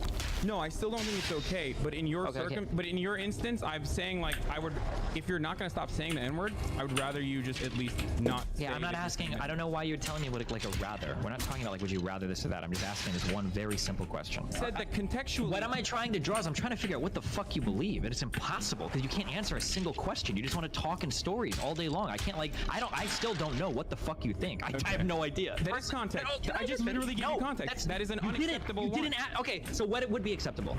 I think that the examples that you gave last night. Holy shit! This is unreal. Are you guys watching this? I can't believe this right now. Why can't you just answer the question? Did you just call to cry because I'm literally answering your question, homie? No, you're not answering. After it was all said and done, Destiny wrote what his community sarcastically calls it a manifesto about the situation. Destiny's full account is rife with profanity, but as usual, concise, well written, and informative. I'm not going to play it on this video in full just because of how long it is, but I'll play you this short clip to give you the gist of it. TLDR, fuck Quarantine and Cole, fuck the Surfs TV, fuck Hassan, fuck Bad Money, fuck Mike from CCP, fuck Alabrel, fuck Trihex, alright? That's my first line, because fuck all these people, alright? Firstly. Hassan has a well-documented history of criticizing wealthy people, wearing shirts that say "Eat the Rich," and condemning individuals like Elon Musk and Bill Gates. So it was pretty weird to see Hassan become one of the most profitable Twitch streamers in the world, collaborating with the wealthy and successful like XQC and Ludwig, including buying himself a brand new sports car. Most people would refer to this as being a champagne socialist, which is a word for somebody who calls themselves a socialist and argues for workers' rights, but sits atop a mountain of wealth, buying themselves expensive luxury items and sometimes even mistreating their own workers, which Hassan is undeniably guilty of. But that's a video for a different day. However, the controversy really kicked off when Hassan bought himself Lost Ark streamer? a $3 million mansion. Obviously, this whole controversy reads like blatant hypocrisy to a regular person. Destiny eventually figured out, and as he does with pretty much all drama, decided to cover it on his stream. If he wants to buy a big ass house, let him buy a big ass house. I think he can do it. That's fine. But I think it's a little funny when a guy spends his whole life shitting on somebody like Bezos and then signs an exclusive contract with Bezos so that he can make millions of dollars to go and buy $1 million mansions. That's funny to me. Also, the thing is, there's a discussion to be had about it. Maybe. Who cares really that much? But there are so many bad arguments that are thrown out on all sides of it. Like, one is that, like, it's LA, dude. $3 million is an average house. Shut the fuck up, okay? His house isn't even that big. It was like 4,000 square feet. The lot is like 6,000. It's a decent sized house, okay? He has to have a place to put his mom. Bro, she has to live in West Hollywood. My mom literally said, honey, if we don't live in West Hollywood, I'm gonna fucking hate you. There's so many dog shit arguments being thrown out. I don't really care that much about it. I do think it's kind of funny that, Yeah. I think all the coping is funny, but all in all, he seems relatively balanced talking about the subject, which is surprising given their personal disagreements, but nonetheless commendable. However, some interpreted Destiny's coverage less than uncharitably, which perfectly describes Twitch personality Ludwig Agrand's take on the situation. And part of the reason why this was leaked in the first place is because Destiny tweeted it out. He was like the first guy to dunk on Hassan by posting him with the admittedly cringy "make the rich pay" shirt and then the house. Which you know, he's not the man who posted the story, but that's the thing that originally doxed him. It's just weird to say I don't care when you're the first person to post the tweet, even if it's a dunk. I mean, you gotta care somewhat. He's acting like the news just landed on his desk. But because of Destiny's tweet, it picked up, and for the past like 3 days, 20th, 21st, 22nd, it was trending. And the fucked part is, in replies to Destiny's tweet, people were posting Hassan's address. And I don't want to get on Destiny's bad side because, kind of like Aiden Ross, he has an absolute menace of a viewership that will hunt me down and make me regret ever speaking his name, which is terrifying. Before I end this segment of the video, I think it's only fair to show Hassan's response to the criticism. So, basically, there was a process in which I started publicly. That was the problem too. You never should have like brought this up. You guys know this already because I don't talked like, about it. I was don't like which was foolish. ever bring that shit up. Why do you bring it up like such personal details of your I life, talked about it. I was like, I'm gonna get a house. I'm gonna get a house in California. I'm gonna get a house in Los Angeles, California. bro? And I started looking for houses. The only time you guys would never went to a know couple like what's going on like behind the scenes, like in my place. If all of a sudden like my room changes, all of a sudden it's an expansive view, and someone's like, "Hey, did you move?" Yeah, I moved. Right But I'm not gonna like be upfront and tell you that too. You know what I mean? More than the asking Or like if I'm getting married, be like, "Hey, I'm going on vacation for like 2 weeks, so stream will start up like in 2 weeks or so, you know." But I'll be updating you guys on like what's going on. Okay, that's it. I'm not gonna give you like explicit details. People overshare so much on the internet. I never like said, you know, we see. I've seen this part before in a stream, but I don't know why you gotta like validate this stuff. I feel like he knows that he's the content at this point, right? So he put stuff out there to see how it would react, and he knows that people are going to react a certain way, which is smart by him. He knows. He's not dumb. It's the same thing with Aiden Ross. All these motherfuckers, like, they know they themselves are the content. They've gotten big enough where they themselves are the content. When was the last time Aiden Ross really had like another rapper or basketball player like on the show? He is the content now. So he has to up the ante every single time too, whether it's porn, whether like I think one time he was like jerking off. He was doing Omegle calls. He was like jerking off to some girl on Kick, where it was like, you know, looking up porn and whatever to his fucking audience and shit like that, or like paying people in his audience to do like crazy shit to like members of their family, you know. It's shit like that, dude. Like, they know they are the content, so they do things specifically so that they can be like the subject of that content, and then they get to react to the content, respond to the content, and then if they're smart, they can keep that content cycle going for a while.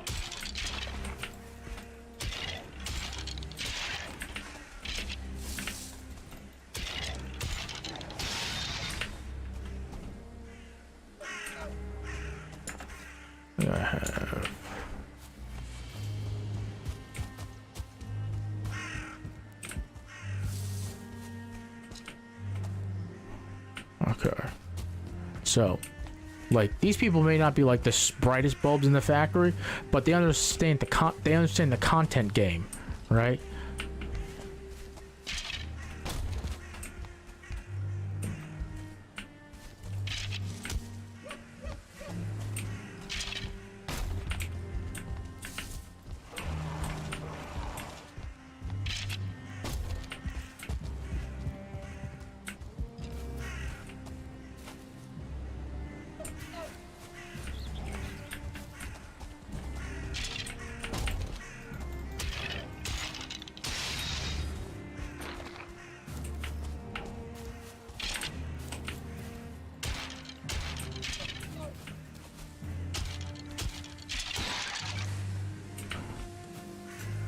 but they do understand the content game. So say what you will, man. They're popular. You know, I'm not yet anyway. These guys, same thing with Chud, man. Chud understands like the content game. He figured something. He's doing something that he likes to do. People might not like the content now. I'm gonna tell you right now, if you don't like the content, just like change the channel, go to another stream, watch somebody that supports somebody else. But there's legitimately like hate watchers. You know what I mean? Like there are people who like hate watch like people like on stream, and that's wild to me. But hey, man, if you can milk them for content. Okay. All right. So can I go this way? So this is all water. I gotta be careful. This is like actual like sea monsters. Okay, this is another copper deposit. I just don't have any more slots.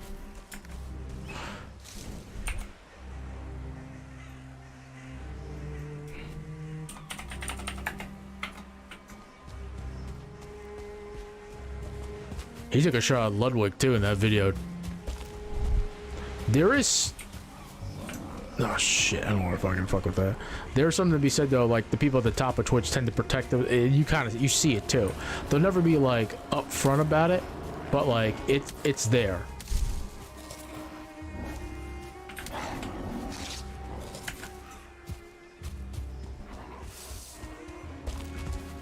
It's there, you know. So and you have to look for it. Is this anything? Oh, the log. Okay. I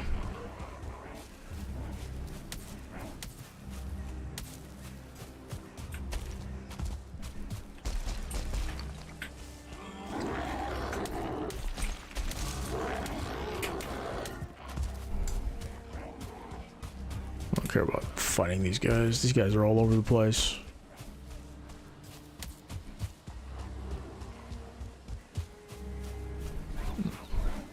We gotta go up, hunt.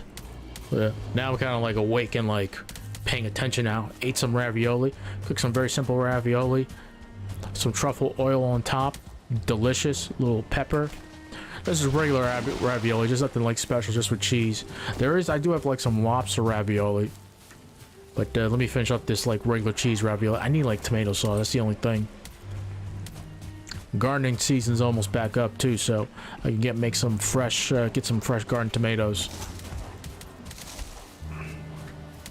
If you got like a little backyard garden, man, like you'd be surprised how much money you save on like vegetables. You get your own vegetables. Seeds are cheap too. Just gotta make sure you just properly like till the earth. If you got good like rich like black soil, it's the way to go.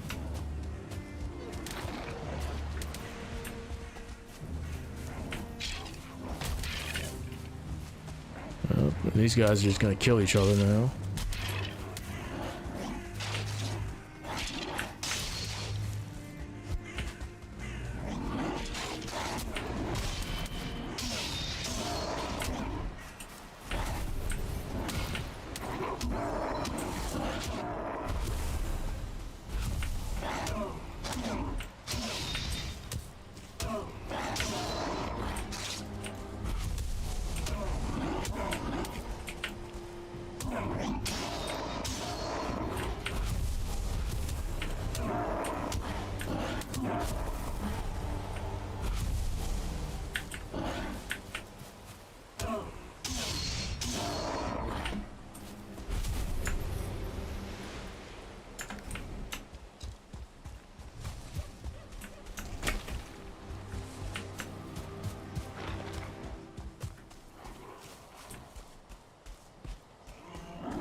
Yeah, I gotta hunt some deer. Ooh, look at this.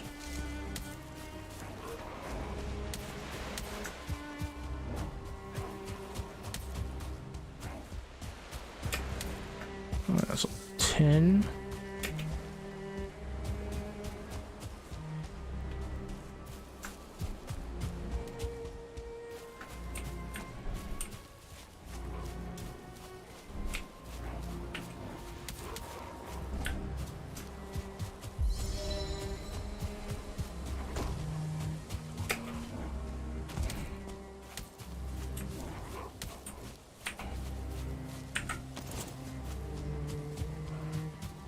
Yeah, that's much better. It's much better for you guys too, because you can actually follow it. We'll go ahead and start this video back up. Let it play. Get my 2 cents in and get a little gameplay in too.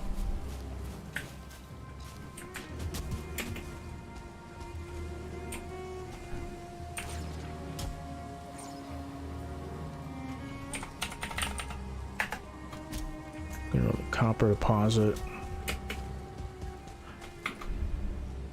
Anything, we're like, dude, just buy a house. You're fucking stupid. The same pass. So they continued it. They continued the hunt. And they came to a location that they liked. 1 year hypers. So I was like, fuck it. I took all the necessary precautions. I'm not going to detail them. But just know that I took all of the necessary precautions. I did a couple things like boost my credit, as I've talked about as well. In an effort to get decent enough credit so I could get a loan. Despite this being one of Hassan's more mainstream controversies, there's no explosive conclusion to this part of the story. In reality, it's just another facet of the sprawling careers of both Hassan and Destiny. However, there's one more notable and frankly hilarious interaction to touch on before we end this video. r/place was an April Fool's collaborative project and social experiment hosted on the social networking Oh, is this Reddit about like his once in dog? 2017 and again in Listen, man, internet has no chill on it too.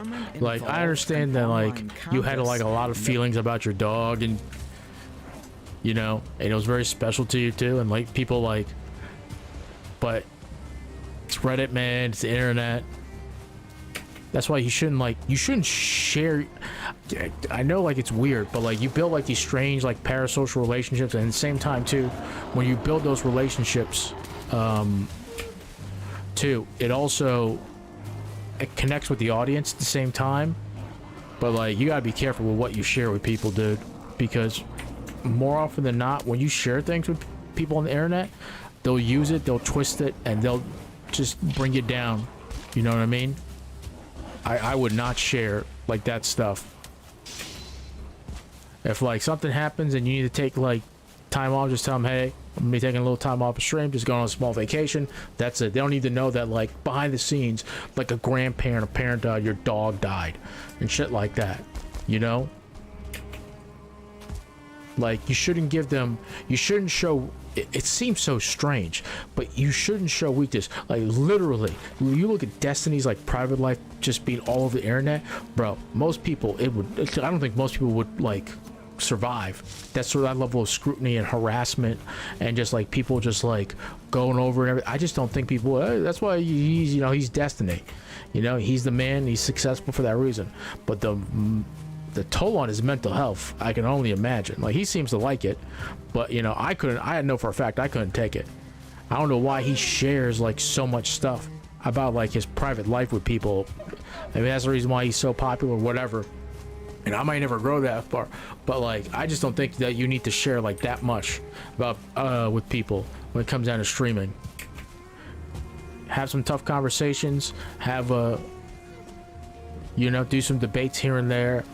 React to some videos, play some video games like me, and then you're good to go. But this r/place thing was hilarious though as it was unfolding. The larger streamer communities were coming in, and they were it's great though. I think it only lasts for like a month or so. Was it? No, it was like a week or something like that. Then after that they delete it, right? But whatever it is in that final, like when like it locks down, it's saved. Like there's a picture that's taken and saved too, and like people do like a fantastic job with it too, believe it or not. They do some great artwork on there. Located at a subreddit in which registered users could edit the canvas by changing the color of a single pixel with a replacement, which is crazy too. Color palette. This experiment naturally attracted communities from all over the internet, looking to leave their mark on internet history, including Destiny and Hassan's communities. Although this seems pretty silly, and it is, Indulge me for a little while, and you might just have some fun. April 4th, 2022. The Western Front is being valiantly defended by the DGG community, and as dawn rises, Hassan declares war on the Taliban. Yo, can we black out Destiny shit? I'm fucking down, dude. You wanna pull it? Oh, you're trolling us on. You wanna pull a fucking Twitch? Like, you wanna put a Twitch logo? Their territory is soon attacked. However, the attack is unsuccessful, and the troops of Al-Qaeda hold the line. Now, Hassan does have a few builds on the map, but his main piece of territory is 2 dogs holding a love heart.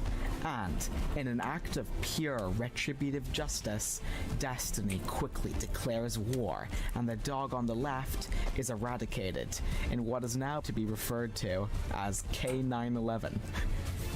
The image was replaced with the Hungarian flag and an intimidating D. And this is the core of what makes r/place so fun. Communities warring for territory, vies for power breaking out, and the chaos and confusion as anime weeaboos start pigeonholing your shit. But unfortunately, it seems like Hassan didn't get the joke. guys, I have to cover the news. I mean, they're very clearly attacking it right now, but I have to cover the news. I mean, it's disgusting. It is really fucking gross to just like nuke fish like that. Or he It's wants so you to gross, think and that it's he didn't very really care. specific. Like, it's obviously a targeted strike. But right, clearly you know, he's you like can't really milking do it anything. for his It's audience, just fucking pathetic, but I have to cover the news. You know what I mean? which is Hey, you smart did by it, him. guys. You did it. You fucking destroyed my dead dog. Like, you fucking owned it. You know what I mean? This is the part where Damn, I really need to get clean up the beard, man. Why is it okay to I couldn't do it build your last dead week. dog Gotta do it to this make week. sure that no one messes with it? And if they do, But you I get do on want to their grow it out a little bit stream more. and get upset about it. Why is it okay to disrupt the game for other people because you have a personal attachment to your art, melting down when people play a pixel game within the rules? To cap off this video, my personal opinion is that Destiny seems to be very motivated by truth and reality, as evidenced by some of his past debates. Following you, but it wouldn't be detrimental in serving a greater intellectual purpose to mankind, I think, in my opinion. That's your opinion. And look, ideologically, I would like nothing more than for us to be able to frankly and candidly discuss all issues with nothing more than the sincerest of intellectual honesty. The only problem is, and I said the same thing about discussing differences about races and genders, so this is something we're going to have to agree to disagree with. Okay. Sometimes, if intellectual honesty is the cost of a successful improvement of the state of humanity, then sometimes that just has to be made. But again, the only problem that you run into there is you're no different on an ideological level. You're no different than a lot of the crazy groups that you yourself disagree with. So when Hassan made supposed untrue claims about Kamala Harris and refused to admit that they were wrong, Destiny saw that as not only incredibly irresponsible, but also something that made Hassan someone he didn't want to interpersonally associate with anymore. Hassan also seems to come from a place of emotion. Considering Destiny a friend, it hurt him to see Destiny disagree with him so heavily that the friendship ended. Over the course of this video, we've covered edgy jokes in private, political misinformation, and of course, Reddit pixel games. Destiny and Hassan are without a doubt extremely controversial figures within online discourse, but with our online lives being so complicated today, sometimes it makes you feel a little bit better looking at someone with far more going on than you do. Thank you so much for watching this video, and as always, Dude, I'll see you this was a next good time. video. Hold on.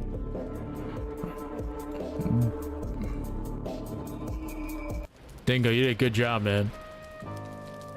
Give it a like and subscribe if you like. This was like 5 months ago too. It's probably not a frequent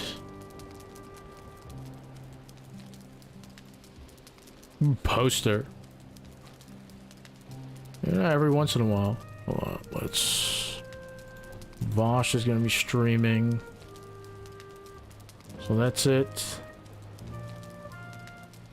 Why the system is due. I forgot Sunday. The state of affairs. 9 p.m. Okay. Probably that's in an hour for me. Let's see. I'm mostly positive about Diablo 4, but I'm kind of worried about the future monetization of the game and where they're gonna keep up with it too. There. How about this? Stream adjacent. There was something here that was actually really bad that actually needed address. What you've done is provided the perfect cover for it. That's why I've defended Destiny. What? You're saying I've defended Destiny, ultimately. Yeah.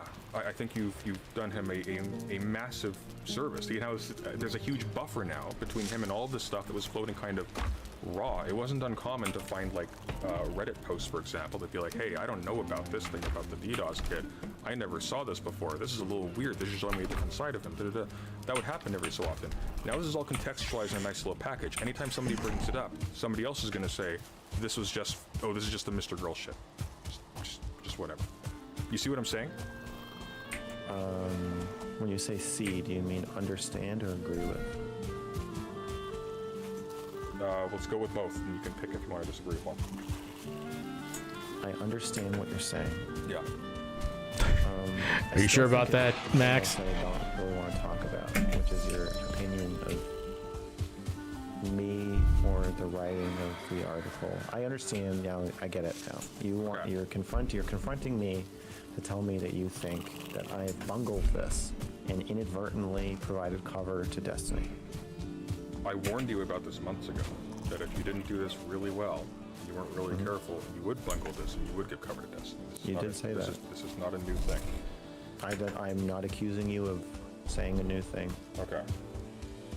Rest assured, I have a super chat that says, you have been baited into a political argument and he is now using you to sell anarchism. He is an enemy to both you and Destiny. He doesn't care about DDoS Boy, Anna, or anyone, just the opportunity to sell his political project. Is that true? It is indeed. Let us begin.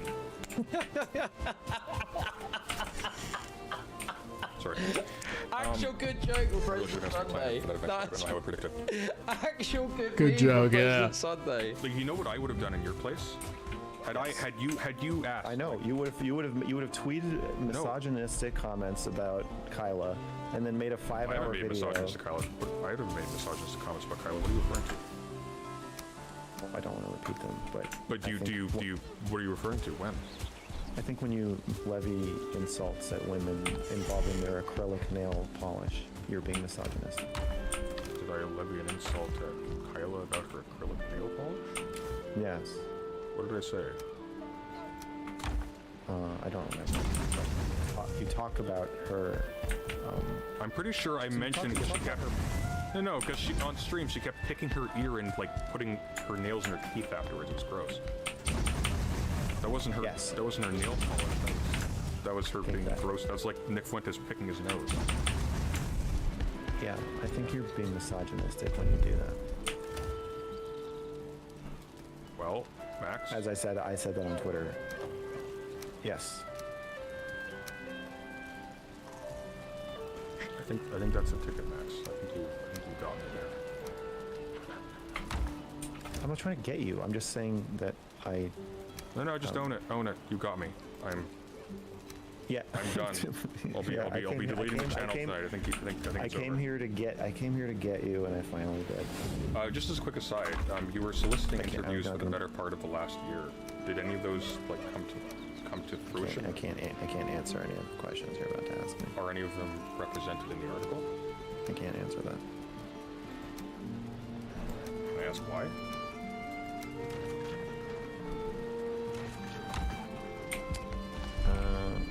No, you cannot ask why.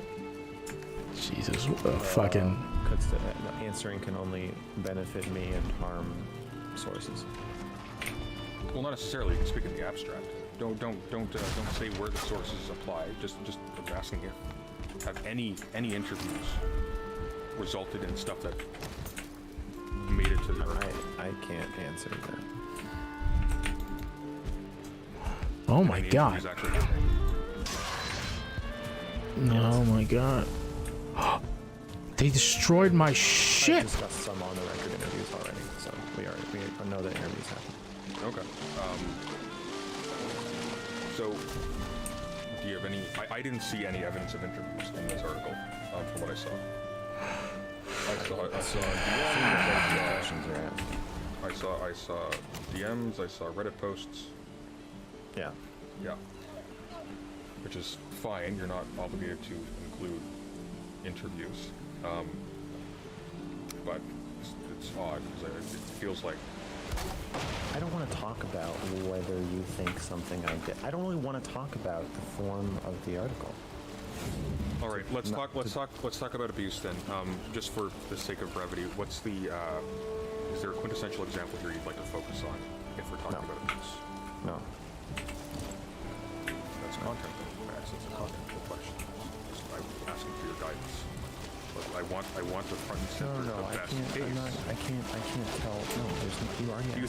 Do you think? Okay. How about let's particularize it to me. Do you think there's a case here that, judging from your experience with me so far, I would be particularly amenable to? No answer. No comment. I can't do that. I can't compare. I'm really not. Even in other conversations, like whose parents were worse, whose abusive partner was worse. I don't compare abuse. You've written something that's a combination of impenetrable. It's tainted by your prior relationship and reputation right out the gate. You even reiterate this at the beginning of the thing. It doesn't hang very, very close to that. Don't worry, I'm not going to ramble very long. It lacks sources, which is critical. Like, for me, if I was doing this, I would publish the sources long in advance of writing the article. Go this route. But lacks sources, so right off the bat, you lost 50% of the people at least who are even bothered to read the whole thing because they don't have sources to verify it. And then finally, like the length, once again, if this was intended for a general readership, like what I'm looking at here is a stellar like video script where all of like the transcripts of exchanges and all of the evidence is portrayed on the screen, so you don't have to reiterate it through the same medium as the exposition. And that would reach a wide audience. And you wouldn't be arguing with people about evidence. They would be arguing about the evidence, and you could keep your hands clean because you've already presented it. It would be easily passively absorbed. There would be a reason for like even like lazy streamers of a large size to actually pour through it. I just don't understand. As is, I'm talking specifically about the product before me. I don't know what you were thinking. Bluntly. I don't want to defend myself. Here's where we're at. Okay. We've got no evidence. Zero evidence. Well, basically zero, except for like stuff in public circulation that you supplied to me off. Or what do you want? Is there something you want evidence of that you? 90% of the article is on YouTube. Well, I know, we know where the evidence is, but it's not supplied in the article itself. The dates and names of the videos are in the article, and they all have searchable transcripts on you. Okay, so I don't understand. You're saying we can't talk about the content of the article because when I give you the name and what is there to do? Let me finish a sentence. Max, what's there to discuss? Sunday, I'm tired of your shit. But Max, I want to finish a sentence. If there's no evidence in the article, what is there to discuss? You say a thing. When I finish a sentence, when I finish what I'm saying, then I would love to hear your response. But until then, I think we should just take turns speaking. Okay. We don't have the kind of rapport that would be necessary to good faith interrupt each other. Sunday, when I say the name and date of a YouTube video that has a searchable transcript, are you saying you don't believe that that video exists? I'm saying two things. First of all, as happened last night when I asked, not last night, a couple nights ago when I asked for a source for something, you actually misremembered which video it was from. No, I just misread the date. The link wasn't in the article. Following that, if indeed all of the evidence you're supplying is on YouTube, that is to say, is controlled by Steven's channel, then what you're doing is broadcasting to him exactly what he needs to hide in order to cover his tracks if there's something serious here. Oh, you're not going to answer my question. Oh my god. What a fucking...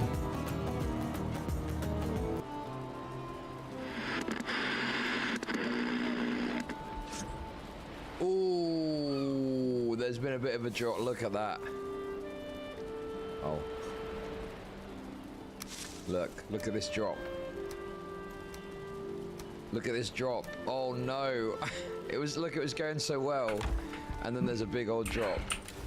But now it's stabilized again. Back at under 80%.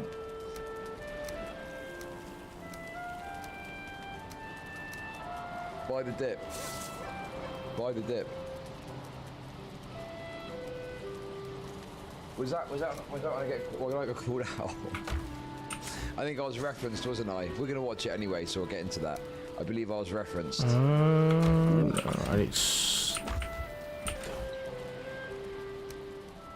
Anyway, listen, I'm not talking about it anymore, okay? Listen, what's happened has happened.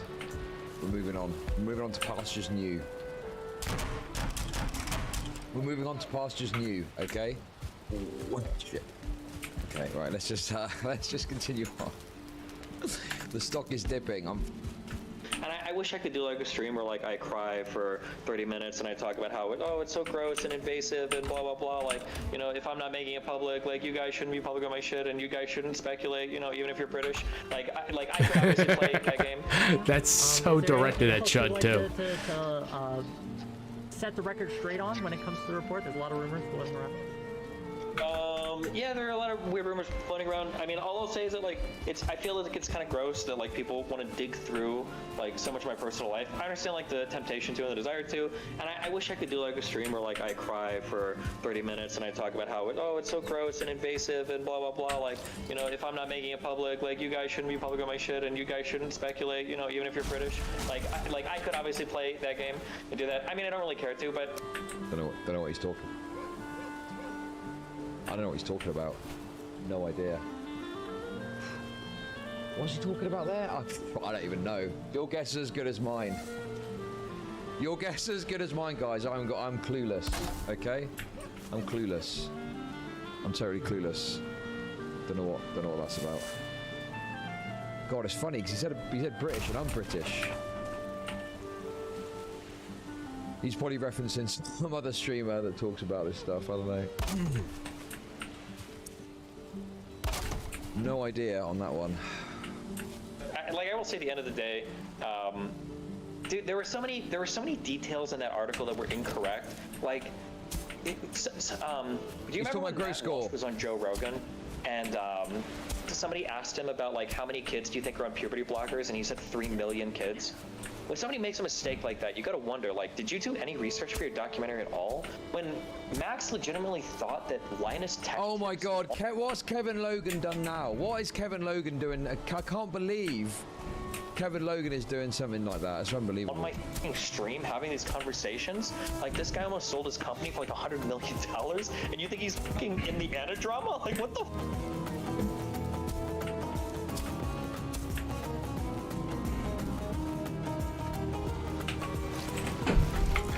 That's actually kind of wild that he thought that was like Linus Tech Tips too.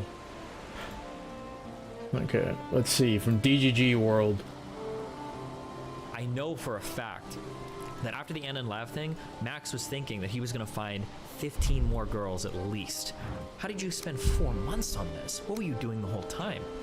I don't know how him and Lav move on from this. It's got to be like mentally destructive. What? I don't understand. This is so telling of Max's perspective that this is somehow supposed to look bad for Destiny. Yeah, one of the things that kind of shows but this goes not towards his maliciousness, but towards his narcissism. And I think it's because Max, Lav, and Shaylin are all in this like self-amplifying echo chamber. He includes so many things in this writing there's stuff that is like exculpatory, like the fact that, for instance, I've never had anything sexual with White Nervosa, the fact that like other people are pursuing me to say these kind of, like there's stuff that like he's not including that he should be if he's being fair, but then he's also including stuff that doesn't really make me look bad, and I think in some ways makes me look pretty good, and in some ways makes them look really bad. The inclusion of like his framing of that Anna convo is just crazy to me. Like, of everything that's been posted, it's probably one of the most fucked up things was him dragging Shaylin and Lav and Anna into a call to bully her for 3 hours to get a screenshot.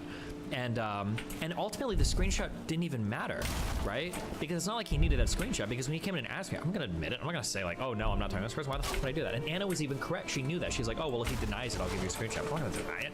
But the fact that he's including stuff like this that doesn't make me look bad, it kind of makes them look stupid, like goes to further the point that like he has no concept of like what a normal person is even thinking at this point. All I'm looking at this here, this is just makes Lav look terrible. It makes Lav look incredibly snaky. Why would he include all of this? Yeah. Surely you'd only want to include the bits where Lav looks good, which is very minimal. I mean, to be honest with you, if you included the bits where Lav looks good, we'd have been done with this segment in about 2 minutes. True. Let's be honest. There's probably about 2 lines that you could bring up where Lav looks good. So, no. So I still feel the same way. Oh wait, did they record? Did she record the one-on-one convo we had? I wonder if she posted where she calls me the N-word in this. This is did they think that this convo was gonna make me look bad? That this is like the new stuff they're releasing? Is this what they thought was gonna bury me? Was this convo? So I think I can love you from like here, but knowing that if I interact with you in that way, I'm gonna get hurt feeling. I'm gonna get my feelings hurt because I can't control you. Interact with me in what way? If I go on your stream, I can't trust you or expect you to treat me with kid gloves anymore. You really didn't you post this? Well, all the dots are making me seem like this is a voice thing. Is it not? Maybe it's not. Be good at this, okay? But I'm far older than you, okay? I see through your devious tricks, okay? This implication that you are talking about me like a butterfly that you can't catch, and you have to let it flap its wings in the wind. Oh, okay. That's interesting. So Max is actually offering another critique of Lav, I guess you could call this. I agree with Destiny here. Lav was placating him, but she didn't have much of a choice. Oh, this was a public convo we had on channel. Oh, never mind. Okay, sorry. No, it's not. It's actually a defense of Lav. Brilliant. Destiny hates being placated, yes, but you also can't tolerate being criticized. When Lav did one, he demanded she switch to the other. I don't think that you get it because you have a very detached attachment style. I don't think that you understand what anxious attachment is or what it feels like, and that's fine. No, in this conversation right now, Stephen, are you seriously going to tell me that you don't struggle in— Why do so many people try and fail against you? Don't they learn from history? Again, not to like jerk myself off or whatever. It's not even jerking myself off. Like, I think I'm like a decent person. I don't do any like super weird shit. Like, I'm not perfect. Obviously I make mistakes, but it feels like people have, it's this weird thing. I feel a little vindicated too, because it's hard. I'm constantly having a struggle with figuring out like, who am I? Because there are people that say I am a certain thing. There's a way that I view myself, and there's a way that my fan base views me. I have to almost completely disregard what my fan base thinks of me because you guys are simps for me, obviously. But then when I'm dealing with other people that hate me, I have to keep in mind, okay, well, they're gonna have the worst interpretation of me, so it's difficult as well. I think that through some weird interactions that we have online, people get this vision of themselves, and their interactions with me, and then they get these visions of me where they think that they're gonna be like the one to like finally show people how evil and horrible and terrible I am behind the scenes. And I'm like doing all this crazy shit because I must be, because I'm an evil person. And then like they dig and they dig and they dig, and I'm not really. Like, I'm pretty, honestly, I'm pretty boring. I play video games, I have a lot of mentally unwell women, I play my piano, I go to the gym, I sleep, I eat. That's like all I do. That's my whole life. For the most part, I'm a pretty decent person, and it's so crazy how much they included in here that like even with Lav, like I think I went above and beyond in terms of like, hey, you know, do this, do that, like don't read the subreddit, like, you know, figure out how to, you know, deal with hate, blah blah blah, like. But yeah, you can tell the difference now, because the truly interesting thing is, what were the claims that Max was making at the very beginning, right? Destiny is a pattern of sexually abusing young women that he drags on the stream to fight with themselves. That was the initial claim. Don't ever let him forget, those are the initial claims. Was a pattern of abuse among young women that are on stream. That was the initial claim. And now it's walked back to, this is just like a recap of like every bad thing he's done over the past like 12 years. And then like, here's like 5,000, I'm sorry, here's like 40,000 words about my good friend Lav, my quote unquote daughter that I'm in love with, that's definitely not creepy in any way, size, shape, or form. And then like, that's it. But then but then it's kind of like when I won't bring up Brittany anymore. Max is running into the issue to where he had this vision of me in his head. I noticed that this is what happens to people. This is one of my greatest strengths. It might take me a while. I'll quote with Sansa, okay? I might be slow, but I do learn. Is thank God. I don't know what it is, but I'm able to change my opinions about people and events and ideas over time. It's a gift I have, that I'm able to change my mind. Because holy f***, a lot of people can't do it. But like, if I have an impression of somebody, if I've got an understanding of something, like if enough evidence comes out, like very slowly, I'll change my mind. Like, okay, well, this is probably not true. I need to rethink this. I'll do that. I'm capable of doing that. But I think for a lot of people, in the online world especially, it might be true of normal people too, but especially in the online world, I think a lot of people have a really hard time ever changing their mind about anything. So you run into this world where Max started out with the conclusion that I must be a sexually abusive person that, you know, abuses and has all these misconduct things with young women that I drag into stream. That's set in stone. It's immovable, right? So if the conclusion is immovable and the facts don't support the conclusion, what do, right? You can't change the conclusion, so you have to change or invent the facts. And if you're not willing to invent facts, you've got to contort yourself in the craziest way possible to try to bend the facts that you have in order to kind of fit it into that narrative that gets you that conclusion of me being horrible. And that's basically what Max has been doing for the past 4 to 5 months, right? That's the issue. Is I know for a fact that after the Anna and Lav thing, Max was thinking that he was going to find 15 more girls at least that I'd had like weird, crazy relationships with. He thought he was going to do that. And he dug and he dug and he dug and he probably talked to 50 plus women. He's got probably, if I had to guess, he's probably got over 50 hours of recorded conversations. I'm just guessing based on which women reached out to me and told me that they chatted and he'd recorded calls or whatever. He's got over 50 hours of unique recorded conversations. He's talked to women that I didn't even remember I'd spoken to. He reached out to women that I'd had on stream like one time, like 4 years ago. I didn't even remember. Like, holy shit, I didn't remember this girl. So through all of that digging, he wasn't able to produce a single shred of even a minor fuck up. Which, not to jerk myself off, but like, damn, I'm pretty sexually active. I've talked to a lot of crazy people. I've got a lot of people that hate me. But to go through all of that and not even come out with one thing of like, this was really bad, that like 50% of the article is just about Lav, who was probably one of the people that I treated like with the most care that I could have, was the most charitable to, was the most upfront and about like, I don't know how him and Lav move on from this. It's got to be like mentally destructive, and then not even to like, I guess to like drop another thing. This is something that kind of surprised me too, is that Max is really good when it comes to art and music and presentation and stuff. He's really, really, really good at that. And even his writing was relatively provocative for some of the excerpts, the things that I read in high school, the things that I read from his old Shane Lane blog or whatever. They were decent, or college, I think, his college thing. They were decent. It was decent writing. The writing on this article is horrible. It feels like it was written in a feverish 3 to 4 days of 2 hours of sleep, of too much coffee, too much Coke, too much whatever. And then this is the result. Like, it's just so poorly put together. It's pathetic.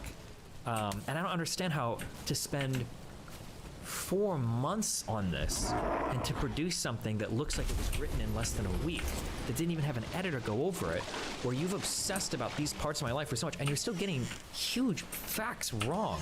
Like, for instance, the thinking that Linus guy on my stream was Linus Tech Tips? That's insane. For thinking Nicole was a streamer, like for the blue team, there's like so many like just small like factual errors, and it's like, how did you spend 4 months on this? What were you doing the whole time? I know what he was doing the whole time. What he was doing the whole time was he was pouring over hours and hours and hours, and he was having so many recorded calls with girls trying to find something really fucked up, but nothing happened. But that's, yeah. Why didn't he reach out to Ninu too? She's like my employee that I abuse all the time. I don't understand how she didn't get a DM, but yeah, I don't know how they're going to, I don't know what their like next move is, because it's just like humiliating. I feel like I don't really feel this because I'm not stupid. I have a decent understanding of how the public will respond to things, but like I can't imagine if I would have worked on like a Keffel's manifesto, or if I would have worked on like that Bob 7 manifesto, or the whole N-word art, like if I would have worked on something like that and it would have came out like this, oh god, I would myself. Oh my god, if this is what I produce at the end, I would be so embarrassed. Not a single link, not a single source, nothing validated. Imagine including an allegation. 2 anonymous women say they sexted with him. One that has met like that, like, what are we even adding at this point? It's just like so random and crazy, but there's a good chance he spent the last 3 months or 3 weeks getting information and talking to people and then wrote it in like 2 days in a schizo nightmare. Yeah, maybe, I don't know.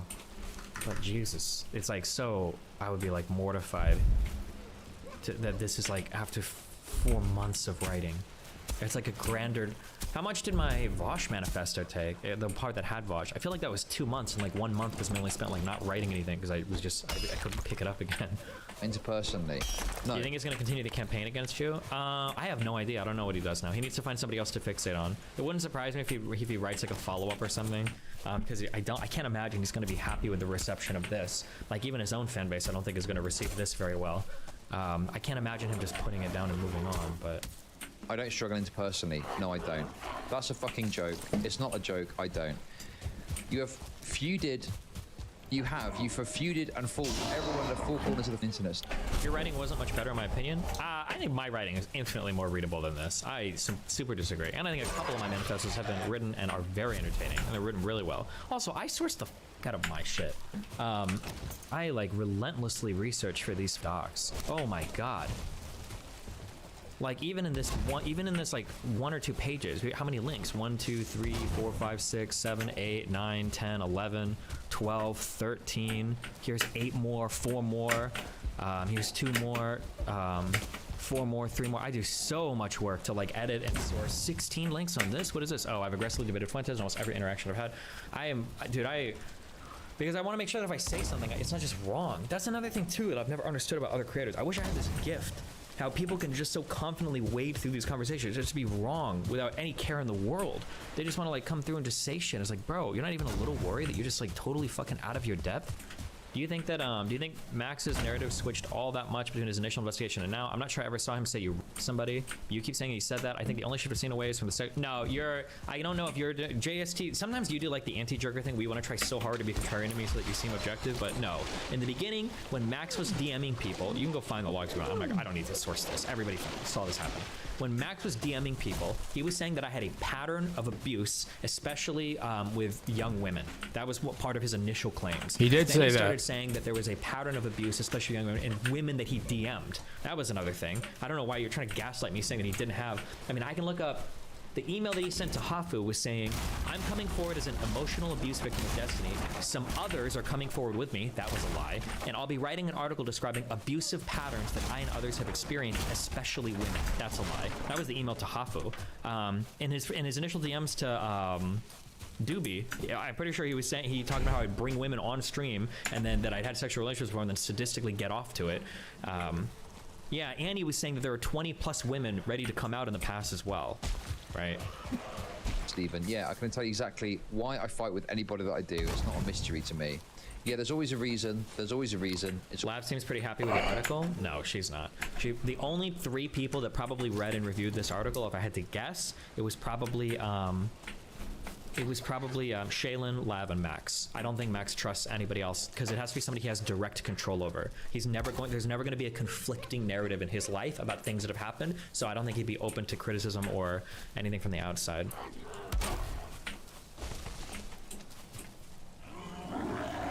Oh, did she delete her comment? Oh, here it is.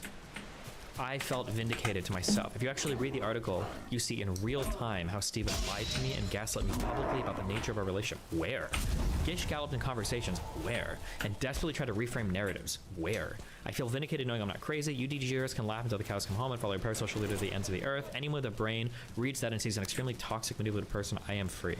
Like, this is like a thing that literally only her, Shaylin, and Max agree with. I don't know if they're gonna get any support. Even with the native, like, Mr.Girl fans that hate me, I don't think you're gonna find much support for this, because this is such a nothing. It's such a stupid waste of time. Some of these comments are kind of funny. I'm up to the Bob 7 part. My big takeaway is Destiny's eye for an eye approach to being slighted. He retaliates at people for things unrelated to the offenses he feels he suffered. He sent this to Ellie Moon for saying she wanted to be left out of his manifesto. Dude, I know so much personal information about you. Why are you trying to take shots at me right now? Are you serious? I don't want to sound like I'm threatening anybody, but like, you should slow down on the personal insults because you're like way out of your league, dude. You're way the fuck out of your league. Shutting down attacks at himself by using threats of personal information completely unrelated to the disagreement at hand seems to be a theme for how Destiny protects himself.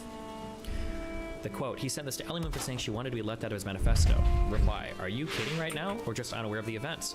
Ellie Moon the previous day had been hugely insulting towards Destiny and Melina, quote unquote, the backstabbing whore, calling them both liars who had no evidence for the claims against Bob. 24 hours later after taunting them, is asking that they not include her in the manifesto. She helped Bob with his article, which included 50 pages of private messages from Melina and Bose, and yet when her private conversation were about to be released, she started crying live on stream about it. One of the most hilariously stupid moments I've ever had in my entire life was when Ellie was on her stream looking at her phone, giggling like a stupid little, because Bob 7 was writing his manifesto. She was giggling and laughing and and then something happened. I don't know if I said I was releasing one or I was about to publish one. She left her room and came back, and then she was crying. She's like, why can't people just stop? Why can't people leave things alone? The change between when before and after she realized I was writing something was so hilarious. Holy shit, it was so funny. She was so giggly and happy when it was fucking Bob writing his shit, and then as soon as she heard that I was responding or whatever, she like lost it. She started crying so much. I don't know if anybody has that clip. It's a long time ago, but oh shit, this was from that stream. These were both from the same stream. Oh, hold on, I gotta start over. You guys missed some of it. This was her after I think Bo started talking. Ready? After she saw Bose and Zintani talking on stream, and then realized that I was gonna do a stream. This is her afterwards, okay? Watch.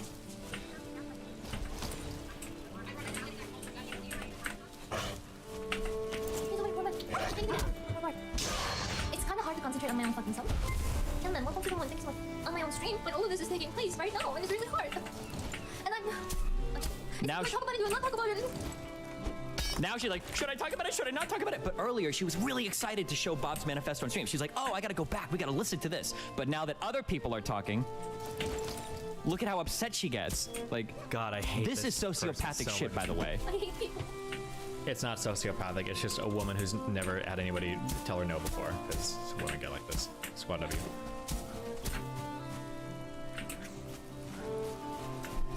No, I don't want friends anymore.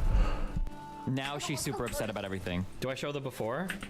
Because before, when Bob is writing her manifesto, she's like, oh, I saw the manifesto that Bob's working on, and it's so good. And blah, blah, blah, blah, blah. Like, oh my God, it was like unbelievable how quickly she 180'd on that. Oh, okay, so anyway, 24 hours later after taunting them, she helped Bob with his article, which included 50 pages of private messages from Lynn and Bose, and when her private conversation was about to be released, she started crying live on stream about it. Marduk again. I'm not interested in hearing bad things about Ellie Moon because I didn't say anything positive about her. I'm criticizing Destiny. Threatening to damage someone in retaliation to an unrelated offense is blackmail. You DGG people see everything through the lens of good guys and bad guys who justify actions. I'm judging the actions independent of the person. This is such a retarded way I don't know if this guy can tell how stupid he is, but like, imagine that like I come into like a conversation, I'm like, bro, this guy just punched this dude in the face. And you're like, yeah, because the guy was going to reach into his like pants and take out a knife and stab the guy. I was like, whoa, whoa, whoa. Why are you making this a whataboutism? I don't care what the other dude was doing. I'm just saying, John punched that guy in the face for no, he just punched him in the face. Like, that's wrong. And I was like, well, the guy was gonna stab him. I'm not here to talk about the other guy's action. Like, it was so stupid. Like, the Destiny report, words, 107,000 words. Characters, 602,000. Reading level, 11th to 12th grade. Reading time, 6 hours, 31 minutes. Speaking time, 9 hours, 58 minutes. Hold on. We might have a premium meme. A premium meme incoming. Hold on, boys. What if the article was only about you and there's just no mention of anyone else in it? That would scare the shit out of me. I wouldn't want you to release it. Yeah. I don't want to be... I just like... Problem? Well, no, it's like... Because what... I don't know. I I've just like, I've been this girl. No, I was talking about this earlier. Like, I've just been this girl who's like come out about people, and it's never ended well. Like, nothing ever happens except I get demolished. I get like the Amber Heard treatment. I'm a liar. Nobody believes me. I'm disgusting. I did it for clout. Who's this guy? I don't think you'll get that reaction after the article. Oh, he's gonna save her. I'm so scared. Oh my god, he's gonna save her. Oh. I like how they talk like they're in a movie. You ever notice that? Lav does that a lot. No, Mr. Girl does that too. They both talk like they're in a movie. You notice that? Like, very dramatic. Very much like theater kids. Destiny. I will say, in Max's defense, but then also to be critical of Max, this is why ethics when you're writing this type of stuff is really important. Keep in mind that when Lav was so giddy about the article coming out and Max was kind of like high on like this is going to cancel Destiny forever, they were probably still sitting on like 2 or 3 stories that were totally fake that girls that like me decided to make up to Max because they hated Max. So that's probably one of the reasons why he was still so confident at that point. I think that I don't want to say her name, but like one of the girls had said like, yeah, I told Max that like the only way you'd let me come on stream is if you like flew me out to or something. She like gave him like an insane story, and I think 2 or 3 different people gave him stories like that, but he probably shouldn't have been parroting those stories being true without verifying anything. That's so that in a way I kind of feel bad for him, but then another way he kind of like made his bed and then died in it, right? Like literally, like why would you be parroting something like that without verifying it? Does that mean that because like this is the scary part about all of this, right? And for some reason this didn't happen. I don't know why, because there's a lot of people that hate me. What if somebody would have come forward with a totally fake story? Would he have just published that uncritically? I kind of feel like he would have. He would how, have. like keen he was, how eager he was to twist stories like the White Nervosa stuff. I wonder if somebody would have come forward with a totally fabricated story if he wouldn't really fact checked it that hard. If they would have just showed him a couple of Dr. DMs and then he would have just bought it and then gone with it, right? The video with detail Lav's contradictory accounts that Sam Piker had sex with a friend when she was 17, sending Discord chats, and later claimed that a friend was over 18. Yo, low key, he kind of threw Lav under the bus in this manifesto as well. In the same video, oh god. Okay. I didn't think he would go so harsh on her. Holy shit. This is too much. Come on. You're laying out the funniest parts of Abba and Preacher's video that I referenced earlier. When Lav sent Destiny a screenshot of the chat message, you replied, "That's RTBA." Dude, everybody was watching Chud, man. Everybody was watching Chud. Lav sent a question mark back to which Destiny did not respond. Okay. So yeah, again, more of the kind of idea that Destiny has got this overarching responsibility, you know, to control. He is a proud bear. What's going on? Is he going to release a second article? You know, I don't know what he's going to do. I didn't know it was going to be this bad. I don't think anybody thought it was going to be quite this bad. I'm just like. So now I'm not sure what he'll do. Okay, what's this segment here? It's worth noting that in 2021, I feel like he's doing like damage control at this point. By a 17-year-old he sexted with who told him she was 18. She tweeted out screenshots of their DMs, despite Chud Logic asking her not to for the sake of his career. That isn't fucking true! Oh my god, what? That isn't even true. That isn't even what happened. Chud catching big strays now. That isn't what happened at all. That's not true. That's complete bullshit. I never spoke to her. I never spoke to her before she even tweeted it out. What a dishonest piece of shit Max is. Fuck this guy, seriously. That never happened. That never happened. Show me some evidence of that. Show me some evidence of me asking this person not to leak DMs for the sake of my career. That never happened, and there's no shred of proof for it whatsoever, you little sack of shit. That never happened whatsoever, okay? I'll tell you what happened. I got totally blindsided, okay? Because listen, okay? I was a bit of a devil when I first started streaming, and I was flirting with people, okay? So this person I was flirting with, they told me they were over the age of 18. They said in the server they were over 18. They said to me directly they were over 18, okay? I can't believe I'm having to relitigate this again 2 years later, okay? This is unbelievable, okay? Anyway, at no point did I ask them to not leak it for the sake of my career. That didn't happen. That's a total fabrication. That's a complete and total fabrication, okay? While he does tell people they're free to leak his personal information, he frequently retaliates against those that do. Additionally, he deleted all of his DMs to me and Lav as soon as he found out I was writing about him, and he'd already deleted his DMs to Anna several months prior. Which, by the way, So I think that I think I've been vindicated on because one, none of the DMs that they had make me look bad at all. Pretty sure they all make me look better than I even should have been in this situation. And two, it's just because they leak random weird personal parts of my life, which they also do. There's a lot of like random personal shit that's been included in this that's just like salacious. It's not meant to like shell out their story or flesh out their story. It doesn't further their narrative. It's just shit that they like. He's like, oh, like this will make him look bad, or it's like just random shit that like, why the f is this even in here? So do I feel vindicated on that? Dude, if you're horrified by the way I interact with Shaylin and the story I tell about Shaylin, that's okay. If you think I'm a domestic abuser, that's okay. I'm okay with that now. I wasn't okay with it a week ago, but now that this is out, I am a domestic abuser. I lied, Benny. I lied. No, it's like I'm trying. There's people are like, oh, well, I'm gonna write a report about you. What? My whole career is the Mr. Girl report. I've already told you everything. Why did he delete his old blog then? Like, go ahead. Did Mr. Girl reach out to you for comment? No, he didn't reach. He didn't include any positive stories. There were a lot of people that told me they talked to him and gave him positive stories, but he didn't include anything that went against his narrative in the report. Yeah, there were some editing issues. Some factually incorrect statements, you mean? My fault. My editor and I were working on 2 different versions of the document by accident at the end. So then we had to kind of like try to combine them right after we published it. Hopefully, all the errors are fixed now. But if you find anything, let us know. Destiny's on stream claiming Shaylin is my editor. I'm not gonna respond to stuff he says.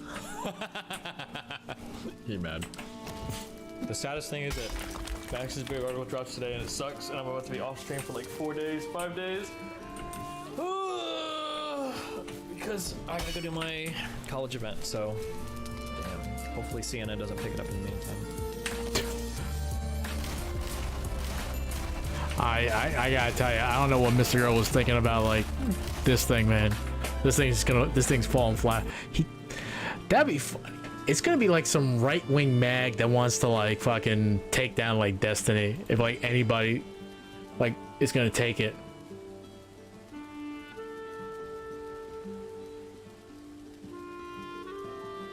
Let's see. Vosh is live. What does Divide say? Hey, what's going on guys, Divide here, back again with another Ada and Eververse PSA. So starting with Ada, you want to get on Destiny and grab this week's free shaders from Ada 1 before next week, which is when those shaders are no longer going to be available until they come back around again. And those shaders this week are the Vitrified Duality. This is what this one looks like on my Titan. We also have the Bray Innovation. This one was sold 4 weeks ago back at the start of Lightfall, so if you missed it, you can now get it again. But the last one here is Dead Orbit's Fate. I quite like this one if I'm being honest, but remember to buy these shaders as they're only 10k glimmer. Now over in the Eververse store, we have this Jade Rabbit ornament being sold for Bright Dust. I think this is the first time it's being sold for Bright Dust, so perhaps consider buying it. And then we also have the Trust ornament, which is a unique legendary weapon ornament, which is finally available again after a very long time. As always guys, remember to grab what you like or risk waiting months for their return, and I'll see you guys next time. Bye. Alright, I saw a video from Papa Gut. Well guys, I'm sure a lot of you were wondering where I've been. And others probably didn't even notice I've been gone, but I was actually banned for a week.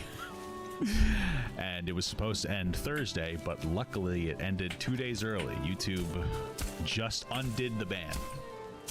And I was gonna, you know, I'd come on and I was thinking about what am I gonna say? Because I thought the ban was gonna last the entire week. And I was gonna be like, my ban was unjustifiable. And by the end of this video, you're going to agree with me. But now you have to agree with me because they uplifted the ban. At this point, I still haven't gotten reached out to be told, like, we're sorry for giving you a 5-day forced vacation where you lost a pretty significant amount of money. But honestly, I can respect the fact that they undid the ban, and I want to focus on the positives. I took the opportunity to go on vacation with my wife. It was lovely, not only being forced to be off, but like not even being able to focus on work. You know, it couldn't be in my mind because I can't do anything. So I can appreciate that. Everybody makes mistakes, right? But I am still very frustrated, and so I want to talk about this. All right, fair enough. About my ban, why I got banned, and I'm a bit frustrated with the way that the YouTube support system works because I had to go above and beyond to advocate for myself, and I shouldn't have to do that. It's unfair. So first and foremost, For those of you who don't know, Tell us, Papa. In order to get a ban, you have to have a warning on your video, like your channel first, and I feel like that one was unjustifiable as well. And I'm going to talk about it quickly, and then we'll talk about what actually got me banned. But I reacted to a Blair White video. It was a Blair White video where... 2 seconds. It was called... Kids had... How TikTok is convincing teens they're trans and mentally ill. Now, I enjoy Blair White. I like the trans conservative perspective, or conservative perspective from a trans person. It's refreshing, it's different, it's engaging, blah, blah, blah, blah. Made the video. Let's be real, okay? I'm trans affirming. There's nothing that I said in there that would have me taken down, but it was taken down for hate speech. Okay, even though that didn't happen from me.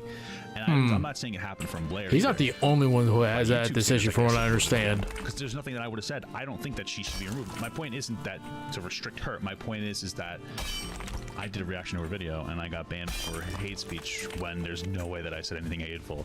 And I put in an appeal. I was like, hey, this isn't right. And they're like, oh, we don't care. And I think it's because they didn't say they didn't care. They give you an automated message. But I think it's because of her title, and I put it like Papa Gut reacts afterwards because I'm reacting to her video, and I think that's what got me, and that was frustrating.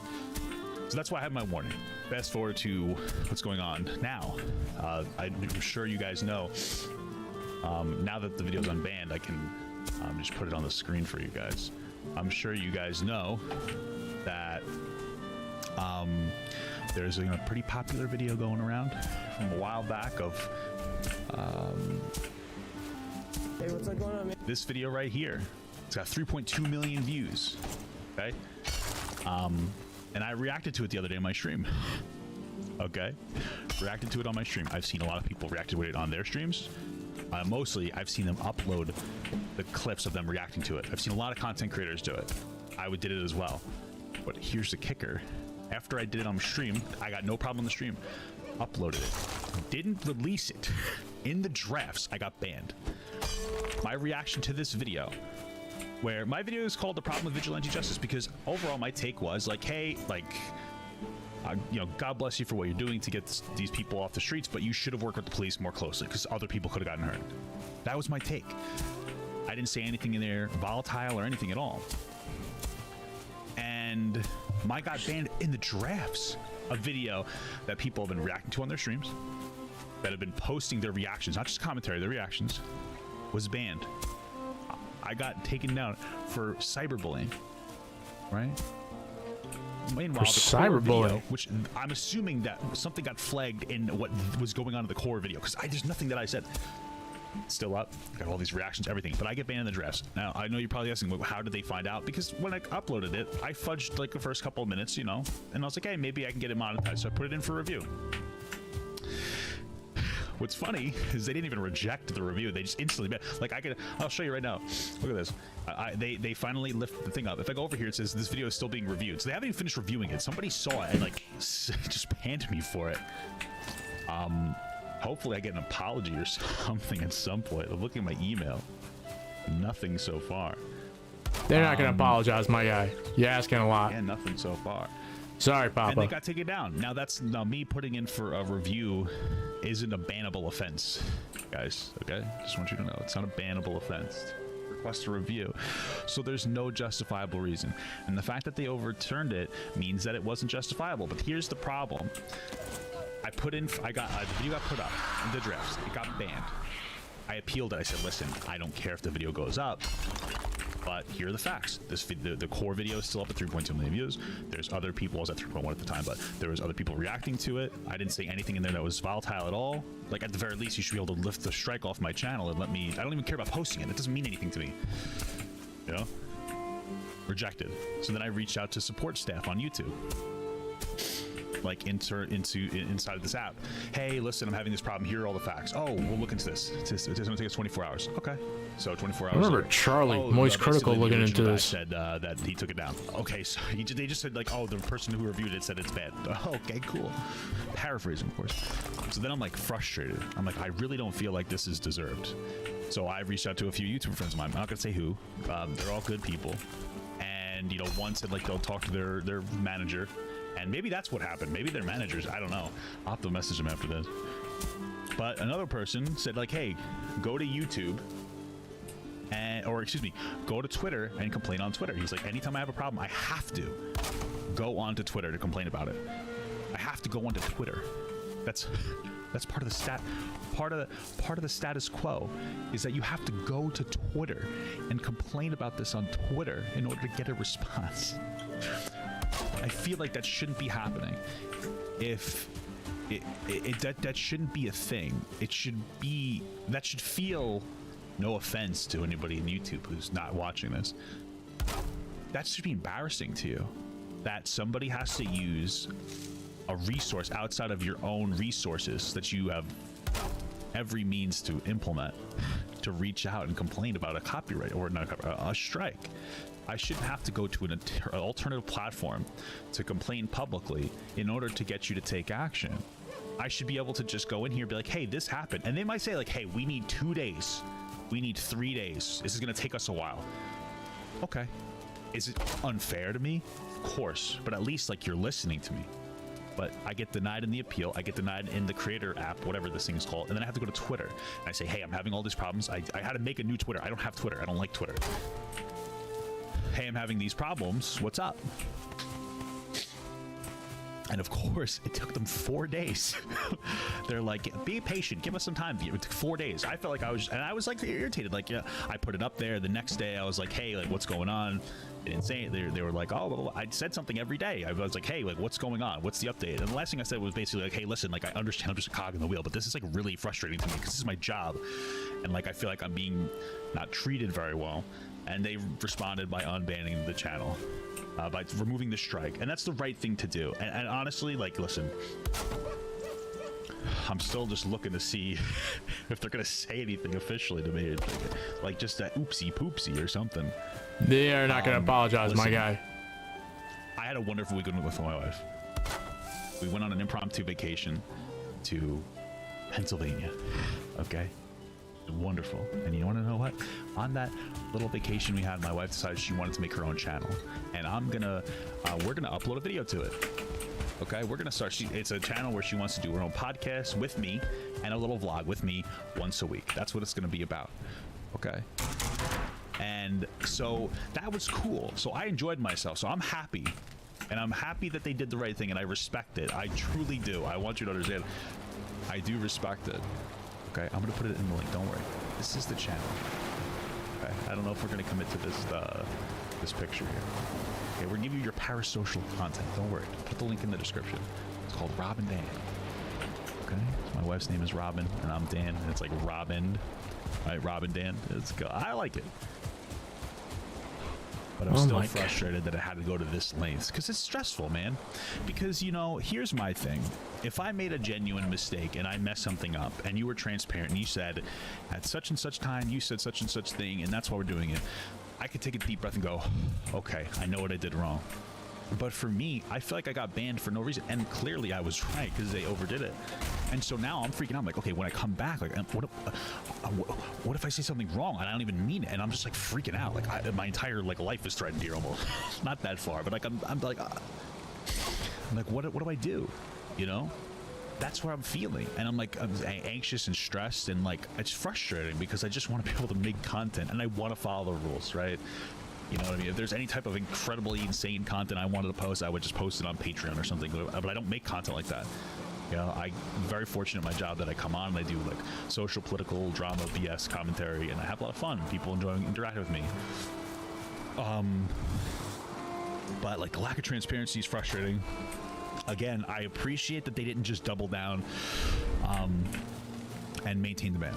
I do, because I can understand from a big company's perspective them being like, hey, we're just gonna maintain the ban because then we'd have to apologize, and we don't want to have that and they may never apologize, and that's fine. I understand that, but the fact that they overturned it to some extent is a form of an apology at the very least. It's like oopsie. I can appreciate that, respect that. It's frustrating because I shouldn't have to go to Twitter to complain about this. Your internal resources should be able to deal with this. I understand that there are people working to review my content, and people make mistakes, okay? I make mistakes all the time. People make mistakes, all right? You know, I look at it like, you know, the other day I was at a restaurant, and and you know the waitress is like an older woman who's probably been working there for a long time, and is incredibly busy, and she's running around and she's neglecting the table a little bit, and you know, and it's frustrating, but I get it because she's probably burnt out, she's overworked, she's probably underpaid, you know, she has her own struggles, and so I don't blame her in the same way that I don't want to blame this individual. But that's why there should be internal structures where, like, when I reached out to this other person inside the app after I did the appeal, there should have been like a little internal investigation, even if it took a couple days, and they should have handled it the right way. And if the guy made a mistake, who cares? It is what it is. I mean, I care. I lost a good amount of money, but it is what it is. That's how it should be run. I shouldn't have to go to Twitter. That's silly, you know? It's weird to me that I would have to go to another app. It just feels like that should be like, that's just embarrassing to me. I don't know. I'm not trying to be rude. I love YouTube, guys. I love you so much. Don't ban me again. But it's just the structure. It doesn't seem to be complete. There's a lot of lack of transparency, and you know, that lack of transparency is there on purpose. I've been feeling like it's kind of like an FU to smaller creators, because I am a small creator. I know I'm obese, but I'm a smaller creator, and it feels like since there was an overturning, I had to push it to this level. That there's just a level of laziness that was just happening here.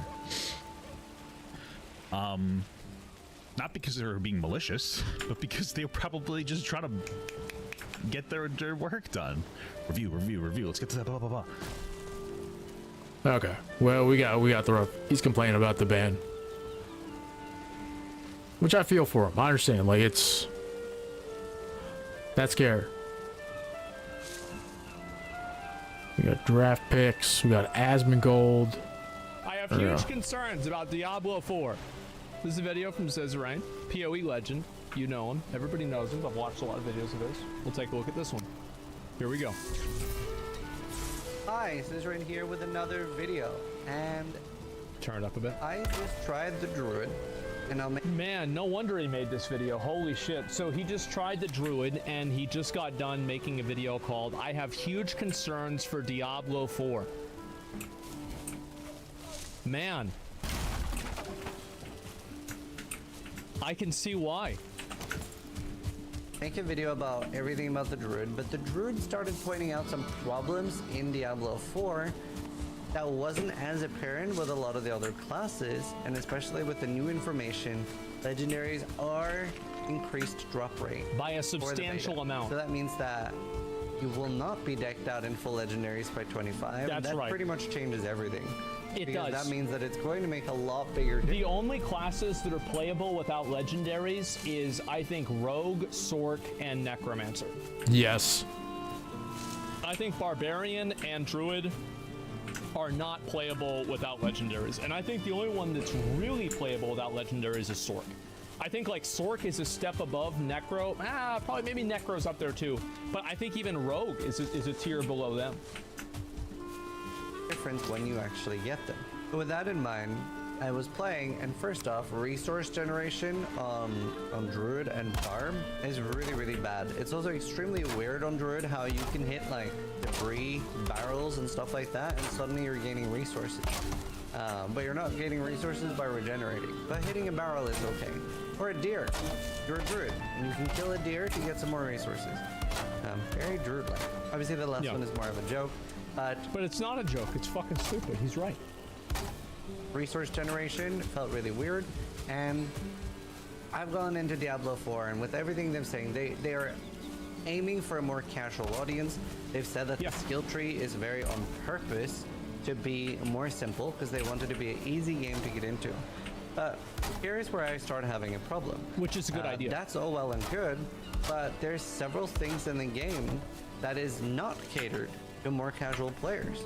There's a few things that are really big issues.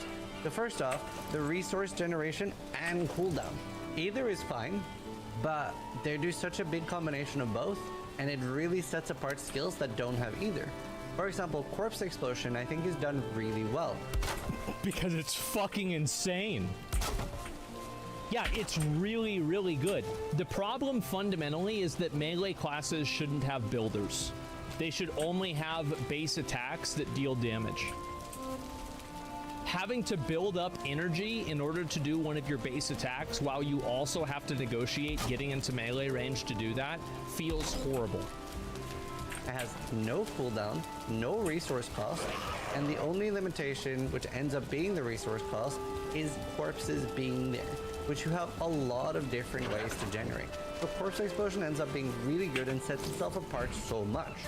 Now Yeah, you it's have a way lot better. of other skill sets. Some have insane cooldowns. Some have cooldowns and resource costs. There is this like insane amount of either something has a crazy long cooldown, or it's so extremely cost that you Yep. can only cast it 2 or 3 times. And then You you're see out. that we have things on items like resource cost reduction, etc. It does feel a little bit extreme early. Obviously, I can't speak about the in-game. This is only level 25. But I think level 25 matters a lot. Like, if level 25 isn't fun to play, that's your first impression of the game. So if you play, I feel like, I hope Blizzard runs the numbers and they look at how many druids stopped playing. And how many people fully leveled to 25 as sorcerer versus how many people fully leveled to 25 as druid. Because I bet that a ton of fucking people played druid to like level 9. They said, fuck this, and then they stopped playing the class. That's what I did. The reason I want to make this video is that I hope by giving feedback, and if a lot of people talk about it, that they'll be like, okay, this is definitely something that isn't in the end game. We don't have to worry about it from Blizzard's point of view. Like, this doesn't become a problem later, and then that's all fine, right? Then all my complaints are irrelevant. I don't think so, because if you have a bad beginning game, Diablo 4, the main audience of Diablo 4 are people that heard about Diablo 4 by seeing a commercial for it on TV. Okay? If Act 1 sucks, they're done. Or that they're like, man, that they went is to a really good KFC. point. If people are feeling like this at level 25 and they know that it doesn't get better in the in-game, then they maybe should think about doing something. Because the main important thing is that people have fun and that the game is accessible and easy for the majority of people. It's and fun. the fact that Barb not only doesn't regenerate its resource, but it degenerates it. Which, if you've been out of combat a few fucking seconds, you nuts, start losing dude. your reach.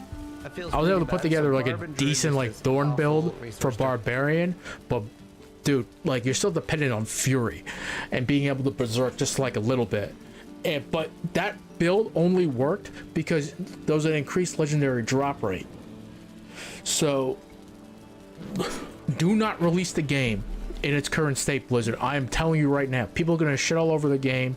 It's going to get a lot of bad press, and people are just not going to play the game. And then you're going to do like an emergency patch, and you're just going to... Don't do that. Just don't release the full game yet, and just slowly start rebuilding it too. Listen to the people who are playing this game in beta and putting out YouTube content. They know what they're doing. Like, you could I don't get this too. With Diablo Immortal, they got it right. And it's a pay-to-win mobile game, essentially. But, like, this is one of your premier franchises. Don't screw it up. Gee, all these big companies, man, they cannot maintain. They get so greedy, and they just cannot maintain, like, they're the same level that we're expecting. They can have a dip here and there, but there's a certain level of excellence that you've provided to us, the customer, that we expect now, but you're dipping it. And what's happening is newer companies are coming around and they're providing it, and people going over for smaller games. Like, I forget the folks who created and developed the Spider-Man games. Those things, the Spider-Man game was fantastic.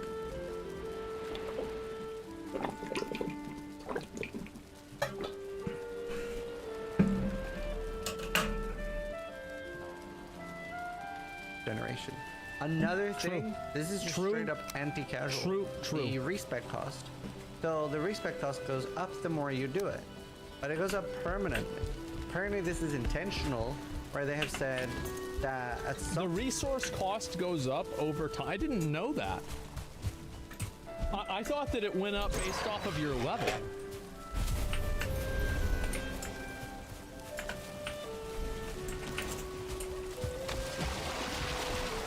Why? Yeah, what is this? Why?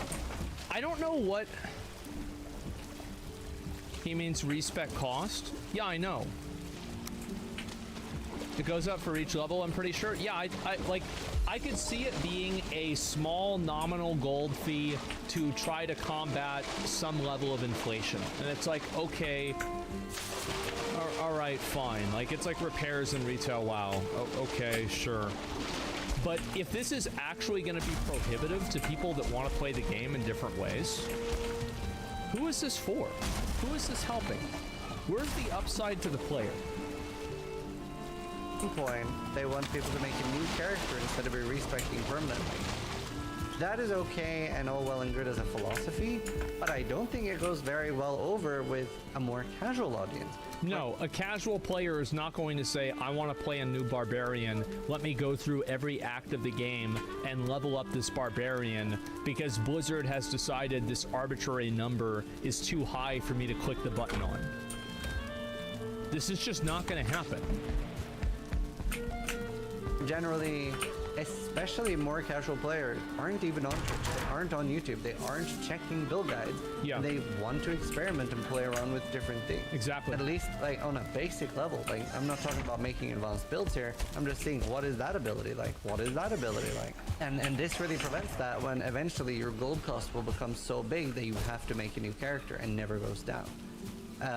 Somebody that's said so that silly. it will go down between seasons, but obviously that is only a thing for the people that are playing non-laddered. If you are respecing a lot in a season on an active character, you will at some point just, okay, well now it's 1.2 million gold to respec one node, it's time to make a new character. Blizzard had this with Azerite gear in BFA. And what they did is they made the cost of respecing your Azerite gear become more expensive every single time that you did it. And nobody liked it. It was bad. It was universally disliked, and the game was less fun because of it. But why? I don't know. It's just stupid. So I definitely prefer last default respec system there being incredibly new player friendly, and you can respec it any time with no cost, and you just have to very quickly level back to skill up, and that goes very fast. I just prefer that. Diablo 3 is the same way. A more simple casual game. A lot of the characters early aren't, especially with legendaries being increased drop rate, going to really give the same power fantasy that I think a lot of people are expecting. There is such a large percentage that love Diablo 3 for this. No, Diablo 3 is... I really enjoyed playing my my wizard and playing my necromancer through leveling. I actually enjoyed it. I had fun, even without a bunch of legendaries or anything like that. I just thought it was enjoyable. My least favorite ARPG because it tells you what to play. It's incredibly easy, and it is just the entire power fantasy of just right-clicking down monsters. But there are so many people that love that, and a lot of people want Diablo 4 to be that. They don't necessarily want it to be a struggle. They want a low pack size, like the density we saw, and obviously I can't talk about leaked content, but we have seen some of that too. It doesn't look great for the power fantasy of just mowing down monsters. A lot of what... I am very torn on this because, like, the power fantasy of, let's say, Chaos Dungeons in Lost Ark or full Delirium maps in PoE whenever you have, like, really good gear to do it. So I personally like it. I like that power fantasy, but that's me, though. I do think that, like, mowing down packs of mobs like that makes it to where anything that's not like that feels really bad. And there's a part of me that does kind of enjoy a slower paced game like Diablo 4, where there aren't these massive packs and you're just fighting a group of mobs and then you go to the next group of mobs. But I do feel like inevitably what that will turn into is people that min-max their movement speed between one big pack of mobs to the next big pack of mobs. So even if you don't give people this and you give them the opposite, they will turn it into Zoom Zoom, like big packs of mobs. And that's what happens with Diablo 3.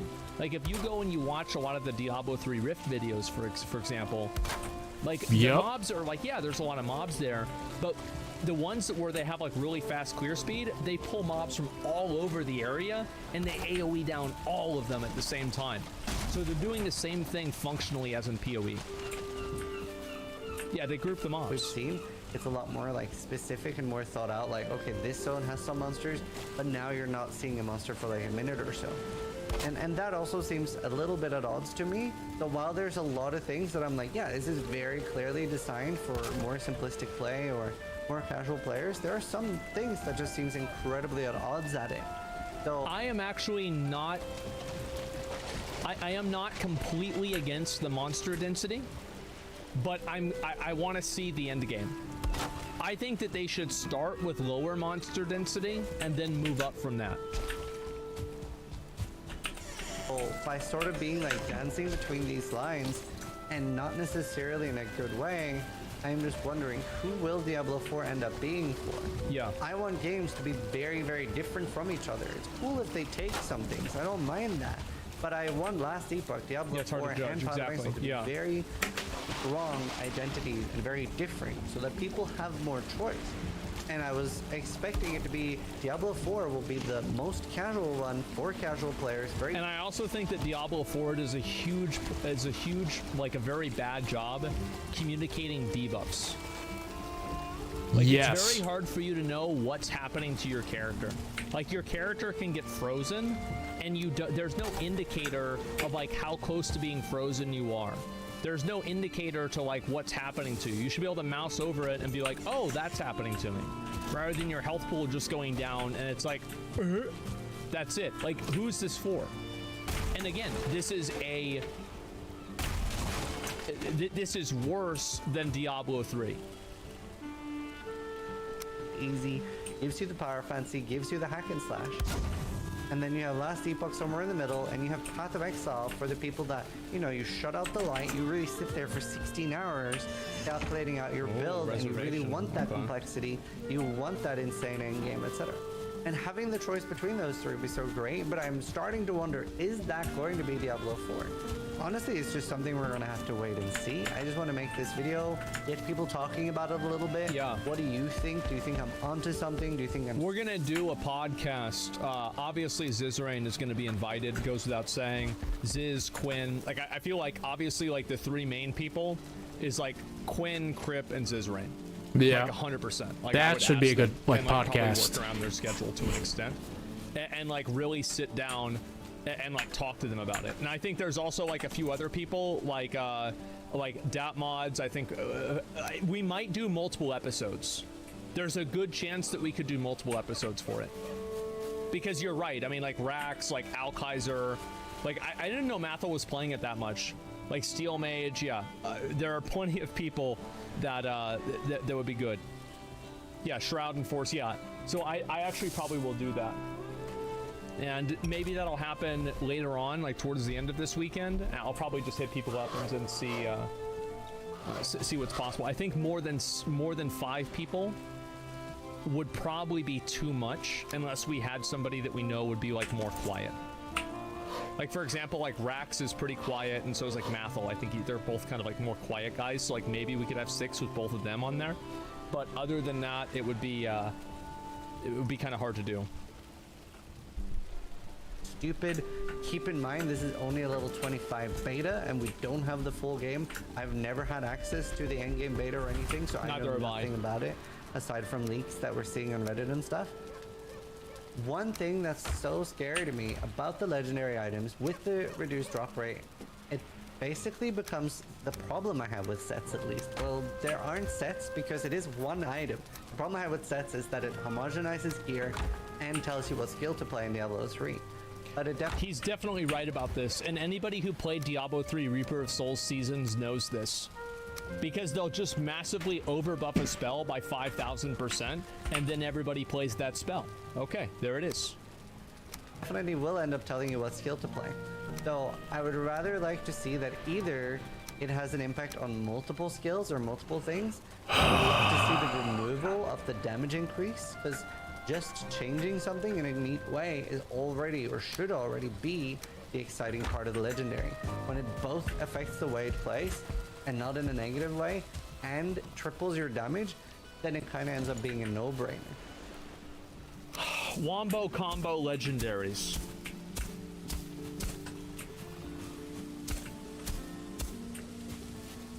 I think he's right. I'm not sure though.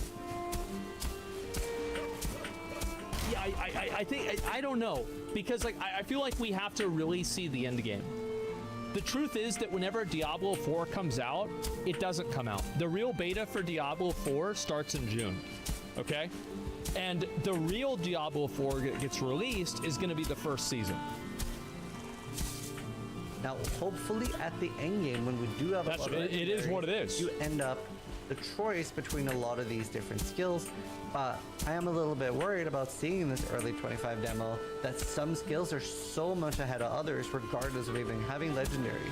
As soon as you have Chain Lightning, Fireball, Frozen Orb, Chain Lightning is just miles ahead of everything else by default. The scaling is bad. Chain Lightning, drop a Hydra, barrier. Dude, it's insane. It's like all the builds I saw online, it's all like just tiny variations of the same like 2-3 skills.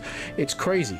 Like there's no reason. I was trying to like when I was last playing with Sork when the beta was still open, I was trying to do like other like spells, and I'm just like, there's no reason for me to move off of Chain Lightning because I was yeeting everything with Chain Lightning. Everything else was either slower, it took too long.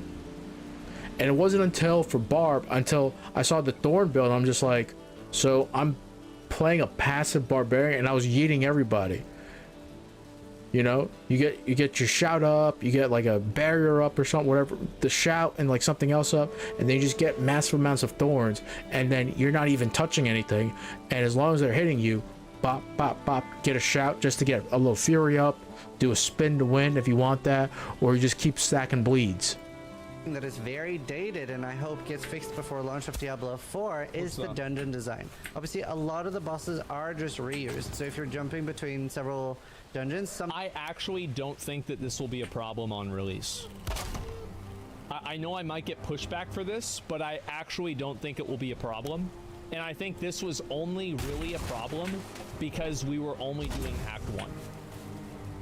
I do think that it could be better. However, even Path of Exile reuses bosses.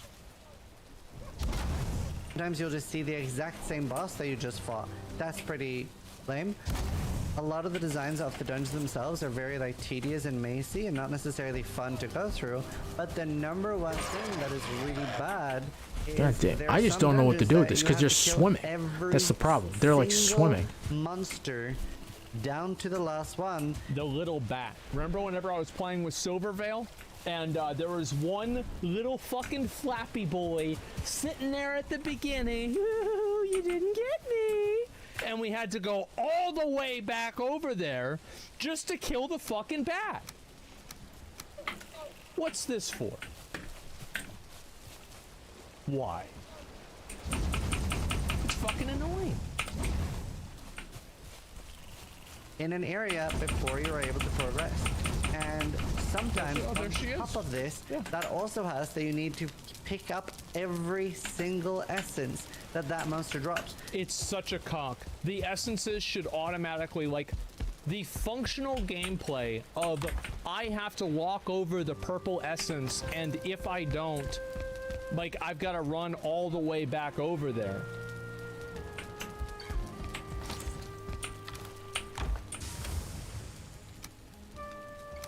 Who is this for? Why? Why do we do this? These are like super outdated concepts from the year 2000 that generally nearly every other RPG is solved by having, well, you only need to kill 90% and then you can progress. Or if it is kill everything, it's a very, very linear zone where you're very unlikely to actually have to go back. So very, very weird concepts. Well, Diablo, remember, again, the devs, they solved this problem. Hey, yo, it's taken care of. So basically, whenever you run back, the mobs are gonna respawn.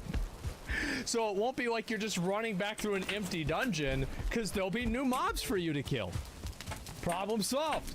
There it is. Blizzard solution. It's the same as with WoW Dragonflight, or this happened in Shadowlands. Man, these players really don't like Tyrannical. I wonder what we should do. No, we're not going to fix it. Let's make it to where they have to do Tyrannical in order to get Keystone Master. Problem solved. hope get fixed between now and launch. Another thing that ends up being really now everybody's doing frustrating is tyrannical. We obviously knew the they level loved it. scaling. I've We talked fixed about this it. a lot in previous videos, but it also became a lot more noticeable on the druid. And one thing that I really felt is destroying the game for me is every single time I level up, my character becomes weaker and not stronger. I also think that this will not become as big of a problem on release. The reason why it's a bigger problem right now is because you're moving through one zone and you're not moving into different mobs. For example, if you went into Act 2 and you were fighting different mobs and those mobs were stronger, it wouldn't feel as bad as the exact same skeletons that you're fighting that just have a higher level and they do more damage. So I think that it's very much because of the fact that we're only doing Act 1, and if people are going through the acts naturally, it won't feel as bad. Basically super reverse of any other ARPG. You only feel stronger when you get a huge power spike in item or you unlock some sort of big combo. Other than that, you actively feel punished, and not in a small way, you feel it every single level that you are getting punished whenever you level up. And that is... I also feel like it felt a lot worse on the beta because people got legendaries at level 7 and then they out-leveled the functionality of their legendary, but they didn't want to imprint the effect because they weren't 25 yet. So it had like this really weird dynamic that you wanted to stick with the legendary, but you didn't want to imprint it as well. Like, I actually don't think it's going to be even nearly as big of a problem on release because people are going to be going through the acts and are not going to be concerned about the levels of the mobs because they're going to be fighting different mobs and the increase in difficulty will be assumed through just playing through the game. So I actually don't think it will be that bad, and I think that the problem of the leveling up issue is much more of an issue of like barbarians and druids, but that's because of how badly the class plays and not necessarily because of leveling up. That's what I think is going to happen. Now, I could be wrong, but I don't think this will be a big issue. Now, what I do think will be a big issue is what happened with Diablo Immortal. Now, with Diablo Immortal, there was so much scaling that made everything else the same level as you are that you never got to feel like you had a big dick. You never got to feel like you could just one-shot anything you wanted because the whole world would scale up with you and you never got that feeling of mastery over it. And this is one of the best things about Diablo 3 is that you could finally get enough gear and you could clear Inferno. You could do it. And you could watch videos of guys doing it on YouTube. And it's like, what the fuck? It's possible. Oh my God. I just have to farm 12 hours a day for 10 days. Every single fucking second. You know, yes. And the PoE is the same way. Yeah, you feel like you broke the game. There you go. Very rough. A lot of the other classes were so overpowered in comparison to the Druid that you don't feel it as much. But on Druid, it feels even worse than what Oblivion felt like. An important thing to remember, even if they don't nail it at launch, they have said that they are going to be doing beefy league updates. And every time I talk about it on stream, people sadly say copium. But you do have to remember, Blizzard is very a for-profit company, and we see... Blizzard has... The most recent patch of Diablo 3 was great. According to almost everybody who I talked to, I did not play it personally, but everybody who I talked to was very happy with the last patch of Diablo 3. On top of that, Dragonflight has received a number of updates post-launch, and Blizzard has given Dragonflight more support than any other expansion ever. Very clear reason for why they themselves would have a big reason to make sure that the seasons are beefy. That is why I feel that it's a lot less... They have an even bigger reason for Diablo 4 versus Diablo 3 because they're selling battle passes in Diablo 4 and they weren't doing that in Diablo 3. So there's a new reason to incentivize people to come back to play the game. Because with Diablo 3, haha, bitch, I got your money. But now, with Diablo 4, oh man, you've got to get people coming back so they spend that money again. It's not just about making $70, it's about making $70 and then $20 every 3 months. That's right. That's how Destiny does it. They're gonna be selling the battle pass. Whereas like previous things like Diablo 3, They would just have to hope that new players are buying the game, so they're a lot less incentivized to actually have big updates outside of expansion. Yes, microtransactions unironically incentivize them to make better content for the game. Because they need to get people to come back into the game. It's like a gateway drug. The game is the gateway, and then they buy the fucking battle pass. Which is no longer the case. So yeah, I do think that there is a good chance that we will get beefy updates because of the financial incentive. Either way, I hope you guys enjoyed this video. Let me know your thoughts below. This is just some of the big concerns I have. So obviously this ends up being a little bit of a, well, it can probably come off as a negative video, but hopefully you understand where I'm coming from. And I really want the game to do well and be a great game, especially for casual players. So thanks for watching. Sub if you liked the video, but more importantly, try to die less than I do. There it is. That means some to the world, boss.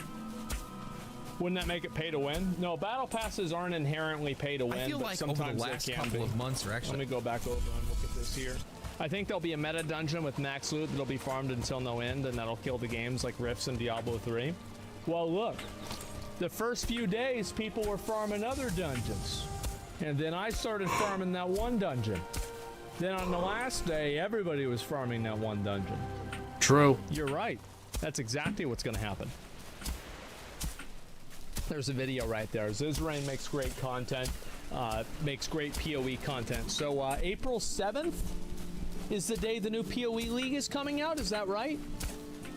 Am I right about that? I could be wrong. April 7th. Keep up with this channel if you're going to watch any of the PoE content. You got to play the game. This guy's a great resource. So yeah, keep it in mind. April 7th, we're going to be there. Oh, we're going to be there. I'm excited, man. I'm going to pretty much play it no matter what. I'm not a big PoE guy. I'll probably get back to playing like Lost Ark. But like I'm actually really enjoying Valheim. I'm actually surprised like I stopped playing it. I mean, I was getting involved. I'm probably just gonna switch off between like this will be my single player game and then like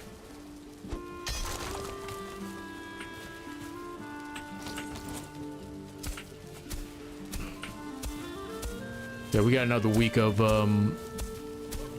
the current season too. I gotta make sure like at least on the weekend I do like the weekly challenges.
We got gold piles. How many wood?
Jesus Christ, man.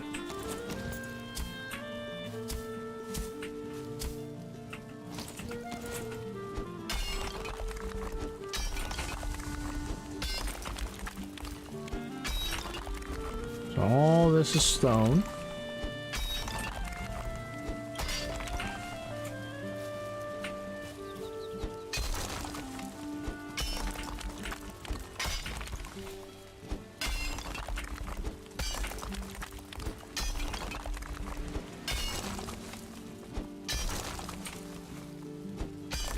Okay, let's pause this for a second. Let's move on to another video. The same, the Druid Man.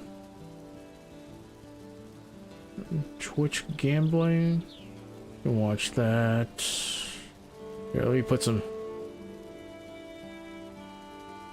Just 8 hours ago. Save the watch later. Save the watch later. That was 4 days ago. I'm Dante reacting to the Sneeko meets Charlie Meat Canyon video. The remastered Last of Us. I heard Shazam Fury of the Gods was completely mid.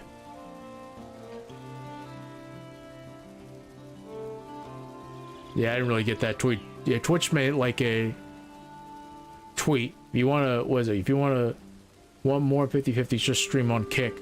Bro, yeah. Let's see. Maxwell Fra. Republicans and gun violence. We all know that. The Offensive Season 5. Season 5 of The Wire was not good. He has an army of stupid people. Let's reference Sneeko. Yeah. Adam's still going on with no jumper, huh? Okay. Respect the grind. Really not much going on. Let's go watch later.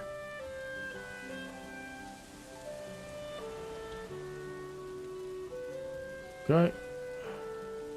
XQC calls out Twitch over favouritism after seeing another streamer gamble away on Twitch and says that if he and Tremix TV were to gamble on Blaze, another gambling site, the site would get banned. I mean, this seems like some pick and choose bullshit. I mean, I had to say, I don't want to be an anti-Twitch bandwagoner, but this is some pretty big pick and choose dog based on current outrage situation to just feed the morons. I had to say, but it is what it is. There is absolutely no argument against the opposite here. There's none. Zero. Not morally, not legally, either. So you lose on you make an argument here, you lose on both playing fields. If me and Train start doing this on that site, it would probably get banned within like 4 days. Nick Sear and Squeaks is still frying oil and completely panics. They're like cock signs, and they just... Oh, it's leaking! It's leaking everywhere! It's overflowing! Relax. Melina! Relax. It's overflowing! Let's move it. It's not on, it's not on! The thing's full! Let's just move it. No, do not move it! It's full, it's overflowing! Yeah, it's on. Oh my god, it's overflowing. Nick, it's gonna be okay. No, it's not, it's everywhere. Yeah. It's everywhere. We just have to begin this process. No, the fries! Sear, do something! I'm getting wipes over here. Yes, we need a bowl with some oil. Oh no, it's everywhere. Wait, how about a pan? Yeah. Everybody Paper towel. Wait, there's wipes upstairs. Paper towel. There's wipes up Sear here. just ran away. Just turn it off, my guys. Just. Austin gets game checked. And I met this guy, and we were talking, and he's like, you know what? You're such a good ally being here at the gay clubs. I was like, that's awesome. I was like, wait, what do you mean ally? He's like, no, like you're just out here with your gay friends. And I'm like, no, I'm gay. He's like, no, you're not. I'm like, wait, whoa, hold on. True. Like, he's like, got you, I was like, no, I'm gay. He's like, I don't believe you. Oh, was he flirting? No, no, I don't know. And then next thing you know, I'm stuck in the bathroom. And I'm Oh God! What's going on? I don't know What's happening? Why are they laughing? I don't get it. I did not. How is she gonna get home? How is she gonna get home, guys? Oh no! Oh no! Stop drinking. Sykkuno challenges a random Valorant opponent to a Yu-Gi-Oh match mid-game. Got one. Nah, don't play Sykkuno on Yu-Gi-Oh if you want to get fucking unless you want to get fucking destroyed. You won't destroy his monsters, but oh, I killed him in game and in the duel. Watch this, guys. They're going hard A. I got two though. Guys, we're literally top fragging Valorant and beating this guy in Yu-Gi-Oh at the same time. Alright, now that he's dead, That's just embarrassing. Focus on the duel, we should win. I have it on my second monitor. I literally just shot him, and then I'm gonna beat him up in Yu-Gi-Oh too. XQC calls McDonald's to complain about not getting honey mustard. Hi. Hello. Hey, listen. Whenever I order online through Uber Eats, I noticed that when I ask for like honey packets, right? I always get honey mustard. Is there like maybe like a problem with the app or something or not? You probably have it set to like a certain preference, and it's automatically. So I think you need to change the preference. Okay, sure. Today I literally clicked on the honey packet like twice. I mean, do you guys even have them, the honey packets, or not? You have to come in the daytime, see what's, and bring your thing. All right, I'll come to the daytime. I'm expecting some honey packets. Thank you. All right, well, yeah, he kind of just hung up there, didn't he? Jesus. All right, brother. Whatever, man. Well, whatever, dude. I mean, what can I say? Quinn69 caught up in a Twitter drama. And she's trying to cancel me now, dude. What the I mean, it kind of makes sense that someone so ego-driven that when they see a character that kind of resembles him slightly in a computer game, they literally cry. That make it all about themselves, right? It kind of makes sense. It kind of makes sense, actually. It's pretty on brand. You know. Holy shit.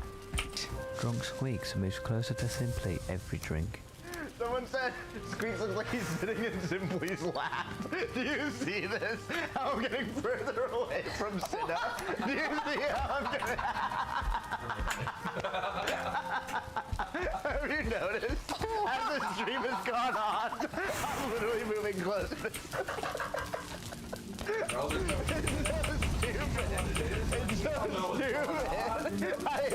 I've been moving 1 second every drink until I'm so close. NP Lola explains why you can't compete with Extra Emily's content. That's real content brain, Extra Emily. Yeah, dude. You wanna know how I knew? Dude, I was watching her like clean Mrs. backyard. Yeah. There was like an old can that's been out there for like 4 or 5 days, and she drank a sip of it. Oh. I'm like, would never. You would never catch me doing that. Fuck And that. That's it was content. Yeah. It's like you are not catching me sipping on. That could be lead poisoning in there. You could die. Like I personally, I have like literally came into Red Bulls. What are you talking about? Like the can. What? But can you not? You can't. That's like the punchline of a long story. Chat. Sorry, the ad breaks are over. I just have a lot of explaining to do. I'm wide right now, and then I turned to the side, and I was like, "Why do I look like that? Why?" Oh my goodness! Look at my. Hi Chubby taking the L. Why naked? How naked? Oh my god!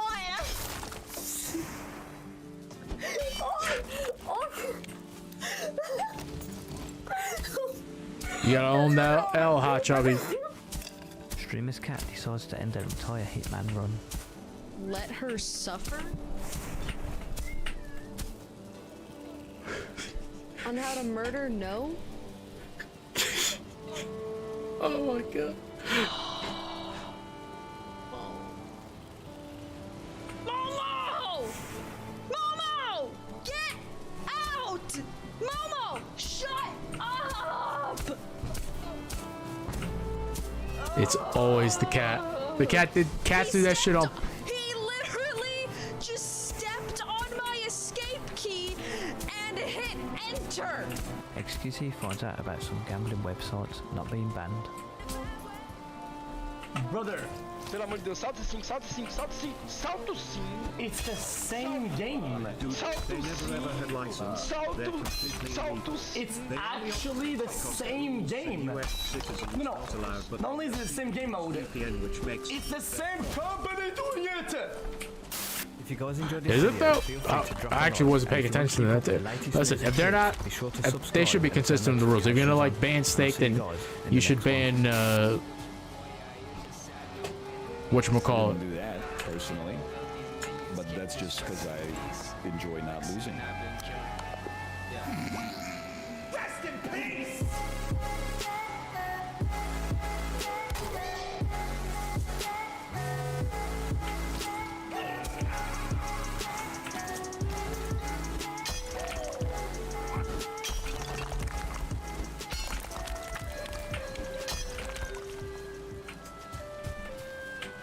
This is about seasons in Diablo 4. I figured I'd watch this. Oh. I saw it got recommended to me. So with the Diablo 4 beta test coming to an end, I think one of the biggest complaints has been itemization, and I think one of the biggest worries going forward is going to be what the end game has to offer. And with so many new people coming into the Diablo 4 community that haven't followed the game's development, a lot of people don't know what the developers have planned for seasons. So Yeah, that's what I exactly. want to go over in this video, because I think seasons are going to be a pretty big answer to itemization and the end game. And Diablo 4 is going to be heavily focused on being a live service game. That means Why is it that whenever he puts the curse on enemies, there's no feedback on the screen that the enemy has the curse on them?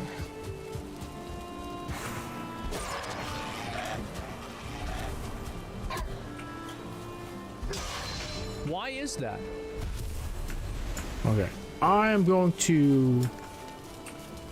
Dude, I'm so sick and I don't tired of these understand that, things. because like PoE they've solved this problem. Vulnerabilities red, elemental weakness is blue. And it's over their fucking head if they've got it. That would be nice. Like, what is this? Like, why is this happening? I don't understand. I feel like they've gone backwards with so many of these like functional UI like changes. Like, this isn't making the game more legible. It makes it less legible. You don't know if your curse is going off. How does the player know that they're doing more damage because of their curse? It's just beta? Okay, well, I hope that they fix it and they give people better visual. Like, there should be a very clear visual indicator that an NPC has a curse on them. For example, vulnerability is great. It's very well communicated because the Yes. health bar has that purple around it. Great. Do that again.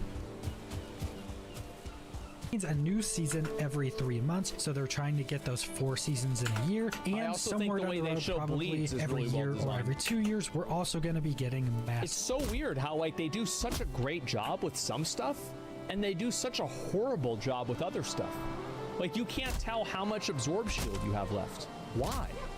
Why not just have a little box right here that says the number that you have left? It's just, I don't get it. Of expansions. So this means Diablo 4 on launch can almost be seen as just a base or a starting point to be heavily modified Exactly and right, you added said. to Yeah. later down the road. Yes. And we're even going to be getting the first season only a couple weeks after the initial launch. So content is going to be coming pretty quick after the game is released. And D4 seasons are going to work in a very similar way to Path of Exile or Diablo 3, where a new season comes out, it's on a seasonal realm, so you have to go make new characters and level them up for that new season. And there's also I think this is just so important that they don't make. Bro, I do not want to click on the statues twice. I don't want to do it. I don't want to do it. I don't care. Oh, but no, they have to be a full reset. No, they don't. You just invented that. No, they don't have to. Yeah, they don't have to be a full reset for that. Just like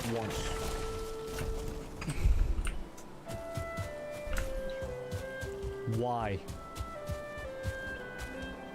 Going to be specific leaderboards, and usually It's like, imagine if every single time a new fucking Legion raid comes out in Lost Ark, oh well, all the Mokakos got lost again. Get to clicking, bitch.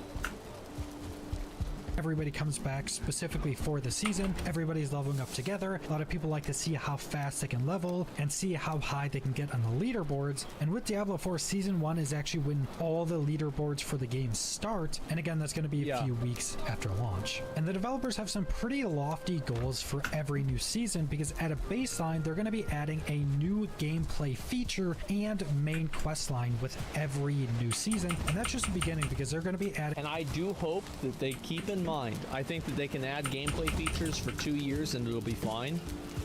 But please do not go down the route of Path of Exile.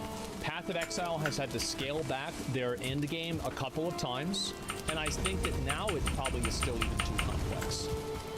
Like, there is a lot in the PoE end game, and doing all of that becomes it gets to the point like Dragonlands is not as much like this, but like Shadowlands was, and BFA was even more. That and so is Legion to probably a bit of a lesser extent, is that there are so many systems and nuances that exist in the game that it becomes a barrier to entry and a gatekeeper to new players because they don't want to sit there and figure out all of these new systems. It becomes bloated. A ton more content on top of that we're also going to be going over in this video. But this baseline is very important because new gameplay feature means something that's actually going to change up the game, whether it be a new gearing system, a new mode or way to play in that season, a new main quest line that's going to further the story of the game, or add in new characters, or potentially go to new parts of Sanctuary. And one of the things that's really cool with this is that these new gameplay features and quests you will experience before the end of your first hour in every new season. And that's a great idea. I'm really glad they're taking that, because in PoE, bro, on the beach you're fucking dealing with those in-game systems. On the beach you deal with it, and I think that is so good. It completely transforms the entire game. That's why Season of Mastery was Season of Astery with Classic WoW. It's because the only transformative changes that they made to Classic WoW existed at the very end game. You had to get to fucking level 60 to even do Molten Core to see what the changes are. Was that a good one? That's a funny joke. They want these new pieces of content in the season to be experienced, or at least first experienced, very early on within that season. And one of their big focuses for every new season is going to be how they can change up the meta. Now, they don't want to completely nerf builds into the ground so they're not used, but they also don't want to have builds that are so strong that that's all that's going to be used. Their main goal is to have as many builds be viable as they can possibly get. And they have a bunch of different ways to do this. Balancing classes directly, balancing specific pieces from specific builds, changing powers, or just changing the number knobs on any other piece of the game so that you always have a ton of different builds that are viable that you can try out in these new seasons. And they're also going to be changing up the meta by adding in new legendary and unique items, adding in new Paragon boards and glyphs, and just continuing to add more ways to customize your characters. Yeah, of course they're going to do this. This is good. Sure. And keep in mind, all those additions we went over is just getting more of the similar things we already have, but we're getting that new gameplay feature every new season, so that new gameplay feature can add in a completely different type of itemization or gearing, such as set items or runes, which we do know is coming back in future seasons. So as you could imagine, if they added something like set items into a new season, that would completely change the balancing of a lot of the builds. And oh, absolutely it would. I do also worry that because it's a game that doesn't have a big, I don't think that economy is going to be as big of a deal with Diablo 4, and most people are going to be playing functionally solo self-found. I do worry that everybody is going to play the same build, because one of the reasons why PoE, like the economy, fixes this problem is that, like, if you're playing Toxic Rain or something like that, and it's one of the most popular builds, or Righteous Fire, the items that you're going to be buying are a lot more expensive. But if you're playing like Death's Oath, which is like the hipster version of Righteous Fire, well, those items probably aren't going to be as much money. And so it's going to be easier for you to play a build that's less popular, and you can get more value out of your gold or your money because you can buy the items for cheap because there's less people competing for them. So like not having that and that dynamic, I think will, like, because PoE has that. There's two reasons why Diablo 4 I mean, is going to have way more metagaming. Number one, it's going to be because obviously of what I just mentioned, right? There's no economy to counteract everybody playing the same thing. And then the second reason is because there's no real leaderboards in PoE. Like there's no leaderboards, like if somebody kills Cirrus first, great. But there's no leaderboard on who killed Cirrus the fastest. There's no leaderboard on who cleared Maze of the Minotaur the fastest. So because both of those things exist in Diablo 4, both of those things promote even more metagaming and even more adherence to one type of play.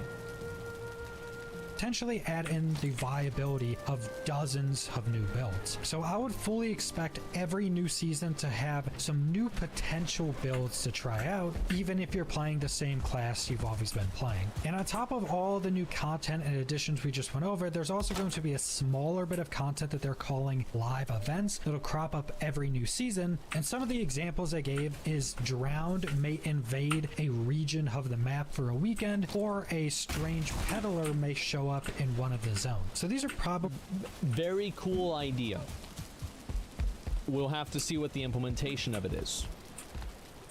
Probably going to be smaller pieces of content that I would expect to most likely be cycling through. So maybe every weekend or once or twice every week, there's going to be some small event that happens that maybe gives you a new way to gear or some new reward or content to go do for a smaller limited time. Now, with all this new content being added in, you want some objectives to go along with that. And that's where the season journey comes into play. Now, the season journey, I think, is a big thing.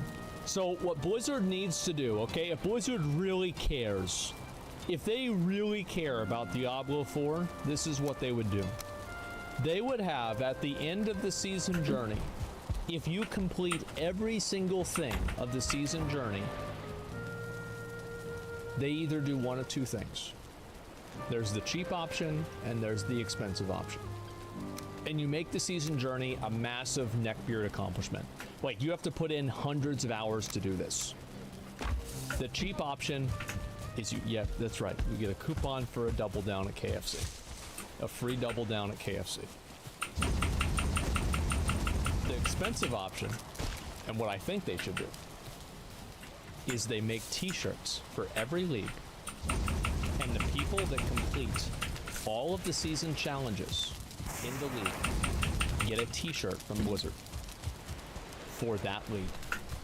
And I can guarantee you that if Blizzard did that, you would go to BlizzCon, or you would see people at BlizzCon, and it would be a bunch of fat 30-something and 20-something-year-old men sitting there with their Blizzard fucking t-shirts that they probably never washed since the season they got it, sitting in the audience, hyped up for the next fucking thing for Diablo 4. And you know what? I think they should do that even more, and they should probably do that for Cutting Edge, for World of Warcraft, and the Hall of Fame. I'm just saying. It'd be very cool. And it would cost them less than probably $2 million. That is true. Journey is just going to be a free part of every season. There's no monetization tied to the system at all, and essentially this is a progression path throughout the entirety of the new season. There's a bunch of chapters of different things to go complete, and completing these chapters is going to give you a handful of different rewards, specifically shown off as gear and resources, and then completing different parts of the season. It's like, bro, imagine if the chapter rewards for the end of them, and it's like fucking reach level 100 with like every class, beat Inferno, Ultimate, Omega, Mythic, Diablo, and it says chapter rewards, and it's a fucking t-shirt. Specifically shown off as gear and resources, and then completing different parts of the season journey and completing it all will also earn you some permanent cosmetic unlocks. And these objectives can range from anything from enchanting a piece of armor to killing a specific amount of a specific enemy to killing specific bosses or completing certain chapters of the main quest line. And one of the coolest parts about the season journey is that to fully complete it, you have to beat an extremely difficult pinnacle challenge challenge at the end of the season journey. And that's how you get your fucking t-shirt. That's how you do it right there. That's how you get your triple down. A Lilith waifu pillow? Yeah. Yeah, sure, why not? You could get one of Lilith or Inarius, and you get to pick.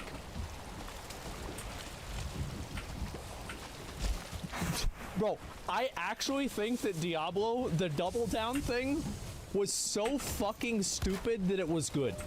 It horseshoe theoried. It was so fucking dumb that everybody fucking thinks of double downs and Diablo 4 whenever you mention the other one. To complete the whole thing and get the ending permanent cosmetic rewards. And this is most likely going to take its form in a very difficult boss, which it sounds like they truly want to be very difficult, and they want to continue to add these type of very difficult encounters as they go along with each new season, and the season journey is going to be one of the ways they do that. So even in the seasonal objective system, they're still adding in a new piece of content at the end as that pinnacle challenge. So that brings us to the piece of seasons that's actually monetized, and that's the battle pass. Oh, there it is. That's big money, big money. All right. Big money, boys. There is going to be nothing in the paid version of the battle pass that can affect gameplay in any way. They're probably not going to do that, because if they make it pay to win, everybody's going to quit the game. They're going to say about how bad it is. It's like Diablo Immortal. Like, I don't think they're gonna do it. I don't think they're gonna sell EXP potions. I don't think they're gonna fucking... Okay, well, you know, you that wouldn't make any good business sense for them. They have the Diablo Immortal. Pathos set as a barbarian. It's the primal ancient if you unlock all of them. I don't think it's gonna happen. I really don't. I don't think it's gonna happen. Please clip this for whenever it... But I really think it's not gonna happen. If you spend any money, the only thing you're going to be getting We're all is going to clip it, Asmongold, Asmongold. to spend on the cosmetic shop or just more skins. And the reason I specified that there is going to be no gameplay altering features in the paid version of the pass is because from the free rewards on the battle pass, you will be able to get XP boosts for your account. Now, the battle pass is going to work in a... I love how Blizzard has re-clarified this 400 times, and everybody's like, yeah, but like, what if it's pay to win though? Like, it's not going to be pay to win. Okay, but let's say it is. So, okay, so you say it's not going to be pay to win. When will it be pay to win? Will it be like a week after launch, a month after launch, or you're just going to wait a day? So is it pay to win, or is it like pay just to win faster? Like what are you guys referring to it as internally? Similar way to battle passes from other games, but in Diablo 4 there's only going to be one track. Some of the rewards are going to be completely free, so you'll still be able to earn some premium currency and some skins by not spending a dime. And then there's going to be premium rewards that you unlock if you buy the battle pass, and that's going to be more premium currency that's only for the cosmetic shop and more seasoned theme skins. I want to say that it is better for me if they make Diablo 4 pay to win. It is actually so much better for me. In terms of content?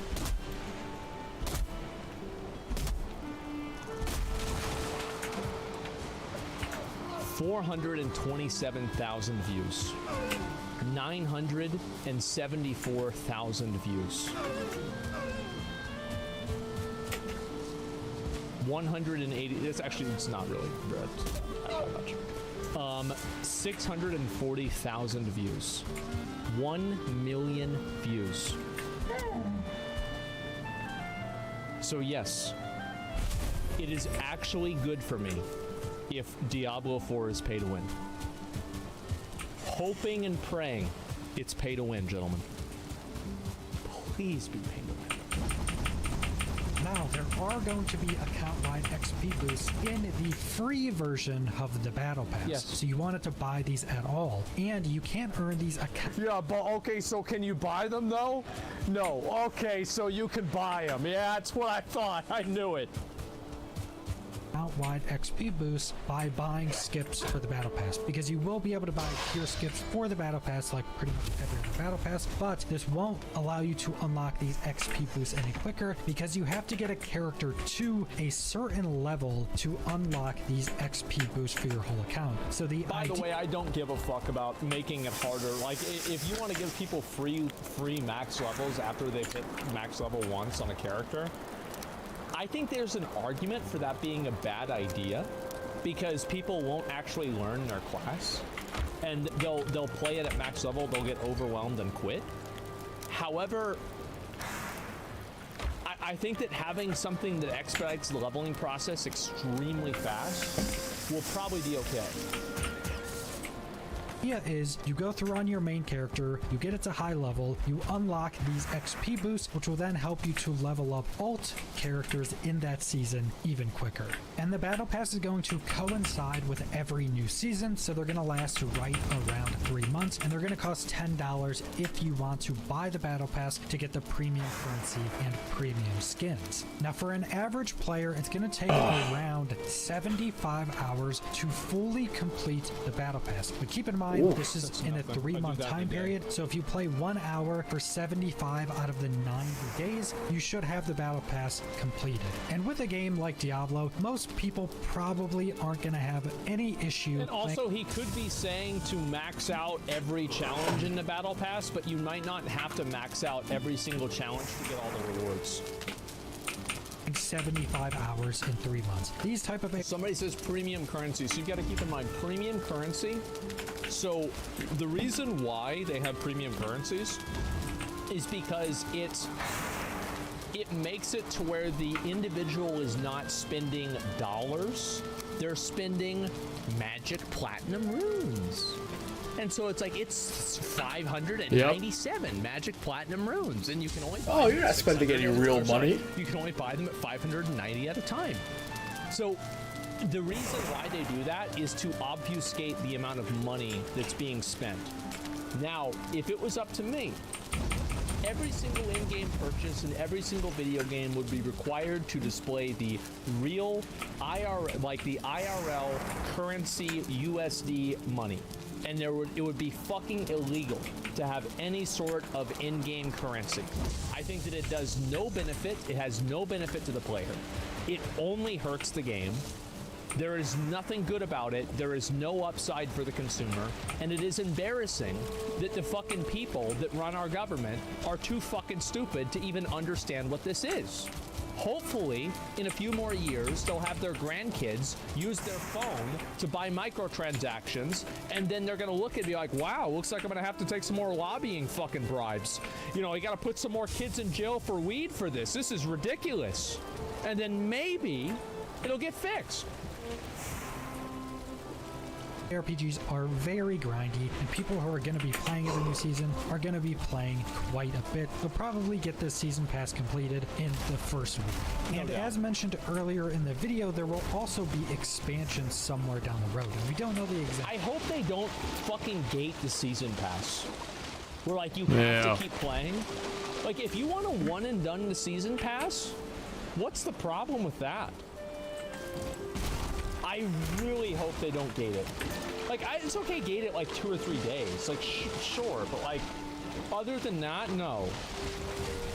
Time frame, we don't know if we'll be getting a new expansion every year or every 2 years, but I would fully expect new classes and very big gameplay features or massive additions to the game to be in those expansions. I probably wouldn't expect a new class in the season, and I probably wouldn't expect a... They can have like a druid season where every single map has a conduit pylon on it.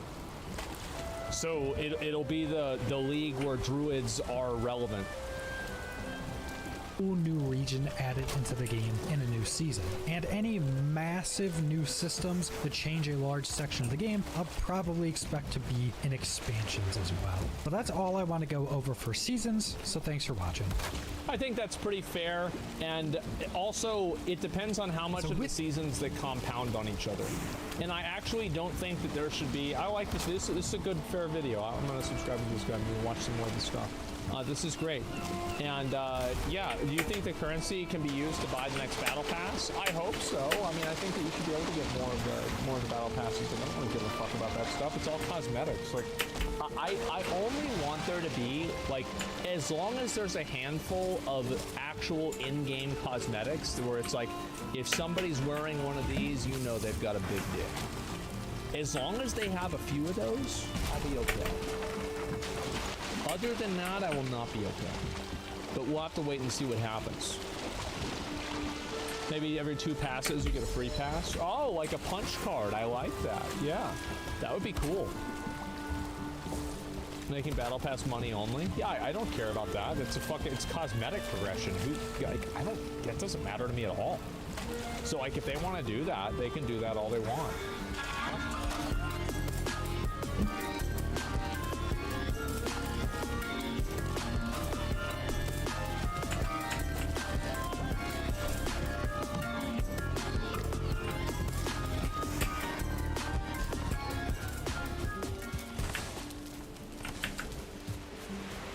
Like, what if Steven is just like trying his... Alright, we're looping again. Oh my god. Let's see if DK uploaded any new Chud Logic stuff.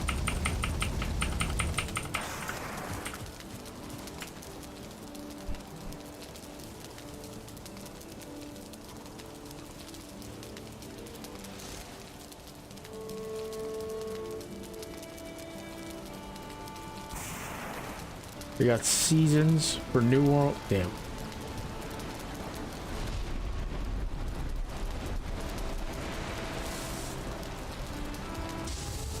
This is Donut Operator. Hi everyone, Donut.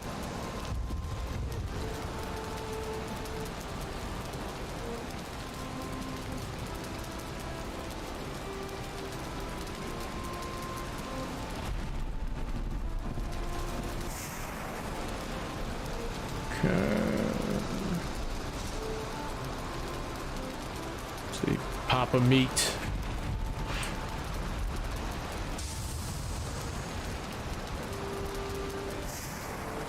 I really got nothing. We'll get the amazing Atheist weighing in on what's going on in Nashville.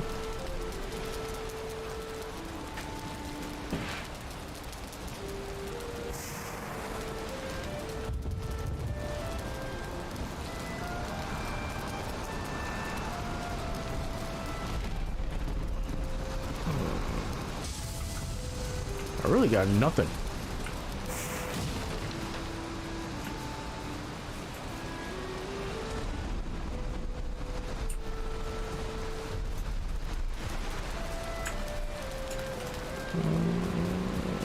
Go ahead and dump all this off. In reality, I really don't have anything whatsoever.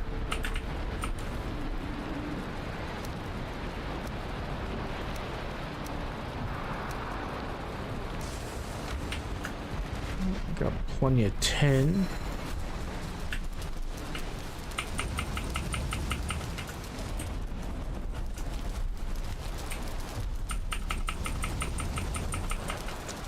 Dude, these motherfuckers somehow, someway.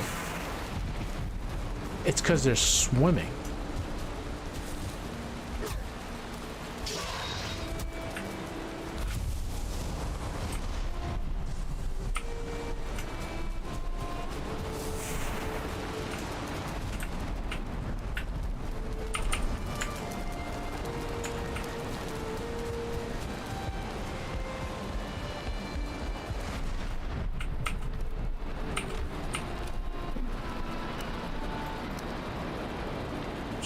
We got this thing after this. Damn, I thought I had more.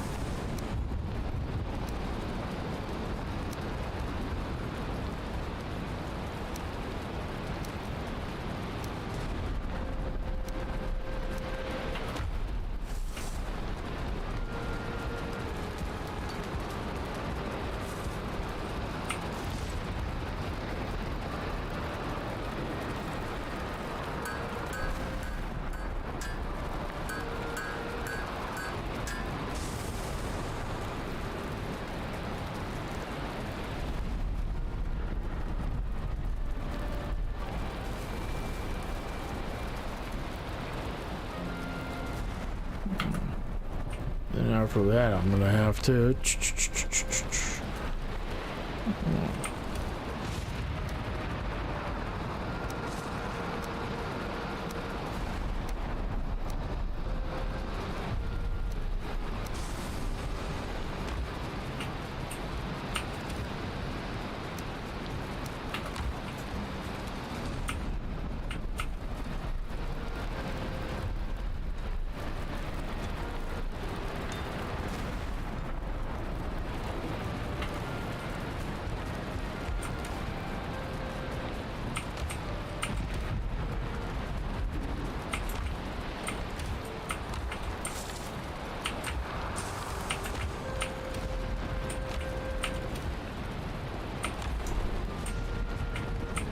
I have more leather scraps.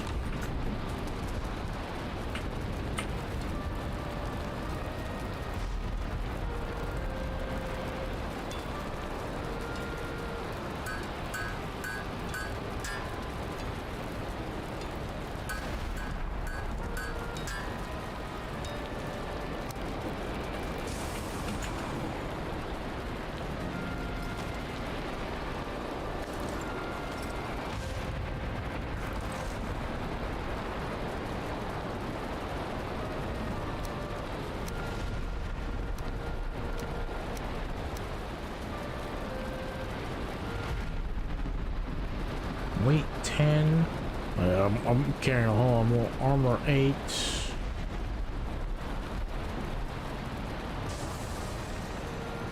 Yeah, I can put this.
Only hurt tamed animals. So you can tame animals. Okay.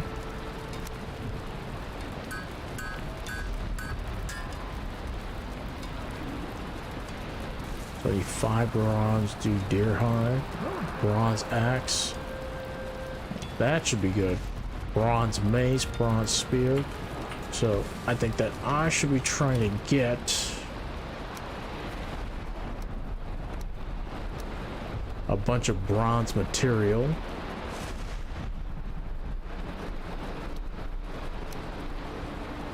I drop some of this stuff off. Yeah, I'll keep the wood.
That burn through.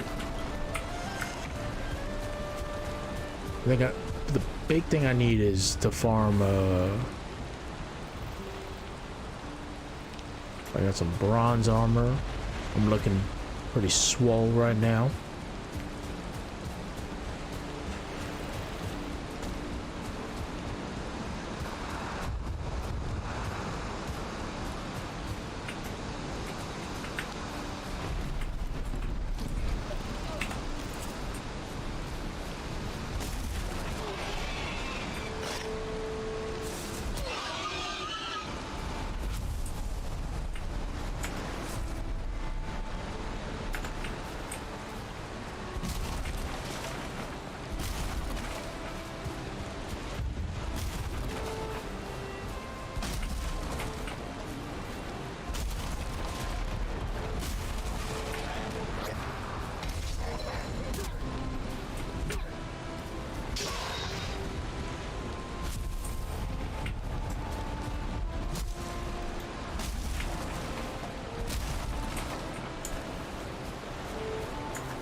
Yeah, this is just like a temporary. I use that shack just to like hold things in, to hold things.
Okay.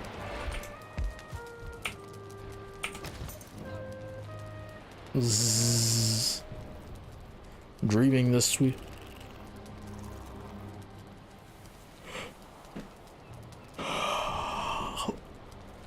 Probably just gonna mine copper and tin.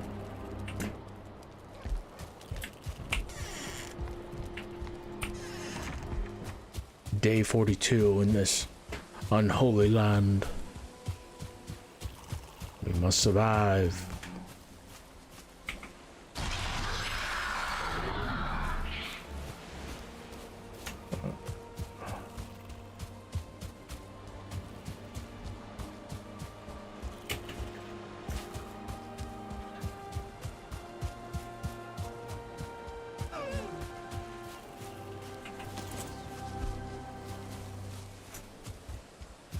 Oh, that's another thing too. We need more like deer hides.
Beautiful beechwood.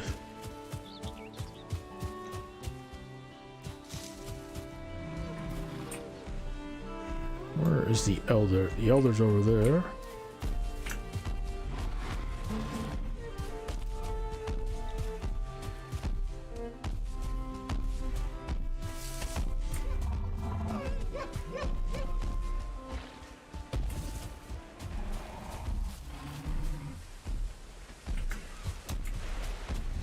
God, it's fucking trolls everywhere, dude.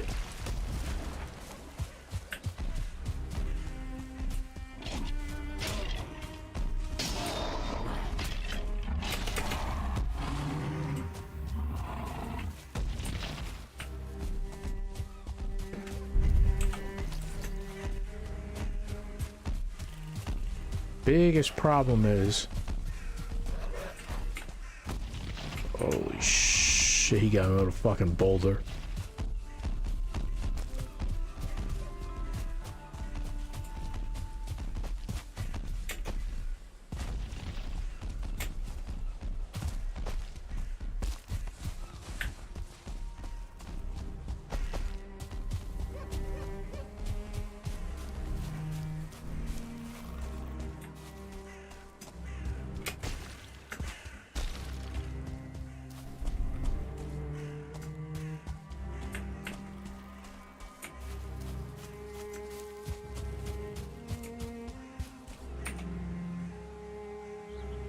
Oh, we got a copper mine right there.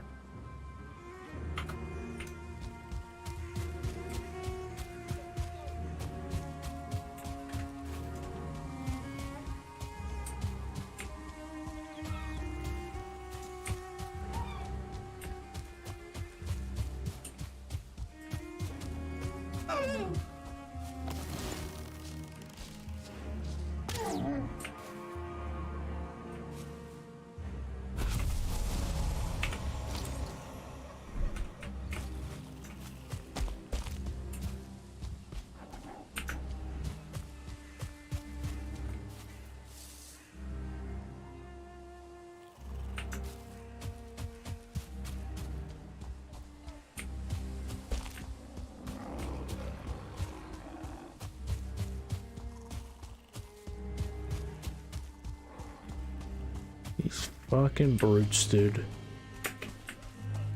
Oh my god. We are like getting caught in every little thing.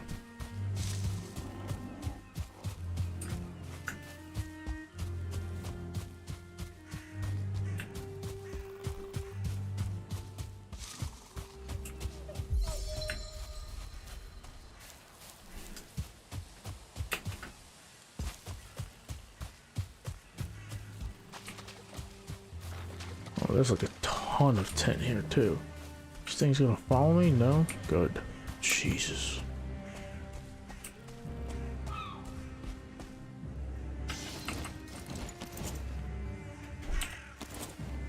Dude, leave me alone. Don't come near me. Oh my god, this thing.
Alright, you gonna leave me alone?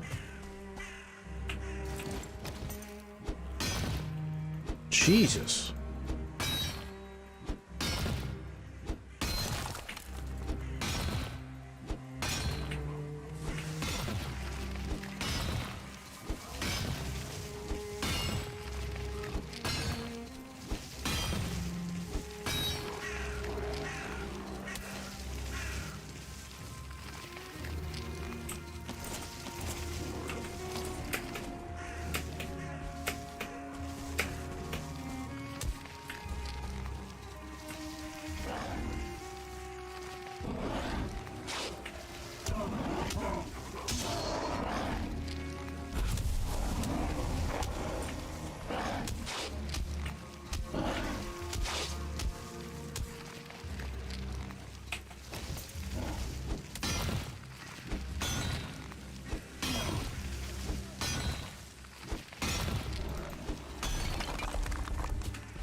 So it's just like block parry these guys.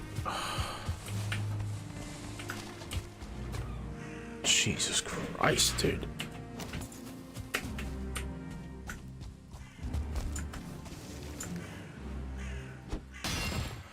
All I want to do is just mine copper.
Okay, I got 15 copper ore.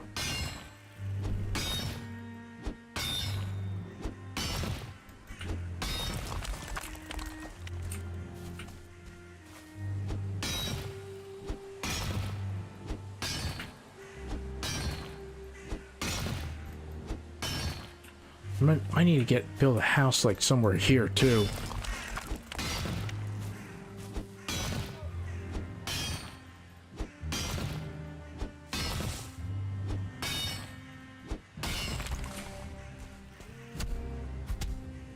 Oh shit.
Yeah, I gotta max out on like food too.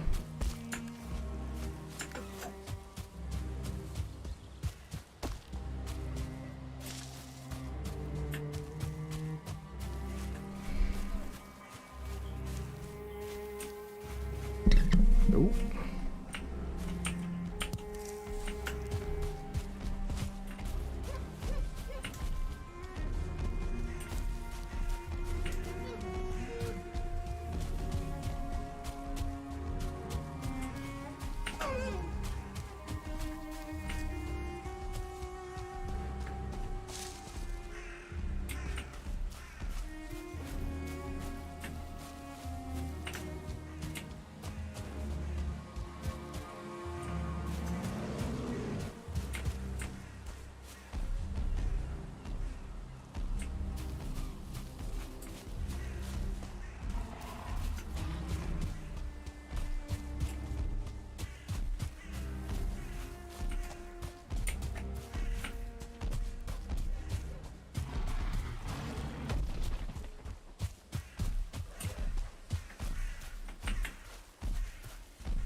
What's got a raspberry patch?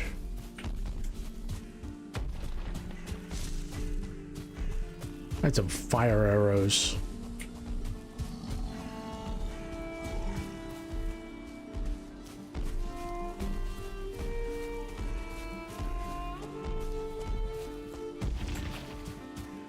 Might call it quits once I get back to that second cabin, guys. It was a good day, man. Good 10 hours of streaming. Just pure internet brain rot. The Mr.Girl stuff, that thing is just nothing.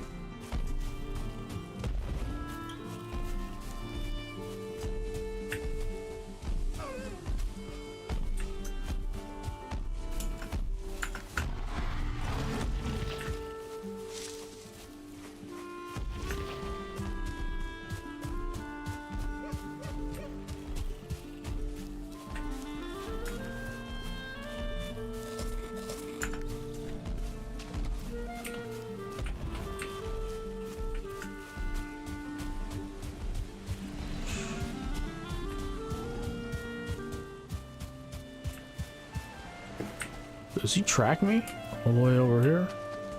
No, okay, so he's gonna affect the range.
I think I took all the feathers, right? Yeah.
All right, folks, I'm gonna call it quits. And as always, I hope you enjoyed the internet brain rot. We'll be back tomorrow with like something a little bit more substantive. But as always, stay frosty, touch grass, and Godspeed. I'll see you guys mañana.